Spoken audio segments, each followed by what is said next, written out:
All right, good morning, Twitch. You're hearing the beginnings of our head judge announcements shouting down our microphones. My name is Jameson Helfrich, and with me are three amazing Magic players. We are here to bring you coverage of the DMV Legacy League's Classic Tournament, first annual, hopefully, benefiting Trans Lifeline. So, with me, let's go from the far end away from me, Ari. Ari Lax, how are you? Doing great. Glad to be in the booth talking about Legacy. We want to list accomplishments and do that whole thing. Two-time Legacy Championship top 8 competitor, Pro Tour winner, and probably somehow third or fourth most accomplished Legacy player in this booth. It's really these guys are great. So pass it down the line. Well, certainly at least third. Yeah. That is the floor for you. And then Brian Koval, of course. Wonderful to have you here, Brian. Yeah, I'm excited to be here. I am, as Jameson said, Brian Koval, a.k.a. Bosch and Roll on the internet. I release Legacy videos 5 days a week. I have 8 Eternal Weekend top 8s with a win. And there's some other stuff too, but that's the important one for this preview. I mean, if you're watching this broadcast, you don't know who Brian is. Yeah, just turn it off. Just go away, actually, yeah. And then, of course, Jarvis, as ever, my loyal companion. Jarvis, how are you? I'm doing well. I guess I'm maybe second or third best Legacy player in this. I have a Legacy GP win and Eternal Weekend top 8, and actually also another Legacy GP top 8. What happened in that one, Jarvis? 2 other Legacy GP top 8s. Okay. Sorry. I forgot. It's been a while. It's been multiple years since they let me play with Rashad and Port because that card is soft banned now. But, Legacy's still great. I'm excited to see what happens this weekend. Yeah. How about you, Jameson? How are you doing this weekend? Well, I'm doing really well. I'm really excited for this weekend. It's going to be such a really fun time. What you all can't see, what we're blessed to see, is a really packed event hall full of energy and excitement, full of awesome Legacy players from the region and beyond, because today's event is an open invite event. And just a side note there, my Legacy accomplishments include 1 top 8 at a 5K. So today's, just to go over today's event. Today is the Classic, again, benefiting Trans Lifeline. The profits from the tournament today are going to go to Trans Lifeline. There's also, if you do Command Charity in the Twitch chat, you will see all of the various ways that you can get involved in helping to raise money for this awesome cause, including a raffle. We have a lot of really awesome items that are up for raffle that you can bid on either in person, so if you're in the area, come on down, check all this stuff out, or online. So please go take advantage of that opportunity to take a look at that. We are probably hear the head judge announcements getting started here, so we're really amped to start bringing this in. So, folks, let's get this discussion started. So, how are we feeling about the Legacy metagame, and what are we expecting to see today? We'll start with Brian. Sure. The Legacy metagame, there are 3 or 4 really good decks at the top that are all pretty competitive against each other. And then everything else struggles to compete with those 3 or 4 decks. I expect to see Reanimator, Mystic Forge, and Nadu at the top. And then there's some other stuff. I'm hoping for anything that's not those 3 is my horse for the weekend. I'll be rooting for anyone who's not on one of those big 3 decks right now. So you brought up Nadu. Nadu is sort of 3 different decks depending on how you look at it. So there's the heavy green one that finished second at 2024 Eternal Weekend. There's the more mid-range one that I believe actually won last year's DMV Legacy Invitational. Yes. And then there's the, I believe, sort of most popular one, which is the Cephalid Breakfast hybrid combo, where you have Nadu, but also Cephalid Illusionist, Dreader Trinithasis Oracle. Of those 3, which one do you expect to see coming out ahead? I think that the Nadu mid-range deck, although it's the middle of popularity, is actually the best one.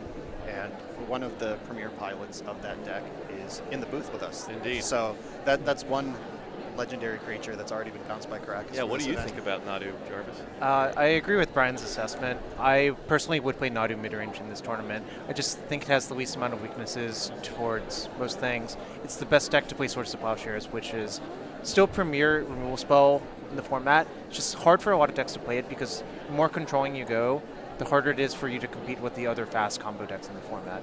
So I would register Nadu midrange. I believe the last year DMV Legacy League Invitational winner, Brady Monroe, will be playing it this weekend as well. Should be, yeah. With some updates, I think Eco Baron, aka Andres Peterson, has integrated Tamiyo fully into the deck, which we haven't seen before. Oh, interesting. I think also I saw that Brady might have changed up some of the creature packages. I don't want to give away his tech on the stream, but I mean, I believe that the one that's been spreading a little recently has been an Edge of Eternities addition to the deck. Yeah. Which is instead of, so there used to be Bristly Bill and Scythe Cat Cup, and you can argue about the minute differences between those and which one you prefer. But those have been replaced by an equivalent that is, I believe the exact details that it's also blue super right? yes. It's Stormcrow rules, right? Imogen Imago, is that the name of that card? Biogen Imago, yeah. No, Genomorph Genomorph. Genomorph Imago. Sure. It was all one of many the words. What's happening? Yeah, one of the lesson. best rares in Edge of Eternities Limited. Yes. 1/3 flying for green-blue, and landfall.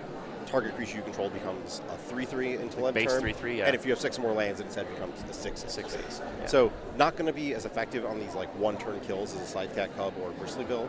But with the mid-range deck, a lot of it is just that like I have drawn half of my deck, half of my Force of Wills, and half of my Source of Plowshares, and all of my mana is available. Good luck beating that, and you'll lose next turn.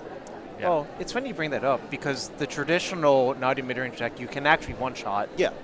Because what you can do is you can get the Nadu, pile up all of the counters onto it from Scythe Cat Cub, use Teferi to bounce it, and then basically re-trigger your Scythe Cat Cub twice off of a fetch land plus a land you have to double the number of counters in that Nadu and one-shot them in one turn.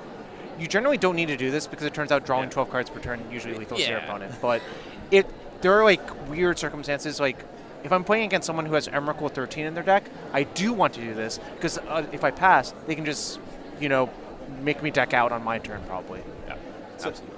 So moving to the other decks, Dimir Reanimator, fairly stock. There's like a pretty solid like 55, 56 cards that don't change between all the lists.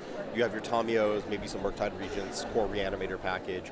Then you have some flex slots that maybe go to like, how many Barrow-Goyfs do you want? What additional interactive spells? I was kind of floating the idea recently of like main deck Dothy Voidwalker if you're expecting Dimir to be the most important thing. Oh, yeah. Yep. And then the Mystic Forge deck. I mean, Blue-Black Reanimator really straightforward. Entomb, Reanimate. You have an Archon of Cruelty or an Atraxa. Not a ton of strategic depth to games, but like the deck does what it does. The Mystic Forge deck is, I don't want to say newer because again, it won 2024 Eternal Weekend and won 2025 Eternal Weekend. Yeah. And has kind of proven itself extremely powerful even through the Vexing Bubble ban. But like, what should people be specifically watching for in the latest builds that sort of integrate Tezzeret Cruel Captain? Yeah, you called it out. This deck has existed. It's called Mystic Forge combo, despite that being the least played combo outlet. It throws back to when this deck was new, and this deck has existed for many years in many forms. But the barrage of printings of the One Ring, Karn the Great Creator, this is not in order, Tezzeret Cruel Captain, Ugin, the Storm one. These cards are all bangers, and what they've really figured out is with the critical mass of keys plus Tezzeret, they can tap and untap Grim Monolith until they hit a One Ring, then tap and untap the One Ring and draw their deck. It's as if you're playing Storm where Dark Ritual and Peer into the Abyss are the same card, and depending on what turn you need them to be what. And it's ruthlessly efficient, and that deck is a banger. It's a house. It's very powerful. Watching it on stream, especially like during Eternal Weekend, you really saw the raw power of it. I remember watching Roland, who was at the top of the Swiss with 2 rounds to go. And I was just like, come on, we got to make this top 8. And just ran into the steamroller of Mystic Forge, and it just rolled over him. And watching the deck in action is just like, yeah, this is a very powerful deck. Which usually those decks are either, they're either broken as heck and need to be banned out of the format, or it's too easy to disrupt what they're trying to do. And this one seems to be sitting in a good spot right now with the decks and other decks in the metagame. Right, and it's the best Kozilek's command deck, which is just a phenomenal card. Whoever decided that Tron Colorless Workshop Ramp deserves a spell that does anything they can need to do, 2 different modes at instant speed. Not what I would have chosen if I was designing cards, but it exists, and this is the decks that leverages it the best because it fends off Reanimator, it fends off early pressure, it finds their combo pieces, and then it's just fireball. Once Right. they get Glaring Flesh Breaker in play, that is the primary win con, is just make a bunch of friends, Yeah. dome you, find the second one with the scry, dome you again. Right. Well, those are the three big decks. We're Yeah. hoping to see more, and I think we're going to jump into some matches, and hopefully the players can show us what they brought that maybe offers an alternative to this. And if not, we're just going to see some of the best players in one of the best legacy regions slinging these three big decks against each other. All right, so we are going to get round one started here in just a minute. We are going to swap out. We're going to leave it within Ari and Jarvis's capable hands for round one. And Brian and I will see you all back in round two. Don't go anywhere. We'll be right back. Hello and welcome back. We're about to get kicked off with some round one coverage here. Ari and Jarvis, Brian and Jameson have stepped aside, and we'll be back for round two. So we have two feature matches, and we're going to be jumping into one relatively shortly. But we did leave this on the note of like fringe decks. Which one are you excited to see? So there was a deck that top forward Eternal Weekend, the Golgari Smallpox deck. I'm sure a deck near and dear to Reed Duke's heart. It seems pretty exciting and takes advantage of a new card, Humidian Hatchery, in combination with Smallpox. It also brings back some old favorites, Hogak the Arisen Necropolis. Although I'm not sure I would. I was going to say favorite's not the word. Favorite maybe not. The Scourge of Modern is probably Yes. a better way of putting it. Yes, Scourge of Modern and a Splash of Legacy. That's a deck that was on my radar. I'm interested to see if anyone has shown up with the blue Cloudpost deck. That I believe it made top 16 at Legacy Championships this year, which is really leaning into the strength of the Tarkir Dragonstorm Ugin with the triggered ability of whenever you cast a color spell, exile a non-colorless permanent. It's like a permanent, it's one more colors. Yeah, but it has the Ugin wording. Yeah, you know? it has the Ugin wording, and it's also on its own cast. So like it's this really powerful engine where like technically there's a planeswalker under it, but really what happens is if your opponent has permanents that aren't colorless, they all disappear really quickly.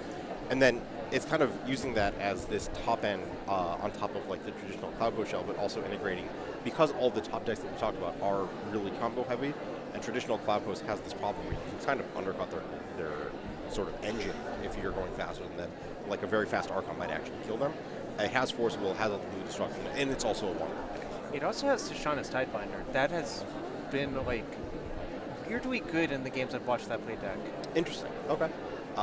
That's good to know about this format right now. Like that card, so if we're talking about, it's going to counter an Atraxa or an Archon trigger. It doesn't really shut off Nadu because you kind of just go off over the top of it. Yeah. Well, if it's Shuko. Yes, very but- true. So I think specifically versus the Nadu Breakfast deck, it might be better because it can sort of undercut both ways of you killing it instantaneously because it relies on Shuko off first a fair amount of the time. Yeah, and also can catch them with the Thassa's Oracle trigger, because Sure. if you are Illusionist comboing with that deck, it's not like the Nadu combo where your deck is in your hand. Like, your cards are in your graveyard. They do have a Well, Cabal Therapy, but yeah. like there's some amount of, like, when you have a Tiebinder, it's pretty easy to have, like, a Tiebinder and a Force of Will. Yeah. And those decks, like, they're trying to really skimp on, like, Narcomoeba and Cabal Therapy counts most of the time. So let's hop in and see what we got for round one.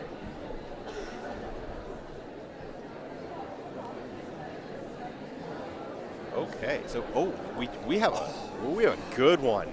Okay, on the left we have Jim Wiles on the Smallpox deck that we mentioned. So we are going to be seeing some Humidian Hatcheries right off the bat, and then Matthew Lee over here on the right on Mono Green Cloudpost, the other Cloudpost deck, as we lead off with an Urza Saga from the Smallpox side, and force check on the Mox Diamond, discarding nice beta basic. Looks like. Yeah, and modern favorite Malevolent Rumble hits the field. One of the Modern Horizons 3 cards that I think no one can actually find an issue with. It's just like a really powerful but like fun and interesting card. There's like a lot of little pieces that you mills for, puts any permanent, and then you have the graveyard aspect there, but you also have the Eldrazi token coming off of it, and just like a lot of little pieces that come together to let you do a lot more than the card initially reads like. And here it mills over a Life from the Low. A really instantly powerful value engine. I believe this deck doesn't even run for Life from the Low because there's so much self-mill that you're likely to find it. I think Jin was really hoping for a Wasteland. Well, I suppose they don't know that yet, but versus a Cloudpost deck, what do you think the most important part is? Wasteland probably. Absolutely. The Cloudpost decks have always historically played Pithing Needle to deal with that. But the second Mox Diamond isn't too bad. This is a very explosive draw, and we'll be able to activate Urza Saga on turn 2 for a sizable construct, right? There's 2 additional artifacts here. So we move to Matthew's turn, and I want to note, not going to go too much into hand contents, but the card we can see up front is Disruptor Flute. I mentioned Pithing Needle as a card that this deck has had, but Disruptor Flute is a significantly more flexible piece of disruption that still has that same play of being able to shut down your opponent's wastelands to protect your Cloudpost. So I just wanted to point that out as a really interesting thing there. Yeah, the Flute has been really impressive in a lot of the Ancient Tomb decks, in my experience. Even seeing some play in the land style decks as well, which is, naming Forcible, naming Source of Plowshares if you want to force your Rage through. Here, I think it will probably name Wasteland if there's an Ancient Tomb in hand. I think that and at the front is Ancient Tomb. There's so many arts these days that I will just trust it when it hits the battlefield.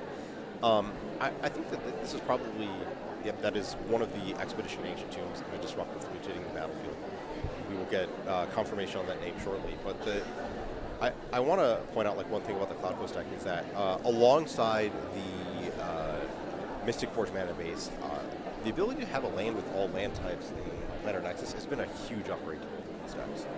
Yeah, that's why you saw a pair of Urza's Towers. Yep. This was not a thing before Planar Nexus happened, except in very fringe, I guess, mono brown decks that were basically Tron. Yep. So we've got a little, there's that Wasteland off of the draw step of Life from the Lone Dredge on Jin's side. We will see exactly what is going to happen here, because the mana for that loam is conflicting with the Urza Saga token generation to some extent, but it might just, because here you have effectively up to 4 mana with a land cast plus the 5th off the Eldrazi, which is still just not enough to squeeze it all in if you use the Wasteland, but we'll see what decisions are made here given that. So it looks like was named Wasteland on the Flute. Good, preemptive heads up play with that Wasteland here. Yeah, so I think the only options were Urza Saga or Wasteland, because the Saga was on board. You will, it is a fast clock, but I think the Cloudpost deck generally can fog it with a 1 ring for a turn. Maybe, crop rotate for a Glacial Chasm or something to buy a few turns.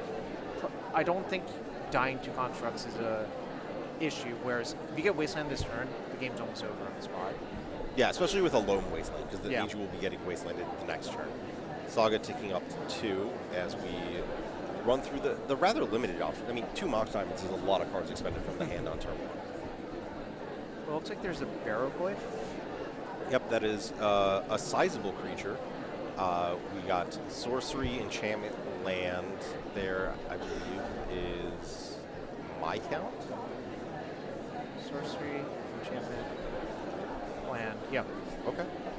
That's pretty good. Wait, did we just not play a land on turn 2? Because Saga, Mox, no land was played, right? Doesn't look like it. There's reasons to conserve that land in hand. I think the question is whether that matters with the loam in hand or not. But there are times where the Smallpox deck, where its namesake card Smallpox, right, is going to be something that you want to discard a land to, something like that. I also, I'd be interested in seeing the full suite of what this Urza Saga will be finding next turn, because there's a decent number of options there as we move through that. I do want to talk about, this is a pretty classic, ramp versus graveyard deck thing, where the graveyard deck has, 1,000 options and takes, 7 actions per turn, and the ramp deck just plays the land, and this is how much mana it has, and then it plays the spell that costs that much mana. As we see an Urza's Tower hit the battlefield next to that Ancient Tomb. I like the die on top of the hand revealing how many cards are in hand. I've never seen that before, have you? I have not. Oh, but we're taking the die off now. Second Flute. This one is... Maybe Urza Saga? Yeah, maybe Urza Saga, maybe preempting whatever that Saga is going to find next turn. It's a question whether the construct is more important than cutting off access to some activated ability on an artifact. It could be Lava Spur Boots to cut the clock down, because I think that is one of the most threatening cards from the Smallpox deck off of Urza Saga, because it can lead to accelerated Hogak, accelerated construct beatdown. Right, and it looks like the Saga is probably just going to float a mana here and has been shut off by the Flute, especially because the other reason for this is that like the loam in hand represents future sagas, so you're shutting off not just one shot on that. I mean, even Boots is repeatable, but like without the saga constructs, your opponent does have to find a Hogak or something similar to put it on. And again, this is list dependent. These Smallpox decks, this Barragoyf might be the only one in the deck, might be one of two, might be one of four. I've seen varying numbers across various lists. Yeah, maybe there's an expedition map to go get. Looks like we're going to needle back off that saga with a floating colorless mana. What would you be aiming to needle here against the Cloudpost deck? Probably the Wandering. It's the card that leads to, the biggest development of your resources. I think, the Cloudpost deck is a ramp deck. It has the issue that sometimes all you draw is mana, and the Wandering is the easiest way to dig out of that. Sometimes you would needle Karn in this situation, but I think you can only really do that if you have such an overwhelming board that you can two-shot them through a Karn or whatever. Okay, so the other thing about Karn, right, like it does shut off all of our mana in this spot with the double box diamond, but at the same time, it's under pressure from the Barragoyf. Right. Yep, there's that Smallpox. So this makes sense to line up here because we're not going to sack the land because if it was in play, that like actually would have been a drawback if we played a land last turn. Yep. Oh, so this was good planning Yes. in the last turn. I did not foresee this happening, but obviously this worked out perfectly. Yep, okay, so Karn the Great Creator on that. So Pox, take a card from hand, take a creature from play, take a land from play. So we're going to probably see this Eldrazi token gone. Looks like the Ancient Tomb's going, and the Urza's Tower is staying, representing access to potentially a planet access. Barragoyf, obviously the one being kept, and the Eldrazi token, Malevolent Rumble, has served its purpose. And just quick double check on those card types here for this Goyf. Doesn't look like anything got added. Just Urza Saga, and then choose your source, basically representing all the power. So Goyf coming in for 3 on top of all the Ancient Tomb damage. Which looks like Barragoyf trigger is going to hit. Mill 3 cards. Just rearrange the card real quick. No creature. Oh. But there is a Ghost Quarter. Interesting. That is a huge add to the graveyard there. If we cannot wasteland our opponent out, we will gladly Ghost Quarter. Even if they have the basics, we will be able to work our way through. There's that One Ring that we kind of mentioned as the biggest threat. But with Ghost Quarter looping, are we going to actually get ahead of the mana situation in the Cloudpost deck? Especially with the life totals relatively constrained here between Barragoyf and the prior Ancient damage. That's a really good question. I think it depends on how many forests are in Matthew's deck. If there's like 3 forests, I think we could still dig out of it. If there's less than that, it's a little bit dicier. Well, it's 3 forests, but if we're destroying the Urza's tower here, like the Cloudposts are all going to come into play tap. So we're basically just leaning on Ancient Tomb for ways to get ahead on mana. So we might actually be stuck, playing a 3-drop next turn, and then only playing a 4-drop in 2 turns. And that's my question of, is that fast enough? The One Ring is like, this is the interesting part of it. There's a lot of uninteresting parts about how do I take game actions with 17 cards in my hand. But the interesting part is always whenever the player who is playing with the One Ring is under life total pressure, as they are now, what is going to come out of this? And I believe the Smallpox deck does have access to Orcish Bowmasters, so if that is drawn, suppose next turn Jin decides not to dredge Rome and draws a Bowmaster, it also presents an interesting conundrum. Yeah, so it looks like we've Ghost Quartered the Planar Nexus immediately, not waiting until upkeep to potentially have that mana used for a Causal X command or anything like that. Not even upkeep, draw step, really. This is the classic Ghost Quarter. It's like, I'm going to let you draw a card and hope that it's the land that you want to pick up in Ghost Quarter. But the other piece is that it's the odds of that being a basic and then your opponent also having the other basic hand pretty low. Just making sure they don't have mana on their turn at any point, pretty great. And Kozilek's command, as mentioned in the pre-round discussion, huge pickup for this type of deck. So passing on back over to Matthew's side with Cloudpost, One Ring, dinging for 1 down to 11 life.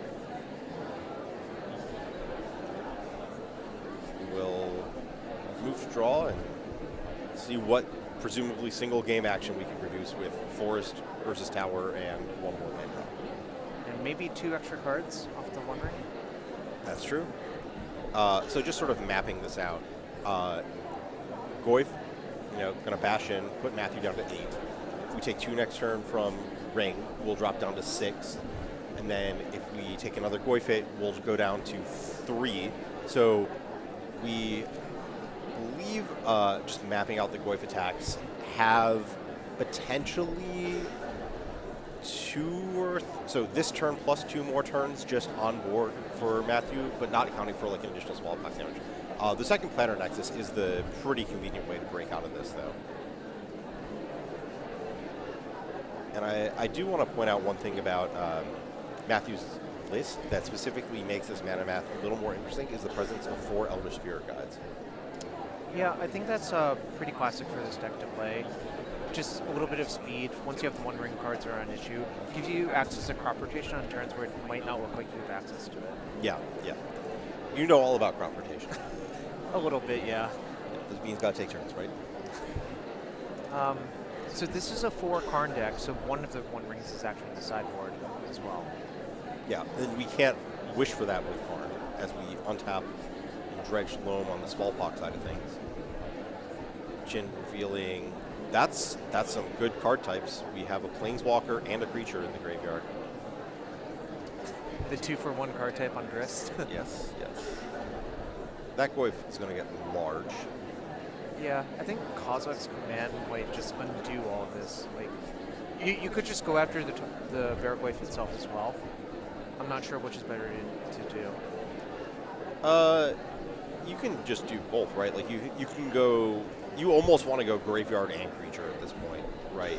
But Is it better to go creature and scry and draw? Maybe not. Or I think maybe you want to so right now there's a Hogak and a Ghost Quarter in the graveyard, right? And you want both of those out of there. Well, how threatening is the Hogak actually? Like, I think the Ghost Quarter is the more threatening. Yep, there's that Kozilek's command with Ursus Tower jumping the 3 mana, Planner Nexus and the Forest adding the other 2. it looks like we're taking a look at the graveyard. Yep. Yeah, I think the real thing is that our card flow is like, we have the One Ring, and now that the Barragoyf is going to leave 11 life, that's a decent amount of time that we'll be drawing cards. We don't need to worry too much about it. May still be in mode choice here. So Barragoyf, and it looks like a bunch of lands gone, and we're just leaving the Hogak in there. Well, I think it's not that easy for Jin to produce Hogak, given there's been no Bowmaster cast, and we're not taking natural draw stuff, we're like dredging. So it's hard for a Hogak to be in Jin's hand, I think. That's true. They do have access to a Dryad Arbor as a first creature, right, with this Nope. Verdant Catacombs? Nope? Okay. No, 0 Dryad. I just took a look at the deck list provided Yes. in front of us. Yeah, there's no Dryad Arbor. There's only 4 green fetches as well. So Yeah. it doesn't surprise me. Yeah, I definitely don't fault the decision. It's kind of been a debate in a lot of Hogak decks is how you line that up. So we're back to loaming. The question is, are we going to be back to dredging loam, or are we just putting cards in our hand as like material that we want to use later? Like we might want, from Jin's side, you're sitting there. They probably want actual spells on the top of their deck, and not just like more lands from their graveyard that have been turned off with Disruptor Flute. Yeah, this is a classic issue with loam decks. At some point, like, casting loam repeatedly after this doesn't actually accomplish anything. And I think probably one of the best draws in Jin's scenario here is actually Orcish Bowmasters. Yes. A, it turns on the Hogak in the graveyard. B, it really punches that One Ring the hardest. Correct. As Matthew untaps and that One Ring takes up to 3. Matthew down to 9 from the life or damage trigger offering. I think a single Ugin or a second One Ring, those are probably the best possible cards here. Karn is shut off. Cloudpost not bad. That is tapping for 2. Yep, 2 mana in the future currently with that Planner Access. 4 mana to cast Karn. Can't be activated due to the Pithing Needle, but those Mox Diamonds also cannot be activated. And I want to mention, you brought up Ugin. There are a pile of colorless permanents on Jin's side of the battlefield. They will not be losing any of them, but what will be happening with the Ugin is the plus ability that gains life. Yep. Pull you out of one-ring range. Jin attempts to build back up a mana presence. Again, one more reason to cast that Lone Less Urge. You actually need to exit the Mox Diamond market and enter the real land market. As we fetch with this Verdant Catacombs and find that is an underground mortuary, one of our wonderful surveil lands. Really powerful addition to the format. And just to, the debate these days is whether you play the second more so than the first making any deck. Yeah, it's funny because I think the Reanimator deck plays 2, the Midrange Nadu deck plays 2, and I think Cephalid Breakfast plays 2, but Cradle Nadu only plays 1. So. Yeah, the Smallpox deck also sort of in the market for exactly 1. As the Smallpox goes to the graveyard, Matthew a little too far out of range in terms of what that Smallpox is doing. 4 lands in play, easily sacrificable forest. Creatures and artifacts do not get sacrificed to Smallpox, and the Wandering has put every single card possible into hand. So a Smallpox on Jin's side is just going to leave them with 1 less land to maneuver.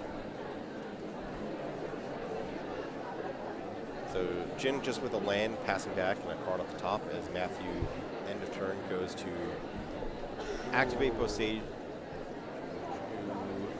who endures, destroying Pithing Needle and unlocking the card, which will in the future also unlock our ability to re-up the One Ring.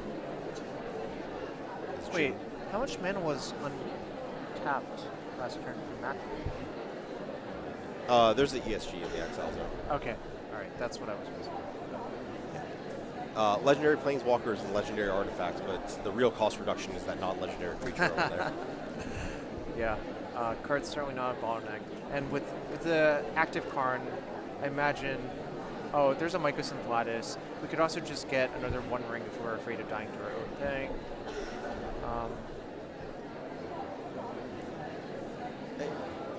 So you get the Lattice this turn, and next turn you get One Ring, which will Legend roll your One Ring. Well, so the only piece of this that's a little scary is that if you cast Lattice and the card that Jin drew was exactly Orcish Bowmasters, you lose everything.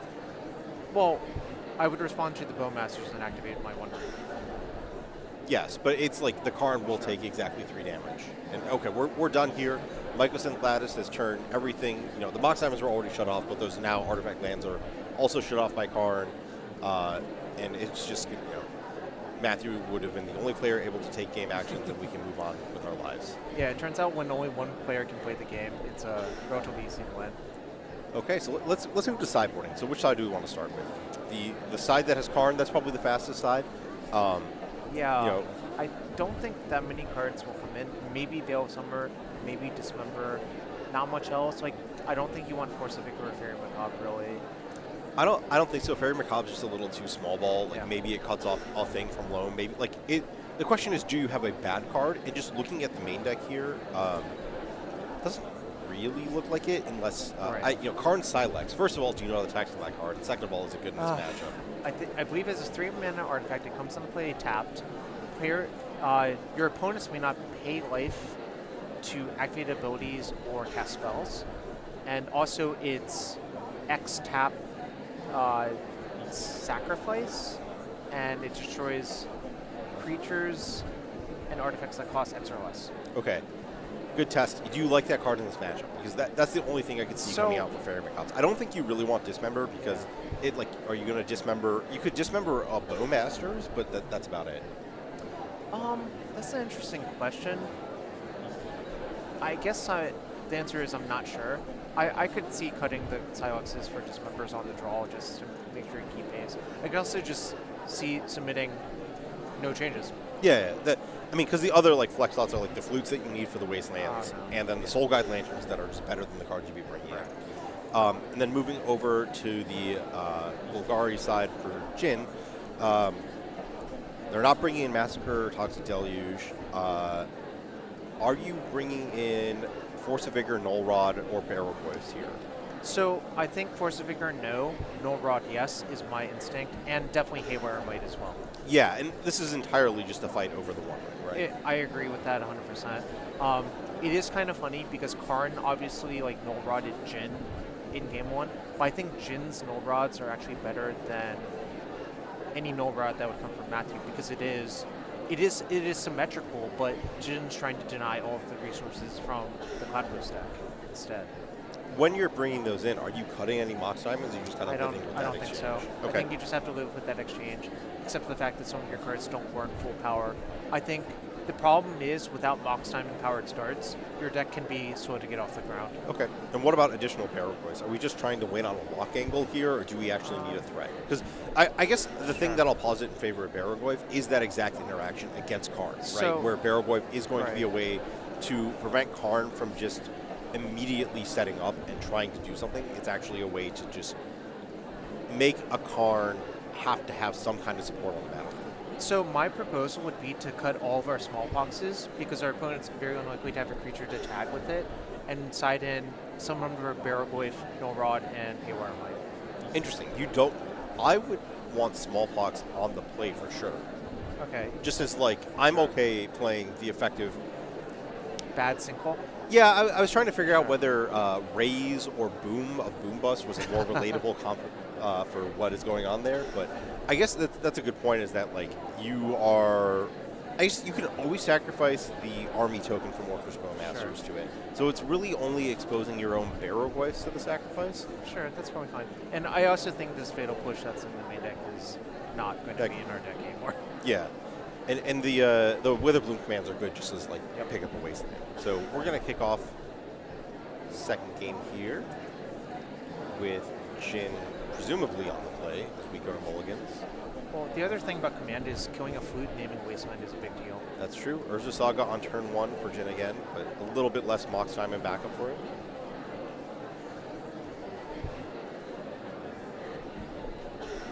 As Matthew makes his one decision for the turn, how to sequence our lands on the way up.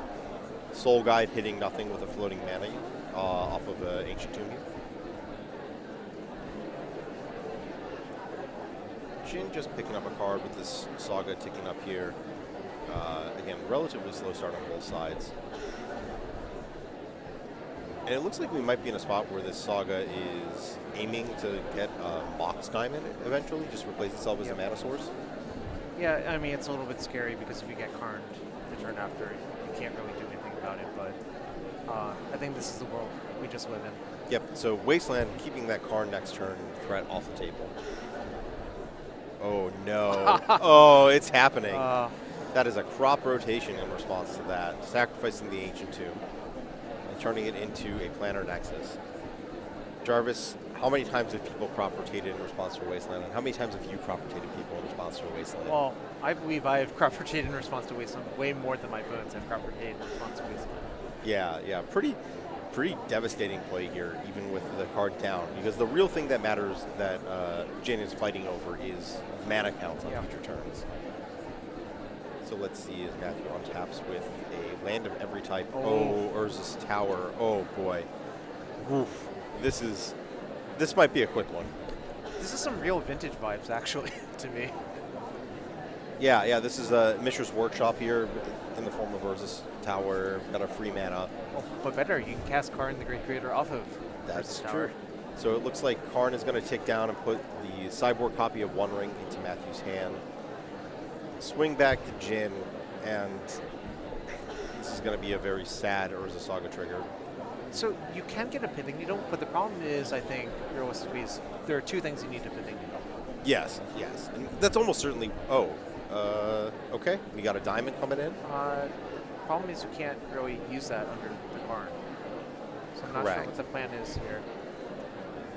Is there some way to clear the Karn potentially? Bone shards? Any bone shards? I don't see any bone shards. We could be building towards a Grist. We could be in a... I guess the problem is that we're stuck on mana. So we could Thoughtseize the Ring, potentially. I mean, let's just see where this goes. But discard a Mortuary. There's a Null Rod in hand, but nope.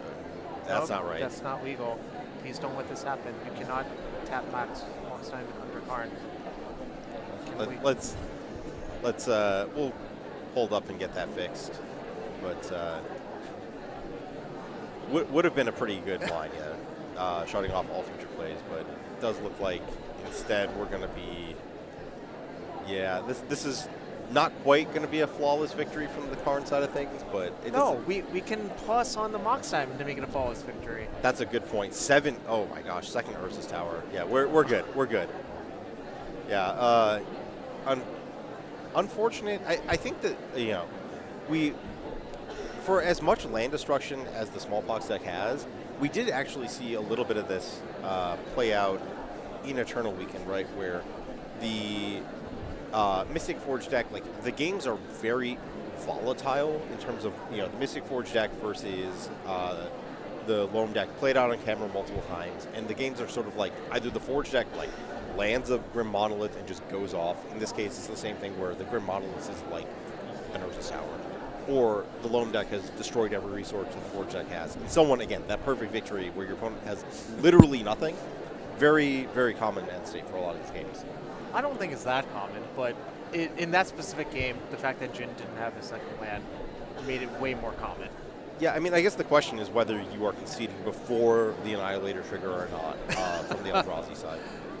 Yeah, that's a very good point. Yeah. I think that game is one of the reasons I prefer having Damping Sphere to Null Rod in the Golgari sideboard. Although it's not like we could really cast anything in the face of card anyways. So Right. Yeah, that was kind of a, you know, the Wasteland play, just everything. I wouldn't even say spiraled; it just collapsed. There was no progression. It was just instantly, this is going to be a big problem, and it was. So we're going to drop on into a second feature match in the middle of Game 3. Legacy matches, not known for their brevity, regardless of the matchup, so we do get a lot of backup content on any match that goes 2 games. So I feel like we've seen like 2 of the really highlight coolest decks we could this time. Do you want to step into something that's a little more stock, a little more standard? Well, I believe we're going to see Is It Affinity, you know, kind of been making waves in Modern as well, but both the decks, both in Legacy and Modern, are powered by Pinnacle Emissary.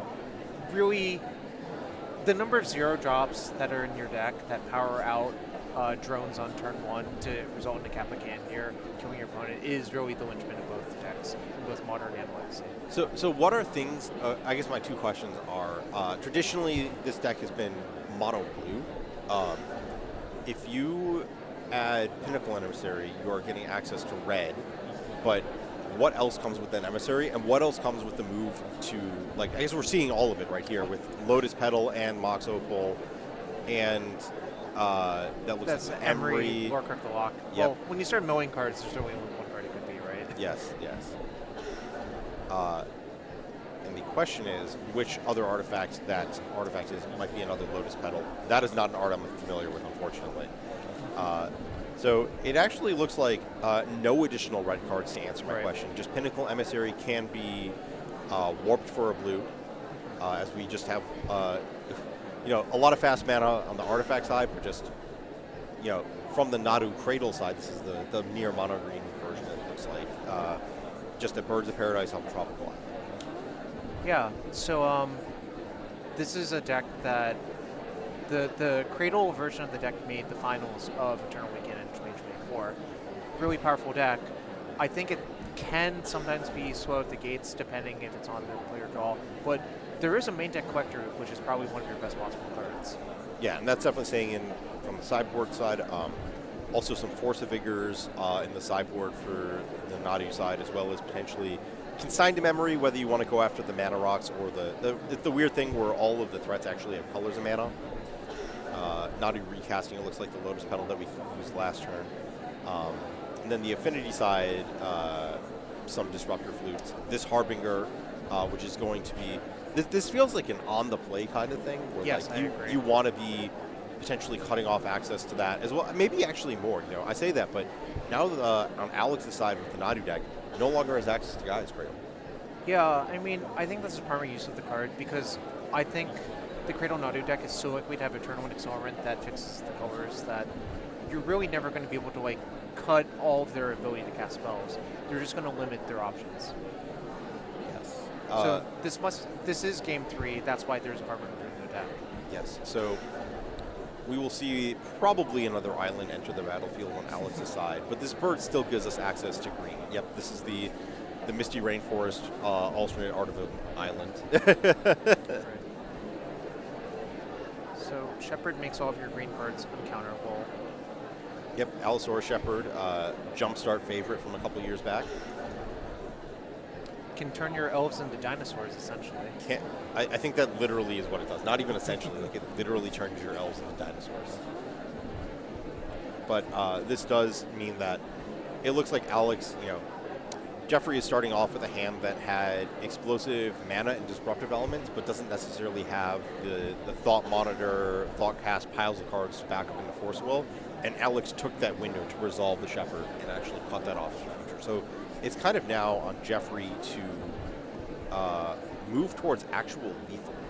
So it looks like 3 mana being tapped, sink into Stupor, bounce into... Oh, that is tough. That is tough. So the spell side of that MDFC land getting used to return Birds of Paradise to Alex's hand, and now where's the green mana? Yeah, it's going to be a lot harder. I wonder if there was a fetch in hand that we could use on turn 1 to play around the scenario. Maybe there wasn't. It's also possible that there's a value in keeping your fetches for your various landfall purposes, or getting a Dryad Arbor. So maybe that was valued over getting the Forest into play. And sometimes you just get Harbinger, and it's not on your radar for a card your opponent's going to bring in. Yeah, it is not the easiest to predict the Affinity deck will do it because it does cut off a saga that's on chapter 1. Well, so we should talk about this. So sure, the Urza Saga Harbinger of the Seas interaction has changed relatively recently. I believe it was with the release of Final Fantasy. So it used to be that if you have Urza Saga and it turns into an island or a mountain, it is an enchantment saga with no abilities and therefore goes to the graveyard. That is no longer the case. And that means that Urza Saga remains in play with whatever abilities it has already gained. So it will have tap 4 colors, not super useful, but if it gets to chapter 2 before you Harbinger, you just have this permanent Urza Saga that makes constructs to play forever. Yeah, so it's a double-edged sword now, right? Yep. So just some very minor beatdown on resource management on Jeffrey's side as Alex plays yet another green duel that is not producing green mana. Jeffrey looping the Lotus Petal here and going through 2 blue mana. Looks like a Thought Cast, pointing to the Affinity for artifacts count there of 3.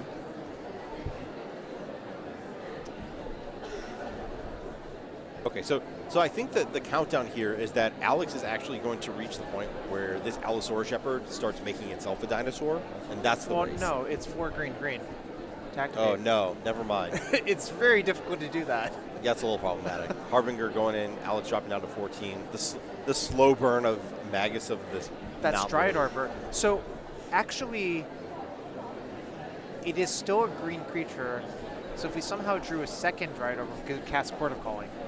Yeah, I regret to inform you there's only 1 Dryad Arbor in the deck. But there are... This is really just like the rules interaction fun hour as the players go through the back and forth of 2 damage each way. So the important thing about that Arbor is that the Harbinger can no longer attack, and now it's on Jeffrey to actually put together a way to win the game. I think eventually it will happen. Even like a Mishra's Bauble is a good draw for Jeffrey, just because of Emery Lurker of the Lock as well. Yeah. So if we have... So it looks like that is a bauble. That is a bauble. Huh. I wonder why we didn't just activate End Step to get that triggered now. So it looks like some debate about what we do past that. It looks like Odawara, the debate being, do I keep Odawara as an effective spell in hand to potentially bounce birds again, or are we going to be using it as a mana? So this looks like the big Kappa Cannoneer. So this is 4/4, Ward 4. Whenever an artifact enters the battlefield, including itself, put a counter on the Kappa, and it becomes unblockable until end of turn. That's going to be a really fast clock. Oh, that should be sufficient to end the game before Alex can put anything together, I think, right? Yeah, I could see a world where, and I guess here's part of the problem is we're looking at lists, and Alex's sideboard removal is Swords to Plowshares, not Dismember. But I was thinking I could see a world where, if you broke out with a Dismember, you could actually just immediately cascade out of control. But looks like we have a first artifact trigger on the Kappa from the Emery recast. Looks like we have another Emery replacing that. We're going to mill. Those are some cards. We got, types in the graveyard for a non-existent Barrowgoyf, but it didn't look like any artifacts that we'd be recasting super emphatically over what we already have with the Wobble. This is That was a card grouping withdraw. That's not a card. I think the best possible draw for Alex would have been Triskelion, actually. I can think of similar colorless creatures, so another Bobble taking up the Kappa, and all it's going to take, we actually should be seeing it on board, so this is any artifact cast from the graveyard. Oh, it's Lava Spur Boots? Sure. This will take up Kappa's unblockable, and we're going to pick them on up. And Jeffrey McKinley with Is It Affinity, another rogue deck, taking one over one of the established decks, Nadu Cradle. So, is that a good round one? Are you happy to see that? I'm happy to see that. We kind of saw the full spectrum of decks. We saw Cradle Nadu, we saw Is It Affinity, we saw Cloudpost, we saw Golgari Smallpox. 4 decks that are really not in the aforementioned top 3. I guess like Nadu being an adjunct, but not really the... I think that's the least played Nadu variant nowadays. Yeah, and you could make an argument that like the Cloudpost deck is in the same family as the Mystic Forge deck. Sure. But yeah, you said the full gamut. I'm like thinking, no Reanimator there. Where was that? We'll see plenty of that, so that's fine. We will. There's actually a cool card in Alex's sideboard that I hadn't seen in Legacy, Sanctifier Invec.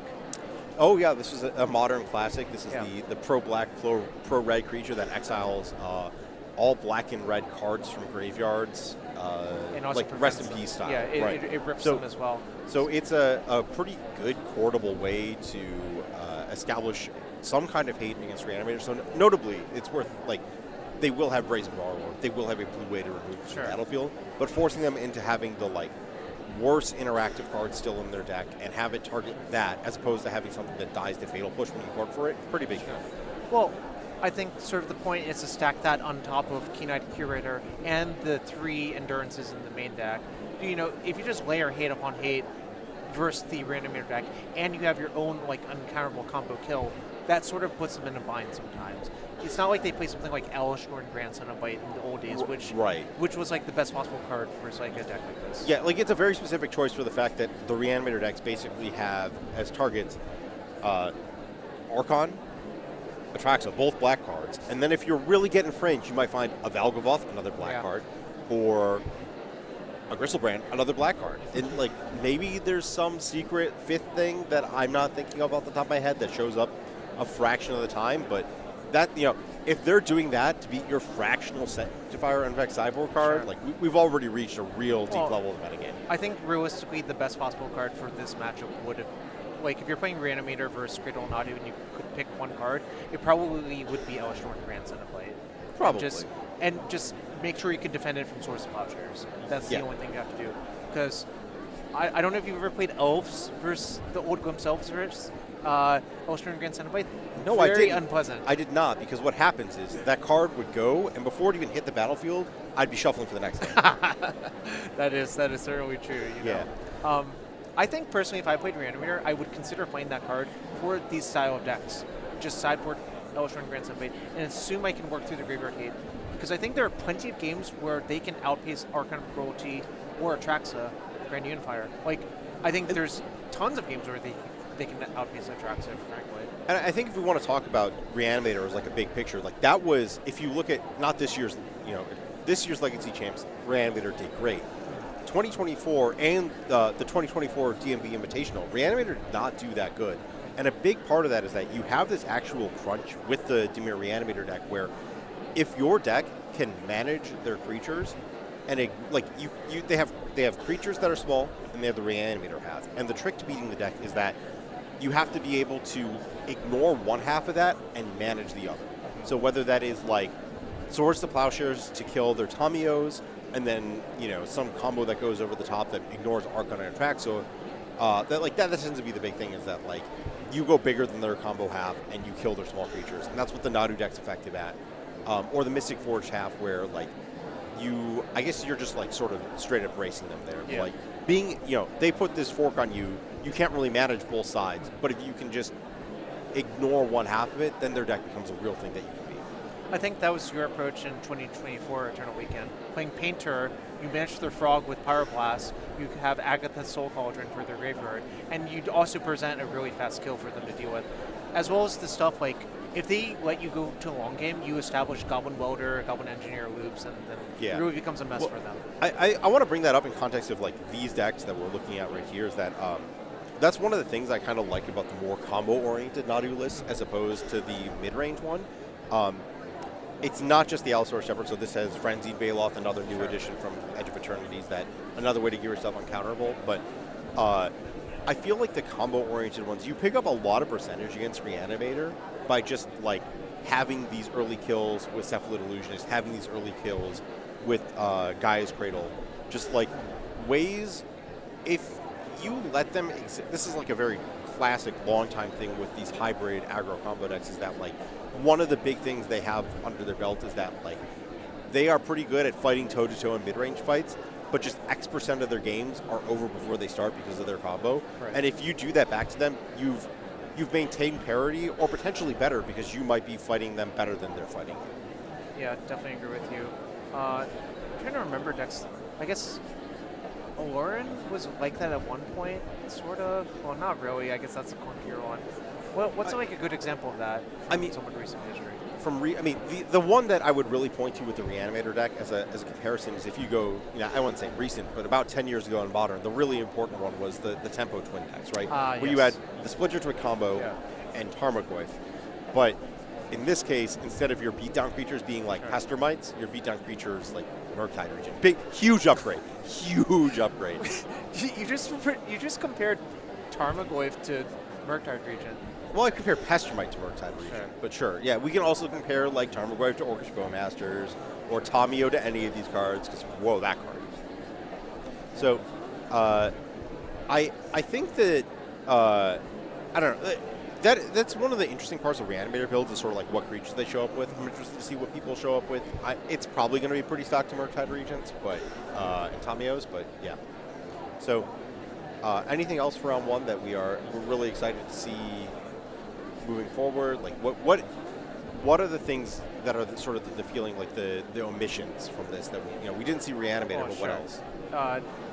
We didn't see Is It Tempo or Dimir Tempo. Those have been notable pairs. Although Dimir Tempo got kind of beat up at Eternal Weekend in North America this year. I'm not really sure how to explain it. I think Is It Tempo, the format's actually weakly unique to getting burned out in a lot of games. Reanimator, casting the spell Reanimate, that's not cheap. That actually costs you a lot of life points. You could die to a Flurry of Bolts from Is It Tempo, along with Corey Steelcutter giving the deck resilience. So I think I know Roland Chang was playing 2 win-ins for Eternal Weekend this past year with his Tempo deck. He's still in this room today as well. Yep. So you mentioned Dimir Tempo, and I want to bring up something that actually came up in the Vintage Eternal Weekend this year. Is we saw Dimir, but what we also really saw was that the Dimir deck was stretching out to a third color. Yep. If I were to voice exactly the problem with Dimir Tempo, it's that you aren't doing anything better than Reanimator. You're just throwing percentage down the drain to play Kaito. Is there something that you can potentially branch into another color for? Kinchla Skimmer or whatever. Like there were these cool cards in Vintage or Lavinia or whatever, but is there a legacy equivalent to that? You could play Grixis instead, I suppose, but I think one of the strengths of the Tempo decks is leveraging Wasteland and not being wasteful yourself if you stick to 2 colors. So I think you're maybe sacrificing some of your advantages in a way I wouldn't want to. Yeah, and maybe the other issue to talk about here is that the reason we're talking about Izzet versus Dimir is that the Izzet deck is really intense. You talk about this Wasteland thing. One of the important things about playing against Wasteland is being able to take actions when you're stuck on 1 mana. Yep. Dimir deck's not that great at that. So, with that, we talked about all these decks. We're going to let Brian and Jameson start talking about whichever ones of them show up on camera next round. Good round 1. We'll see you back for round 3, and wait for them to step in for round 2. Yep, we'll see y'all in a bit. All right, welcome back, folks, to the DMV Classic. We are rejoining you live here from the wonderful Best Western in Baltimore, Maryland. Once again, I am Jameson Helfrich. I'm joined by Brian Koval. How are you, Brian? How was round one for you? Good. I walked around, got a feel for the room, saw the local heroes on all the decks I'd expect them to be on. Not a lot of surprises from our named heroes here. I actually had a little bit of the opposite experience. Okay. Some of the folks that I recognized here are playing decks that I was like, wait, what are you sleeving up today? So Chris Cornwell, one of our good friend of mine and one of our locals, has been on Mystic Forge since before it was actually like a meta deck. Okay. And is today playing, is it Affinity? Eric Farmer, who we have covered many times, is a long-standing painter player. He's playing Nadu today. So a couple players are deciding to throw some curveballs at us. Okay. Yeah, painter to Nadu is a concession to the metagame. I got to give up my pet deck for one that might be able to win. But giving up Mystic Forge for Affinity, that's going the other way. That's like Mystic Forge at home. That's Chris's MO. Is he likes to he actually didn't like that his deck was actually good now. He wanted to play the bad. Yeah, full hipster mentality. Absolutely. So what we've got coming up for round two is our first match that we're going to go to is going to be Daniel Scutt, as we call him Scutt, and Kevin King, both long-standing Legacy players.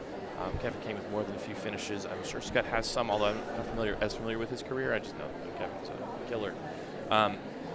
So Scutt is playing Esper. Scutt is a long-standing Esper Blink player, and it's again one of those decks that is not a meta deck. It's a little bit outside of it. Kevin is going to be playing Dimir Tempo, not the Reanimator build. So I actually just happened to be talking to Kevin King right before we sat down to do this commentary, and he forgot his deck at home. This is the full borrow. A friend just had Dimir Tempo 75 sleeved. Kevin told me that the deck is full of secret layers and weird foil treatments, and there's a good chance he may call a judge on himself to figure out what his cards do. But this is my 75 from my Patreon post before Eternal Weekend a few weeks ago, and yeah, I have thoughts. I have opinions about Dimir Tempo. I'm ready for this one. All right. Yeah, so I think so Kevin King borrowed the deck from one of our illustrious producers, Kevin Brenneman, who is well known for playing such secret layers and borderless cards. Oh, there we go. So we're going to see a lot of those fanciness going on here. So talk to me about, so this is your list, so what are some of the things that we should be looking for out of it? Well, Tamiyo Inquisitive Student is the name of the game here. That is what the entire Legacy format is about, and Dimir Tempo is the deck that is most focused on Tamiyo. Most other decks, Dimir Reanimator, they have two combos. They have Entomb Reanimate and they have Tamiyo Brainstorm. Yeah. And they're trying to make one of those two things happen. This deck does not have Entomb Reanimate. It has extra interaction. It has more. You're going to keep 7 more often than Reanimator, but you're never going to win for free on turn 2.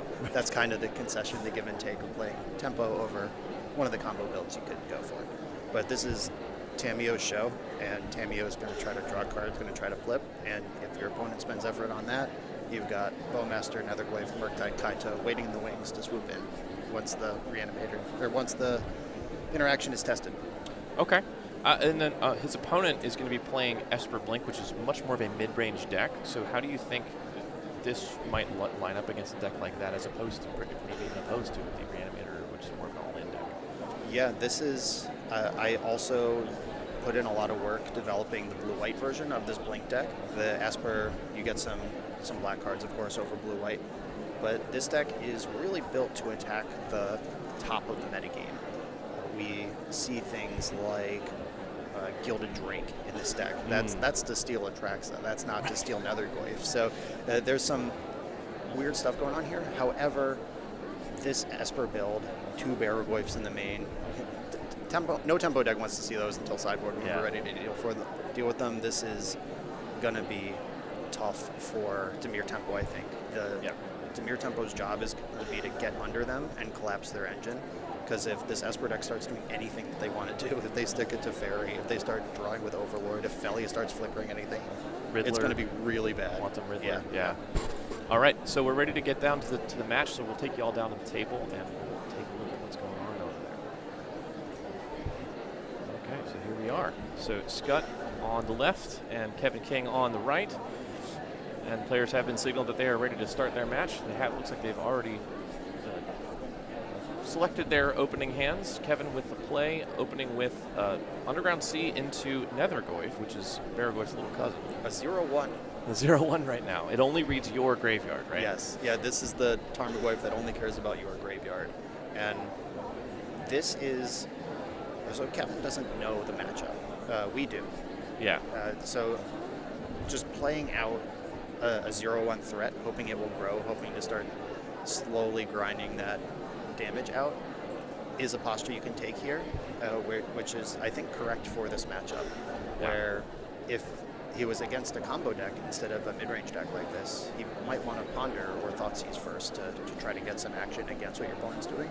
Yeah. But really, it's Kevin's job to deal damage here before the stabilization happens, and it can happen fast. It looks like he sort of took basically like a Delver tack of let me put threat turn 1 and then daze whatever you're going to do turn 2. Yep. And so that was, if you can't read the flip card, that DFC indicator, that is a Tamiyo that Scott cast off of the Tundra that was countered by Daze, and then Kevin replaying the sea to play his own Tamiyo. So in a pretty good position ahead on board here. And this is actually interesting. I didn't see what Kevin drew this turn, but Tamiyo is significantly more powerful than Nethergoyf and takes longer to heat up. Like, getting those cards is a slower thing than dealing damage. And the fact that Kevin led on Nethergoyf might mean he didn't have Tamiyo on turn 1, or it might mean he was fishing for interaction on the Nethergoyf, so Tamiyo could stick on turn 2. But either way, it's a double wasteland game. There are no lands in play right now for any player, and I like the position of the person with 2 scary 1-drops in play. And so does Scott, because he has scooped up game 1, seeing the writing on the wall. So that's a quick game 1 to Kevin King in about 30 seconds. Oh, no, I'm sorry. We're just cresting 2 minutes in the round. And Kevin has proved victorious in game 1 already. So going into the sideboarding here, we do have these players' sideboards access these players' sideboards. So let's take a look at Kevin King's sideboard first. And what do you think he should be bringing in this matchup? He's going to want his own Baragoyfs to keep up with the opponent's big things, though all Kevin saw there was Tundra, Tamiyo, Wasteland. He may or may not actually know what his opponent's doing, because it is off the beaten path a little bit here. If I saw Tundra, Wasteland, Tamiyo out of the deck, I don't know that I would pin this strategy immediately off of those plays. That concession was probably to hide information more than thinking he was actually all the way dead. It could be, but I will also say this is one of the wonderful things about Legacy, right? It's such it's such a communal format, and you play people that you know so frequently. Scott is a pretty well-known Blink player. Kevin might already know it. All right, yeah. He may have known that before he cast his turn 1 spell. Okay. And that's one of the edges you can get is knowing the people that will show up to the events and what they are always playing. Right, and when you're in a league like this, the DMV Open, hosted by 8 stores in a specific regional area, that's much more likely to be a factor. Yeah. In fact, one time on coverage, I did that to Anurag, who had put me on Delver and kept a hand of all 1-drops, and then I was on the play until I went turn 1, Ancient Tomb, Crypt Chalice on 1. Got him. Just got him.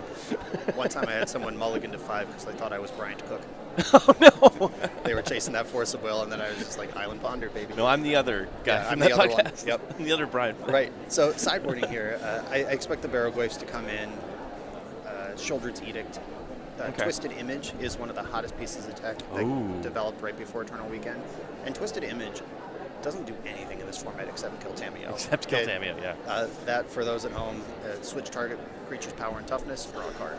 Yeah. 0/3 becomes 3/0, dies immediately, and you're up a card.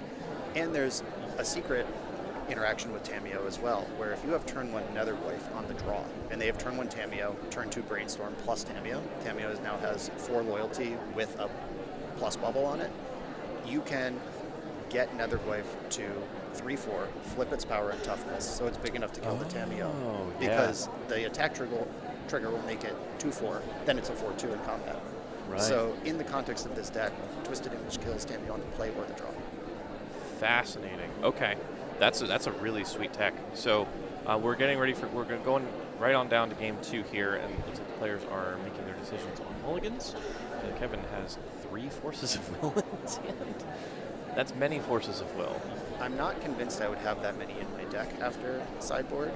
You want some, because if you know that your opponent has something like Felly or Solitude that's going to be worth multiple cards, the question with Force is anything in their deck worth 2 cards. Yeah. And in fair matchups, it's frequently no. But this is a fair matchup that can get unfair quickly if something like Felia Blinking Riddler happens. And that may also be another indicator that Kevin may not know what Scott's on, and then that scoop to conceal information has helped Scott in that Kevin's deck might not be in the optimal configuration. Right. I would not have Daze in my deck anymore if I were Kevin. I would be much lower on Nile Spellbomb if I had any at all.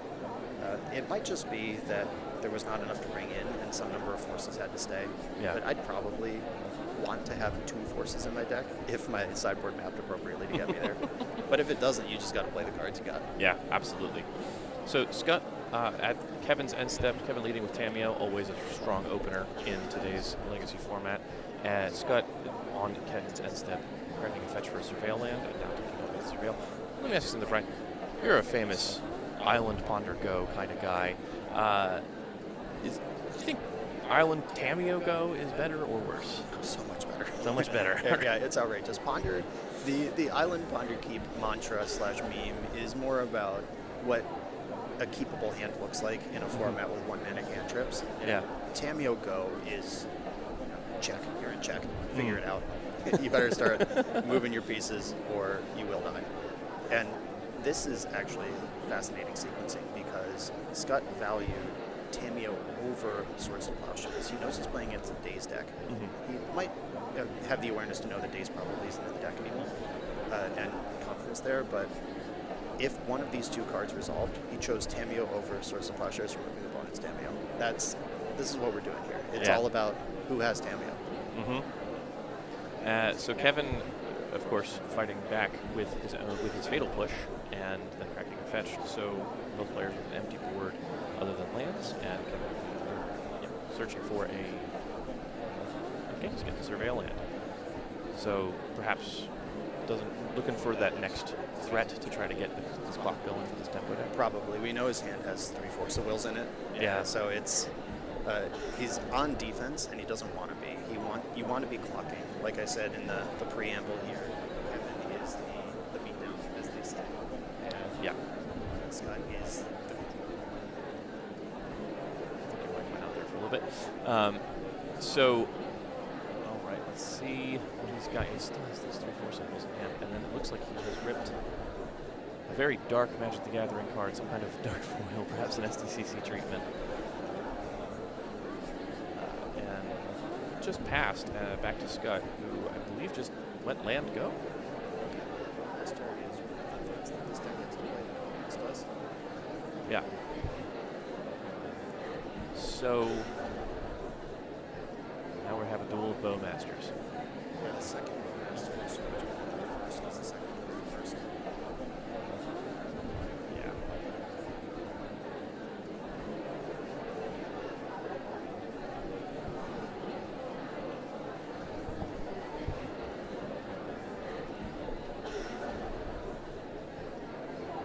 Right. So I think we had some sort of issues here.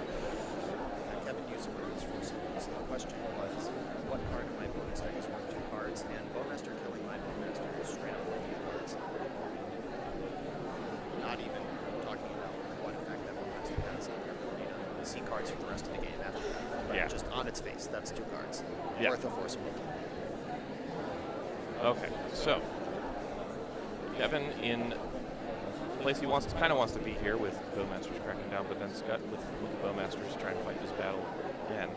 So we see a couple different axes that this match is developing along, where it's like, Tamiyo battle, okay, that's been resolved, nobody gets one. Bowmasters battle, does anybody get to keep the Bowmasters? Right, and once again, Kevin with that 3rd Force Will. The first Force pitched the second one, and then the 3rd one pitched Brazen Borrower, and Kevin has, in my estimation, correctly determined this is something I want to fight over. Yeah. And then following it with a Tamiyo, so building his board out and developing this clock. So he's, again, as you mentioned, at the beginning of this, could be an uphill climb, but what we're definitely trying to do as the tempo deck is not allow Scott to assemble his engine, any of his value engines. He's got a lot of value engines he can assemble. Right, and we're entering phase 3. If phase 1 was Tameo, phase 2 is Bowmaster, we're now at phase 3, which is Felia, Barrelgoyf, Solitude, and you'll notice that Kevin does not have a phase 3. This phase 2 has to carry him for these last 14 life points, which is a lot of life when you're only hitting for 2. And there's any number of bangers that could roll off the top of Scott's deck. And Kevin has 2 Murktides and probably boarded in his 2 Barrelgoyfs, and that's as big as he gets. But Scott has an entire range of big things still pending. Yeah, so Scott tried to flash an affiliate to block here, but that was taken out with a fatal push. And Kevin continuing to press his advantage on his creatures.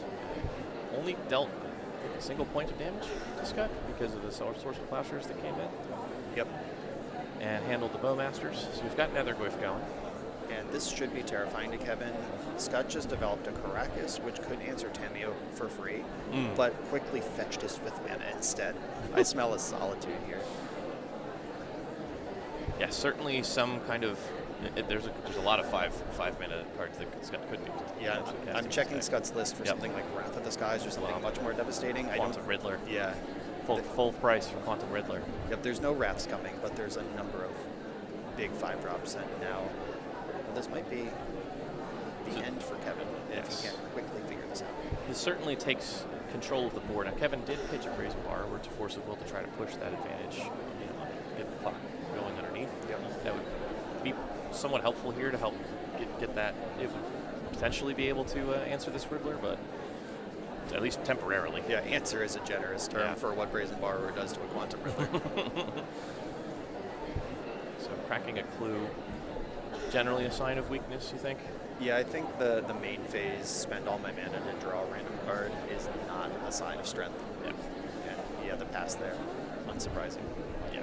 So Scott untapping with this big old Quantum Riddler, big Sphinx, ready to potentially crack in with it. Yep. He's going to go ahead and turn sideways. He's still at a pretty healthy life total, and this Riddler is doing a lot of damage. So, well, that'll also change the clock math. Yes, that attack already told us that Scott had something else. Kevin was winning the damage race there. If nobody played or drew a relevant card for the rest of the game and everybody just attacked with all their permanents, Kevin was ahead there. And that's not hard math to do. So Scott, the attack definitely showed I've got something else. Yeah. And so interesting, Scott tapped his Caracas to cast that Barrelgoyf, which takes it off of the table for answering Tameo. He's got Scrubland and Tundra up, and does that indicate potentially a blue-black spell that he wanted to keep access to? Yes, so he has only 2 black sources, and he used one of them to cast Barrelgoyf. And this specific configuration of mana, he could be saying, I don't care, go ahead, have a clue, I'm going to bluff the full range of spells in my deck by just showing you all the mana.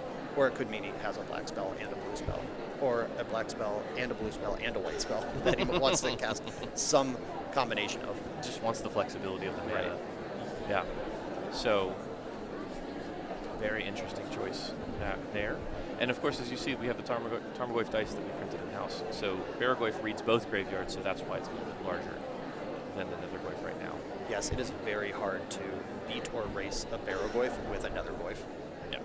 Oh, interesting. So Tameo gets in, makes a clue, and then Kaito joins the party. This is one of the cards that might help here. Yes. So this is Kevin's biggest, value engine, right, in the deck is probably Kaito. Yep. And that's going to crack in for some damage and hopefully give Kevin a chance here to turn this clock around. Well, this Kaito is not the highest impact because if it stuns the Barrelgoyf for 2 turns, Quantum Riddler eats it. If it draws a card, Quantum Riddler eats it, and Barrelgoyf gets to gain a bunch of life when Kevin surely chumps it with Orc Army this turn. If it pluses, then it survives at 1 loyalty, but who cares? It's smaller than all of the things. This is a desperate Kaito. It's one of the best things that he could have, but it's still not very good. Right. So, and then of course, Kevin putting Tameo back into play and passing back to Scott. Barrelgoyf was stunned by Kaito. Yes. And so we have Riddler available to attack. Now we're leaving Caracas. Oh, baby. It's a fairy time. There's the fairy time. Bird Teferi. So what happened on Bloomburrow? Do they just get seen through the lens of the plane when they go there? Yeah, I think that was like a secret layer or something where they were just like, you know what, these are these Planeswalkers personas or something. We got Fox Jace, we got Teferi as a bird. Ral is an otter, which he was anyway. Yes, right. He already was that. All right, so Teferi takes care of business here. Yeah. Everything is dead. Everything is small. I think Kevin is going to draw a card that concede, is my prediction for the next couple seconds. Oh, okay, I see what happened. So Teferi bounced Tameo, and then Riddler got in and attacked Kaito. Right. To just clear out Kevin's board and really press the board advantage here. So Scott is really mounting an insurmountable board position. This is what we saw with the Esper. This is basically what you said before game one, right? Is that if Esper Blink gets to start casting 5-mana spells and resolving them, things can end quite quickly and quite poorly for the tempo deck. Yep, and even their 3-mana spells are higher impact than what anything the Dimir deck is doing. I mean, Murktide Regent is 2-mana, air quotes. Right. That can be a pretty big impact, but this Barrogoyf, this Teferi, I mean, they happened after the 5-drop, but I think they are as, if not more impactful even on this game. So Tameo coming back down for a third or fourth time, and Nethergoyf and the Work Army getting in while they can. Yep, and Kevin said, your face. I can't give this Teferi any of my energy. Right. I have to deal this final 6 damage to you one way or another, by hook or by crook, because nothing else is coming to save me here. And it looked like Scott, I think, blocked the Orc Army with Tameo just to save that 1 point of damage. But okay, here comes another Kaito. Down and dirty. He played full price for it. Yeah. And we're going to stun Quantum Riddler. That's pretty good.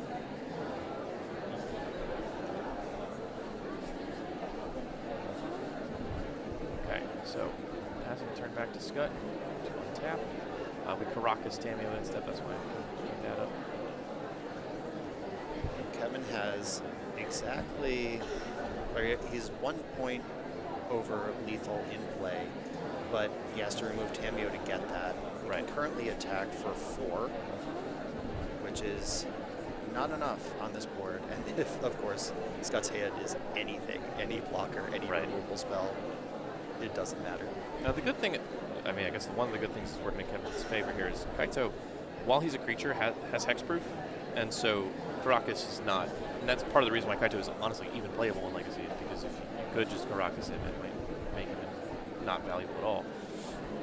Yeah, that hexproof on your turn and not a creature off the turn, it kind of gives Ghost Council of Orzhova. I don't know if for the boomers out there, that was a standard win con for a while. It's just a huge creature that comes in on your turn and then disappears at the end of your turn. It's kind of sorcery speed only. Morphling vibes, even if you want to throw it back even farther. This thing is hard to kill. That was the return to Ravnica standard, where there were matches. I played that card in a couple decks, and there were matches where you didn't even want to attack with it because when it came in, it drained for 2. And you didn't want to attack with it because their only out was Azorius Charm, and that only worked when it was attacking. Right. So you're just like, okay, well, I'll just drain you for 2 until you're dead. Yep. Okay, so Wasteland takes care of Caracas, so that's a pretty helpful impact generated there. And now we're gonna cast a Solitude here, paying full price. I believe we're announcing that we're using the Caracas mana. Yeah, I think that was a float before it left, and then Teferi's in play. Nothing can be done about this. Yep. So take care of Nethergoyf. That's Kevin's biggest threat, and add another lifelinker to the board so that we can try to make sure that we don't lose out of the back door here. Right. Yeah, I think Kevin's going to actually have to start going board control here. The lifelink, there's 2 lifelink creatures in play now. I don't know if going face even helps. I don't know who that was attacking, but it got blocked by Tameo one way or the other. Yeah, I probably would have attacked Teferi there to put them in the position of lose Tameo, lose Solitude, or lose Teferi. And then Kaito might have to just delete itself to stun the Barrogoyf to even have a chance. Yeah, there it goes. Yeah, and Kevin's playing 2 copies of Kaito, so that's the last one. Yeah, that's all of them. They're all accounted for. I love the mismatched out of of our out of our production host deck here. We got a fist bump from the gallery over there. So pass back to Scott, untaps, takes up to Fairy, cracks a fetch, and go looking for a land, and just trying to get these stunned creatures to not have to be able to rejoin the party at some point, ideally. Down to 5. So, and then here we see how much impact a Kaito can have for the tempo deck, because it looked like Kevin was just dead to rights, and then 2 Kaitos, he was able to make a real game out of it.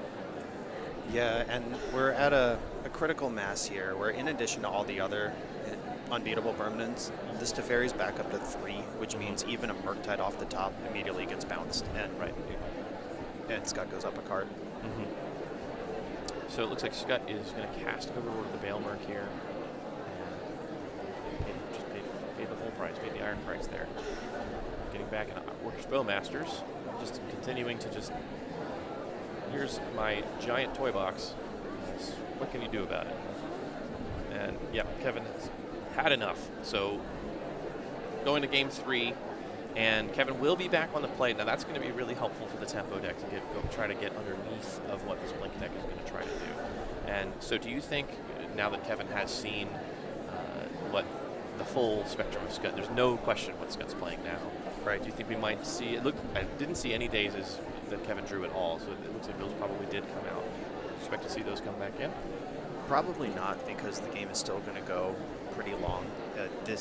It's called Dimir Tempo, but it's really Dimir Midrange. If we look at the full spectrum, compare it to Delver decks of the past, even the blue-red Delver deck that's in this tournament right now, that it's a big part of the format. That deck hits you like a truck. It comes quick, dazes on in all games. We saw Kevin in Game 1 develop a 0-1 Nethergoyf and then a 0-3 Tameo as his first 2 plays, and even in that game, that very late game Nethergoyf that Kevin had one good attack with was 2-3 at the time.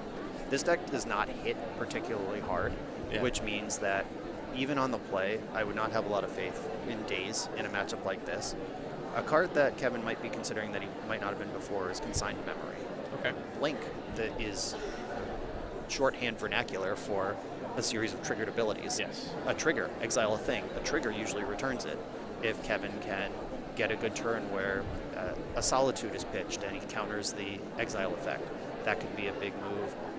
If Felia blinks something and Kevin counters it coming back in, that's a way to flip Felia on its caster and make it betray its master. Right, yeah. So that's a place to go, but Consign does not help versus Barrelgoyf or Teferi. So we didn't get a whole lot of chance to talk about Scott's sideboard either. Do you see anything? Does anything jump out to you over on that side that you think Scott might bring in here? He probably has this Prismatic Ending in over his Force of Wills. Like Scott definitely should not have Force of Will in his deck. Kevin, it's debatable because there are the big plays that we talked about, but Scott, every card in Scott's deck lines up well against every card in Kevin's deck. None of Kevin's cards are worth 2 cards of Scott's. The biggest one he'd probably want to counter would be Kaito, which oftentimes gets ninjutsu'd in, so you're not even going to be able to force it. Yep. Yeah, I would not count on Force of Will being in that deck anymore. Prismatic Ending for sure. There's Clarion Conqueror, Consigned Memory, Fairy Macabre, Force of Negation, 2 Thoughtseize, 1 Hydroblast, 1 Massacre, 1 Plague Engineer. I guess I could see Plague Engineer naming Orc as maybe a way to break that Orcish Bowmaster mid-game if you're just trying to get the Force Wills out of your deck. I don't think it's particularly exciting. Yeah. And that's kind of what you'd expect from a mid-range deck as far as not having a whole lot of weapons in the sideboard for tempo, because they're already pretty highly advantaged just naturally. Yeah, they came for that already. Right. You're in my house. All right, so Kevin opening up game 3 with Island Ponder. Go. So these are Kevin's favorite secret lair turtle ponders. Yeah. Luckily, very recognizable and really pretty artwork, honestly. Yeah, that's from the MagicCon Chicago. That's why there's hot dogs and pizza all over it. And Scud with just fetch land pass. Probably we'll see him fetch for a surveil land at end step here. Kevin getting out ahead of that with Orcish Bowmasters, and Scud just letting that resolve. So not, if he does have a brainstorm in his hand, not willing to just spew it for the worst brainstorm, honestly. Yeah, this is a pretty aggressive Orcish Bowmaster, not even waiting for the Surveil land that's likely to come, not waiting to see if Scott fetches in the end step. Like, Yeah. Kevin could have played this Bowmaster in the upkeep for basically the same effect, except getting for free to know if Scott's intending to fetch Surveil land or not. Right. So that just main phase, bang, here it is, pass. Really aggressive, Yeah. really making a statement of, I want this card in play, figure it out. And Scott indeed is going to go ahead and fetch up the Surveil land there. Take a look. That's Meticulous Archive. That's the blue-white one. And this Bowmaster is a calculated risk because Scott has 3 Bowmasters of his own that, as we saw game 2, the second Bowmaster killing the first is such a fundamental legacy exchange at this point, and it's universally bad for the person who played the first Bowmaster. Yeah. But this Bowmaster being down hits the 4 Brainstorms, Are we not playing Ponder? I'm looking at the list. There's actually no sorceries at all in Scott's list. So it's the Brainstorms, it's the Riddlers. There's a few ways to draw cards here. Yes, absolutely. And so, of course, Cracking Clues. So it looks like he did bring in the Prismatic Ending, and that was used on, or attempted to be used on the Orcish Bowmasters, but was dazed. So Daze is back in the deck here. Yep. And Kevin, on his turn, adding a Nethergoyf to the stack, and Scott just playing a land and passing. So this is how the tempo wants to open the game. This is certainly phase 1 is going very well to plan. Yep, it usually does. And that Daze explains why Kevin so aggressively ran that Bowmaster. He was daring, bet, as the young ones say. Interact with this. Go ahead. Play your Bowmaster. I want you to. Prismatic End this. I want you to. And so Kevin ninjutsuing in Kaito with the Orc Army token. And so it could have gotten another trigger off of Orcish Bowmasters that says, no, that's got to stay in play. We want to lock you down on that. Yeah, that is one of the things to calculate when you're playing Kaito and Bowmaster together. Do you want the token to be removed forever? Like you've lost a card worth of value by bringing your Kaito in. However, there's no window where Orcish Bowmaster is not in play to pin down those Brainstorms. Right. So, Kaito, Nethergoyf, Orcish Bowmasters, a lot of heat on Scott, and we'll see if he can stabilize. Certainly we saw in game 2 his deck is more than capable of doing so. And so, we're going to take a look here. Yeah, this is as good as it gets for blue-black tempo on the play in this matchup in particular. Yeah, I mean, these are some of your best threats, right? We have the best card advantage engine in Kaito. We have one of the best beaters in Nethergoyf, and then we have the prison piece in Orcish Bowmasters to make your opponent's life more difficult in terms of if they want to draw out of this. Yep. If Scott even tries a Brainstorm, it's going to be, okay, great, I have a 3/3 now. Yep, and Kaito's a heck of a beater in his own right. He's the same size as Nethergoyf right now. Yeah. Scott's already down to 9. I mean, this is a blistering start from Kevin. And last game we saw Kaito have to stun. Kevin was so far behind when Kaito arrived that Kaito stunned, attacked once, then killed itself to stun again. And it was just desperate Kaito. This Kaito's actually drawn cards. This is where you want to be. Yes, absolutely. And in fact, so Brazen Borrower hitting the grave grows the Goyf. And so an end step Felia from Scott, though, that could spell trouble if we have something like a Warped Riddler or a Baelmerk, Overlord of the Baelmerk that comes down here. Yeah, Baelmerk is the scary one. A Riddler, at least Bowmaster is happening, but this is the full jam. Oh, there's Riddler. And this is what Scott's deck wants to do. It wants to blink these creatures and cheat on their mana costs, get them to play cheaply, and then bring it back in. Kevin having a little read there of the Overlord of the Baelmerk, and sorry, man, it's as bad as it looks. Maybe worse.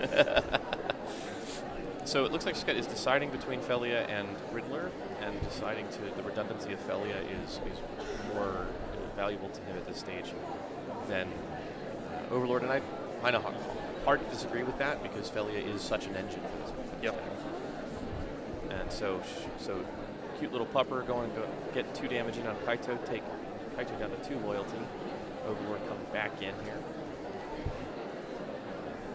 That's a full body 5/5 now in the way of these beats, and that Felia attack on Kaito was so perfect because now Kaito will have to disappear to stun the Overlord, which is bricking everything else. Yep, and Scott picking up that Riddler from the first Overlord mill, and so he got both of those cards. He was agonizing over them, but he got them both. And so Kevin, he's putting up a good fight again. He's definitely on the back foot here, but he's got his engine, and we'll see how Kevin can interact with it, if Kevin can interact with it. Yep, I saw a brief glimpse of his hand, and I saw a consigned to memory. Unfortunately, that Felia stuff happened on the turn that Kevin was tapped out. That would have been a perfect spot to exile that Overlord forever. But I mean, it's still there. That consign, if Scott is counting on this Felia to do what she does, and obviously he is because he picked up his redundant legendary copy off of that Overlord, that is part of the plan. We'll see if there is a pinch point. And there's no lifelink in play. Scott is at 9, facing down 4, 5, 6, 7, 8, potentially 9 damage of Kaito pluses, or more if there's a Bowmaster. Like, this might be a spot where you just turn everything sideways, lose some material, consign your play next turn, turn everything sideways again. Yeah. And the other thing is, too, because Kevin tapped out for Kaito, that could potentially have sent a signal to Scott that he didn't have a consign in his hand. Right. Because he didn't bother to leave it up, despite knowing he's up against a blink deck. And so that might make Scott more willing to blink out the Overlord and thus risk it to, or expose it to the consign. So Kevin with a Brainstorm to try to improve his hand. I did see a Force of Will in there. Unfortunately, I can't see a whole lot else. I think I see other Bowmasters. And we're going to cash in Kaito. Here we go. And that's a dead Planeswalker now for another Goyf. There's the beats. So beating in for, so it's a 5/6 Nether Goyf, and Scott's down to 3. Here's another Nether Goyf. It's another 5/6 for 1 mana. I'll take that all day long. How about you? Yeah, and that consigned to memory is going to be pretty important because Scott is going to rely on Felia to exile this Overlord and then return it untapped as a potential blocker. Yeah. Or we know Solitude's in the deck. There's a lot of things here that consign can turn off. And I see Force of Will floating around in Kevin's hand as well. So a spell and a triggered ability are both covered, and he has 2 lethal threats.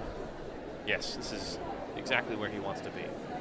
So very powerful position. And of course, Scott being at 3, he has no window to Brainstorm as well. And Quantum Riddler would be very painful for him to put into play. And Kevin with the clutch Fatal Push. Who needs consigned to memory? Let's just not have Felia. Let's just take care of the dog. Right now, Scott with a Barragoyf really pressed against the wall here. That would be powerful if we were at an even board, but Kevin's like, nope, let's not get a lifelinker into play. And feels so strongly about it that he pitched the consign to memory. Yeah, I mean, you can't consign a Barragoyf, like I said, during sideboarding. You can force it, though.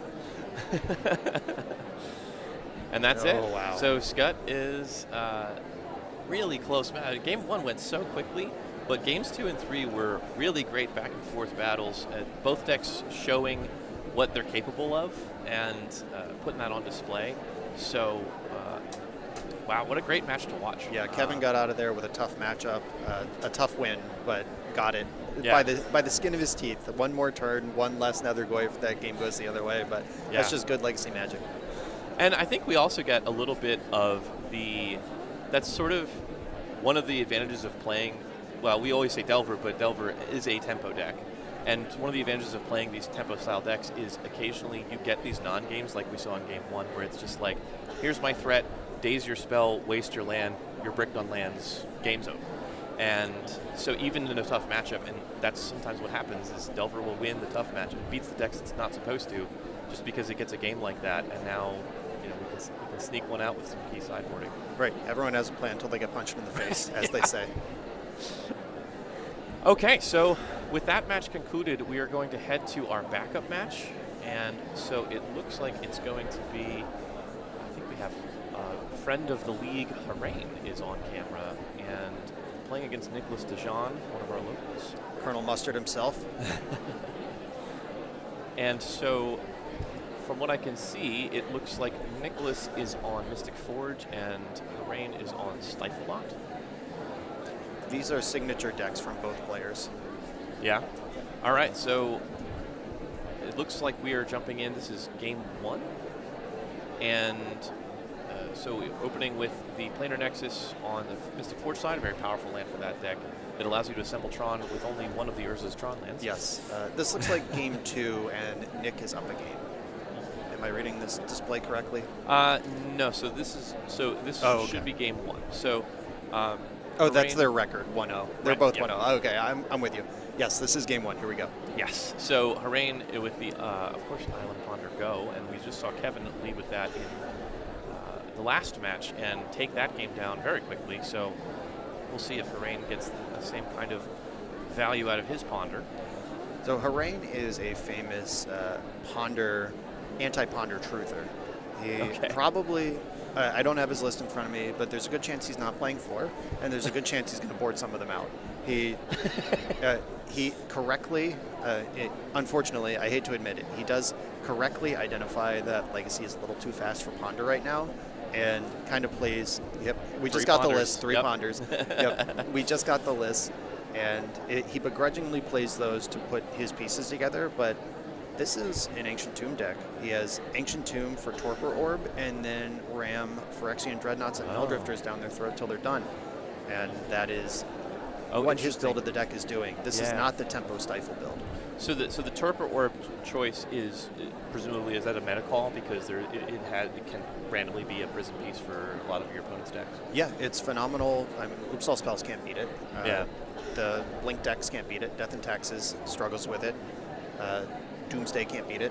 There's a lot of spots where a Torpor Orb is just powerful, proactive counterplay, and then it also turns on all the cards in the Dreadnought deck without having to line up your Stifle or your Consigned to Member or your Address Down with the thing. You just turn one Ancient Tomb, and here we are.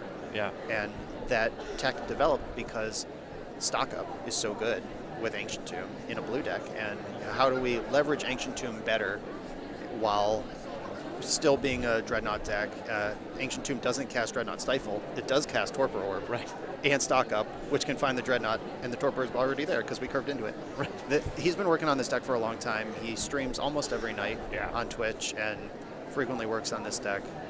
You'll notice that the deck is gorgeous. He's a collector of foreign foils, likes Russians, Japaneses. I was going to say that's a foreign Black Border Tundra. Sure is. Down there. But meanwhile, Nicholas DeJean is having a turn.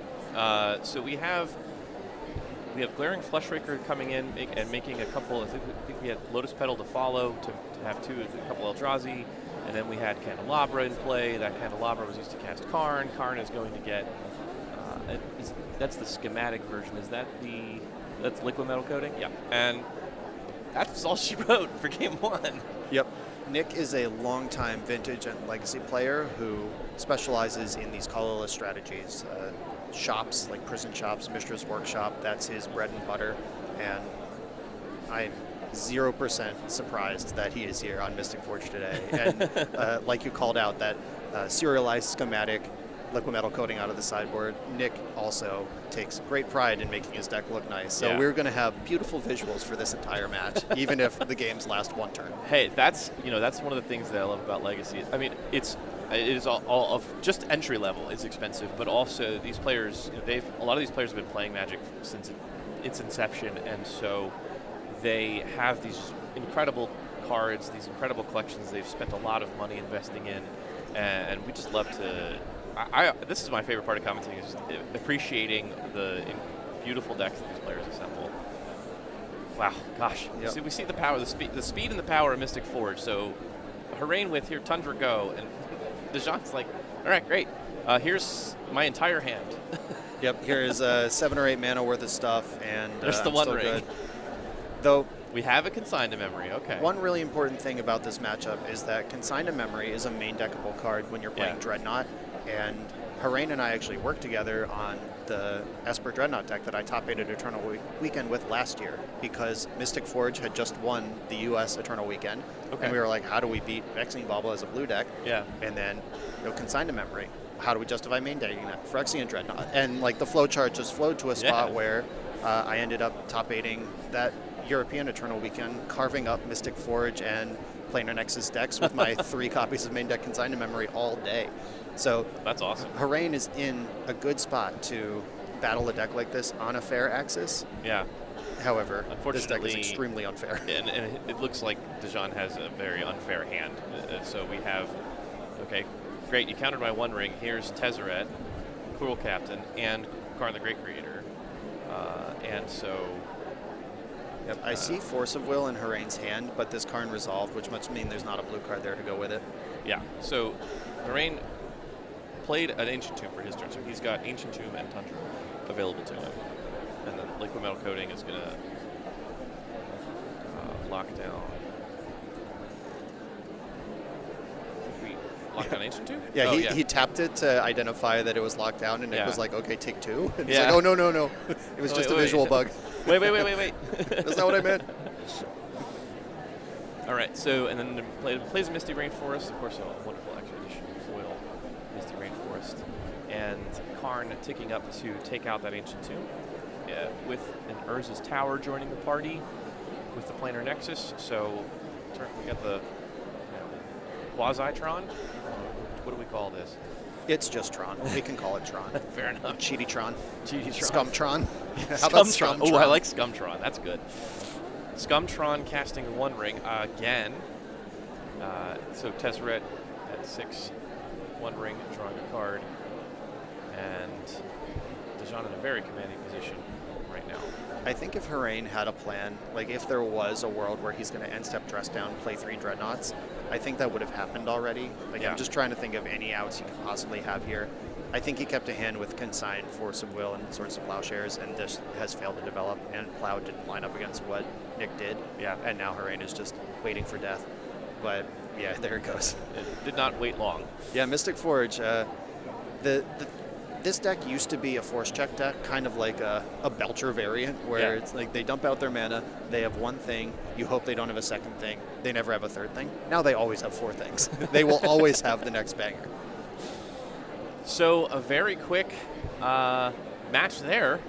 Very unfortunate outcome for Harane, just getting... I mentioned, this deck, when it does its thing, it does its thing, man. It is a steamroller and is very difficult to stop. We didn't even get a chance really to talk about what might be brought in the sideboarding there. It's... Yeah, I see 3 Clarion Conquerors on the list. There was plenty of time for those to develop, right? I mean, Harane did have a turn that game where he had Tundra, Ancient Tomb in play. Right. And that's stock up mana, that's Clarion Conqueror mana, that's Stress Down Dreadnought. There's so many, or Torpor Orb Dreadnought, there's a lot of 3 mana plays, and he just didn't have them. He just was forced to keep a reactive hand because of the texture of the matchup, and could not react enough times. Yeah. So it's basically the Mystic Forge deck got the nuts in game 2. Pretty strong draw in game 1, and definitely the nuts in game 2. Just okay, great. We got 1 Force of Will, or no, we got a Consign, I think, on a One Ring, but we just have all of these. Yep. Still. And then Force with no blue card in the hand Right. to follow it up. And Karn resolves, and even if the blue card was there, the very next turn was a One Ring. Or did that One Ring come out of the card? No, because he got coding and then coded a land. So that ring was also from hand. Yeah, just also had another one. Yep. Still had all these. Yep. So, so that's it, folks. Those are our feature matches. We're getting ready here. We're finishing up round 2, and so strong opening from. So I believe Harane is one of our special guest bounty players. So I believe that means Nicholas Dijon has earned his bounty. Yeah, we have Harane and Roland Chang floating around out there.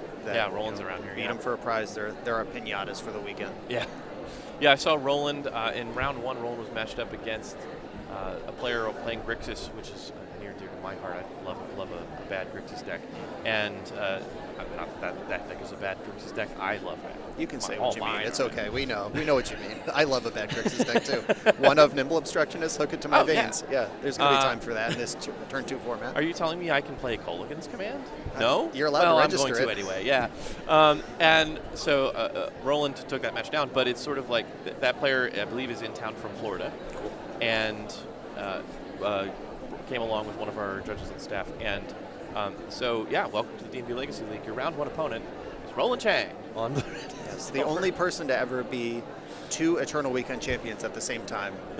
Nobody else has held that that title. The only person who came close was Johan Larsson a couple weeks ago. He's currently the reigning European winner, and he made top 8, having to go through Roland in his winning in. Roland had a chance to block and say, no, I'm keeping the title.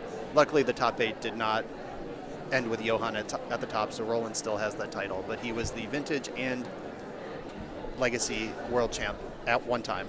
Oh, wow. Incredible. To win Vintage Champs and also win Legacy Champs. Like the weekend of Roland Chang. Well, they were 364 days apart. It wasn't the same okay. weekend. It was, he won the previous year, and then he was the dual belt holder for one day until somebody else took the other title the next day. Well, that's still sweet. Certainly a lot better than I'll ever do at Legacy or Vintage. So Certainly with that attitude. Yeah. Yes.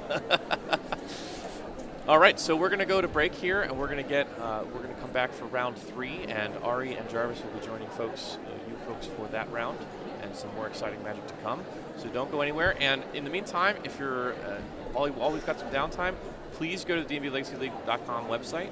You can command charity in the chat and check out all our awesome raffle items. You can earn tickets for the raffle by donating to Trans Lifeline.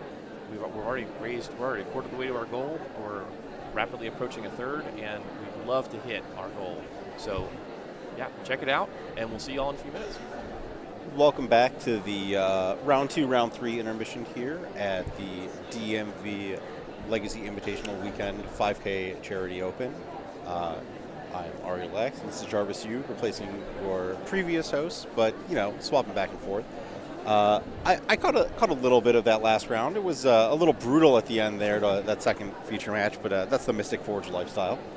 Oh, yeah. I think the Mystic Forge deck is doing quite well in this room. I also know notable MTGO player Karate Dom is in the room today. He's also 2-0. My copy of Mystic Forge. Your physical copy of Yes, Mystic Forge is my- 2-0 in this room. Yes. Why are you not 2-0 with it, Jarvis? Is it because this is much better than playing Mystic Forge? Well, we'll leave that to the Twitch chat to decide if being here in the booth or playing Mystic Forge is better. Yeah, I will say I did mention this is a charity tournament. A big piece of that is also the charity raffle happening on the side.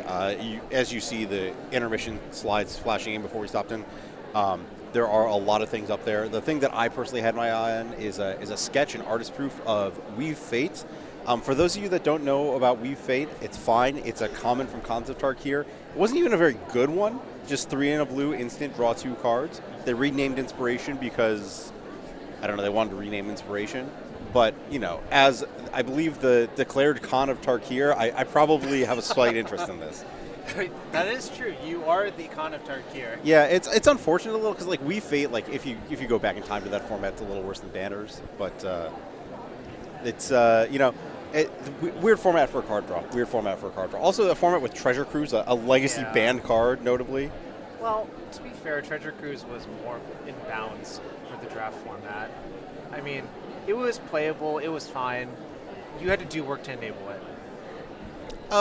Yeah, I mean, you always have to do work to enable it. It's just a matter of how important that Well, work is. fetch lands don't count as work. Fetch lands were in that format. The fetch lands are in this format, but The they fetch don't let lands- you. They don't let you Treasure Cruise. Well, you're not allowed to start with fetch lands at 12 fetch lands in your draft deck. You are in your constructed decks. That's true. That's true. I mean, if we're going to spitball about stuff, I think that if we want to spitball about delve cards, absolutely cannot have Treasure Cruise. Do you think Dig Through Time is something that could be acceptable for current Legacy? I don't think you want to mess with any of that stuff. Okay, I think you the don't. blue delve cards that draw cards or our card selection are just way too powerful. Okay. Now, on the flip side of this, do you believe that Murderous Cut is a card that could be seeing more play? Probably yes. I think. Well, it's hard to play in a deck that also has Murktide Region because they sort of compete the same. Yeah, that probably is the But most important delve card. Cut is actually very good with Murktide Region. Is the And other against. flip side. Yeah. That's one of the big things about Murktide Region is that it is in this overlap where the black removal spells that cost 1 are very bad against it, and Murderous Cut happens to be a black removal spell that costs 1 that's pretty good against it. So, I mean, some of this may also have to do with the exact spread of graveyard hate that we expect to see because if you're playing against Ley Lines and Rest in Peace and Dauthi Voidwalker, all of these delve cards start to become more of a liability than even something like Nihil Spellbomb or Soul Guide Lantern because if you're putting your opponent on the spot where, like, I have 5 random cards in my graveyard, are you supposed to pop your Needle Spellbomb and then leave yourself exposed to an EOT and Tomb? Like, that's a very different equation for the delve cards than if it's just like there's no cards in my graveyard ever again. Yep, definitely agree. A piece I'm actually interested in. There's been a lot of wonderful prizes on display. There's a few giant wood carved cards in the rebound events. There's a Wasteland and a Brainstorm. Like, those both look beautiful to me. Yeah, so they're like, you know, wood burned in etched recreations of the card, like the card as printed. So like the Mercadian Mask, Brainstorm, text box and art, a Wasteland text box and art. Those are very nice. Yeah. Yeah. I wonder who's going to get those tomorrow. It'll be fun to see, you know. Yeah. The drawing, I believe, at 5:30 tomorrow. Well, those I think you have to win the rebound events to get. Or The Wasteland, I believe, is in the raffle, and I believe the rebound event is the Brainstorm. Sure. Okay. Yep. Sure. Well, it'll be nice to see where they end up home-wise anyways. Yep. So it does sound like our third round, it has been paired, and it will be coming soon. So just sort of idling through the things that we've seen on camera, we've seen Stiflenought, Dimir Tempo, Mystic Forge, Nadu, Affinity. I'm going through the list mentally. Esper, Blink.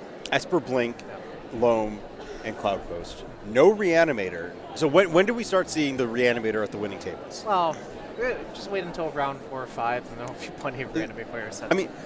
Walking around, we did like talk about this and sort of look. And the thing that I sort of noticed about this room, this metagame, and I don't know if this is like, you know, we mentioned like these are very good players trying to out metagame thing, or just the bias of the region in general. I guess maybe we can split this. There's a lot of Nadu and Green Sun Zenith style decks, and there's a lot of crop rotation decks compared to what you would normally expect. And I think this is the entire northeast stretch from, you know, Baltimore all the way up the coast is kind of known as like the area for people to be playing crop rotation, right? Like that's just kind of how it's always been. Like the World Collection of Tabernacles lives here basically. But the Nadu thing seems like it was sort of that way starting last year and sort of continuing. I think obviously after Pro Tour Modern Horizons 3, people looked at the deck from the Pro Tour and like, okay, this is presumably strong enough to be banned in Modern, so maybe it's good enough for Legacy. So what can we do? Obviously, Nomads Encore is a big upgrade. I think a lot of people in this area started looking at, including Brady Monroe, aka Einstein 9988 or 9898.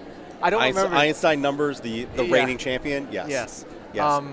I also worked on it some back then as well, but it's just, I think the Nadu Nomads thing is very close to like Clamp Affinity in a lot of ways. In terms of power level. Or close to like, this area does also have not a huge history, but like a bit more than you expected of like the Green Sun Zenith progression all the way through even to the Cradle control decks as of pre-Nadu, the wonders of Fiend Artisan or whatever. I have played against Fiend Artisan Cradle that spliced in Nadu combo somewhat recently, and that was somewhat interesting. They were heavy on Frenzied Bailouts and Aliceware's Shepherds to force off their combo through. So yeah. Frenzy Bailout. Do you know all the lines of text on that one? I believe I do. Green 3/2, Trample Haste. This creature cannot be countered. Creature spells you control cannot be countered. I think there's a damage can't be prevented too. Oh no! I forgot. See, this is the one that always gets people. That's why it's the best, because it gets people on Quest TVs and it gets I could be wrong, but I'm pretty sure that they also snuck that one in there. That sounds right to me. Yeah. So Glacial Chasm, you're not safe from a Frenzied Bailout. That's a really good point in this metagame. And yeah, I think that's actually like a bigger deal than you would. Also, like One Ring, right? Like that's like another reason for damage. Yeah, actually, that. I mean, I remember people used to play like Bone Crusher Giant for the One Ring. Yeah, as well. Bone Crusher Giant targeting an arbitrary thing. I hope you lose the game. Yeah, it doesn't matter who you target. Yeah. Target yourself. Target your creature. The world's your oyster, right? Yeah. And if I'm seeing this feature match coming up correctly, we got a nice one coming up. We got a real nice one potentially coming up this round.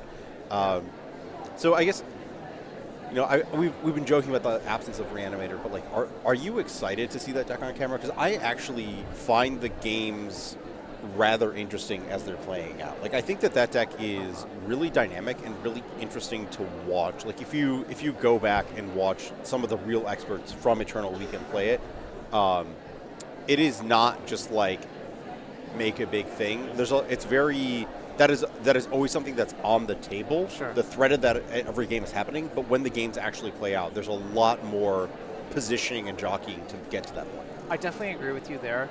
I also personally find the post-war games of the Reanimator matchup versus most decks more interesting because then they're forced to bob and weave around hate, or maybe they're just like, I'm not going to bother with this, I'll be a completely different deck post-war. Yeah, I'll save this for later when we eventually see Reanimator on stream, but one of the things I want to bring up is that, like, there is a constant discussion, this is like a classic Legacy thing about do you board out Force Wills in these matchups, but like with the Reanimator deck, there has been discussion about like how much the Reanimator package you cut in the mirrors, because this is like the weird part of the Reanimator deck, is that you can reanimate out of either graveyard. So like even just having an Archon in your hand at any point, like not even the Entombs, like we're not even going to start about like you entomb and then your reanimate gets forced and then they reanimate your thing, but just like the act of like the reanimate targets being in your deck can be a liability. And I think that is like a really interesting dynamic when you go to the post-war games, is like how much does each player leave in or not. So here we are kicking it to a feature match with one of our wonderful guests, Roland Chang, playing against another notable Eternal Magic player, Paul Mastriano. I'm sure these two have battled a lot over the years. Maybe more so in Vintage, actually. They're both Eternal Weekend champions, right? Right. Well, Correct. Rowan has two. Roland is two, yep. I don't remember which years they were, but one Vintage with Shops way back when, and one Legacy with Blue-Green Madness. A deck Also way back when. Well, there's a reason you don't see Blue-Green Madness in Legacy anymore. Yeah. The creatures have gone a little ways from Arrogant Worm. I think Wild Mongrel's a little more discussable. Basking Root Walla still sees a lot of wonderful play. Well, and then was only Paul, with Bazaar Baghdad. Was that the year with Forgotten Ancient? Was this Forgotten Ancient Oath? Potentially. Another card that you don't see. This I could be remembering my history wrong, but I do remember that like being a pretty critical year for. How many people do you think actually know what Forgotten Ancient does from Scourge? I think the more important question is how many people participated, still in this room, participated in the online polls that created Forgotten Ancient. Okay, so we actually have some gameplay. We've got a Mishra's Bauble off of Roland's side, revealing a card from the top of Paul's library. Funnily enough, Paul is the Affinity player who probably has his own Mishra's Baubles. Roland opting to surveil, milling a Daze. I think there's sort of an interesting tension here with your bauble sequencing and this drawing on the bauble here. I'd be interested to talk with that a little more as we sort of see Paul's first turn play out. But when you have a bauble in a surveil land, do you like to target yourself or your opponent? Or the decision about whether you surveil or not? That's interesting. I think I would probably target myself because you know exactly what you need, but you don't know what your opponent necessarily... seeing their top card doesn't really change a lot of what you're going to do. But what if you don't know what they're playing, too? That's true. And, I guess a lot of the what do you surveil, if you look at your top card, there's the question of, is Roland lining up to play a one-drop otherwise? Because if he's not, then it doesn't matter. But if you look at your top card, you can change what land you're playing if you want to draw it later anyways. You don't have to surveil. Paul off to a great artifact start with the full spread of zeros. That looks like a old border Mishra's Bauble from Brothers War, and then the classic original Lotus Petal Mox Opal. And we have some mana. Paul looks like he's debating what to do here in terms of using it. And it looks like float and then use a second Mox Opal as effectively a Lotus Petal. Yep. I think a Chalice of the Void is going to come down for one. And this looks like a Chalice of the Void for one with a mana back to Daze. And I guess the other equivalent piece of this is that if you use the in-play Lotus Petal, you're in a spot where your Mox Opal is not metal crafted until the Chalice of the Void resolves. And if it gets countered, you're both out a Lotus Petal and out the metal craft. Whereas if you use the Mox Opal, all the second one was doing in your hand was being a Lotus Petal anyways. So would you consider dazing this to cut the petal off? Because one thing I noticed, if Paul has a land, he uses the land to play Chalice of the Void instead, right? Instead of going Mox. That's true. I don't think I'm super interested in it because the Mox stays on. And the piece here, I think, for Roland is that the way you get out of this is Corey Steelcutter. Sure. One of the newer prolific threats from the Delver deck that has really made it actually viable. Also, we're sort of proceeding to a point where I think that now you can make this decision about how much mana you want on a future turn while still representing 2 drops. That's a Soporific Springs, the back half of Sync of the Super, taking some damage. This looks like a Affinity full discount Thoughtcast. But Roland now has this Daze that he can cast hard, he can pick up the Thundering Falls and still have 2 mana next turn, and then also have the Thundering Falls for another Surveil. So there's a little more utility. Yeah, I mean, I would say right now, Roland's in a really tough spot. None of the 1-mana spells do anything. Second Thoughtcast, again, full discount. The wonders of playing cards that cost 1 through a Chalice because they don't really cost 1. And Paul's in a really great spot this game.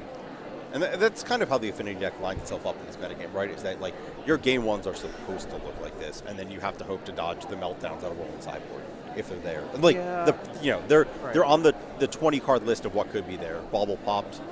Paul looking at Roland's top card as Roland also flashes it to the camera. It was a foil onslaught Fluted Delta. Yep. That is little Dorito down there. That's a trigger reminder, I see. Oh, I was trying to figure out what that was. So we have an end step action, full countered by Chalice. Yeah.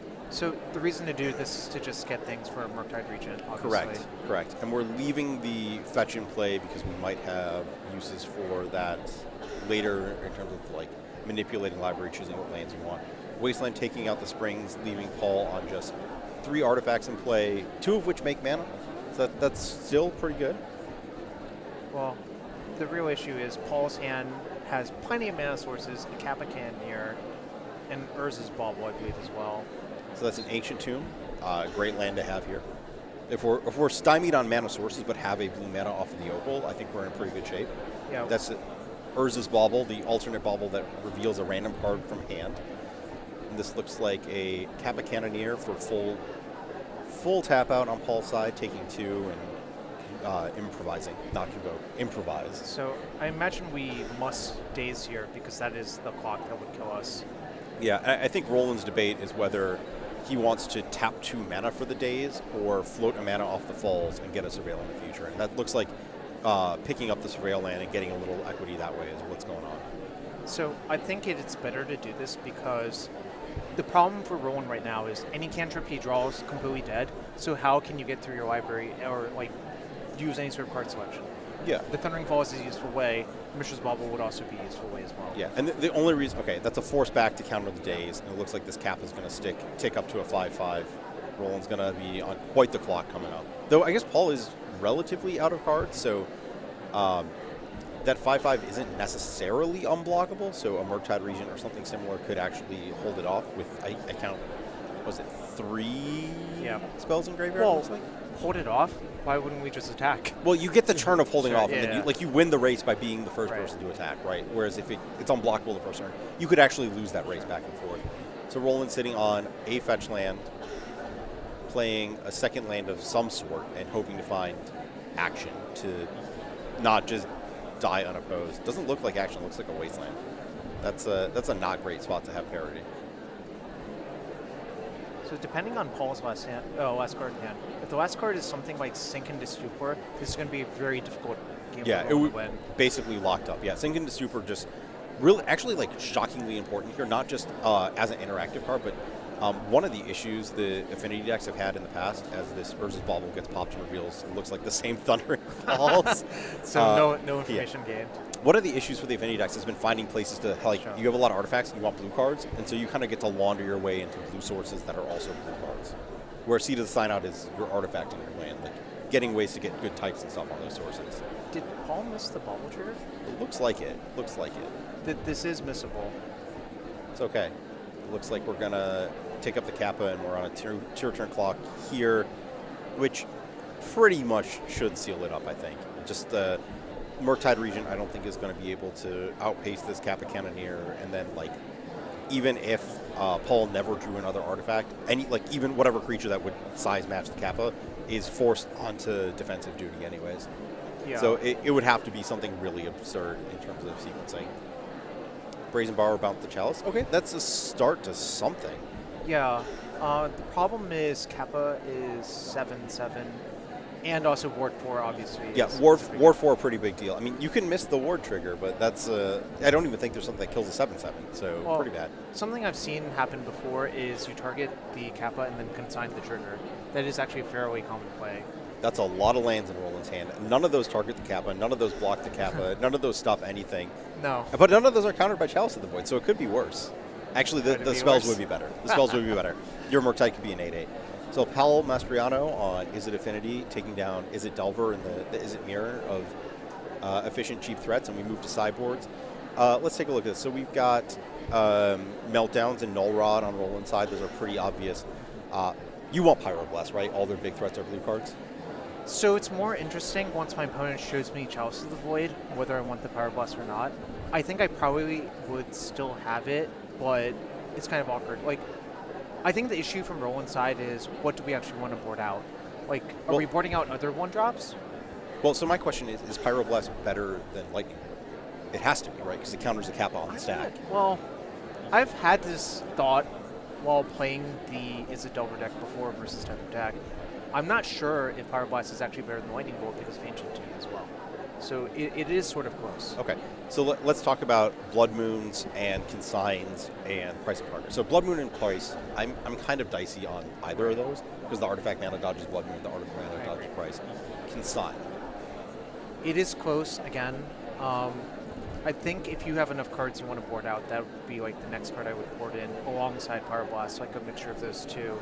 Obviously, countering Chalice of the Void for 1 mana is nice.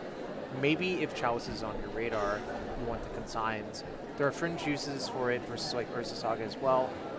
I think instinctually I wouldn't have it in my deck because you already have enough cards. You have the 2 Meltdowns, a Null Rod, and a Braid, and Pyroblast/Consign after that. So I might actually consider trimming on Daces because the way their mana lines up, like they can just kind of jump past the points. And I would maybe want more Consigns on the play. Sure. Just because you can actually get, like, on turn 1, they'll just play a Chalice when they're on the play, and you're just kind of behind on that point. I agree. Moving to Paul's sideboard, how do we feel about Dismember? It's a painful way to do it, but I think you're probably supposed to have it because I think almost all of the games you lose to this style of deck involve Murktide Region or an unchecked 1-drop. So is this a play-draw thing where maybe you want to dismember more when you're on the draw because your opponent's more likely to have the 1-drop under the DRC under your Chalice? Or is this potentially just a regardless thing? Because the way you're describing it, like, that Dismember doesn't stop a Quarry, it probably shouldn't stop a Murktide. So that's the kind of bit I'm thinking. Shadow Spear is just like, it's it. You're putting Shadow Spear in, you're attacking your opponent. I also think you're probably going to have to Aether Spell Bomb. Yes, the classic answer to Murktide. Yeah. Are you bringing in any of the Graveyard Hate here to try and mitigate it? I don't think so, because I think it's too conditional. I think some of the games will just look like grindy and attrition-y, and if you ever draw a dead card like that, you're kind of in a bad spot. Okay. Of course, being a 0 for Kappa or Thoughtcast or Thought Monitor or Emery, they are sort of good, but I don't think they're good enough.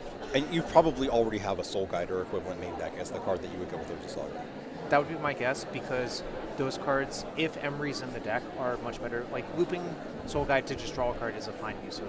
Yeah, and Tormod scripting a DRC, like, isn't a really important thing most of the time, it feels like. It's kind of, they'll rebuild Delirium so fast it doesn't matter. I guess looking at these sideboard Force Negations, we're not bringing those in, but how do you feel about Force of Wills from Paul's side? Because obviously there's some amount of this, like, you want less Force of Will versus the Delver decks, but after you sideboard, the things that actually scare you out of Roland's deck are basically, like, 1-card combo kills against you, the Meltdowns, the Null Rots. So do you want some number of Force Wills to back up against that? I think I would just leave all mine in, because I think the Affinity deck is so good at, like, winning a game once it has a established board that you want to stop the Haymaker, the Meltdown, the Null Rod. And even sometimes, like, if you have a Kappa Cannon and you're out, do you actually care about Null Rod by that point? Probably not. So you might as well just Force Will the next thing.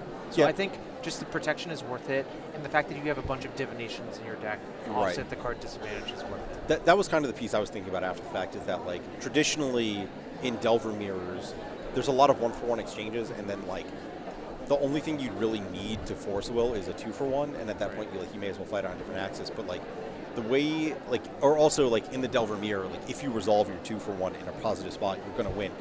In this matchup, it's less clear, and also that's a great way to leverage your 2-for-1, your Thoughtcast. So we see a DRC start from Roland off of a Volk. Almost the ideal start. Just missing Mishra's Bauble. Yeah, that would be nice. That'd be nice. This Paul with 8 cards and obviously a lot of zeros in deck is debating what to do. Ancient Tomb to start. Opal. Okay. Chalice. Daze. Trigger DRC. Okay, so DRC puts a Delta into graveyard. Good start if the Valk is your only land and you haven't already done it, and there's no force back from Paul this time to protect the or to stop the days. Waste the tomb. This is Delver 101. Yes, Yeah. this is the Delver I love and remember. Yeah, we have entered garbage time, but I have a 1/1. Okay. I just hope this saga doesn't somehow make it up for Paul, for Roland's sake. I mean, the thing is that 1 Ancient Tomb's already down, so the question is, how is Paul jumping to making the Construct token this fast? So Brainstorm for Roland, nice little foil mask one. I do just want to point out the Mask Guard as we put a Lightning Bolt into our graveyard off the Surveil. It looks like a Pyroblast did make its way into the deck. Yep. So the reason Roland's doing this is trying to hit Delirium. I don't think it's been achieved because I only count land instant.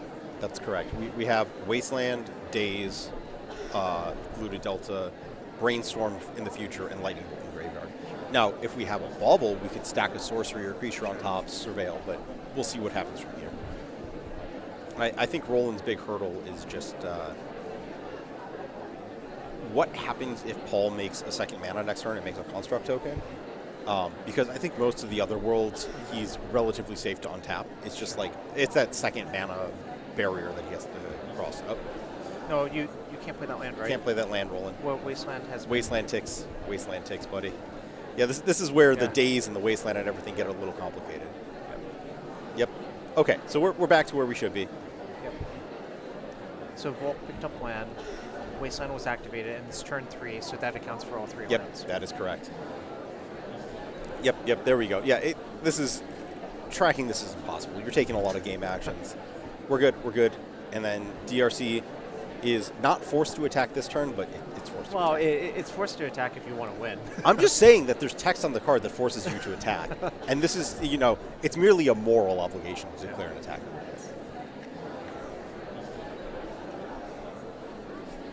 So, it does look like a handful of red cards for Roland, which is that a good place to be or a bad place to be here? Well, one of them is Pyroblast, so that's like a blue card in disguise. But I think the Lightning Bolt is actually super key here because that breaks up the Construct stuff you were talking about.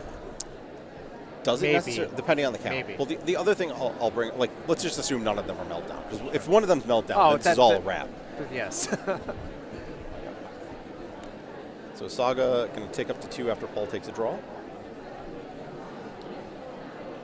And now we get to sweat the mana situation. Oh, that is a good sign for Roland. That's bad. That's bad for Paul's chances. And this is kind of like the fortunes of the Affinity deck is that your deck it's sort of a ramp deck in disguise. You have a lot of mana and some hits and a little bit of interaction, and you do have to draw them in the right quantity, and you can be short on the backup copy of anything. And when the Delver deck just hits, the one piece that you're short on via like how things line up, you're in a bad shape, and that's kind of what's happening. As Roland sticks a second DRC, we tick for 1, and it doesn't look like we're going for Delirium just yet, which is probably fine because just looking at the math with a single Lightning Bolt, 2 attacks for 6 and a Bolt, 15. That looks like Paul's life total. Saga ticking up to 3, but Paul's going to float a mana and have to decide what to find. Yep. So after the mana's floated, Roland is fetching. I think I might have fetched... Well, I was thinking about this. You can fetch main phase looking for Delirium. That's weak to Soul Guide Lantern, which is probably why Roland didn't do it. But if you're forced to fetch now anyways, I don't know. Well, I was saying that the math doesn't change in the clock, so I don't really care when we Lightning Bolt. I think Okay. the question, what the threat here is actually that your opponent left in Pithing Needle, and if they don't float, they just go straight to the, they pass priority without floating. Like, what do? You fetch, right? Yeah. Yeah, okay. Cool. Because they could, the way the Saga works is like, once the trigger's resolving, the Pithing Needle goes from their deck to play, and your Scalding Tarn gets named, and they Wasteland you. Now, I don't know if that would even be good for Paul if Roland let it happen, but I'm just saying, like, that is a thing to consider. Yeah, I think you have to fetch. I also think part of it is just Paulo's rule. Don't give them the choice of, like, needling you. Like, if you know you need the mana, essentially. Yeah. Which I think Roland does. Yeah, let's see. So we've got Lava Spur Boots coming down for Paul. Not going to add... Well, it is like a fraction of a mana here, right? It's 1/3 of a mana. Yeah. Right? We still have a colorless floating, too, just to bring that out there. So Paul access to 1 mana. Looks like with this Lotus Petal potentially resolving. will bring us to 3 potential mana between the Opal, the Petal, and the Floating Mana. Actually, this is like a spot where you don't even need it here. So this is the Thoughtcast with the Floating Mana and the Opal. Good time to remind the viewers about the old announcement trick is Roland resolves this Pyroblast on that and gets 2 Surveil triggers. But if you announce Thoughtcast, it locks in the cost, and then you can pay the cost with Lotus Petal by sacrificing it, and it still counts for Affinity and the mana you're adding. Classic trick from Mirrodin block with Chromatic Sphere, but we've got a little better cards these days. Well, the Chromatic Sphere thing was very unintuitive because, I mean, Chromatic Sphere is also just a messed up magic card. Very weird card. Roland Chang, it doesn't look like he get Delirium here, though. No, he surveilled away 2 lands, which I think he's just glad not to draw them. Yeah. And I guess the other piece of this is that the Delver deck actually is relatively short on the other card types for Delirium, right? Less so with Corey Steelcutter in your deck as well. That's true. It looks like we got an upkeep Lightning Bolt U, it was going to be Lightning Bolt U at some point in this game, right? But that's a Ponder. Do you just keep the Ponder and just cast it? Probably. So it depends on whether Roland cares about the mana a lot or not. I think that's the real question. Is like, this is kind of the dilemma of cantrips in the London Mulligan era. Is like, costing a mana to filter is a lot more of a cost these days. Also with just more powerful cards like DRC. So we're keeping on top, and it looks like 3 types in Graveyard after the first Surveil. Sorcery, instant land. I haven't seen any creatures or artifacts. Ooh, that's a Brainstorm. Yeah, it's a Brainstorm. Digs deep. 2 more DRC triggers. Is that a Meltdown? Let's see. Oh, it's staying on top. Okay. Well, there's so few cards I would leave on top here that I think it must be a high impact card. Would you leave a Forcible on top? That looks like a Meltdown there. Okay, so we have a Delver.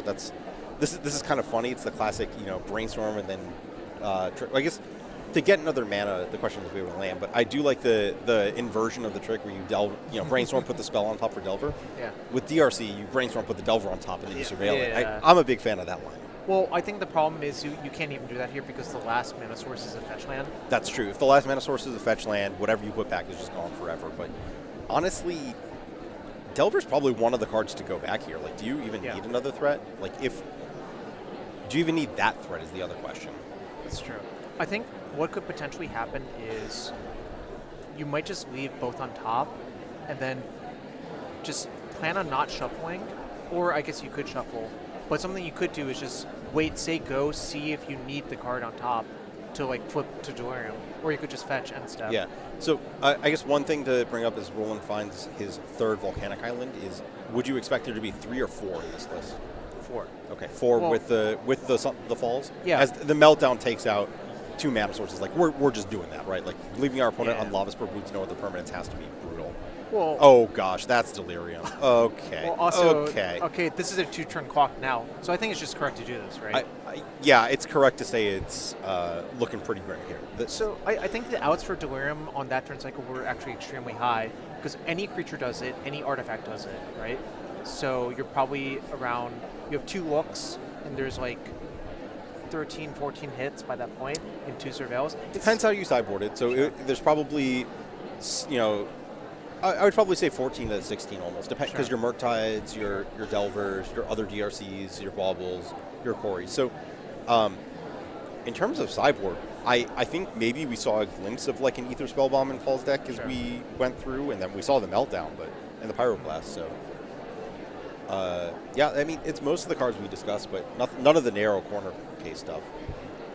Yeah, we'll see if the Dismember makes its way into the deck for Game 3.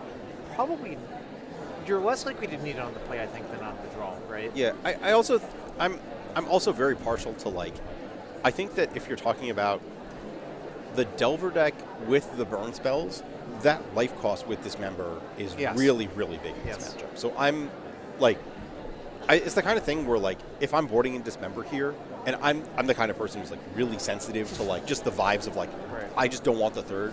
If you go through the deck building things, the 3rd is the 2nd's okay to draw sometimes. I would never have more than 2 in this matchup. I don't think it's really hard to imagine a game state where you cast the 2nd Dismember in this matchup and we're really happy about it. I think more likely the reason there are 3 Dismembers are for Nadu decks, Collector Oof decks, stuff like that. I mean, even the fair Dimir decks, it's probably nice to clean up some of their garbage, because your life total is under pressure in a very different way, where, like, Right. if you go to, like, 4 life, they're not going to, like, double bolt you out. You might have to, like, beat an EOT Brazen Borrower for a turn and then Sure. figure it out, but yeah. Well, I think you're more likely to die in that matchup to their Bowmasters than anything else. This is one of the reasons we saw the shift away from Thoughtcast Yes. and Thought Monitor. I think it's back because of Pinnacle Emissary, but I could see it shifting away again depending on what happens. Yeah, I mean, I don't know, the list that we saw last round didn't even have the full 4 Thought Monitors. Right. So that's a good point, is that, like, the actual cards that say draw a card are more of a liability these days. And that was, what, 2 Eternal weekends ago that shift started happening? That was 2023? Yeah. I think the so-called 8-cast stuff sort of fell out of favor. Yeah. And you see that in Modern, where, like, Modern decks have very few Thought Monitors, if any. I usually see 0 nowadays, but obviously the infrastructure is slightly different. That's a very big deal. I think it's worth bringing that up in terms of, like, why Thoughtcast and Thought Monitor are so much better in Legacy is I don't just want to say Seed of the Synod, it is also like Lotus Petal. You are subsidizing your 0-cost artifacts in so much a bigger way than Modern, that, like, when you play a Thoughtcast in Modern, a lot of it is you have paid 5 mana in installments for that first, or 7 for that first Thought Monitor. And then in Legacy, you're actually paying 1 a lot of the time as the players draw their opening hands here. Paul on the play. And I guess we can talk about, like, you know, Roland is maybe more likely to mulligan in this matchup just because of the single card impact. But Paul's deck is one that is both, like, this is one of the fundamental issues, is that your mulligans hurt you a lot, but you're also somewhat prone to them. London Ball, a pretty big boon for the Affinity decks. Just, like, being able to select and, like, throw back the 1 bad card, like your extra whatever, you know, because you need spell, like, a threat and small pieces. Like, it's easy to be over by 1 on one of those pieces. So I spotted a Force of Negation roll in his hand, but I think his only land is the Thundering Pulse. I'm probably inclined to keep still, depending on the rest of the hand. But I think Paul's hand had a Moxo Pool, a Chalice of the Void, one other 0, but nothing else. So then your hand just doesn't function. I mean, no lands, that's wasteland proof. But you're not doing nothing proof. Moral victories, Jarvis, moral victories. So I already a slight advantage for Roland now, but of course that can quickly change depending on an Ancient Tomb Power draw. Well, I guess a piece of it is that, like, every card does matter because of the affinity mechanic, but, like, Paul only has to stick one thing to negate a huge amount of Roland's advantage. So I think that being down a card is obnoxious. It's only the second card is where it really struggles. Okay, this hand is starting to look a lot better. There's no blue mana, which is the primary issue, but you're probably... There's an Opal hiding in there. Is there? I think there's an Opal. We'll see. That is an Opal, yeah. So the question here is, as we flip this up, is sort of like, Paul's going to have to do the math, figure out, like, how am I getting to Thought Monitor, how I'm getting Kappa, what lands do I want to keep, that kind of thing. So here we go as we kick it off for Paul. Ancient Tomb. I think the second Ancient Tomb was bottomed. Okay. And that's sort of like, if I get Wastelanded, I get Wastelanded. So we have 3 artifacts and 3 mana. So that's 6, 1 short of Thought Monitor. That is correct. So, but we do have the blue mana off the Opal, double Urza's Bauble. Roland not biting on that Force Negation on any of these, because really it just has to line up with the Chalice. And this is also notably not, doesn't work for Kappa. So we're kind of in an interesting spot in terms of casting stuff. So we just have a Thought cast with a colorless floating, it looks like. And there's 1 card remaining. Do you bite on this Force? I think I might by this point. I think I would too, because this means this is the big sweat. It depends on what we're pitching. It looks like that's a Murktide. That's fine. Yeah. It is fine, but at the same time, it depends. Like, pitching one of your cards that you can cast through a Chalice is kind of scary.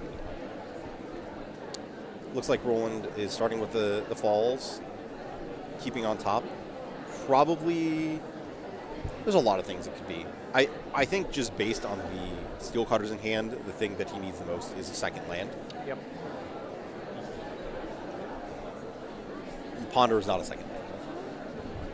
Is a second card type in the graveyard, but not a second land. So we have Bolt.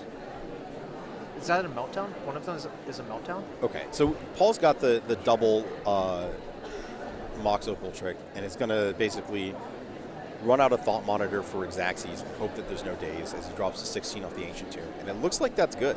So I think Daze is likely to be boarded out for all the reasons we mentioned. It's too easy to weave around it. Yeah, I mean... Especially on the draw, right? Yeah, on the draw especially. Yes, that's a big deal. So Paul draws 2 cards, still has a land drop available. See if it gets used here. Does not. No. Maybe a relief for Roland. Yeah, your opponent goes Thought Monitor. Okay, we got a Brainstorm.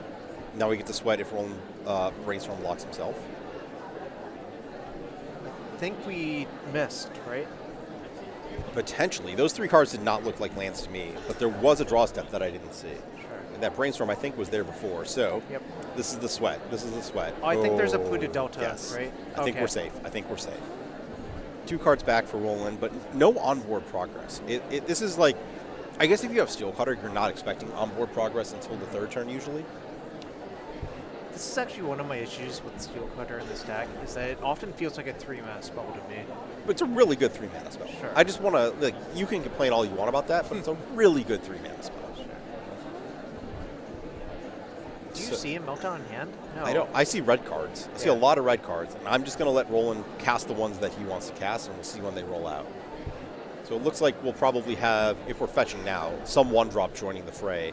Or at the, potentially, not, this is, it's not stifle timing. It's just I don't want to get caught with, this is the thing in Legacy where if you fetch too late, your opponent could cast a spell and then cast a second spell in response to your fetch, and you're just without mana to do anything about it. But it looks like this is just a DRC landing.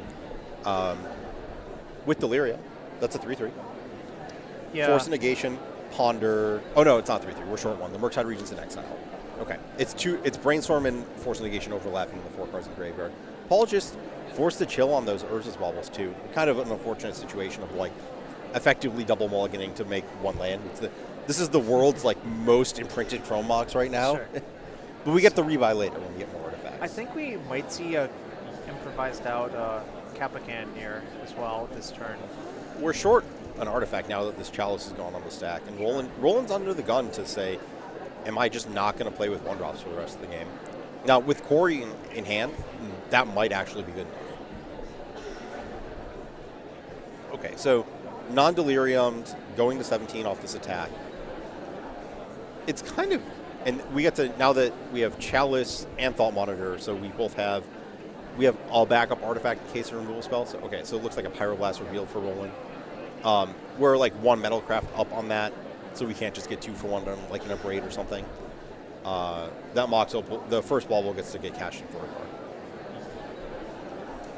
What do you think of cracking that bauble when there's a Kappa in hand? I guess we can still cast it next turn. Yeah, I kind of like doing it because we kind of need action. I think the question that I had is, I don't know how much that Thought Monitor attack is probably correct. So Corey going to hit the battlefield and surveil. But the thing is that if your opponent doesn't hit Delirium, you are costing yourself a life. And I feel like if that trade happens, their 2 life versus your 1 life is not a positive exchange trade. So one chip shot from this DRC as... Also, the other piece of this life total thing is that Paul is stuck on Ancient Tomb as only land. Yep. Paul untapping. Corey Steel Cutter, single spell, just kind of chilling.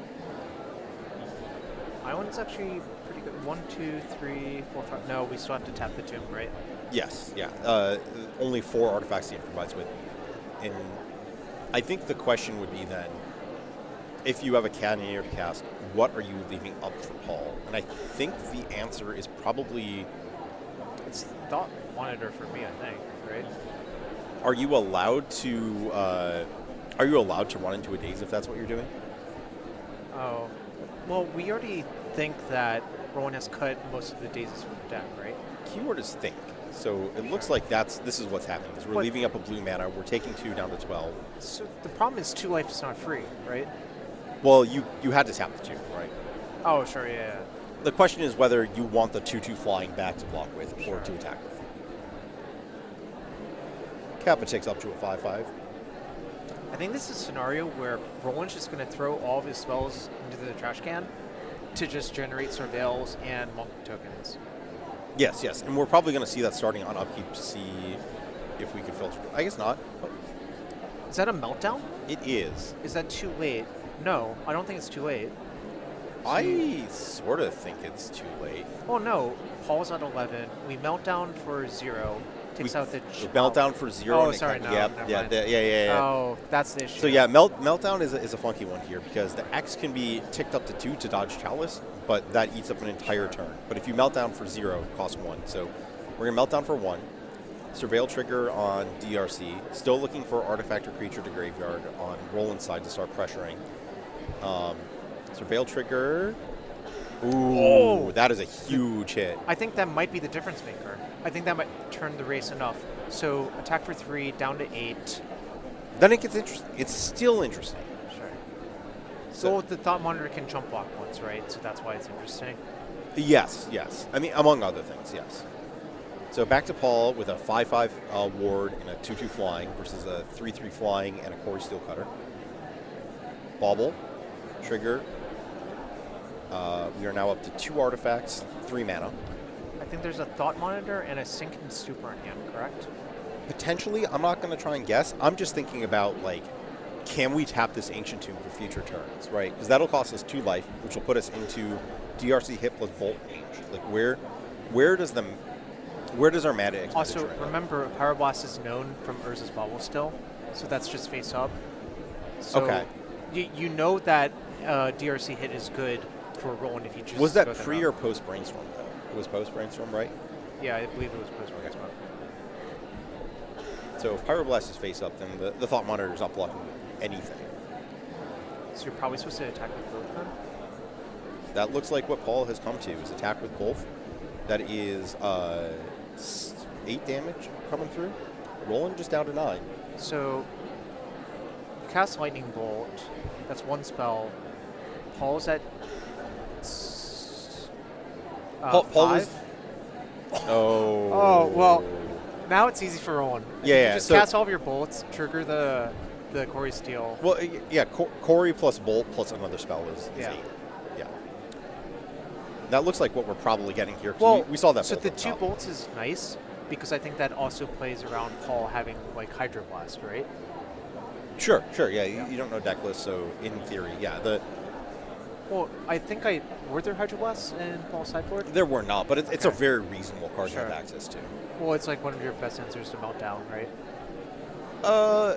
Depending on deck that it's coming out of, Sure. yeah. But I guess like this deck is almost a mono red deck in this matchup once you start cutting down daisies.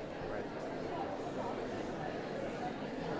Roland just double checking the math, making sure that we're in the clear for lethal, which we are. Brainstorm, Oh. trigger, surveil. And this looks like it's just I know that a single bolt is going to kill you. I'm not afraid of Pyroblast, and I just want to have. Yeah, it looks like we picked up a force. Well, I think the Pick extra up more mana lands. source Yeah. is a big deal, right? Yeah, it lets you just assume you're going to brainstorm into a land and it's not mana neutral. Well, I sort of feel like I probably wouldn't have because I think the risk of ruin is so high that I probably just wouldn't have cast, and I would have just cast the 2 bolts and see what happened. But I don't know. Yeah, that makes sense. In any case, I think all roads lead to victory for Roland here. Yep, so we got a trigger and a trigger. That is a monk token with haste, trample, +1/+1, a surveil. I think actually the thing that would be like, it would have to be like a fairy macomp would be the interaction that maybe Roland's thinking about too. But the second bolt covers that, right? Correct. That looks like Paul picking up some cards, seeing what would have happened. Maybe we had now Roland Chang, guest of the event. Also, I think sort of sour about the fact that he was like 11-0-2 and didn't make top 8 Paternal Weekend, trying to pick up some more W's in other events, right? Yeah, got to run it back while you can if you like your deck that much. Yeah, that was a very narrow loss there for Roland Eternal Weekend, but advances to 3-0 here. That's a good record. 3-0 in a 7-rounder. That's a good start. I think I called this out before. I think the metagame is like weirdly weak to burn spells at the face. Like a lot of decks just assume they're not under duress in that sort of way. Yeah, again, this is a lot of the transition from Delver Secrets and Izzet decks to the Dimir decks where like your life total is under pressure, but like you kind of die by, I don't want to say significant margins, but there's not reach. There's not the same level of reach that there is. And you mentioned Bowmasters. Sure. We mentioned Brazen Borrower, but there's a lot more games that are decided by like Nethergoyce and Murktide regions that are like things that have to get into combat, like untap for a turn. Like you stabilize at 3 life, you kind of ride that out as long as you answer the threats 1 for 1. There's not like this really like flooded way to just kind of get picked apart. Yeah, no, it sort of reminds me of, you know, when you played against Teamer Delver in the old days, you'd always have to be like, oh, I'm at 9, I could die to 3 bullets. How do I manage this to try to turn the game as quickly as possible? Delver exaggerates that even more because of the presence of Corey Steelcutter. I've seen a lot of people die to Murktide region, all the way up, equip Corey Steel attack for 9. Just the old lightning grieves you out. I'm a big fan of Corey Steelcutter being used for its baseline properties. It's fair purpose. Yeah. Yeah. I, was doing that in Arena Powered Cube the other day. So it's a 30 power Fairy Mastermind with Trample. Don't ask. 30 power. Yeah, that'll exist. A great Affinity card that we don't see anymore because it's been outclassed by Pinnacle Emissary. And I do want to let's bring this back to this event. Roland 3-0, 7 rounds. 5 wins and some assortment of draws to top 8. 5K cash tournament, but also top 4 of this tournament qualifies for the Invitational tomorrow. This is the last qualifier. Those do pass down to anyone, if you're qualified, I believe down to 8th place. So if first place of this event's qualified, then 5th place gets the pass down. If all 8 of the top 8 here, I guess they could be playing the 5K and just to miss the invites for funsies tomorrow. But it makes the event easier for them tomorrow, right? Less competition. I think that's how that works, right? Yes. Right. But among the many other things that the Invitational tomorrow is being played for, I don't know if this has been showcased yet, but this is the coolest thing ever. I believe this is the trophy this year, in addition to the traveling trophy with the accumulated names. But there is a DMV. Don't break things, Ari.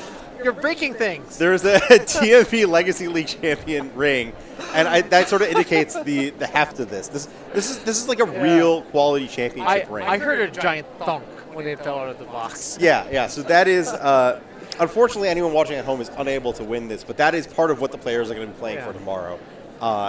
It's great. It is really cool. There is, maybe this time I'll show it in the carrying case, but I think if you have the championship ring, you're supposed to wear it. So, 50-50. Maybe not like a daily wear thing, but certainly at all the Invitational and qualifier events next year. Yeah, so another isn't matchup instead of a Dimir matchup being showcased. Do you think we're gonna get to some Dimir soon? I'm itching. I'm itching to talk about Reanimator. Probably. It seems unavoidable by the time you get to 4-0 or so. Yeah, like if I don't know how many people out there routinely follow the legacy win rate stats, but this deck it's something else on the stats. It's like, I guess we should start this discussion with there's different degrees of 55% win rate. Like I was thinking about this. There's 55% derogatory. We were talking about Jund in the historical. Sure. There's 55%. It's scary, as in no one can actually beat it. I'll wait for the announcement to finish, that I'm not talking over the wonderful microphone.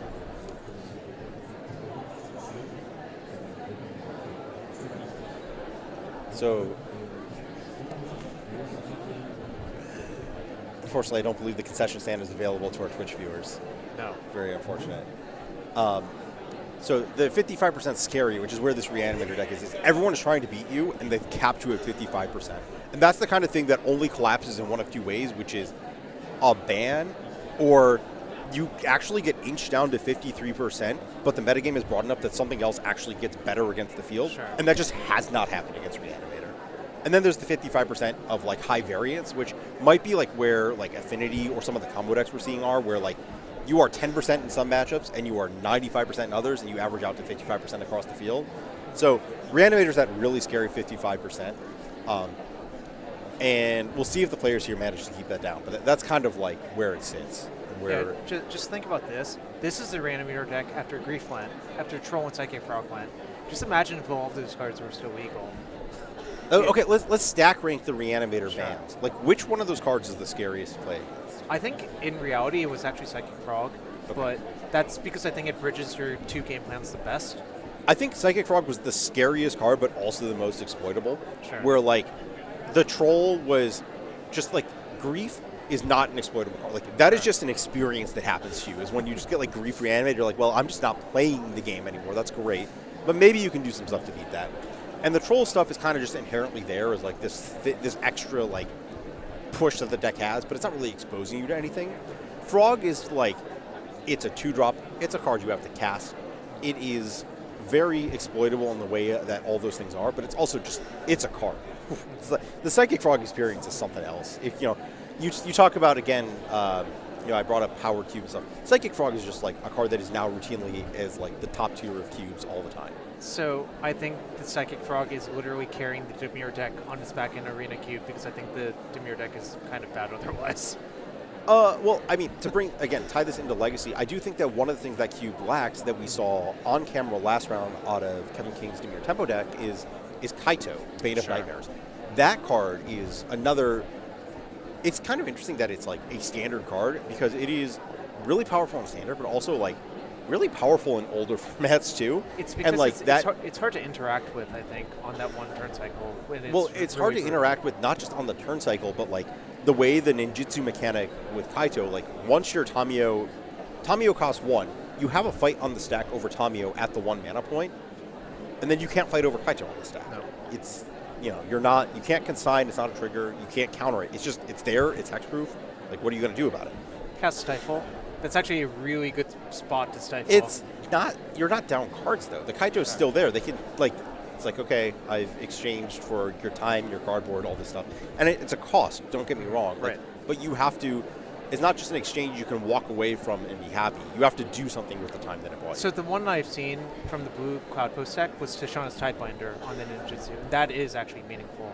Yeah, because not only when you do that, not only have you stopped it for the turn, but that 3-2 in play is representative of something that pressures the Kaito back. Or you just start attacking your opponent with the 3-2, right?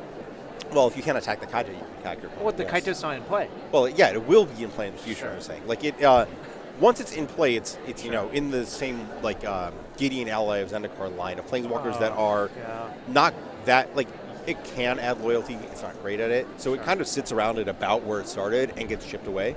Also, like, one of the big things about Kaito is the -2 double stun counter ability. Like, that is basically killing your creature. It's, like, I don't know how many times I've had something get Kaito'd and it untapped, but it is, like, 70+% that the game ends before that disappears. So one of my experiences, and you might have had a similar experience, playing the Dimir decks in Standard, you return Floodpit Drowner, their creature's never untapping. No, no.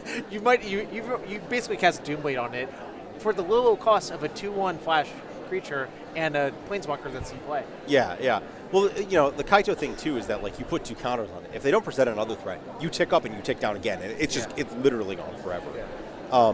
But yeah, like, in context of all this, like, we're not talking about Kaito's number. Like, I don't think I've ever seen a Kaito get past 6 loyalty, ever.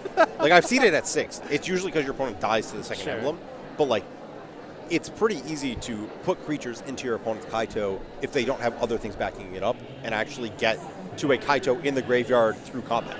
So, it's not, like, a perfect card in terms of, like, it's not this unanswerable, unstoppable threat the way Psychic Frog is, but when you get it going from a proactive position, Kaito is really scary. Not a successor to Psychic Frog necessarily, and probably why we don't see the Dimir decks quite knocking on that high, but it's a card that I'm always excited to see him play, and it's definitely legacy viable. So maybe we'll see some of that next round when Brian and Jimson come back, but I think we're going to head to a break real soon and be back for the next round. So don't go anywhere, stick around. Welcome back to the DMV Legacy League Classic for Trans Lifeline. I am Jameson Helfrich back with you, and back with me is Brian Coble. How are you doing, Brian? Hanging in there. Yeah, it's a fun day here. A lot of action going on. Honestly, it looks like a lot of these players haven't bothered to drop because they're just like, you know what, I'm here to battle Legacy. Yeah, there's almost as many tables still playing as there were at the start of the event here at the start of round 4, which is a good sign that people want a game. Yeah, they're having a good time here. And so we're coming in on round 4 here, and our primary match, well, we have 2 matches for you. So our primary match and our backup match. And I believe we're going to go to Paul Lynch and Scott Waldron. So this is a sort of a level up team kill here. These guys are both all old friends of mine and locals, steadfast locals. They are excellent Magic players. And there, we're going to see how they match up. And then on our backup match, we have a world champion and an EW champion. So how's that? Yeah, that's pretty nice. Yeah. So we're going to see how that matchup plays out as well, unless our primary match takes up the whole round. So we'll see. My understanding is that Paul is the points leader in the DMV League for the year, and he has qualified 4 different ways for the Invitational. 4 different ways. That's right. Yeah. So, if for those who aren't aware, the way the system works is you earn points throughout the season. We track the leaderboards on our website by playing in weeklies, by playing in 1Ks, 5Ks, those kinds of things. And at the end of the season, people with the most points earn an invite to the Invitational, which again starts tomorrow. And you can also earn invites by placing highly, usually winning one of those 1Ks or 5Ks. We call them Beltway Cup qualifiers.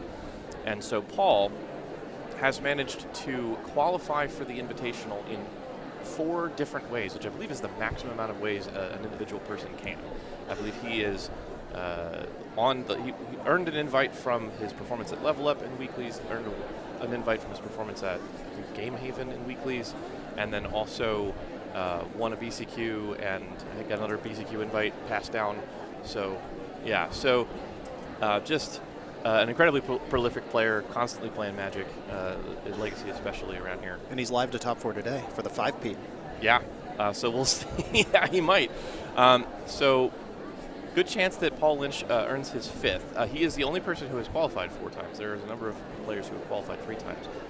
But Scott is no slouch. I think Scott came back from a years-long break from Legacy and just started taking tournaments down left and right. He's a killer. He's usually a Jeskai player, and I believe he's been on Jeskai Wizards recently. Okay. So we might see that. Both of these players really are pretty well-known blue-white deck players, so this might be a kind of a dirty match. I walked by Paul earlier, and I was surprised to see he appeared to be on boring old stock Reanimator. Wow. We don't have the list in front of us yet. He might have some spice, but yeah, Paul is known for being off the beaten path a little bit. I've been regionally adjacent to Paul for 20 years at this point in Legacy tournaments, and he's usually just a little bit weird in his deck build. Mm-hmm. Like the stock list, add a color for some specific removal spell. Like that's kind of his vibe. But yeah, walking past him, I'm pretty sure he's just playing Reanimator, but we'll confirm that in a minute here.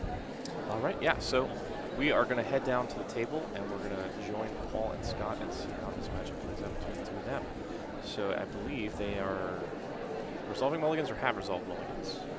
Okay, so we have our blue-white weirdo, Paul Lynch, playing Reanimator, and we have our Jeskai Wizards player playing Blue-Red Delver.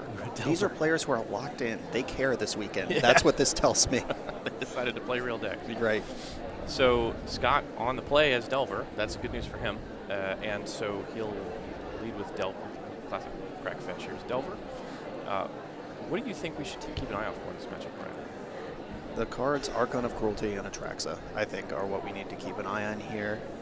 The Blue-Red Delver deck is very good at punishing the slower side of Blue-Black Reanimator, those Tamiyo draws, those grindy draws, the Brazen Borrower buys time to play Murktide, the backdoor of Reanimator. Mm-hmm. That matters way less against a deck like Blue-Red that's hitting as hard as they are, but Archon of Cruelty will probably end the game on arrival. Atraxa will probably end the game on arrival, especially if they happen sooner than later. Yeah, and it looks like Paul does have Entomb and Reanimate in his hand as well as the Daze. Well, he kept the hand, so that's usually what that means. That's fair, yeah. And he's fetching Swamp turn 1, which means no Tamiyo, so he's keepable without a Tamiyo. Well, like I said in the previous rounds, there's 2 combos, Entomb Reanimate and Tamiyo Brainstorm. Yeah. And we're in a matchup where this is the one that matters. And yeah, Thoughtseize. So this is getting Daze is interesting. And this is a spot where that looks like you fended off the Thoughtseize, good job. But actually, that Thoughtseize functioned as both Duress and Stone Rain. Right. In a spot where he plans to win on turn 2 anyway. Yeah. This deck is such a murder machine. Yes, and so Scott unfortunately did not blind flip the Delver, and so is going to play an Island and Ponder here, try to set it up and try to sculpt his hand, but we'll see how aggressive Paul wants to be, if he wants to just pull this off right away. It doesn't look he does have another Daze in hand. Yeah, the second Daze is going to be necessary for even pretending to survive, but if we did see that correctly, that Paul also has a Daze, I'm pretty sure he has an Underground Sea. He's just got Entomb, Reanimate Days, GG. Yep. Right, so Tomb does resolve. Paul's going to search up a Traxa. Yep. Which is pretty much what we expected. Yep, that one refills the hand and doesn't die to Unholy Heat, which was one of the few answers to Resolve Monster. Yeah, so there is the Reanimate. Just go do it right now. Days back. Traxa comes in, and this is good news for Paul, pretty bad news for Scott. Yep, and Blue-Red Delver lately has been main decking some number of surgical extractions, and Paul dodged that, it seems. Yes. Trax is in play, so I don't know if he was worried about it, or if you just have to send. I mean, if your hand is Thoughtseize, Days to Reanimate, you just send. Yes, I think it's just well, if you got me, you got me. Yeah, if you have 2 Dazes and a surgical and a turn 1 threat, you got me in this particular instance. My nuts, unfortunately, are beaten by those nuts, but it's fine. So it's going to be Tamiyo, Ponder, Brainstorm, Scalding Tarn for Paul, and very important though, we see Brazen Borrower in Scott's hand, and this attracts a whiffed on a counterspell. Yeah. However, because he's dazed twice, he's back 2 lands from where he would be in a normal rollout of a Magic game. So this Atraxa will gain 7 at least once before it gets petty thefted, at which point it's probably too late. But if the petty theft could connect now and damage could keep rolling, Paul did just deal 7 to himself. Right. But that's not the game we're playing this time. Yes, and Paul will be able to start cantripping next turn once he replays this blue source and dig for another counterspell. So there's high probability he's got another Ponder in hand. And we've just been handed deck lists confirming there is a surgical in this deck. So if that Atraxa gets bounced, there might be. Oh, nope, they're backing it up. Okay. Yep. Okay. Backing up game 1. All right. Yeah, Daze is good until it doesn't counter the spell it needs to, and then you just back up a few lands. Turns out there's some play to that one. Yes. And my put a 7/7 in play, draw 4 spell is pretty hard to overcome as a Delver deck. Well, at least pre-board. Yeah, so that's safe to say. So moving into the sideboarding here, so Scott we see has, so we have Consigned to Memory, Hydroblast, we do have some Pyroblasts in there. We have 1 Fire Magic, which I believe is a Final Fantasy card. Yeah, that's a 1 damage to everything, and then for 1 mana, and then 2 damage to everything for 3 mana, 3 damage to everything for 5 mana. Okay. All your opponent's creature, or no, I think it's all creatures. Might be all creatures. Yeah, so it's a Pyroclasm. It's not coming in. Gotcha. Okay, so we have Unholy Heat, some other stuff. So what do you think Scott might be bringing in then? We are definitely going to see the Grafdigger's Cage. That one is clear. There's a second surgical extraction. That's the dedicated graveyard hate that he's got. Pyroblast will come in. That can kill an Atraxa if it arrives. It can win fights, counter wars. It can kill Tamiyo, Murktide. The Pyroblast will come in. And that's probably it. It's pretty light here. Or the Unholy Heat we might see come in as well, because Paul, like every other stock Reanimator player, will be bringing in a mountain of Barrogoyfs to play this game on. Yeah, okay. So we're seeing Barrogoyf from Paul probably. Do you think Fatal Push comes in as well, or is that too much? It depends on how Paul wants to play this. This is one of the frustrating things of playing against Reanimator, is that they have this combo gear in game 1. They have this mid-range gear in the sideboard, and they could go somewhere in between. Paul could do something like leave in 2 Entombs, 2 Reanimates, and 1 Archon of Cruelty, and then cut the other Entombs, the other Reanimates, and the Atraxa, and be on a half juke. Or he could cut the entire 12, 13 card package, whatever it is, and bring in the Barrogoyfs, the Fatal Push, the Dothy Voidwalkers, the Engineered Explosives, the Orcish Bowmasters, and just be full Dimir tempo. Full pivot. And then Scott will he'll be prioritizing hands that have Force of Will, Surgical Extraction, Grafdigger's Cage that Paul doesn't care about at all anymore. Right. Yeah. Which, and if Scott guesses wrong and he's on the wrong level, Paul might just reanimate him or might just Barrogoyf him. Yeah. It's so hard. And we have open lists, they don't. Even with this list open, even if Scott could read the same piece of paper we're reading right now, he wouldn't know what level Paul's on and wouldn't be able to necessarily sideboard correctly. Yeah, so we'll see I'm very curious to see how Paul chooses to sideboard this matchup. He is rocking the classic 2 pairs of glasses look. On the draw, I personally would probably go full Demir mid-range, just cut the entire reanimation stuff, and then on the play, try to dunk a little harder. And that's also a way to like wibble wobble whether your play draw, how good are my dazes, how good are their dazes, an even more important question. Are they going to keep a hand with Grafdigger's Cage, Force of Will at the expense of pressure? Do I have time to develop my land drops into the Dothy Voidwalker, into the Barrogoyf? And that's just, on the draw, I think I would try to settle in and absorb it a little more, then try to jam into increased hate. Okay. Yeah, that seems like a solid plan. And I believe these players are shuffling up, so we can come back down to the table. And, of course, good vibes. You can see it on their faces. You can read it in their body language. These guys know each other very well and having a good time playing against friends. And have played against each other many, many times. One of the hallmarks of the Legacy format that I just love so much is just getting a chance to hang out with good people. Yep, I've been playing Legacy myself since, I think 2008 is about when I started accumulating my dual lands, and I remember Paul being around as just, that tattooed guy in his Baltimore Orioles gear, and then, he became Paul over years, and now, I consider him a friend, so there's a dozen plus people in this room who fit that sort of trajectory, or Brady Monroe, another crusher on this thing. He was in Pittsburgh for college, and he and I shared some road trips. I'm 10, 12 years older than him, but I was driving to the same event. We got into the habit of road tripping together, borrowing some cards. Then he moved back to the DMV area. He's left me behind, but now he's a real boy. And you just get these stories over time. Yeah, Season 1 Invitational champion, Brady Monroe. Yep. Great Magic player. And yeah, I mean, Paul is, one of the other things about Paul is he is like an encyclopedia. You can ask him about what deck he was playing at a 5K in 2009, and he'll tell you like he's 75. Yeah. Yep. He's crazy. He loves Legacy. He knows everything about it. And so that's part. I think that's also part of why he is usually a little bit off the beaten path, is because he thinks he can get to the next level because he just has such a deep familiarity with what the other decks are trying to do that he's going to juke and do his own little thing. But although it looks like today, nothing real spicy in here. Just a pretty stock blue-black. Yeah, this is as boring as you could possibly imagine. There's not a single spicy piece of tech. There's not a main deck Dothy Voidwalker for the mirror. There is nothing. This is just, I'm here. This is, Paul's probably thinking I finished the season at the top of the leaderboard. I'm queued 4 times. Let's make it 5. I want this to be my weekend. I want to put the cherry on my Sunday here. There's an outside chance he could back-to-back, so we'll see. Or he could be hiding his tech for tomorrow by playing a stock Reanimator list. That's true, yeah. All right, so Scott on the play leading with Grafdigger's Cage, and if Paul did not juke, that's going to be a really good card. If he did juke, it's going to be a really blank one.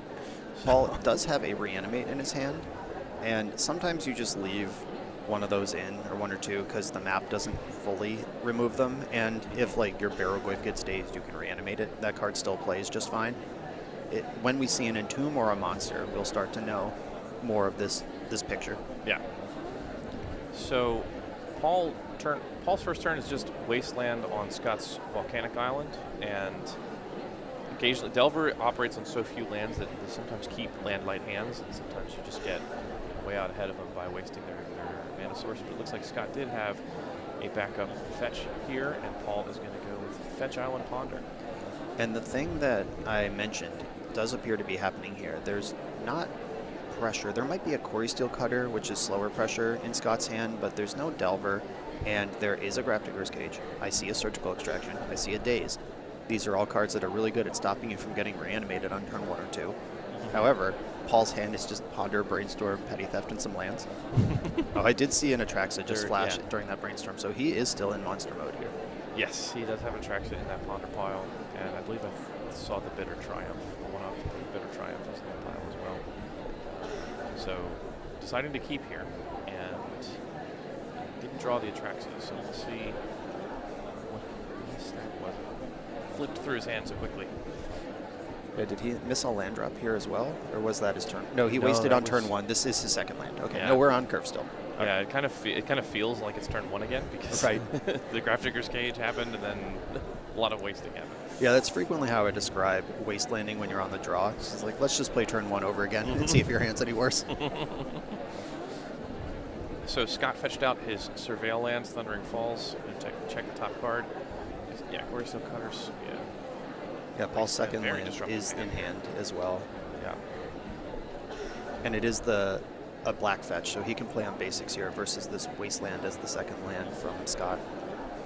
Yeah, so it looks like Miss Scott also has Mishra's Bauble and is deciding to keep on top. It's another fetch land. Okay, so do you think we saw Quarry Steel Cutter and Mishra's Bauble? Do you think that's going to be the play here? I think it's got to be. We got to be dealing damage. Yeah. So their Quarry Steel Cutter resolves, and there's Mishra's Bauble. Yeah, with Blue-Red Delver versus any deck that contains Barrowglyph, which is most of the format, even the Planar Nexus decks are casting Barrowglyph these days. If you're not first, you're last. Yeah. Ricky Bobby rules around here. If the Blue-Red deck is not reducing their opponent's life total steadily while this other stuff is happening, they will eventually be behind some life-linking moat of a monster that they cannot actually beat. So Scott bobbled Paul's deck, and I believe I saw the top card was the Blue-Black Surveil land. Okay, so that was a pretty tough brainstorm for Paul last turn. If Blue-Black Surveil, Atraxa are the two cards he had to put back, that's not what he Well, it was a ponder, so he just... Oh, it was yeah, a ponder. So he kept on the strength of the card that he kept on top Bitter Triumph. at the expense of those other cards. Okay, Yeah, that makes so some sense. I believe Atraxa is still on top, so he's going to surveil that Yep. in the graveyard. Yep. Build your own Entomb. And then just pass the turn back. That's, I mean, yeah, functionally just cast a tomb without being able to be countered, so. Yep. All right. Scott, back to Scott. He's got another Quarry Steel Cutter in his hand, and a Daze, and a Surgical Extraction, and a Pyroblast. That's his hand. He just drew that second cutter. That's actually sick. Because now he could proactively just surgical that Atraxa. Let's be done with it. Let me see your hand. Also take 5. Right. It was a pretty good turn here when he was otherwise not going to do anything. Yeah, absolutely. So this could be a big turn here for Scott to really put a big clock on Paul and potentially, well, I mean, Paul's got this Reanimator plan going. He may not have even brought in the Barrowglyphs, so we'll see. We'll see if he did, but if this surgical resolves in Atraxa, it could be tough slogging for Paul. It would be crazy not to bring in the Barrowglyphs, I think. Like, whether you bring in your Voidwalkers and Bowmasters and how many Fatal Pushes, that's a conversation we can have, but not bringing in your 3 Barrowglyphs against Blue-Red Delver. I think he's on a partial juke here that will have the Barrowglyphs in there somewhere. Okay. So, drew Force of Will for the turn. That's a pretty good one. Scott actually taking it easy here. He had the chance that turn to second cutter, surgical your Atraxa, see your hand, see your sideboard plan, and waste you, and attack for 5, and decided to just park the bus, take it easy. Yeah. Do you think he might be putting Paul on Daze because he just hasn't seen Paul doing a whole lot, casting a whole lot of spells? Could be. Yeah, it's really Scott's game to lose here. He has control of almost everything. He's pushing real damage. Paul is almost at the point from this damage that even if Grafter Cascade and Surgical suddenly disappear, you still can't cast Reanimate on a 7-drop. Like, we're almost there. Yeah. So Quarry Steel Cutter is on the stack. I believe Paul is considering whether or not he wants to force his will. Do you think he should? Probably. What else is this game about, if not the damage being dealt? All right, he did not force, and he got surgical immediately. Here come these triggers. So we're going to make some monks. And even if Paul Force of Wills the Surgical Extraction to protect Atraxa, he's still going to have to deal with a bunch of prowessed monks coming in. Okay, so what we're looking at now is Paul does have Petty Theft Reanimate in hand, where he goes to 14 from the Force, takes 5 in combat, he's at 9, fetch to 8, bounce, Grafdigger's Cage, draw for turn, Reanimate, go to 1, and with Atraxa in play. Like, there is a thin line here that also requires Scott have no spell. Right. Paul has, and of course Scott. We'll see if he kept Lightning Bolt in the deck. Oh, this is double cutter. I miscounted. I was counting like there was still 1 cutter. No, Paul's just dead. My bad. Okay. I've been off by 2 in all of my damage estimates here. Yeah, he fetches to 7. You can't even reanimate if you have it, which he does. Yeah.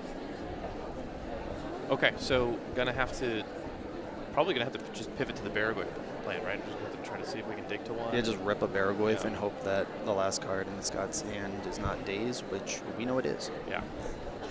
So Paul is back against the wall here, but he did win game 1, so it looks like we are going to probably get a game 3 here. I wonder if winning game 1 affects how he jukes, how he manages the sideboard. If he figures, I got a game to roll my dice, is that why he left in the Reanimator plan, or is that what he would do regardless? That's actually interesting to think about. That as oppressive and frustrating to play against as this Reanimator deck is, it does not play itself. This is a very difficult deck to play optimally, especially into the sideboard games when you're given so many options. Yeah. And it could be a matter of waiting to see what your opponent's sideboard plan is, because he could be like, well, my opponent might be expecting, trying to get to the next level of I'm expecting my opponent to expect me to juke, so maybe I just won't, and then you don't have your graveyard hate for my reanimation plan. Yep. I noticed on the screen Paul's life was suddenly 13. Were we working on the wrong info, or what was going on there? No. So Okay. so Scott won that game. Yeah, we're back up to 20 now, but Yeah. Paul's life went from 7 to 13. Yeah. While after we had talked about how he can't even cast Reanimate anymore, but 13 is a very different number than 7. But the days on the petty theft seals the deal regardless. Yeah. So we're going to go into game 3 here, and then as we've been talking a lot about Paul potentially juking, what will he, won't he, and I think on the play here, there's definitely an argument for it, but it could be a matter of, well, maybe I just want to go fast and try to get these big fatties into play before Delver can get set up. Yeah, if he's willing to take that posture on the draw, then he's probably willing to take it on the play. That would be my guess. This is one of those decks where I would probably just put my whole sideboard into my deck between every round and then just pull out 15 cards. Because this is a thing that if your opponent sees you pull out 9 cards and put in 9 cards, and it's clearly 2 discrete piles, they know your deck is 9 card difference. What could they possibly be? It's got to be the Reanimator package. Yeah. But if you just mash that whole thing in there, pull out 15 cards, tell a story. Yeah. And that can be like... A lot of times sometimes people do that when it's just because they do it all the time. Yep. But in this case, you actually are gaining like a tangible advantage that you can like strategically see, other than just kind of concealing whether you're boarding in 3 or 4 cards. It's like, did I pivot or did I not? So players have made their choices on whether or not they want to reconfigure their decks. I think it looked like both players kind of accessed their deck boxes and at least considered making a change. Yeah, definitely reach for your deck box, pull out your sideboard, take a look. One of the things I do, even if I'm not changing anything, like if I board it down to 2 Force Wills, I'll pull out the 2 that are in the deck for the 2 in the sideboard, make it look like I'm doing something. Yeah. But don't let your opponent know, especially in these high power formats, especially 2 Daze decks, like Daze on the play, Daze on the draw, that's a pretty different card. Yeah. You don't want to let your opponent know, like, yeah, this is the same deck. I'm putting it in front of you again. And as we wait for it, you all can see the DMV Legacy League life pad, which every player in the event today got one. It was at their seat waiting for them when they arrived. I believe all the players in the Invitational will get another one tomorrow. Have you had a chance to check out these life pads? I have not. Nobody gave me one. Well, let's fix that. I'm going to take it up with admin as soon as we're done here. This is honestly disrespectful way to treat your talents. Yeah, you're right. You're right. You know what? When you're right, you're right. They're really high quality, though. I'm really impressed. We got some last season. We weren't quite satisfied with, I think, the glue on. It was like they kind of fell apart. So they're really nice, and you get those for free for like. I see producer Kevin sprinting to go get me a life pad. All right, I've got one now. Yeah, these are really nice. Yeah, and that's one of our point of pride that we take is we want our swag to be really nice. So our pens are like Pilot G2 like gel pens. We don't get the Bics. We were like, no, we're not going to do Bics pens. We're going to do the pens that we like to use, because as players, what would we want to get if we showed up to a tournament? We'd want to get a Pilot G2 and a nice life pad with good quality paper. There's something really important and really funny contextually with our conversation happened while you were talking about the life pads. Is we were talking about juking and what plan am I on and hiding that from your opponent. Paul just revealed his entire hand that was Entomb, Reanimate, Baragoi to Scott and just pointed at his Undercity Sewers like, if this was untapped, I would keep the nuts. So now Scott knows Entomb, Reanimate, and Baragoi are all in the deck. These guys are out there goofing, having the time of their lives with their friends. Yeah, they're just having a good time, having fun. This is, of course, the Classic. I think the pressure's a little lower for the Classic because it's not the culmination of the season's worth of work. There's still a lot on the line today. It's a 5K all cash prize as for the players, and so the players are, but they're having fun. That's a lot of money on the line to be won. To be clear. Yeah, it's a real tournament for sure. Yeah. So Paul with a mulligan to 6 puts his card on the bottom. I see 2 Delvers in Scott's hand and a Murktide Regents and plenty of threats. We'll see if he has interaction or if he needs it. Yeah, I saw the one of Engineered Explosives in Paul's hand, so there might be a chance for that one to get some money. Yeah, so it depends on how much Scott wants to commit to the board. So he opened with Dragon's Rage Channeler. He also has a Force of Will, so I imagine that one of these Delvers is probably just going to be a Force Pitch card. But so Paul opening with fetching for a Surveil land. And that's one of the fun things about Reanimator. We saw Paul Surveil attracted to the graveyard, but he knew it was there. But that's got to be fun whenever you're a Reanimator player, you fetch for a Surveil land and like, oops, there's Atraxa on top of my deck. That's going to go into the graveyard. There's about 50 cards left in the deck right now with 2 hits, so you're about 4% of the time you get an Entomb free on the house. Hey, he hit Baragoyf. That's not bad. I'd reanimate that. Oh yeah, he does have Animate Dead. Yeah. So, yeah, he's going to go for it. So Animate Dead on Baragoyf here is definitely going to be attempted. Scott's hand that we just got a nice look at is beautiful. Yeah. 2 Delvers, Dragon's Rage Channeler, Daze, Force, and lands. This is the Delver dream. Yeah. So this is Legacy. Now all he's day. going to get to Daze and trigger the Dragon's Rage Channeler, and Paul does have Force of Will if he chooses to Force of Will the Daze to force this through.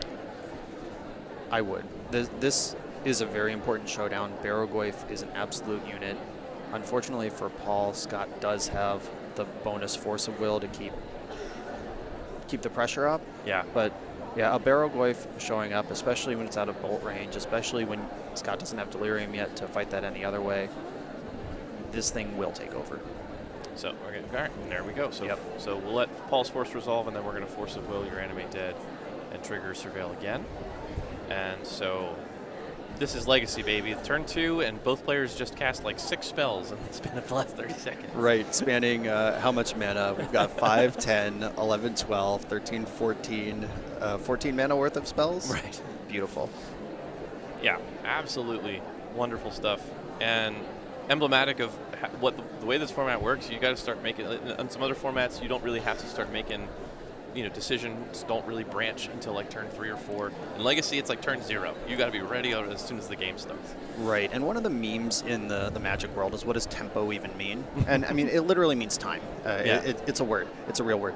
It's just not an English word. And what that manifests as in a Magic game is mana. Generally, the player who spent more mana wins a game of Magic. Okay. And the way that these tempo decks work is they manipulate time by using other resources to spend mana. Like Force of Will costs 5 if you're going to tap mana to cast it, but counterspell's a 2 mana effect. Yeah. So by pitching that Delver and spending 1 life, he got 2 mana on a turn where he didn't have mana to spend. Yeah, it's a good way to look at it. Force Spike is a 1 mana play, Daze. So you pick up your land, that's plus 1 mana. So we joked you spent 14 mana, but actually closer to like 7 mana was spent between the 2 players that turn. And now Scott has 1 land in play, so his output of mana for the rest of the game is hindered by that, by picking that land up with Daze. Mm-hmm. And now it's Paul's turn to tap actual mana over and over again to recoup that 3 mana gain that Scott jumped ahead in the early game. Yes. And something like Engineered Explosives getting a 2-for-1 in this spot.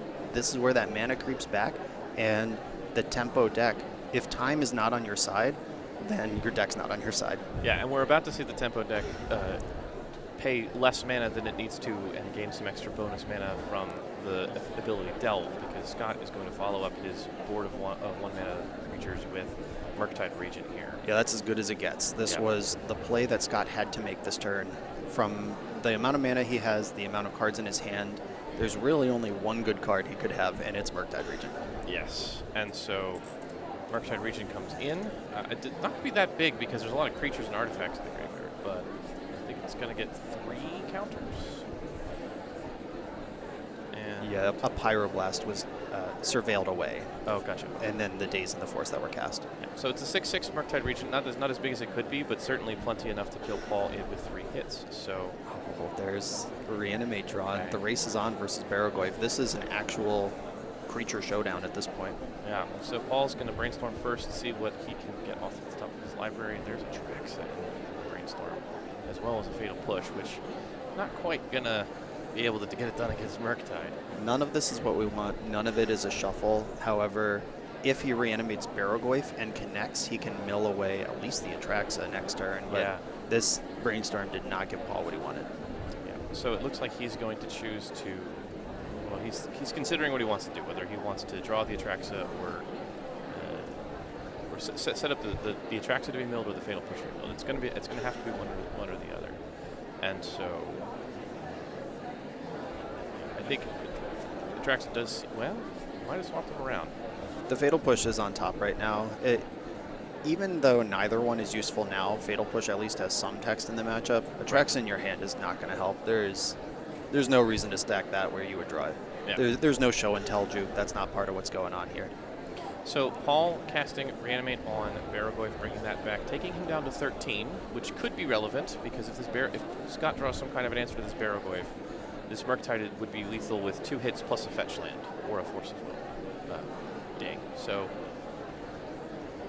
not just 1 mana from Reanimate, but there is the life loss does matter. Right.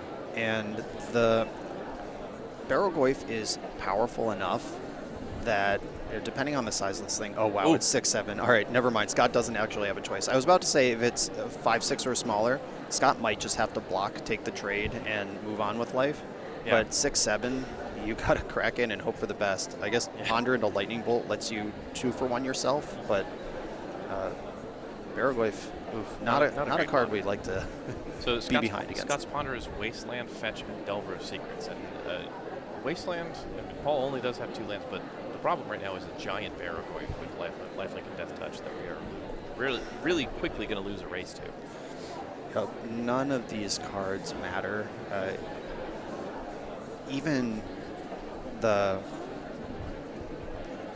Delirium, Burn Spell, and Holy Heat will not get it done here. Yeah. Corey Steelcutter. I guess like if Scott attacks for 6, takes 6 on the chin from Baragoyf, hope it doesn't develop another unbeatable creature, and then develop Corey Steelcutter, maybe we can get a race going, but Yeah. it's not pretty. So choosing to shuffle there, I think that's probably the right call and probably an easy one. So hopefully top of the deck is better for Scott, and he can find some kind of an answer to this Baragoyf. I'm trying to look through and see what his best option might be. He plays 2 Petty Thefts, 2 Brazen Bar or Petty Thefts. Yeah. Does he have Delirium for Unholy Heat? I think he does. Yes. Okay. But that's not enough on its own, so Oh, he did. I think I see in his hand a second Murktide Force of Will, and Yes. Murktide does famously buff all its friends who are already in play. yeah. And Paul will go to 13, and unless Scott can get 7 things exiled from his graveyard, I don't think that Murktide's going to help.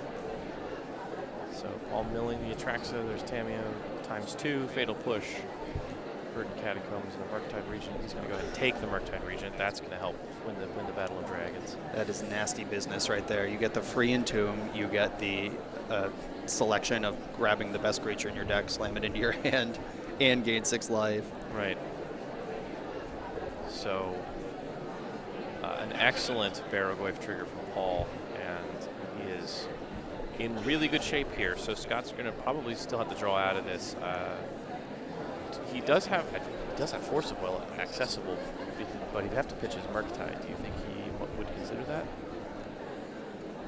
And he will have the bigger Murktide. It's the options here are force Murktide and be heads up versus Baragoyf, or play your Murktide, which will make your first one bigger than Paul's, but your second one will be smaller than both. Oh, okay, that's interesting. So Paul's Murktide is going to knock Baragorth down to a 5/6, which is an important. Yeah, now we can note. block effectively. So, And Unholy Heat is a live top deck as well. right, yeah, that is actually huge. What did he exile that was unique? He had the only instance in graveyards, I guess? He had the only instance. Okay. So then it wouldn't, because of the way that damage kills creatures.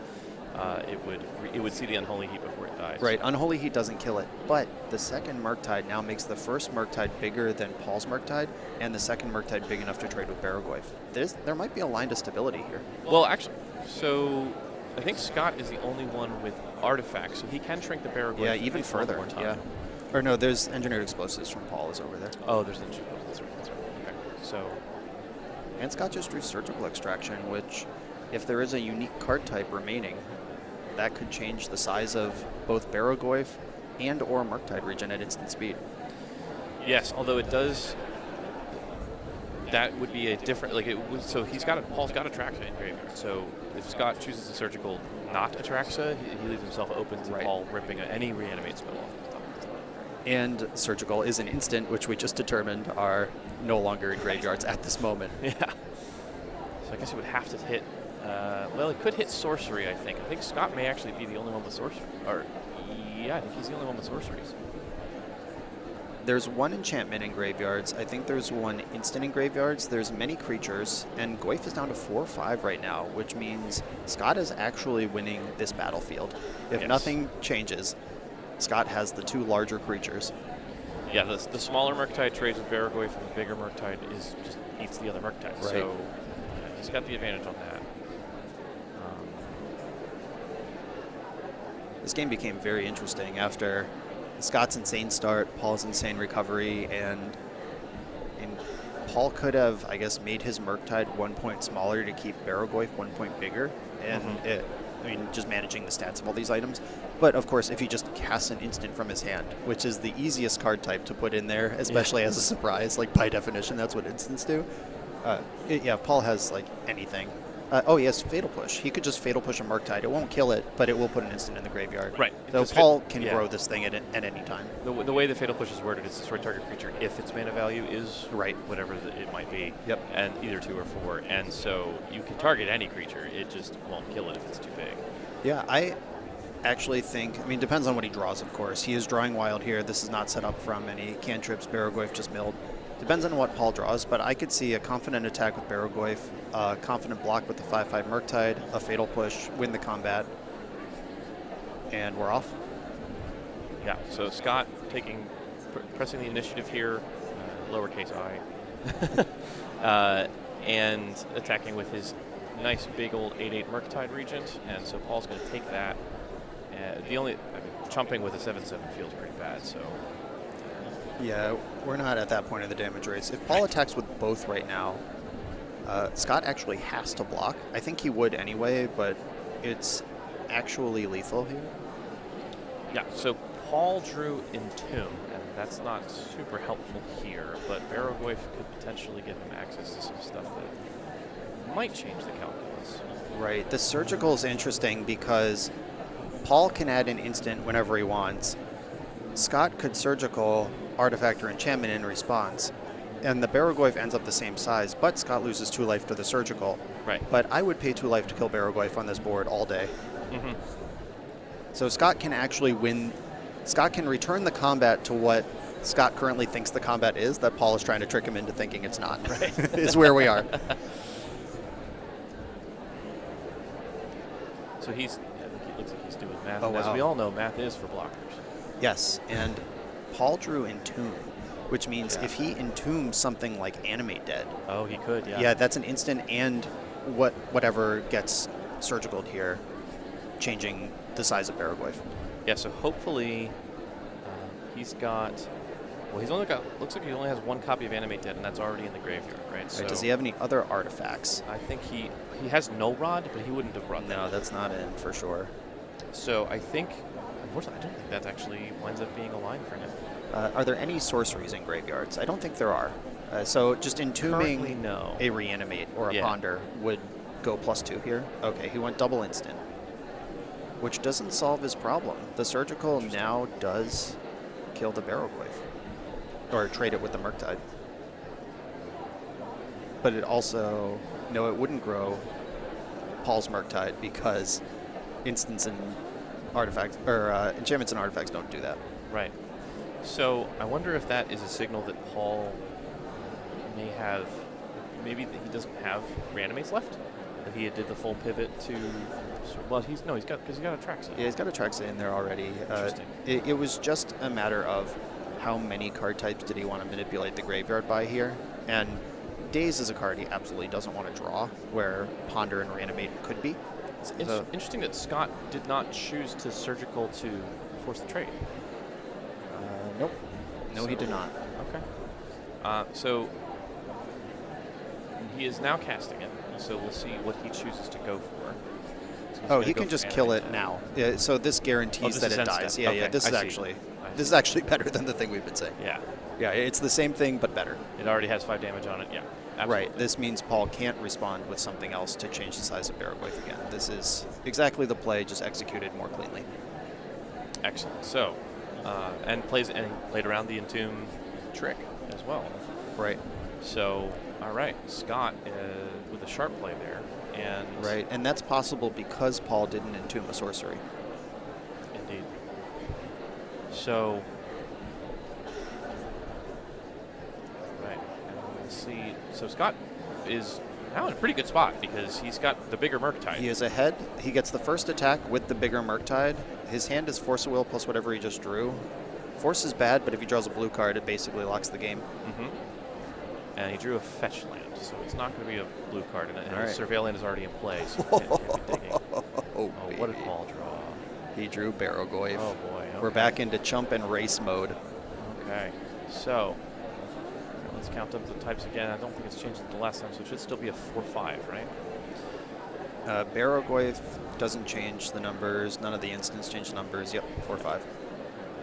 So here's and then we're gonna have the chump there. Those are 2 lands and a force. 4 life still does not get Paul ahead of this Murktide attack, but it Yeah. does rip 4 cards for a blocker. And that's Orcish Bowmasters. So that is, it's not going to do it either. Yeah, Paul's looking for Murktide or Petty Theft milled off of this Barragoyf. And I think he's counting. So Paul has 3 Murktides in the list. He could have boarded some out, but probably not. And so we've got 1 in the graveyard. So he's got 2 Murktides. Oh, Tameo also jumps for a turn. Tameo could jump. Yeah. There's some live ones. You need a flying creature. Need a flying Yes, creature. yeah, we need a flyer or a removal spell, Yeah. and most of the removal spells in the deck are also flying creatures. Yeah. So let's see. Ponder, Sea, Brainstorm, Oh. Wasteland. And that's There it. it goes. Wow, what a match. Okay, and with 11 minutes to spare, I mean, I guess game 1 did go pretty quickly, but wow, what an incredible game 3 we got. I mean, that was really fun to watch. It was, yeah. Went back and forth, interesting lines between both players to explore. Both of them making some tight plays. I'll be curious. I might go ask Paul later what his thinking was on the entombing days there and why he made that choice. But if he had done the sorcery as you mentioned, then he probably would have pulled that one out because he would have had 2 Barragoyfs, right? He actually also had lethal presented. He was attacking for 11 on board with the Murktide. He had the bigger Murktide than the blocking Murktide. So if he attacks with both creatures, then the other one gets to get through. And he knows he can change the size of Barragoyf. And attacking with both, it might look like I'm trying to get damage through to trick you into letting me connect with Barragoyf. Or it could be I can change the size of the Barragoyf whenever I want.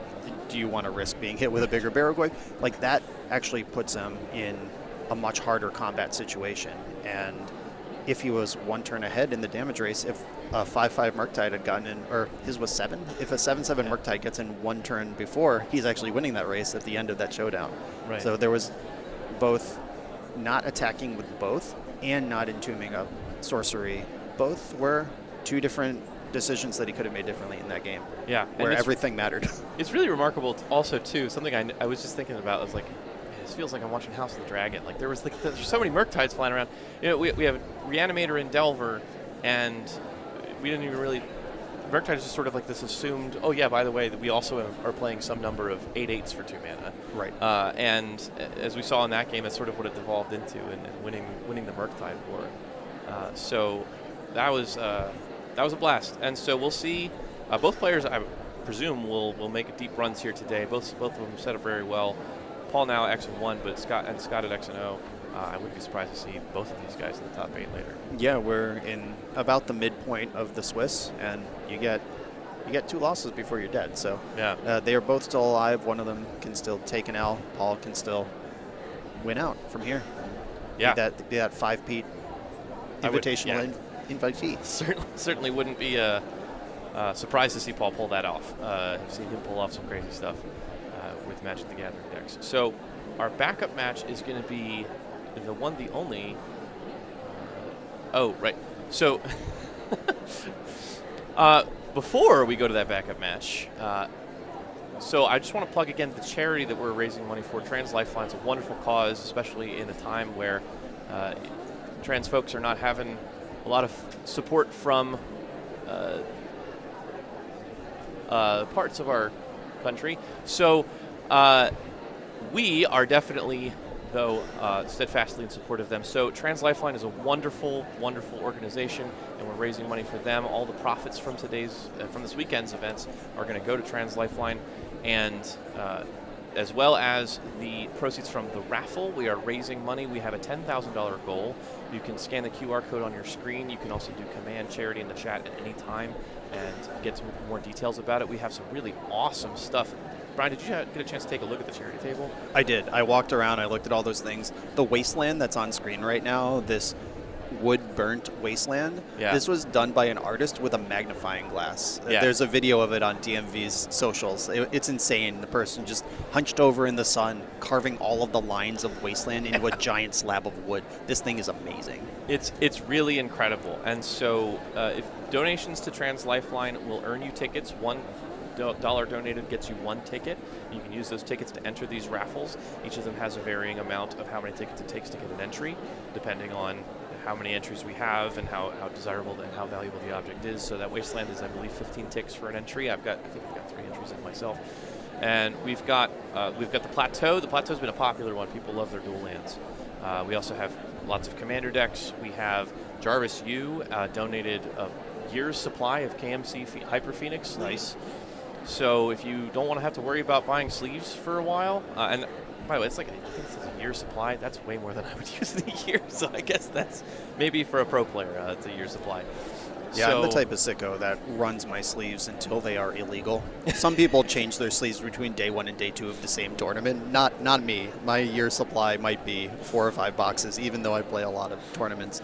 There's also a set of Japanese foil ponders over there on the raffle table. Yeah. We love a ponder. That was donated by one of our locals. All these items were donated by local game stores, local players, just people who wanted to contribute to the charity. This is just a wonderful thing. This is not like stuff that we bought. This is like people wanted to contribute to this cause, and so the Japanese foil ponders, they're beautiful. I picked those up from Curio Cavern, and so we have, please go onto the website, donate to Trans Lifeline. I think we passed $3,000 recently. We're trying to hit 10. So if you can help us get to that goal, please do. And that wasteland, I mean, it looks kind of white on the screen that I can see, but in person it's wood. It's gorgeous. It's impressive. Really I will be putting some tickets into the wasteland bucket. Excellent. For sure. I think it's great. We have another one of those as well. We have a Brainstorm. That is going to be part of the prize package for tomorrow's non-invitational Legacy event, the 1K that we have going on tomorrow. So keep an eye out for that. And if you're in the area, come on down and play in the 1K.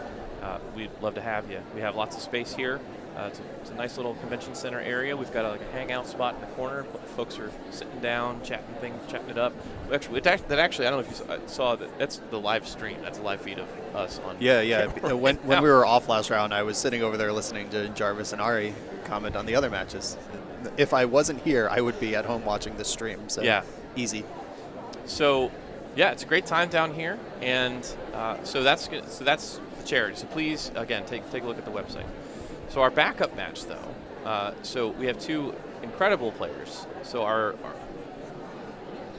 Okay, so we're not going to go to the back event, unfortunately. But you'll probably see those players playing deep into today's event. We'll probably see them back on stream at some point soon. Nathan Stoyer and Jay Wojciechowski, who Nathan, of course, is former world champion, and Jay, former EW champion. So Nathan, we're told Nathan took that match down 2-0, and so he's going to be advancing on. Nathan, not really known for his legacy prowess, but known for his Magic the Gathering prowess, and it seems to be serving him well today. Yeah, there was an era that ran for a very long time where the legacy specialist was regularly swept under the rug. At the GP level, there was a run of Grand Prix won by Steve Sadin, Tom Mortel, Tomohiro Saito. Just people with Hall of Fame careers and Pro Tour wins, Pro Tour top 8s, just showing up when they deign to crush all the legacy players. But then, we've pushed back as a society. We have Cyrus Cormangill, Jim Rinkowitz. There's a bunch of people who have won legacy Grand Prix, Jarvis among them, taking it back from the pro scene. But yeah, Nathan is here playing stock Reanimator. He's very good at showing up to any tournament with the stock list of the best deck and just doing well. He's certainly doing well. He's X&O today. So I'm certain we'll see him probably in the top 8, unless the wheels really fall for him in the next couple of rounds. So, all right. So I think we're going to go head to a break here, and we'll send you all back to Jarvis and Ari when we come back for round 5. In the meantime, check out the website, enter some raffles, and we'll see you on the other side. Welcome back, and that wonderful judge announcement you hear in the background is our 5th round feature matches and pairings going up. Pretty good spread at 4-0 right now. We've been looking at the players at the top tables. We had Is It Delver versus Nadu, with Nadu winning. On camera, I believe you saw Is It Delver playing against Reanimator with Is It winning. There was a backup feature that Nathan Stoyer, notable world champion, Pro Tour champion, just general champion, smoked someone all of about 10 minutes with Jarvis's Reanimator cards. Yep. And I believe one of the other foros is just on lands, just good old lands. Well, it's mono green nowadays. They've cut down. So I mean, this is an important question. I don't have the pairings in front of me, but if you have lands playing against your physical Reanimator cards, which side do you feel more of an attachment to? I feel no attachment. Good. That's what that is what you are supposed to say as a broadcaster. You are completely ambivalent to the results. You are a neutral arbiter and absolutely have no bias in any way whatsoever. You are here for the information, and I'm here to read the cards. I just heard you couldn't read off air. Listen, it's predictive. I just look at the little symbol and predict what the next one's going to be. I don't think that's how it works at all. So I can definitely read. So you're an LLM. Who isn't, right? Just very efficient. They put a sandwich in me, and it runs for a very long time. Wow, we can convert sandwiches to energy? Yes, actually, that's how everything works. Not going to get on camera and start describing the Krebs cycle, but we'll talk about actual Magic. Maybe that's like a little past like the Nadu realm and things. There was a high tide floating around. I did see a good old classic high tiding happen. Yeah, I mean, high tide is a staple of Northern Virginia, for those of you who know the lore. Yeah, this is the Hatfields and Anwar Ahmed? Yes. I'm not sure I can pronounce the names. This is going back to when Time Spiral was unbanned in Legacy. Yep. And there was also Mind's Desire in this deck, talking about another wonderful 6-drop unban. Very, very delightful games to watch. You bring out all the counters, and you're counting your Storm, your High Tide count, your floating blue mana. Very traditional high tiding. Now, I don't know if everyone wants to watch that on camera, but when you're wandering around and you just kind of see the glimpse and don't have to sit there for 20 minutes of a high tide turn, really nice. Really nice. So, notably absent is Forge from those XO players I listed, but Forge has been doing pretty well floating around the top tables. I think there's a few 3-1s on Mystic Forge. Yep. Yeah, nothing too horribly surprising at the top tables, but definitely a good mix. I mean, Is It Delver, like you said, the format is uniquely weak to lightning bolts to the face right now, and it has been putting up pretty good results here today. So that might be the surprise. Didn't see blue Cloudpost. Very sad. Yeah, I think I saw a little bit of green Cloudpost. Right. Cloudpost we featured that round 1, right? Yeah. Green Cloudpost player just lost 2 lands. Mostly there was no Disruptor Flute on Wasteland, so They Yeah. just got waste-locked both games. Yeah, I mean, yeah, and that play has become even less reliable as lands incorporates Boseiju, right? Like, it used to be like they need an actual card and not a land to kill the Disruptor Flute and go crazy, but now it's a card that you can loan back and kill Disruptor Flute. That didn't really exist before. I mean, I guess Blast Zone at one point, but Blast Zone's very, very, very slow. I was going to say, in like the history of lands, like that's even a recent addition.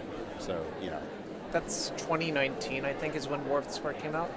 Yeah, I mean, I would argue that that is more than halfway through the lifetime of the lands deck, Sure. right? Because lands really like broke out as a legacy archetype when it was attacking with like creeping tar pits, I would say.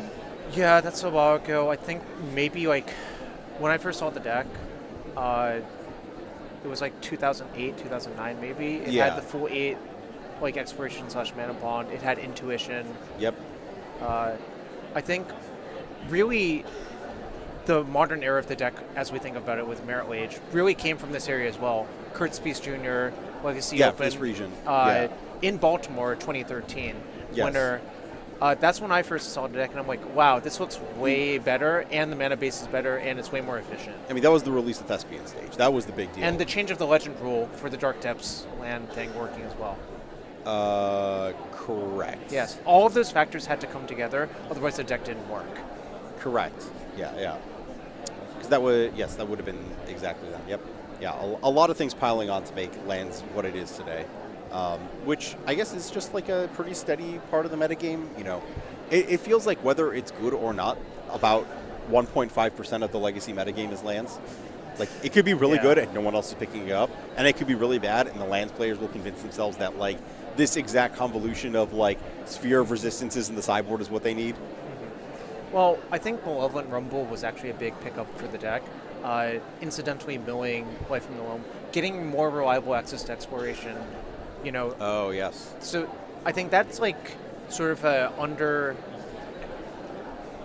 underexplored aspect of the deck, that Rumble helps you find your hateful or accelerating permanents faster. Yeah. Rumble is not mulch. It finds non-land permanents as well, and that is a pretty huge part of the deck. Let's see. The Nadu, just, mid-range Nadu at the top tables. I don't think I've seen... I saw Breakfast, but I think it's mostly just been, like, mid-range Nadu floating around.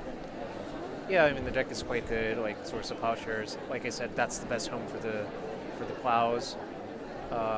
We saw at Table 1 last round, it was Brady versus Rowan Chang. Mm-hmm. Brady took it down in 3 games. Yep. I saw... I think there's some mix of like Urgo sort of dominating one of the games, a Pile of Swords dominating another, and then another game where like multiple Corey Steel Cutters plus Disruption kind of took it out through any kind of interaction on the Izzet side. So definitely a tight match, but ended up in the Nadu players' favor. I did hear something about a pretty tight match last round on camera, but with actual combat steps between Reanimator and Izzet, it got a little tricky. Apparently, if we had entombed for Ponder, it would have been the difference maker for a Barrowgoyf sizing combat difference, which is kind of wild. Entomb as a combat trick, Entomb is battle growth or, +2/+2, just really delightful. Don't worry about battle growth references, that's fine. I'm sure there's better at, So we are going to kick it over to the feature match. But we will actually, this is a nice one. So this is a match of champions. We've got Brady Monroe, the reigning DMV Legacy Invitational champion, against Nathan Stoyer, the one-time world champion, Pro Tour champion. Pretty darn good. Got his face on a card. That's probably a sign that you're doing okay. So we lead off with a Noble Hierarch and a Basic Forest from Brady's side, and the wrong side of a Tameo, but the that's wrong side of a Tameo from Nathan. So, fun fact is Nathan is borrowing my cards, but last night he's like, oh, can I switch from Nadu to Reanimator? So this is really the duel of his deck choices here, right? Yeah. One might even say a duelist of the mind. That could be stated. So this here, it's kind of interesting because Nathan, like, both players are eventually threatening a combo, but Nathan has actually positioned himself as like solidly the aggressor with this Tamio, right? With like the thing that actually matters. So Brady pondering, and is Brady? Yep, that looks like a swords is the way out of that Tamio, and passing back to Nathan with just a green mana on. So look at the lands Brady has played. Do you think he's land light, or do you think he's just trying to dodge Wasteland? I would be very willing to believe that he's trying to dodge Wasteland here, because it's it's not like leaving up a blue source here would have necessarily done anything for him, right? Like there's not like a spell pierce for him to cast. The disruption is like largely in the Force of Will Swords range, and this is a matchup where it's actually like really critical. Like if Brady plays a Tropical Island next turn, then we'll have 4 mana to Nadu with Days Up or something equivalent, or Nadu plus Nomads. Nathan keeping off of the Ponder here to start the turn, and getting rid of one of them with a good old Surveil under City Sewers. Back to Brady. So surveilling away Reanimate implies to me that he probably has another Reanimate, or he doesn't even have an Entomb yet.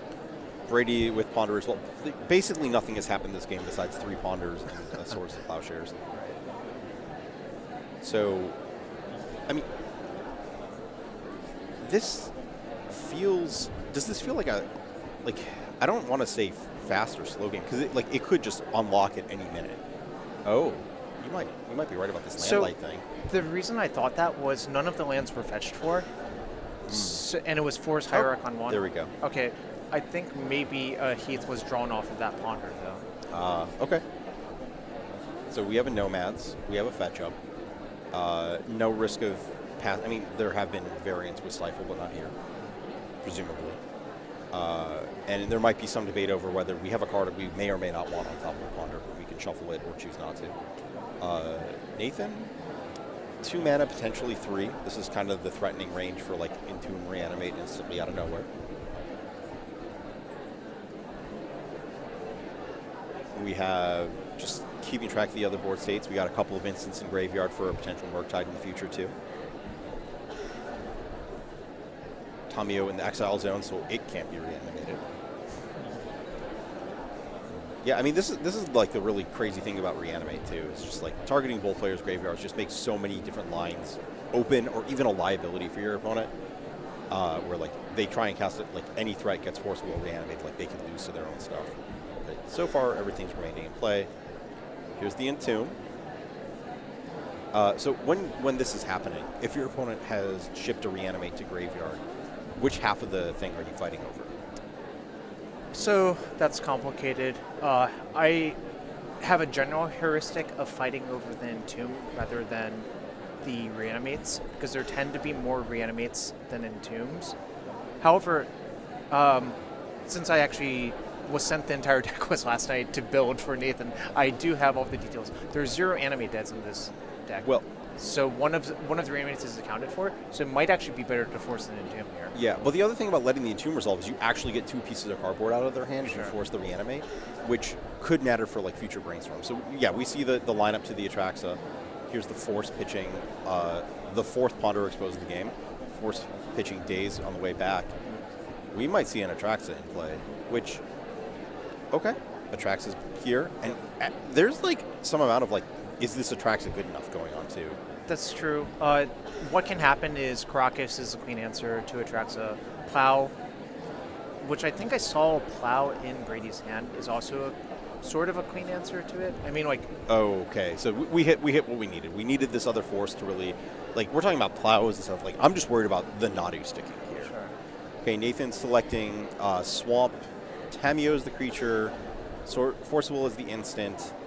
And then there's a slight debate over Thoughtseize versus... Looks like Thoughtseize over Ponder as the sorcery on Atraxa here. Putting Force and Negation, Ponder, Daze, Reanimate, and lands on the bottom. So Nathan is going to be representing Force plus blue card and the Thoughtseize here. So a lot of the scariest things are pretty protected against. Looks like we're getting Thoughtseize. Swords is gone. Yeah, so Brady didn't...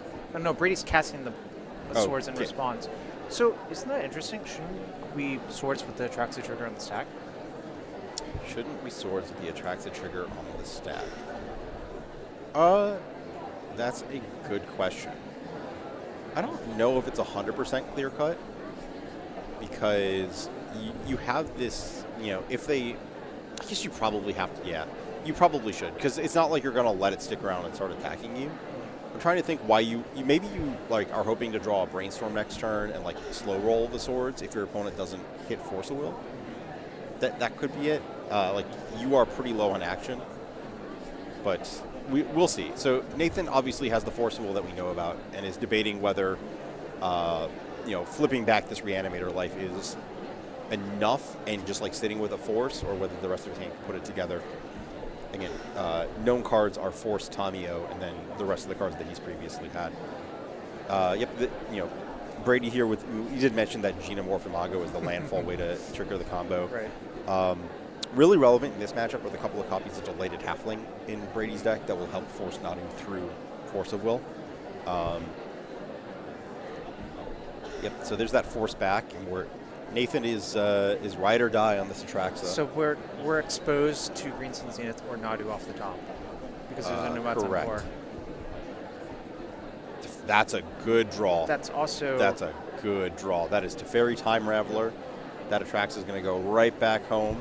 Brady's going to be up a card and get in for 2 damage with this Exalted creature. Nathan's actually pretty low on life with this Reanimate and these fetches. So this might be the beatdown. I think we have these life totals slightly inverted here, which means that this is a 3-turn clock for Nathan. Oh, no. Okay, it's happening. Okay. So Brady's about to draw 6 cards. We got the little counter going on, and we're done. Nathan does not want to be here. Nathan would like to exit this game and proceed to the next one, and is thinking about whether he should have forced that Swords or not. Which it's if your only blue card is the Tamio, it's actually kind of interesting. Like, you almost like the cost of losing your threat or not is really the thing here. But let's just move to the sideboards and talk about that. Nathan's side. Don't think you want Barrowgoyf in this matchup. Like, even as a backup plan, it gets a little clogged down by like the random creatures. I think your Murktide's probably better because you probably don't expect Leyline or Rest in Peace here.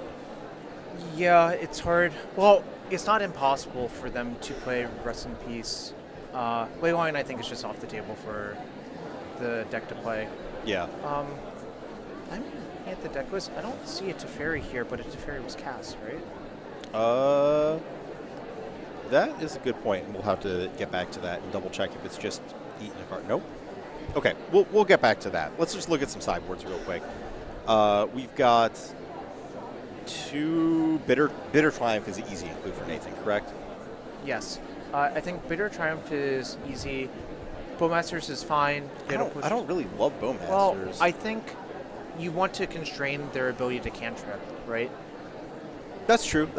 But it feels like it's like somewhat low. Aside, maybe I was like kind of here for Dothy. Okay, I guess the real question is, what do you think Nathan can sideboard out? What can Nathan sideboard? I think Brazen Borrower is kind of bad. It's not fantastic. The only thing it does is, if you think there's a hateful permanent, it tags it. But the problem is, the only hateful permanent that these decks tend to play is Keen-Eyed Curator, and you can handle that with other things a lot with more Fatal Pushes and Bitter Triumphs. Do you want any, how does your Force Negation Force of Will split work here? I would want 0 Force Negation in my deck generally. Okay, that sounds about right then. So you've got a couple slots to work with, so maybe it is just bringing in the removal and not worrying too much about the other stuff.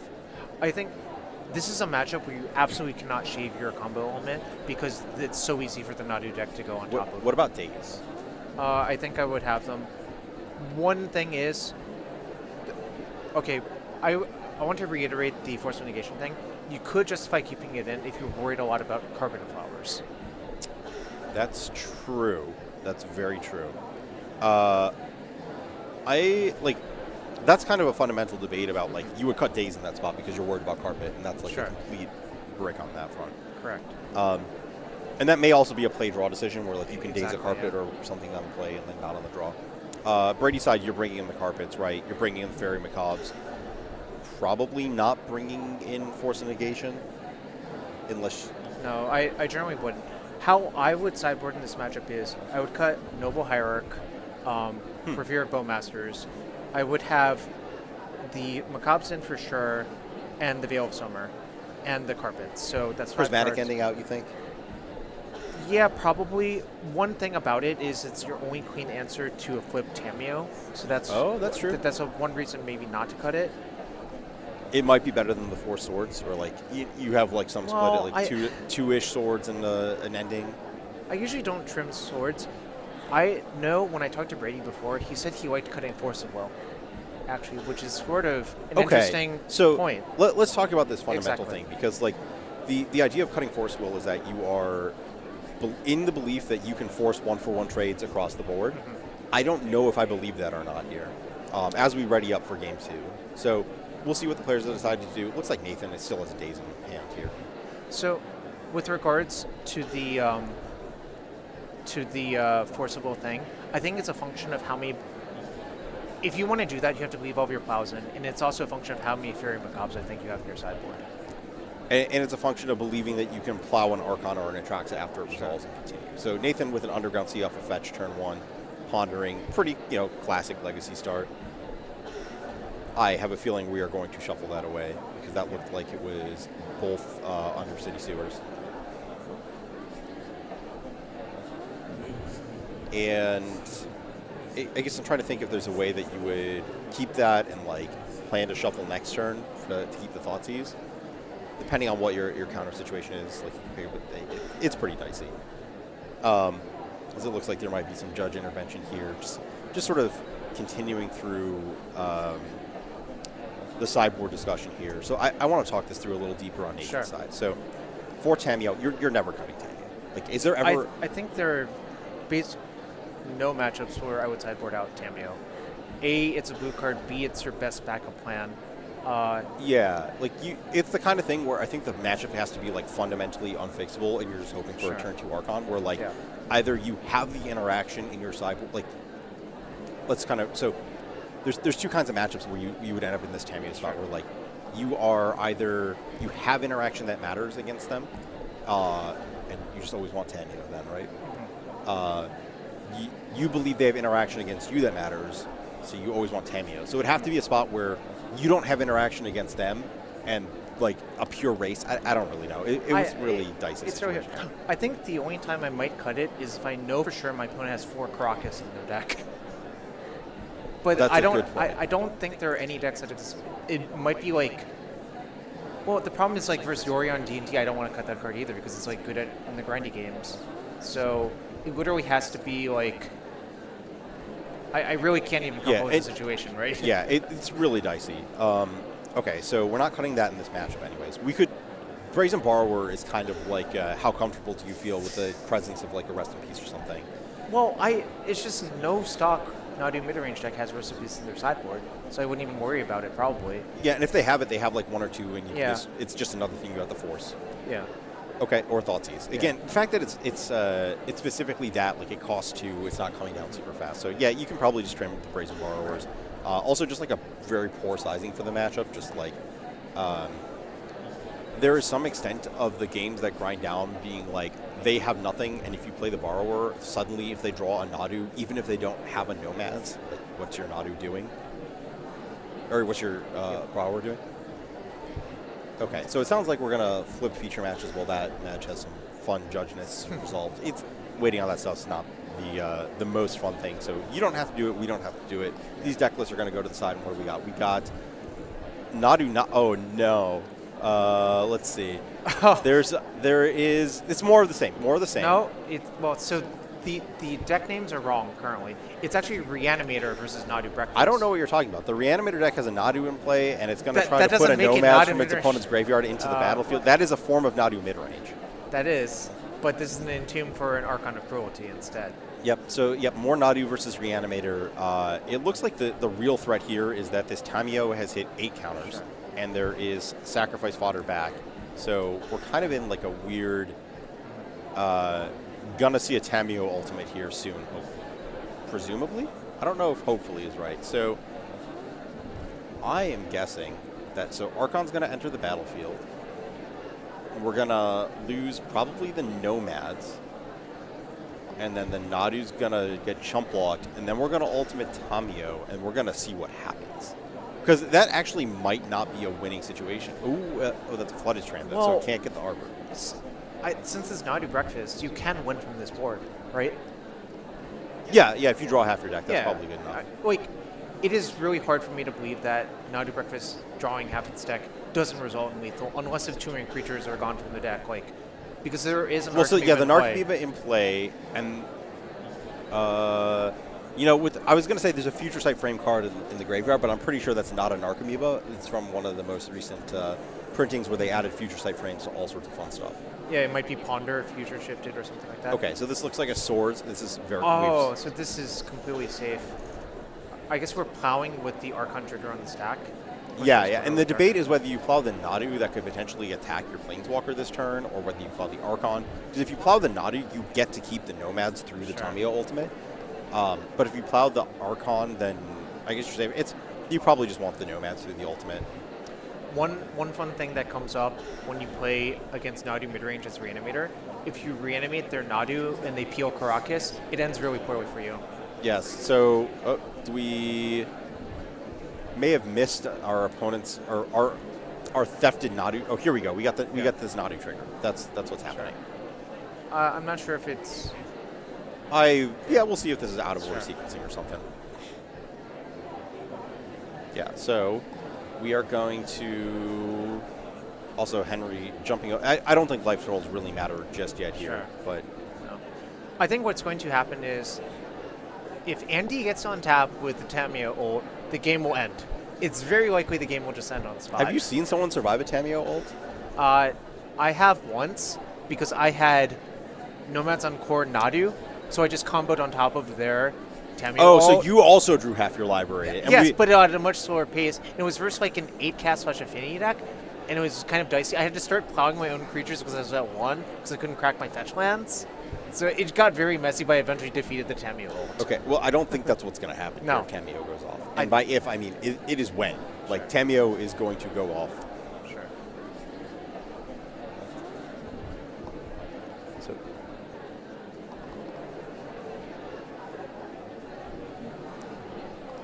okay. So we're hearing some word on the previous match. Okay, so there's this match here, we're getting this Trop Island Wastelanded. On the previous match, as we mentioned at one point, didn't look like there was a Teferi on the deck list. There probably should have been because it was in play. That's a game loss. That's going to be pitching back to game 3 real quick. And we're going to hop right back into that. This is great timing. We don't have to watch the Tamio Ultimate Resolve. Well, I don't want to watch someone counting their library. Sure. I just want to see some shuffling and thinking about what Brady's going to do on the play game 3. So I think Tamio ult usually in that situation will win the game, so not watching it is fine. Yeah. And you know what? They might even be midway through game 2 by the time this wraps up, and we'll jump right back. Because, again, counting the Tamio ult, that takes a hot second. Okay, so 7 cards on each side. Good start to a game. Let's see if it stays that way. To clarify for those at home, deckless problems happen all the time. This is a perfectly reasonable fix. Yeah. You know, it just is what it is. The appropriate penalty has been assigned, so they just play on. Everything's kosher now. Play on with a turn 1 Tamio and a Trop from Brady. So Nathan under the gun to respond with a turn 1 C and a Fatal Push. Okay, cleared that back. And now I think we probably get to see a bit of bit more debate, because like it's kind of like the turn 2 for Nadu is kind of a weird spot. Like it doesn't have a lot of impactful 2-drop plays. Well, what about Carpet Flowers? That's a 1-drop Jarvis. On turn 2, though. Yeah, and it looks like that's what's happening here, is that Nathan's been committed to a land, so this Carpet is existing as already making a mana, as opposed to like maybe just like being able to wasteland grind the game down. We're moving to second main phase. Carpet of Flowers mana is getting used for the Ponder. Carpet of Flowers got some funky wording, but it's like beginning of your main phase. If you haven't used this ability, you can add mana equal to the number of islands your opponent controls. It's target opponent. So the way you know this is if they had Leovold and you just click no first main, it would just re-trigger on their second main and they would draw a second card. That's pretty bad. Nathan pondering to catch on up, too. So Brady in the great spot of like ponder with a fetch. Nathan potentially in the same, where you get to keep one of the cards and shuffle the others away, depending on what you want. People talk about like the brainstorm fetch thing, where like you put the cards back and shuffle them, but like ponder fetch is also like really, really good. Nathan also able, if he has a fetch land, to like leave it up and cut off carpet mana for another turn until like the turn that he really wants to explode and use all the mana at once. There's also a basic swamp in the deck, so you could just fetch that as well. correct. But it looks like it's just a duel and a Thoughtseize. So Nathan on the plan of maybe we can strand Brady without action to use the Carpet on. A very real thing. It looks like we've got classic Brainstorm in response to the discard spell. Brainstorm in response to discard spell is some of the most fun Magic actually being played, I think, in Legacy. You don't see it Yes. that often anymore, but Brainstorm in response to Cabal Therapy used to happen a lot. Because it's like, well, what I've seen their hand before, but what did they actually put on top? I'll also argue that I think that the Brainstorm gameplay in response to Bowmasters is super interesting. Sure. It looks like the Brainstorm got dazed, so none of the interesting parts are happening. And it looks like, I would guess this Nadu is just going right away. So Well, the Prismatic Ending has no target, so it's just totally fine, right? Yes, yes. So Brady left with no proactive action and a fresh top of library. This looks like a Lush Portico, green-white Surveil land.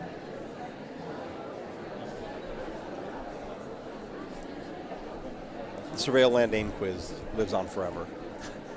I believe I've registered most of them at once. Or at some point. At Not at once? once. Battle of Wits. Yeah, and that Carpet Flower is just getting unused for that one bonus mana. It's back to Nathan with a Brainstorm. So we do have a Tameo, but the Prismatic Ending is known about. You're going to have to trade for it at some point, so the only argument would be that I'm never going to play a cheap creature, and therefore the Tameo is just force bait. Which could be, because Nathan does have that force. Do you reanimate the Nadu? Or do you think it might not be good enough? Slash might be kind of risky. Risky in the sense of, like, getting your Nadu to ferried or something like that? Or Caracas.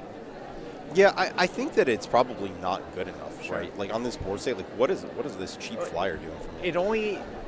It takes 6 turns to close the game.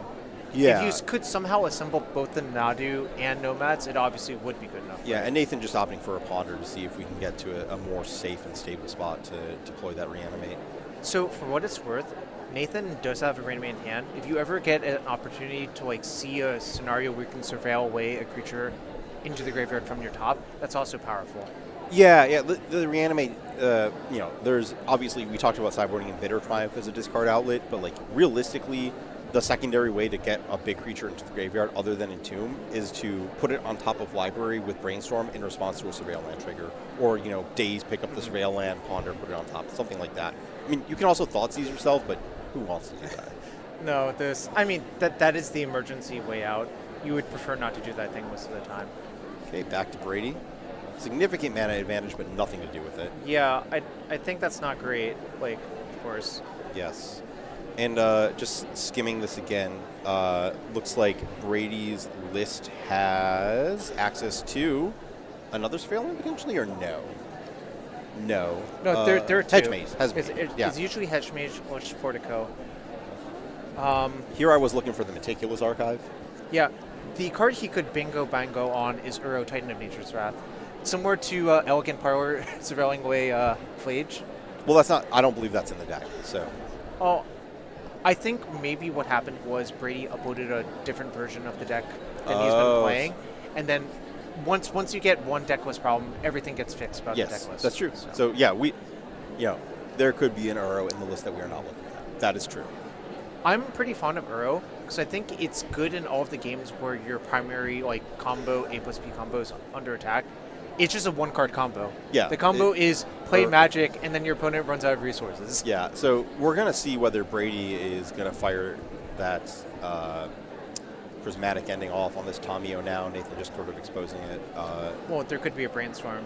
That's always the fear. Like, you're kind of damned if you do, damned if you don't, because if Nathan starts making clues, he'll pull ahead as well. Yeah. This is the problem with Tameo and Legacy compared to other formats. Hedge Maze. Surveil's the top. Oh, good sign. Good sign for Brady, yeah. Show his strength, you might even say. This looks like a Green Sun Zenith for a Nadu amount of mana going onto the stack. Probably exiting the stack with this Force of Will. Or an Uro. Also still probably exiting the stack with this Yes. Force of Will. I mean, theoretically you could be like, oh, I can handle an Uro, but do you really want to just give them all that resources and have to force the flashback Uro? Yeah. You giving them a card, none of this ends well. Like, what are you trying to force will if you're not trying to force will their one blue-green creature? Like, And there's also, no other cards in their deck that are that that good. And the extra Tameo, like, what value does it have to you? Not Or much. like it could even be a Keen-Eye Curator. Then what are you doing? Right. Remember, this is not open deck list, so we do, like, Brady's not, or Nathan's not in full knowledge of what's Yeah. in Brady's deck. So Brady went for the ending, probably because you can't just sit with no action. Oh. And Nathan didn't have the brainstorm, but it looks like here we're going for the big whammy. Do you think it's better to get Atraxa or Archon here? Good question. Well, versus Plow, I think it's probably better to get Atraxa. Yeah. I was gonna say if their last card in hand is Plow, then the thing that is best is drawing your selection of the top 10 versus a card. I have to believe that Nathan was like, what if his last card is a Plow? Let's play around it. Might as well, right? That's the sort of thinking Well, I mean, like, I don't know if that's actually true. It's just kind of like you want, like, I don't think you're super afraid of a combo next turn, but you just want resources to be able to get somewhere. Sure. Okay, so we've got a little debate over what we're doing. Looks like there's, rather than interaction, we're grabbing some cantrips and I guess a free Archon to hand. That's not too bad with the Brainstorm. That's pretty good. so, like we said, there are 2 Undercity Sewers in the deck, so you can convert a fetch land plus Brainstorm into an Entomb, essentially. Yeah, like right now, that is what Nathan has accessible. Right. Is you can fetch next turn, put the sewer trigger on the stack, or even like EOT or whatever. Sewer trigger on the stack, brainstorm, mill that away. But it looks like he might be going for the wasteland, which I don't think that's what matters against carpet. I think he's just thinking through all of his plans. The problem is, like, what does wasteland do when your opponent has carpet out and you have 3 islands? Nothing. Right. It like, especially with the like way Brady's lands are spread. Like in theory, there's a world where like his lands are all producing, like 3 of them produce only white, and 1 of them is the green-blue anchor, and then you like wasteland that, and your opponent's stuck with maybe not 3, but like they have Plains, Caracas, Hedge Maze. You wasteland the Hedge Maze, and now suddenly the carpet can't go both directions at once, so blue and green. Not what's happening here. We just have all duels. So Nathan is. So we're fetching for the sewers and brainstorming in response, I think is what's happening. Yeah, it looks like we're just trying to put the Archon into the graveyard without the ability for Brady to draw. Not necessarily hard cast Force Will. We're off from that, but just like getting it in there. There's a Reanimate. Okay. Well, we don't have the mana this turn. So. Yeah, but I mean, you have to imagine that Nathan will just jam on next turn because Brady just gets 1 blind draw. Oh Like, yeah. The odds are. It doesn't get any better. Yeah. And like that card is going to go to the graveyard no matter how. Do you even look at the card if you're Brady? You have to, because it could be a Ponder, but it's almost. I think he took a quick peek. Yeah. Ponder. That's a good stack of cards. Was that a Bowmasters? No, it looks like I saw a Daze. I mean, that doesn't entirely matter, but I kind of like it for the ability to potentially fight over spells like on the way back. But it looks like a black card of some kind. Which I think all of the black cards that could be are going to be good here. Like Bitter Triumph, Fatal Push, Bowmasters, like I don't know, they're all good. The only bad one would be an Entomb. Right. There's actually nothing left to Entomb for. I mean, you could Entomb for second Murktide Regent, reanimate it, and then play the other one, and make it big. But there's the Reanimate. There's the Archon. There's Brady discarding wrong removal spell. Yep. Oof. Yeah, it does look like this is just a second ending there, just a completely different list to some extent than what we were. There's a lot of flexibility in like the exact slots with the Nadu deck. So I think with the Archon trigger on the stack, Nathan's fetching to draw a different card because the other card is known from Brainstorm, correct? No, that was turn? drawn for the turn. Oh. You put 2 on. It was last turn. We put 2 on top. We milled Okay, 1 sure. and we drew the other for our turn. Oh no, but You're drawing just so that you Okay, get the sure. land that you don't, necessarily want to give Brady another mana. So you're Sure. fetching in case the card you draw off Archon in the swamp. I see. Okay.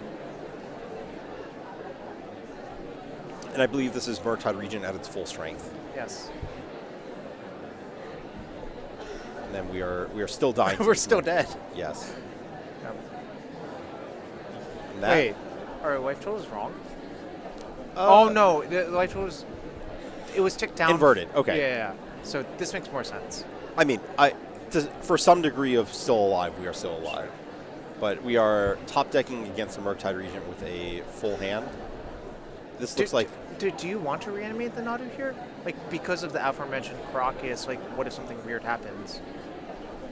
Like, Caracas, I would want to do it. So, I think I'm more... Like, if you Caracas the Nadu, Nathan draws a card, and then it's instantly forced to jump block. I don't care about that. Okay, sure. But the thing that I care about is if my opponent draws a Swords, I want to be immediately back at them with the Nadu and force them into the least number of turns possible. Sure. So, Carpet of Flower is not looking too great this game. There's the Teferi. That's spooky. So I think you want to bounce Nadu. It gives Nathan a trigger, but then you can cast as a blocker. And maybe like you draw Nadu into... Oh, no. It's Nomads. Yeah, like this No. is Okay. actually the nightmare scenario. This is... But the problem is, if you hadn't reanimated the Nadu, what would happen is the Murktide would just get bounced instead, right? Yeah, but like this is the real punish because Sure. now Brady has another card to act with. Sure.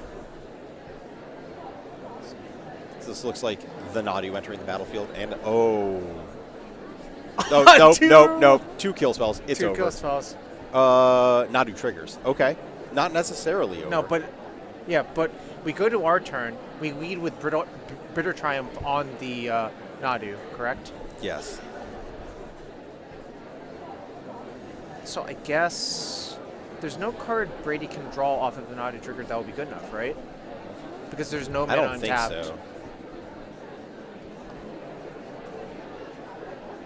And Nathan can't even, because of the Teferi, he's not even legally allowed to mess it up and play them Correct. both with the ability on the Oh, there's a Caracas, but it doesn't do anything. But it's another Nadu trigger, and the Nadu goes to hand, and then you get the push. But yeah, it's over.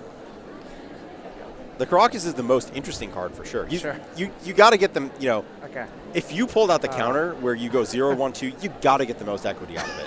Okay, so Nathan Stoyer advances to 5-0 in our 7-round event. Pretty good spot for top 8ing. Pretty good spot for a high seed going into the top 8 and winning on the play. I wonder if he'll play out in the round for seeding because it is top 4 qualifies, so maybe having the play guaranteed. Matters a lot, yeah. So we'll see. I love that discussion. The play draw rule, I mean, it's very old at this point, but that change is great. And that's like a very, very wonderful thing to incentivize different outcomes in the last rounds other than just kind of shuffling straight through them. Right. And like the fact, you mentioned this with top 4 qualifies, whether you, like the way the prizes are weighted in top 8, even like having an impact on that, really great. Really, really big fan of that. So a lot of Nadu versus Reanimator action that round. I believe in terms of games played, we watched Nadu. Actually, I mean, let's not count the Tamio Ultimate Chickens, but Nadu did come ahead in the 3 games that we watched. But I have a feeling that we're going to be seeing more of that over the course of this tournament. Okay, actually, we're going to jump right into this backup feature match here. See if game 2, game 3 looks like we're still in game 2. That Nadu Ultimate probably took a hot second. Yeah, I don't know. Sometimes for quality of life reasons, I'm tempted to concede because it's like almost impossible for them to. Oh live. yes. Oh, here's Henry right back at it, firing back the Nadu tick up that Andrew got him with game 1. And that looks like is that a Saga down there as the land? Yep. Okay. It is a Mystery Booster 2 Saga. Yep, and it looks like this is all with a brainstorm in response to a fetch to potentially, like, we want this Nadu flipped before our opponent has Source of Pleasures now. That makes sense to me. Yeah. So we are now taking Saga up to 2, but it's not necessarily threatening something that's big enough to really race against the Tamio up front. So do you think that this is a spot where, as this Meticulous Archive mills just irrelevant land, is this a spot where we're just like trying to dodge the constructs altogether? Yeah, that's a Cavern of Souls. Probably names Wizard because that's overlap on a bunch of types. Nadu and Cephalids, but not Nomads. Correct. Yep. And Tamio, of course, is a wizard. Tamio is a wizard too. That is correct. So that's a Future Sight Ponder. Or, Yeah. sorry, a Mystery Booster Ponder in the Future Sight border. Thank you. Thank you, card version selector Jarvis. We are being corrected by the team. Jarvis has failed the pop quiz. I failed it is the a pop secret quiz. layer Future Sight Ponder. Well, who can know nowadays, really? Yeah. I think a notable piece of this, too, is that Henry has Clue Mana up. Sure. So there's just, like, a lot of resources on his side. Like, even, Andrew has, 4-ish cards in hand. That's a lot of resources, but, like, Henry has a lot of resources to work with. So I think the primary worry for Henry is, okay, you have a Cavern Wizard. What if it's just Self-Willed Illusionist plus Shuko next turn and there's no interaction? Of course, that's unlikely, but it's not impossible. The Reanimator deck is not like a control deck or a mid-range deck that's mono removal, That's true. That is a concern, especially because this time, like, the Tamio hitting 2 not on the main phase means that it can only tick up to 4 here. It can't, like, tick down from 4. Thoughtseize, though, that's a good answer to, like, what if, any what if. Okay, there are no... Whoa. Okay, it's just a lot of... You say there are no, but there could be some. There could be. You never know with 2 brainstorms in hand. Yeah, so this is always a weird spot. So, like, usually if there's one brainstorm, the right answer is often just take the brainstorm because, like, beating the known cards is often a lot easier than beating some assembly of really good stuff that they put together. When there's 2 and a Force of Will like this, it always gets really dicey. Like, what are you supposed to do there? And I can't say one way or the other what I would prefer, but it looks like Andrew is saying, I have no fear of the unknown, but I will want to force my opponent to get a Force of Will if they want it. So it looks like we got Construct hitting 1/1. Yep. So we can brainstorm with the Saga trigger on this deck to get a clean shuffle if we want to. Yep, and we have enough mana to do that and make another Construct too. There's an Agatha's Soul Cauldron off the top. Adopted. The Nadu mid-range decks were playing that for a bit, so maybe just an extra weapon for Andy and the Graveyard Semi-Mirrors. Potentially. So we got the Brainstorm in response to the Saga trigger that you mentioned. No Bowmasters. That would have been a brutal Bowmasters, I think. I don't know how much it would have mattered. It's a lot of damage, I guess. So Shuko, I think it's being put back, and we're going to float mana, search for Shuko, and play the Nadu off of Cavern. That is what this hand is looking like. The other alternative is that we try to get the Cauldron into play, and that's probably worse than Nadu combo, but it's not entirely clear.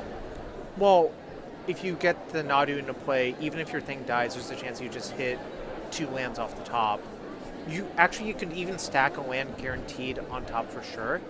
How? The shuffle of the Saga. Oh, sure. Never mind. You cannot. So we've got a floating mana. Okay.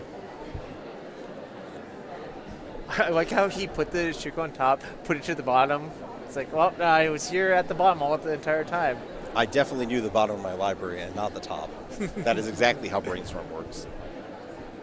Okay, so the question here in part is, if Henry has a removal spell, Andrew gets stopped at drawing 2 off of this combo.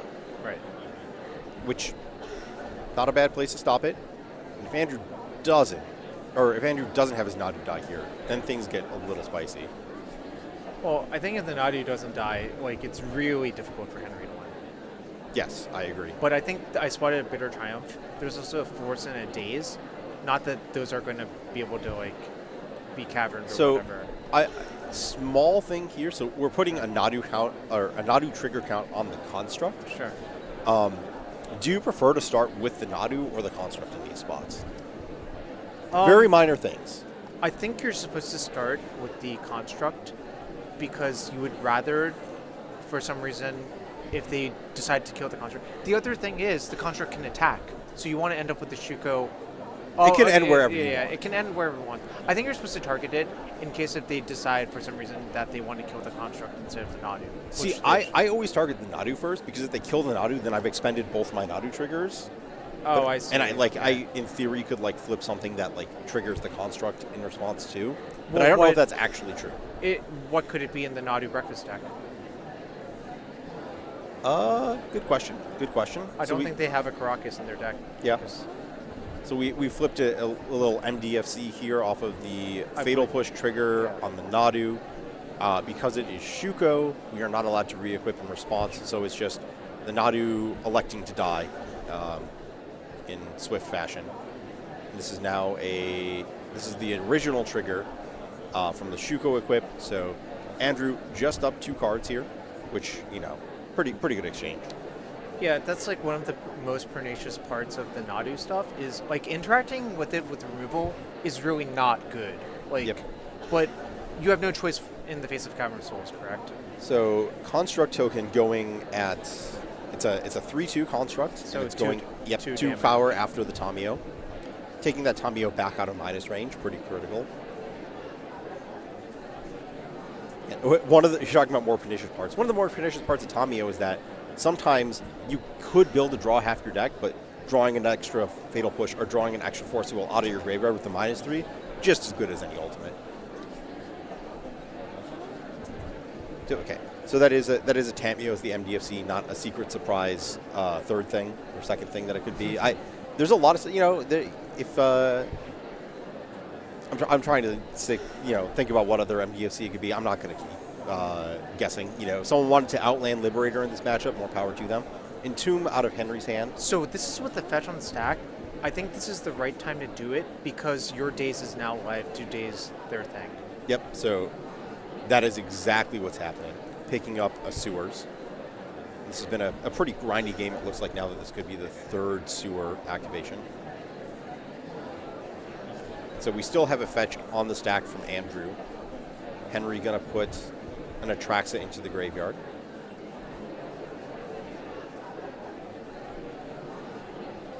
You don't mean Sephiroth Fabled Soldier? Is that even the right Sephiroth? I believe so.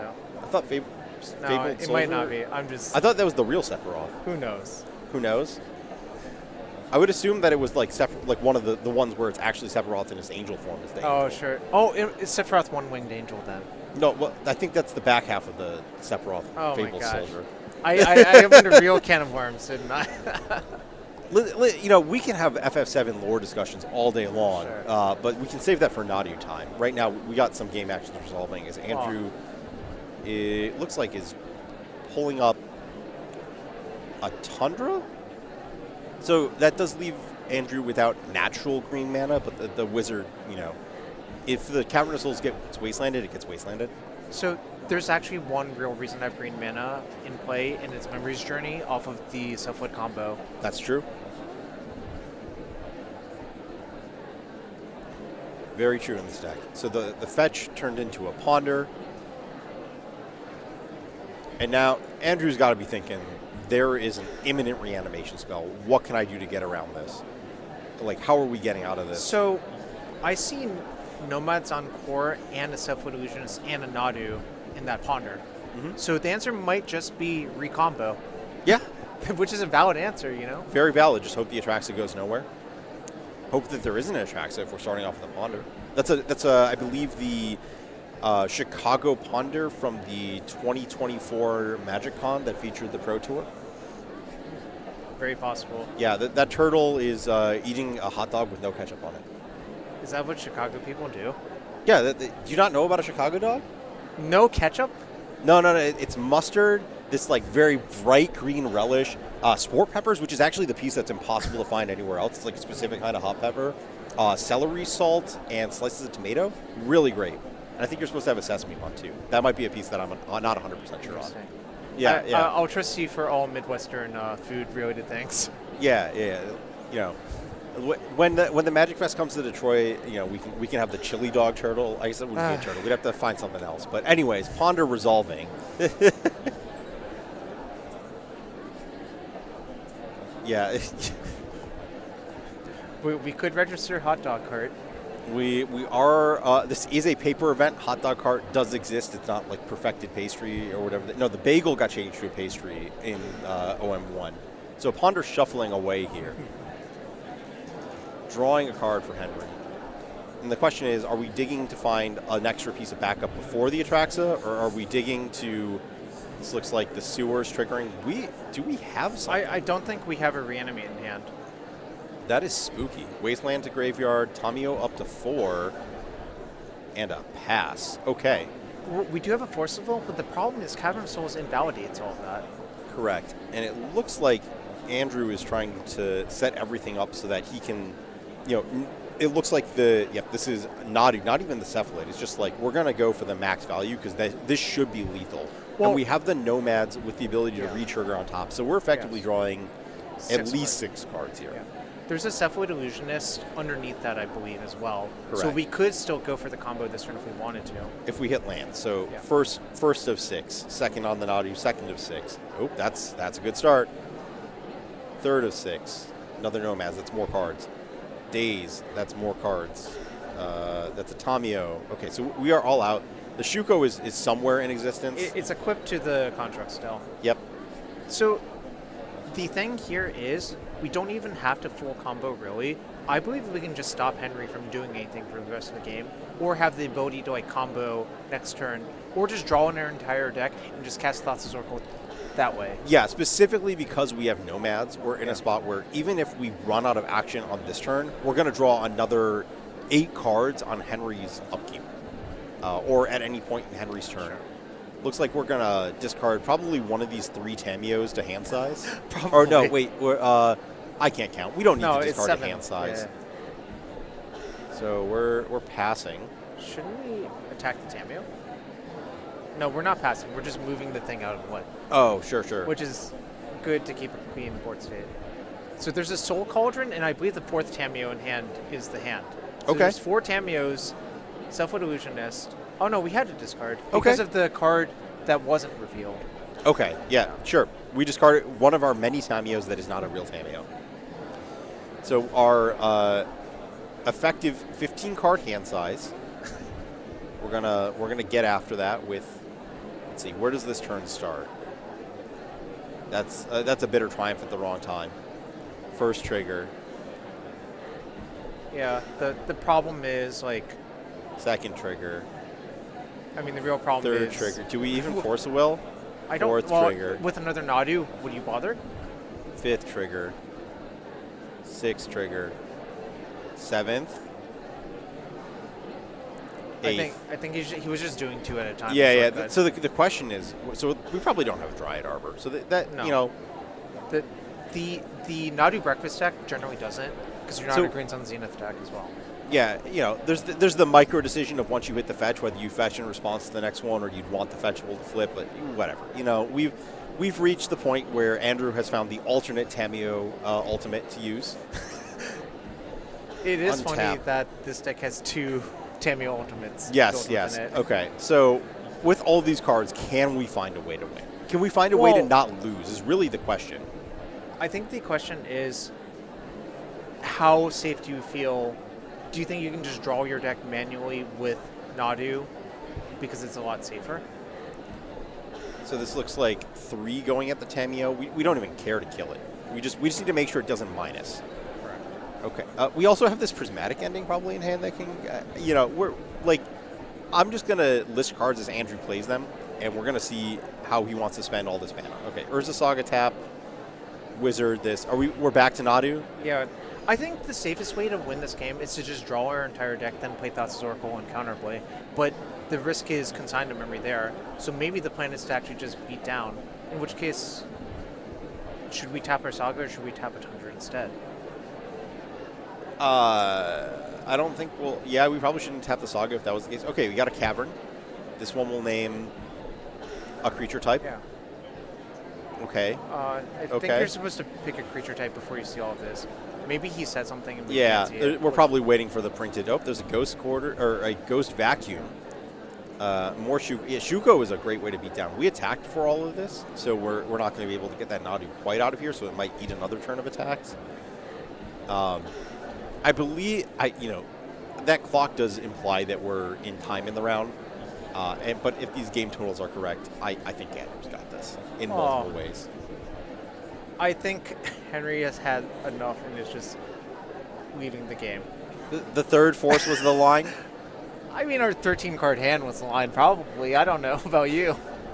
You know, if you stuck it out through the first 16 cards, what's the next 8 to 16? Hold on. Is fun zero sum? I don't actually think it is in that case. It's unclear to me like whether the Nadu player is having more or less fun as a result of it. So like it could just be negative sum for everybody involved. Oh, it's very possible. Very possible. Very possible. So Nadu and Reanimator splitting is as is appropriate for two of the best decks that are all kind of facing off against each other. Cephalated Breakfast taking the win in one. Fair Nadu losing in the other. Expect a lot more of that as we go on. We've officially entered this phase of the tournament, though.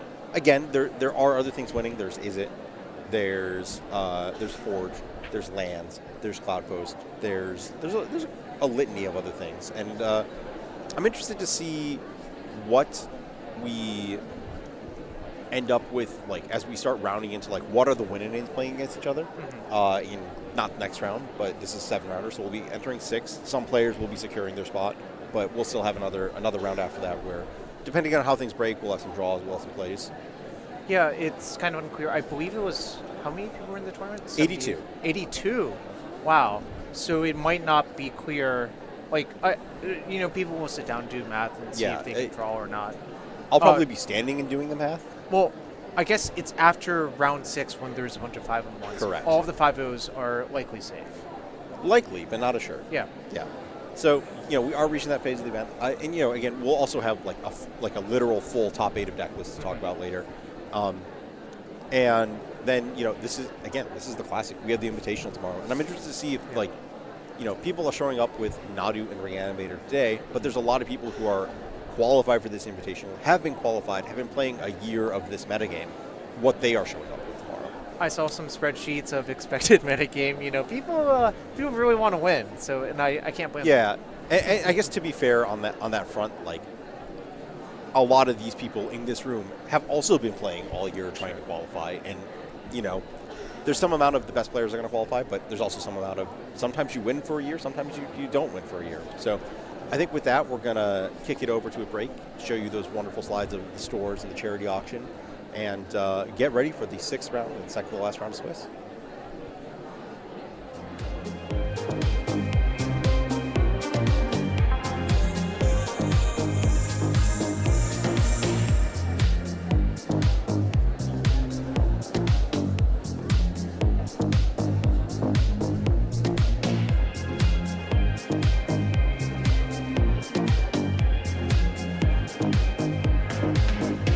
All right, welcome back to the DMV Legacy League Classic for round 6. And it looked like it was a pretty exciting round last round. Brian, did you catch any of the last round on the coverage? Yeah, it was a long slog involving a Nadu is what I remember. Is there any other kind of slog involving a Nadu? Well, you're allowed to concede as soon as they start targeting it with Nomad's End Core. You don't have to thug it out like that. So it's really up to the opponent how long the game goes after Nadu starts getting targeted. Yeah, definitely. So we're going to be bringing you guys down to the table in a minute once we get the players all set up. Looks like they're getting ready. So we're coming down to the wire here. It's round 6. So if anybody is XO after this, they should be able to double draw in pretty comfortably. And players are starting to kind of down to the wire to make top 8. Is there anybody you have noticed jumped out to you as somebody that you're rooting for? I mean, of course, Nathan Stoyer. We love a world champion. And I believe that 2 5-0s can start drawing now. There were 4 undefeateds last round. Should be 2 now. And those should be the only undefeateds left in the event, just handshaking their way to the top 8 at this point. I can see in my line of vision right now our boy Harain, Everin, at table 2 after taking that stern beating in round 2 from Mystic Forge. He's back at the top tables. Roland, our other guest for the weekend, is X1. He just beat Reanimator off camera. I think he's one of our feature matches for this round. Great. Cool. Yeah, and I see Paul floating near the top as well. Paul Lynch, the point leader from the season. Lots of people out there still doing the thing. Yeah, absolutely. So it's good to see, as I mentioned, some of the X1s that we saw, even the players that we saw lose their match on camera, they're still hanging around, still battling deep into this event. I believe also one of the other feature matches I saw last round, I watched Scott, who we watched take Paul down. He took his match, so he's one of the XOs, so he probably will be drawing in the top 8 from here on the Red Delver. and his opponent is playing lands. And Ooh, okay. so you don't see that too often in the year 2025. But have you seen any of the lands deck online or anywhere else? Yeah, lands is sneaky solid. Honestly, there was a period where lands was really well positioned, but then Mystic Forge started dialing in, and then lands quickly became not well positioned. But lands is historically really good against graveyard strategies, going back basically as long as crop rotation and Bajuka Bog have coexisted. So that's what, 2010, 2009 World Wake gave us Bajuka Bog. Crop rotation's been here all along. So those decks tend to thrive in matchups where ultra fair magic or graveyard magic are the two things you want to do. And unfortunately, Mystic Forge slides through that in the middle. Yeah. But outside of Mystic Forge, there's two great matchups near the top of the situation for them. Yeah, so all right, we're going to take it down to the table here, and the aforementioned lands player is Jubes on mono green lands, and he'll be playing against Wiley Robbins Thorne Thompson on blue-black tempo. So I believe this is, well, is at least as far as us being on microphone, the second appearance of blue-black tempo. Yeah, it's like they're giving it to me. So this matchup is on paper bad for Dimir tempo. However, if lands can't get an engine rolling, that's Life from the Loam, that's Urza Saga plus Copy It, that's Quick Merit Lage. If they're not doing stuff, you could quickly overwhelm them. And a card I see floating around in Wiley's hand, Nile Spellbomb, is one of the ways you can break up the action in game one. Interesting. Yeah, I've seen that before. It's sort of, instead of Mishra's Bauble or some other cantrip like that, you can play Nile Spellbomb, get some extra edge on the graveyard-based decks. And in the current metagame, there's a lot of graveyard interaction going on. So, right. And here we are immediately. That Malevolent Rumble was the nuts. It flipped 3 lands in Life from the Loam. Have you ever cast a 1-mana draw 4? Is that something that you've ever done? Because that's what this would be if that Nile Spellbomb wasn't there ready to clip the Loam. Yeah. Okay, but Drowsy Scion staring down this Nethergoyf, ready to go. It's currently a 0-1 Nethergoyf, so... Yeah, they're the same size. Yeah. Don't be fooled. But very quickly, expect that to change. So here comes Thoughtseize. And actually having a hit. Oh, Kinda. no, that's the other Life from the Loam. Right. Yeah. Yeah, I think it's going to be the cost of doing business here to just Nile Spellbomb, no draw. Yeah. I mean, you want to get a card off your 2-for-1, but I'm also happy to take my medicine, hit 2 Life from the Loams.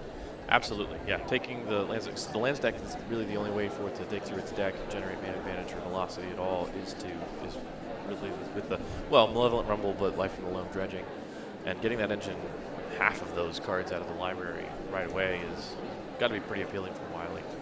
Right, and okay, so Wiley, I was busy looking at the Loam. That hand went by fast. There must not be another green source ready to start dredging Loam, at least apparent, and Wiley is going to try to get Jubes on the hook here for an even bigger graveyard when it's time to bomb. Yeah, fascinating, because actually in my discussion with Scott after his match, I was talking to him about lands, and he mentioned that sometimes the lands deck can struggle to make green mana. And it's got Yavimaya and Visage's, and of course Mox Diamond, but there's not a whole lot of green sources. It's a lot of colorless utility lands.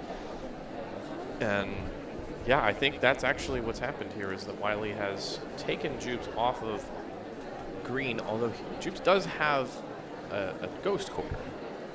And so the real tough Ghost Quarter of Ghost Quarter myself to get a basic forest is a play that is available to. We don't have lists in front of us yet, but that Malevolent Rumble hit 2 basic forests. If there's only 2 in the list, that line's actually not available. Oh, wow, If there's a third, there's something to be done. But this is getting dicey. And very interesting. Jubes drew a green card last turn and did not draw a green land this turn. We're being handed lists. Great news, everyone. 3 basic forests. Okay, so the line does exist. It's just icky. Yeah. Not great, but much better than not being allowed to play Magic the Gathering. Right. Yep, And there we deleting go. your own Tabernacle. So sort of I'm going to play this Tabernacle to sort of time walk you so that you can't develop your board as well as you want to. And then Looks like somebody boxed Jube's deck. The cards facing all different directions. They just try to fix on the way through there. That's the worst. Oh, it's all over. Oh my goodness. Yeah, there was clearly a overhand mash that went the wrong way. Whether that happened during the cut or during Jube's own management of his own deck. So either way. I think Wiley missed a land drop. That has to, he must have, right? Yes. So that Tabernacle really just like close to a full time. I mean, it's pay 2 life time walk because in other words, does get to get in, but I think Jube's blocked with the Rumble token that was going to die to Tabernacle anyway. oh right, yeah. All right, well, that is a tasty graveyard hit with Nile Spellbomb. It would be a great turn to draw a land and actually get a card off that, but I mean, we'll take it. Absolutely, at this point, being able to take Maya out of play, the Loams out of play.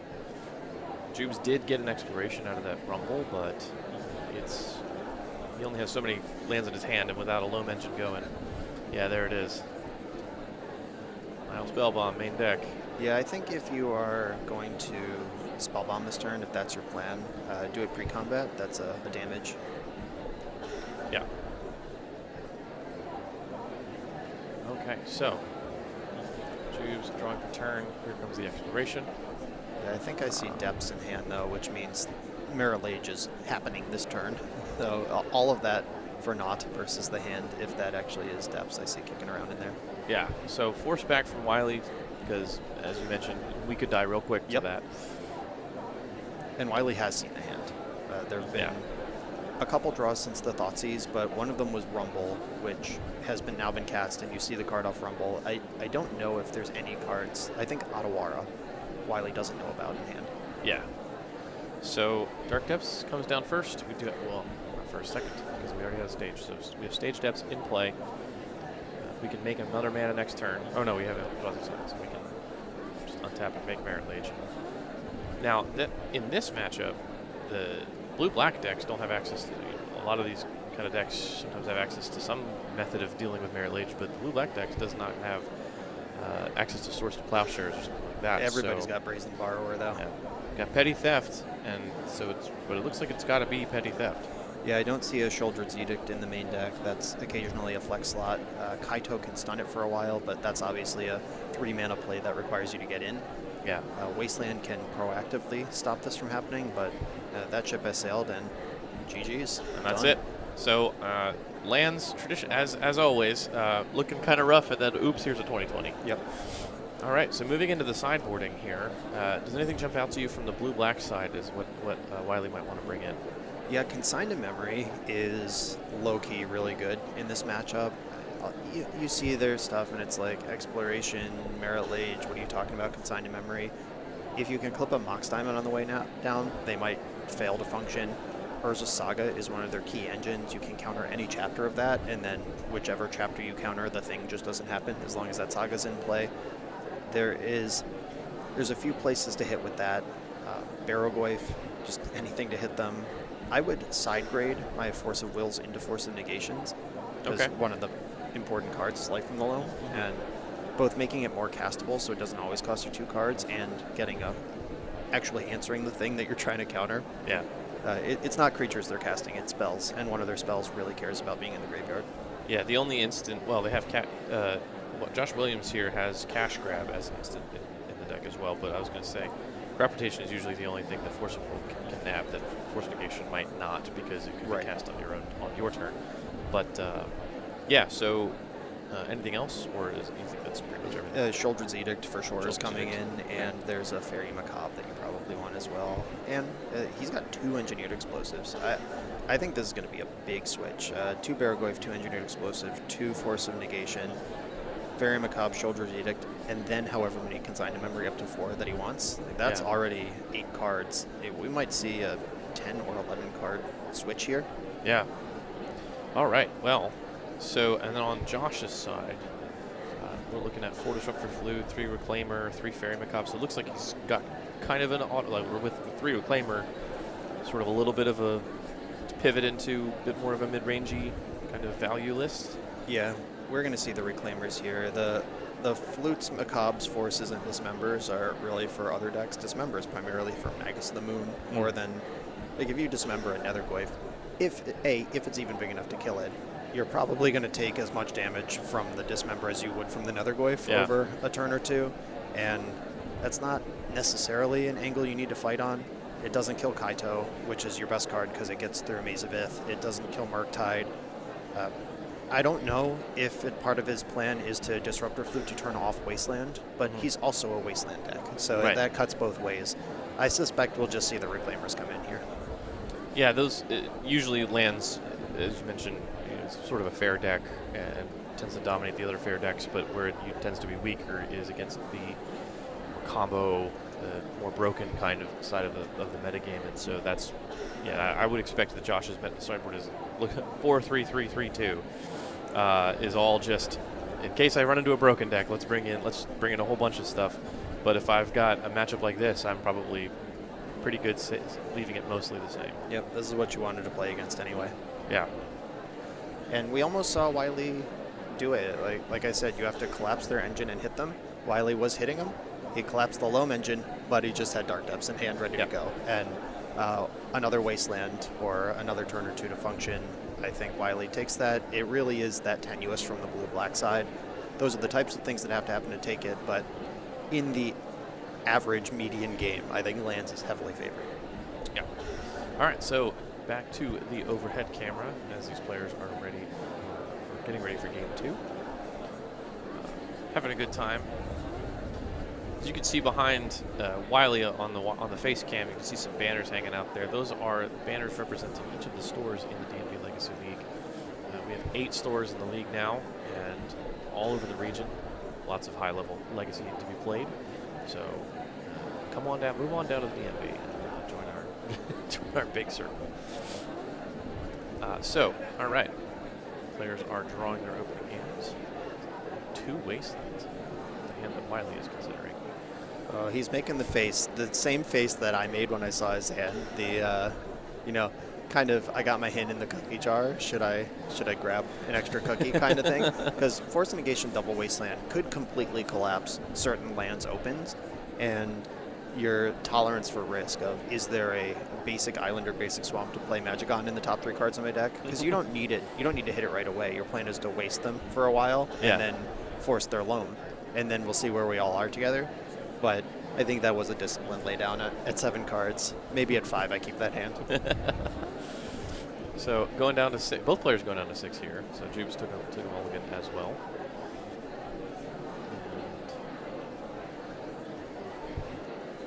And so I see Saga Step, Ancient Tomb. So this could be an Urza Saga style opener from Jubes. We can see a Mox Diamond as well. So going the other axis that lands can make creatures to kill you with, right? Potentially. And this is why those engineered explosives come in out of the sideboard. They're really important to let you catch up versus a pair of 5/5s. Yeah. So Wily with Island Tameo go, always a good spot to start. Jubes opening with the Mox Diamond, pitching the Urza Saga, and the second Urza Saga comes in. And there is the Elvish Reclaimer, so he did bring it in. Right. And then just Lava Spur Boots from hand. Yep. Okay. We've done it all.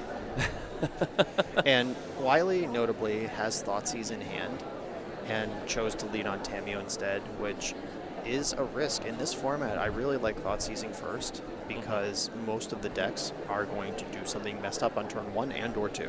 Yeah. And especially a deck like Lands, if they kept on the strength of an Elvish Reclaimer or a Mox Diamond or an Exploration, turn 1's the only chance you get to Thoughtseize them. And the next Thoughtseize is just going to see 2 lands and go to the graveyard. So that was a decision. I'm not saying it's wrong because he does have Brainstorm as well. Like Brainstorm Tameo is a combo. Just start plussing that and hope you draw half your deck before they have Merit Lage.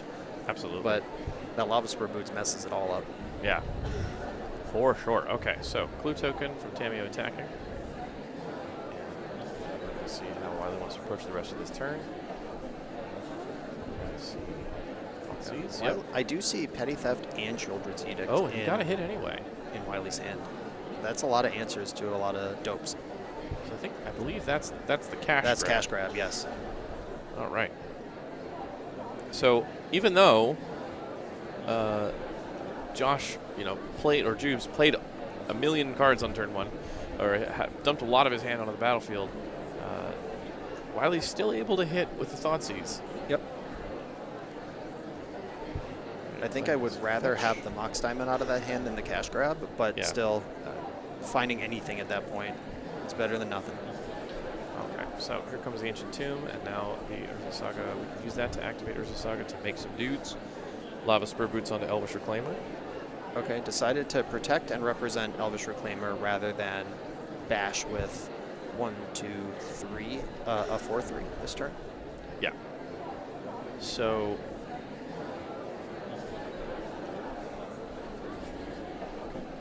oh yeah, the last card in hand is Dark Depths. He's just trying to stage. okay. Yeah, that'll explain. Okay, so Crack and Fetch here. We're getting the Surveil land. We're going to take a look at the top card, see if it's good enough. It is not. Underground Sea goes to the graveyard. And that is, I can't quite, I think it's Kaito. Yeah, it's Kaito. Yeah, and this is the squeeze that lands puts you in. What Wiley thinks he's playing against is an Urza Saga engine. What Jubes knows is that he can make Merit Lage this turn, and potentially with haste. And what are you supposed to do as the Dimir player? Are you supposed to respect what if their last card in hand is Dark Depths when I'm dying to the board? Yeah. It is tough. And this Brainstorm taps Wiley out of the Edict and the Petty Theft that he had up, which was the one out to a fast Merit Lage here. Yeah. And I wonder how he's feeling about that decision to bin Underground Sea on that Surveil now that he's a mana short of doing everything he wants to do. Absolutely. So flipping Tameo here with the Brainstorm. Yeah, as you mentioned, he did have 2 answers to this Merit Lage. Oh, but I think we're just making constructs. Yep. Okay. And that's the flip side of the lands as well. Wiley has to respect both of these plans, and whichever hand is not respected works. Yeah. It's not an either or. It's, I'll just do both. All right, so Chapter 3 on the stack. James is considering whether or not he wants to make another construct. I think he's just floating mana. Yep, and then crop rotation. Okay, so you get to float the mana. The Chapter 3 that tutors an artifact will still resolve, and you can throw your land away that was going to die anyway, basically for freezies. The Elvish Reclaimer and the crop rotation were both there to make that a possibility, and we know from camera that he drew that crop rotation this turn. Yes, absolutely. So, and Wiley picking that's a great spell to counter to Force of Will, because you're trading 2 cards for 2 cards. Yep. Sort of. I mean, the Saga is going to get this artifact out of the library. Yeah, if it wasn't Urza Saga, that would have been a 2 for 2, but Saga was on its way out anyway. Yeah. Found that extra half a card, or I guess it's a full card, on Jubes over there. All right, so, and there's Expedition Map. Just content to build a bigger board state for now, although he could decide to make a Merit Lage pretty quickly. Yeah, with Depths in hand and the only engine running at this point being Elvish Reclaimer, which is pretty slow, I think getting the map to just set up whatever you got to set up here makes perfect sense. All right, so Jubes is considering whether or not he wants to use this mana float on the Saga. Not sure if he is playing the Depths out. Yeah, does he want to bash Tameo or keep that Elvish Reclaimer safe from Fatal Push? But yeah, Tameo is just such pressure that even if there is a Fatal Push, you got to take your medicine here. Yeah, so Construct swinging in after being equipped with the Lava Spur Boots. It's going to take Tameo out. And Reclaimer's still up and threatening some bad stuff. So we have Shielded Edict, Murktide Regent, and it's Kaito, right? We drew Kaito. Okay. Yeah, Wiley's in the position here where he knows he's not actually worried about Merit Lage because he has multiple answers to it. Or I guess he only has one now because the construct absorbs the sacrifice a token aspect of Edict. So he has to be able to Petty Theft through Lava Spur Boots. The presenting Merit Lage is on board right now. Just tutor Thespian Stage past the turn and Yeah, that's just a hasty 21-20. Yes, And, absolutely. So this Murktide region, unfortunately, I don't think Wiley knows. So there is, worth noting, a Sajiri step in Juve's deck. So we can give the Merit Leech protection as well, if we need to. Yep. Yeah, it also just won't matter here. The Merit Leech is going to come in as a 21, and the Construct and Reclaimer can attack as well. That's another 1, 2, 3, 4, 5, 6. That's 6 extra damage. So Wiley's going to be at 10, facing a Merit Lage with Ward 1, with only 2 lands. The answer to Merit Lage doesn't work, unless another land is coming, which I think he's still under his Brainstorm lock from 2 turns ago. I think tapping out here from the Petty Theft was the end of the game. Though, I mean, he was pretty in a lot of trouble regardless. Yeah, absolutely. So the boots giving Ward 1, making a huge difference here because, yeah, we just don't have enough mana to Petty Theft it. And we see Wiley laughing on camera, just like checkmated in every direction. Yeah. Got the extra token for the Edict, got the Ward 1 for the Petty Theft, and just surveilled away that Underground Sea 3 turns ago. Who knew that was going to be important? Yeah, amazing. So Juve's taking the match 2-0. Juve's moving to 5-1 with 2 rounds to go. That is really impressive performance today from the Lands deck. Yeah, if you dodge Mystic Forge, or as we saw, have 4 Disruptor Flutes, 3 Force of Vigors in your sideboard for it, you can carve a path for yourself with a deck like Lands here. Yeah, noticeably. I'm noticing, I'm wondering now, have you seen a whole lot of Mystic Forge around the tables today? I don't think I've seen a whole lot of it. There was a bunch walking around first thing this morning. I don't know where it's falling in the current people who are still live. Yeah. I'm trying to look at my line of sight who I can see. I know Nick DeJean, who smoked Harain on camera earlier, was X1, I believe, going into this last round. Yeah. He's, of course, on Mystic Forge. There was quite a bit of it in the room. Yeah, for sure. So, okay, we're going to take it to our backup match since we were able to get that done with that one so quickly. And for our backup match, we have Dominic Paulercio against good old buddy Roland Chang. We just had Roland as our to-be challenged champion gauntlet format from our last dry run stream. If you missed that, go check the VODs. It was a lot of fun. It was crazy fun. Unfortunately, swept out the DMV Legacy League players in the Battle of the Regions. So, hoping that Dominic might be able to take him down today. Wow, rooting against. All right, well, we have a rivalry in the booth then. Go Roland. Listen to this. Okay. Hey, I love Roland, but I mean, he did my region wrong. I got to root for my region. Yeah, well, I guess I'm regionally appropriate to Roland, so we've got a separate storyline here. I mean, I got to say, it was nice cutting to this match and just seeing that Onslaught foil Japanese Polluted Delta in play. Yeah. Beautiful. Yeah, beautiful card. So Roland, So Roland is going to crack his fetch for his Surveil land, and not interested in that Ponder there. Yeah, this is kind of a slow start from Mystic Forge. Just Ancient Tomb, Soul Guide Lantern Pass is kind of mid, but that's in some ways scarier because Dominic kept the hand. Like, this is a full hand of cards. Yeah. What are those other 5 cards if your best open was Ancient Tomb, Soul Guide Lantern? And I think I saw 2 Urza's Workshops and I think a Lotus Petal, and I believe he's got one of those sort of big artifacts. That I think I saw One Ring, just the best card in the deck. Right. So Roland with Corey Steelcutter and probably, there it is, Mishra's Bauble to follow. Well, this is what Roland has to do here, especially if the payoff is the One Ring, is reduce the life total. If the mana base is double Ancient Tomb and you're cracking with a set of Prowess monks, get them to 0.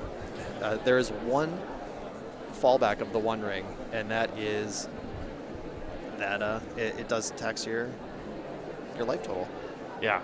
So Dominic, Karate Dom on MG, Geo, as you all might know him better. Roland forgot to attack. I was wondering what that face he just made was. He just bobble passed, drew a card, Oh and my goodness. you know, Okay. if Dom wins this game at 2 life, bad news, Roland. Well, he's got a pretty big turn here, so he drew his third Urza's Workshop, which is the card that Roland saw off of Mishra's Bauble. So then we play out the fast mana, and with the One Ring we have protection, and leading into next turn, potentially drawing a lot of cards and potentially being able to knock out a really nice big combo turn for Mystic Forge. So Roland's staring down the barrel of that. He's got 2 Ponders, 2 Brainstorms, and 2 Lightning Bolts in his hand. Yeah, those 2 lightning bolts. that missed 2 life is gonna sting down the run for sure. I mean, there's Force of Will. That's what he needs to do. He needs to navigate this turn of ring protection and then light him up like a Christmas tree. That's the plan here. Yeah, for sure. So that last card might not be a second Brainstorm. That might be a Force of Will. So He is looking at Force of Will with Ponder right now. yes, and then he's also got Delta and something else in. I'm leaning over the screen in our booth, like as if that's going to help me see Does it that better. help you at all? No. Yeah, he's got like some lands and a Force of Will. Then his hand is Bolt, Ponder, Brainstorm. Brazen Borrower is the other card. Okay.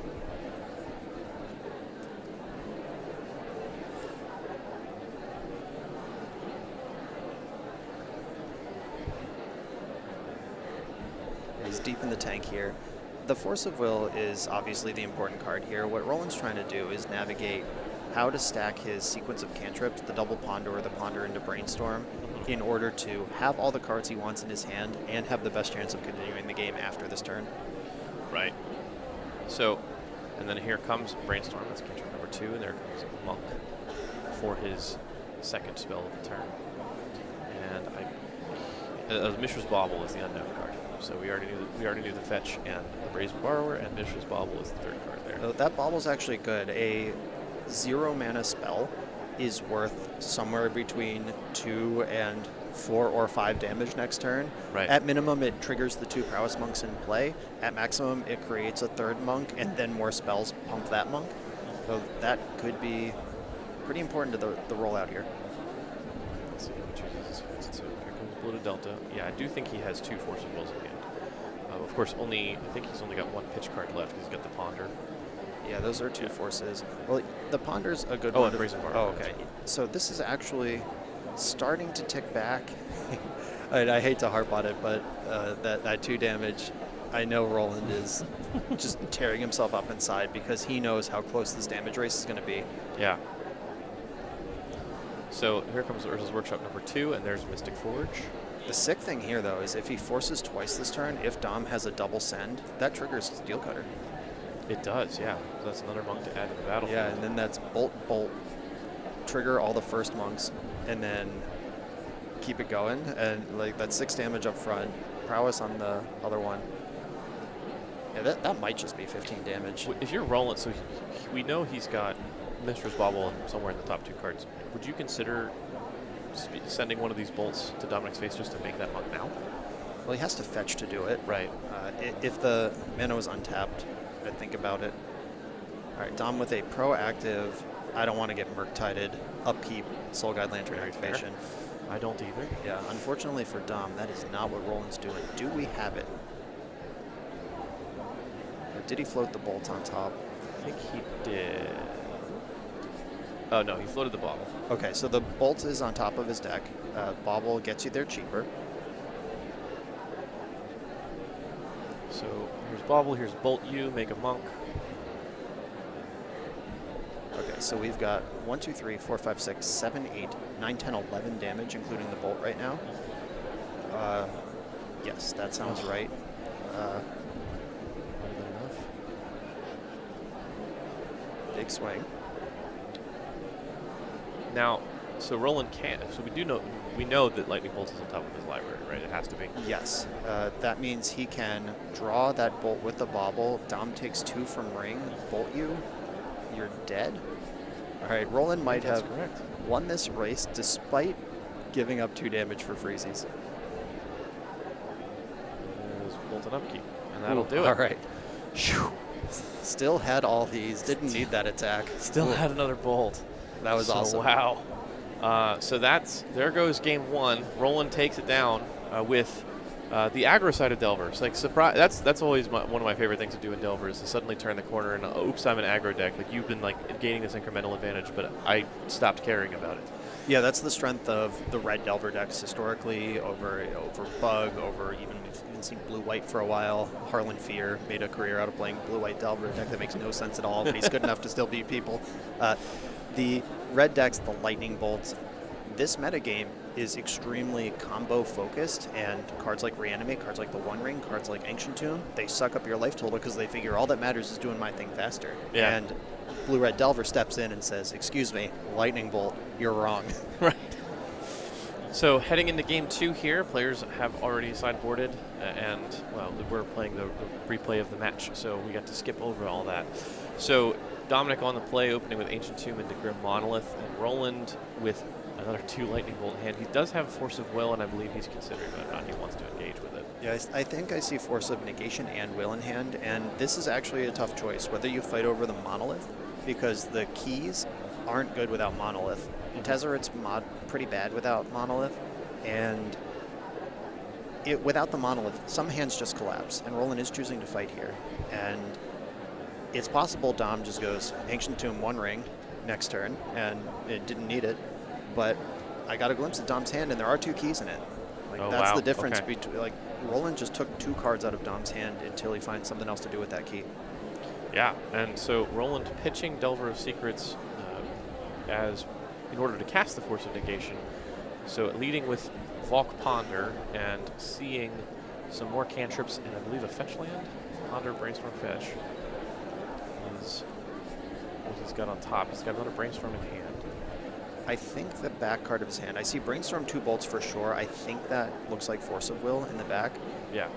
Roland needs to do some damage here. 2 forces, no clock will lose to this deck, but Right. if he can fend off the early game, and Roland does play Meltdown. Ooh, yeah, he does have Meltdown.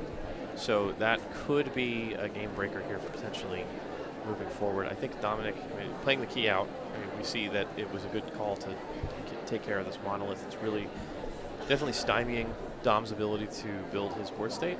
So we're working through it.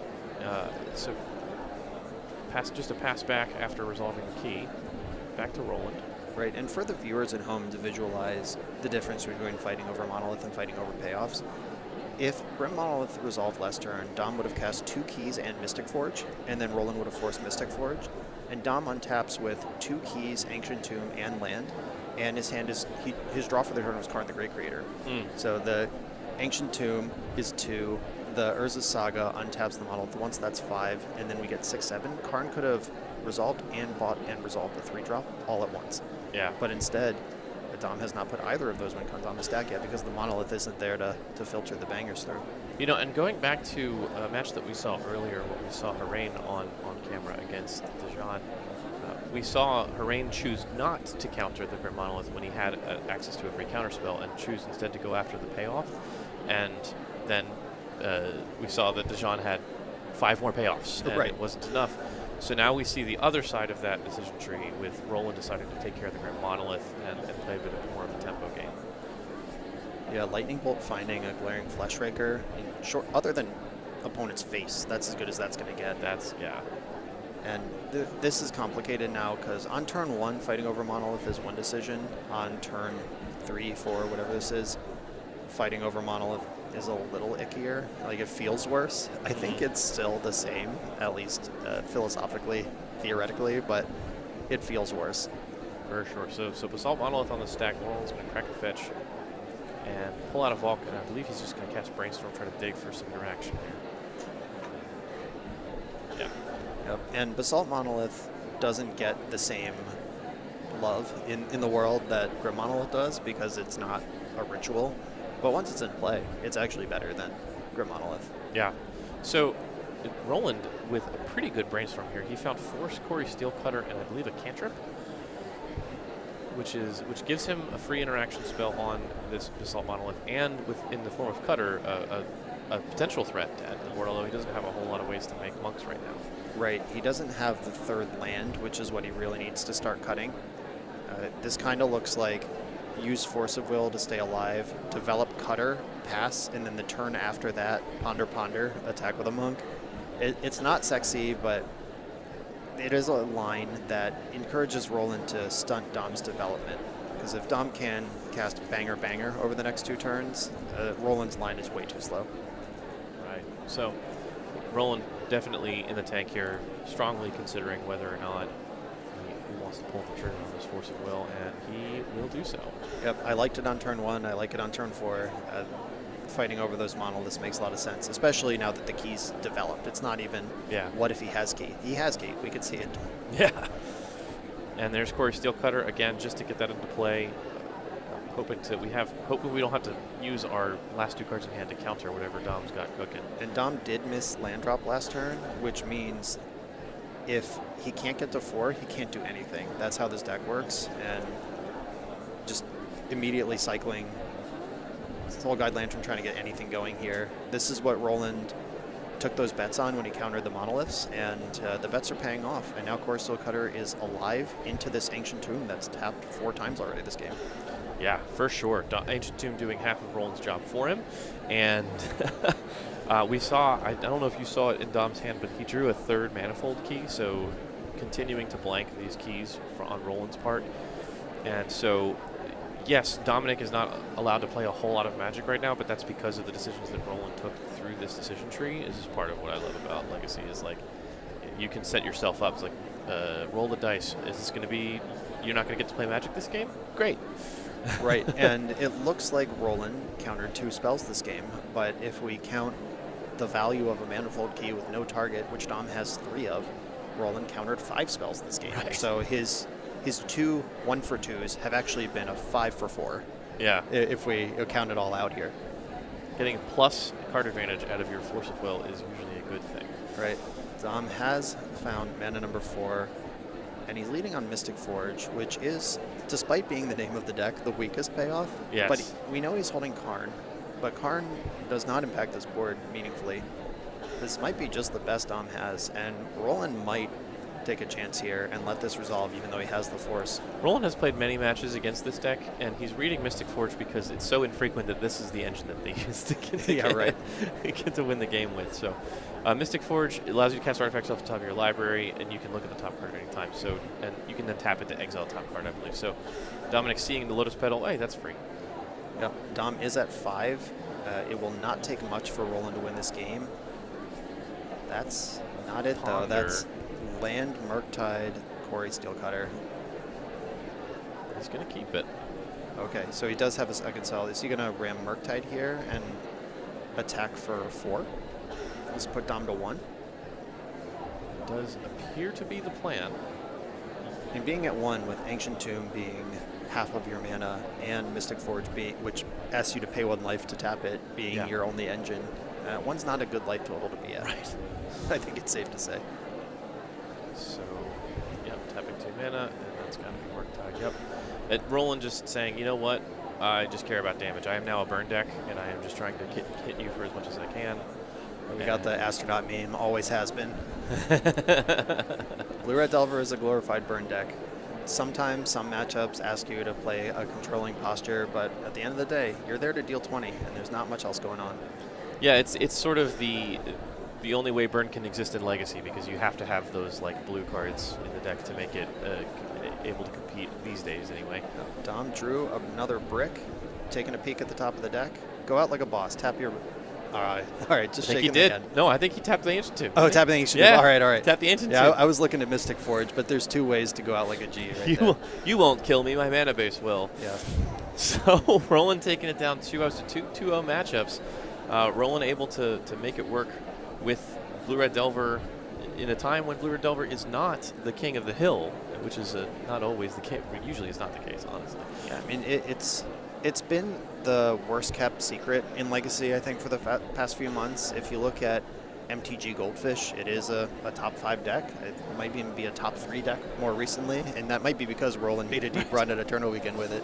But this deck has always been here. It's always been fine, and they have to do dramatic things like main decking Surgical Extraction against certain matchups, but you have the slots to do that. You're a cantrip deck. You'll see a 1 of often enough in the main deck, And if they make those little tweaks that they need to make and find the hole to just lightning bolt people, it works.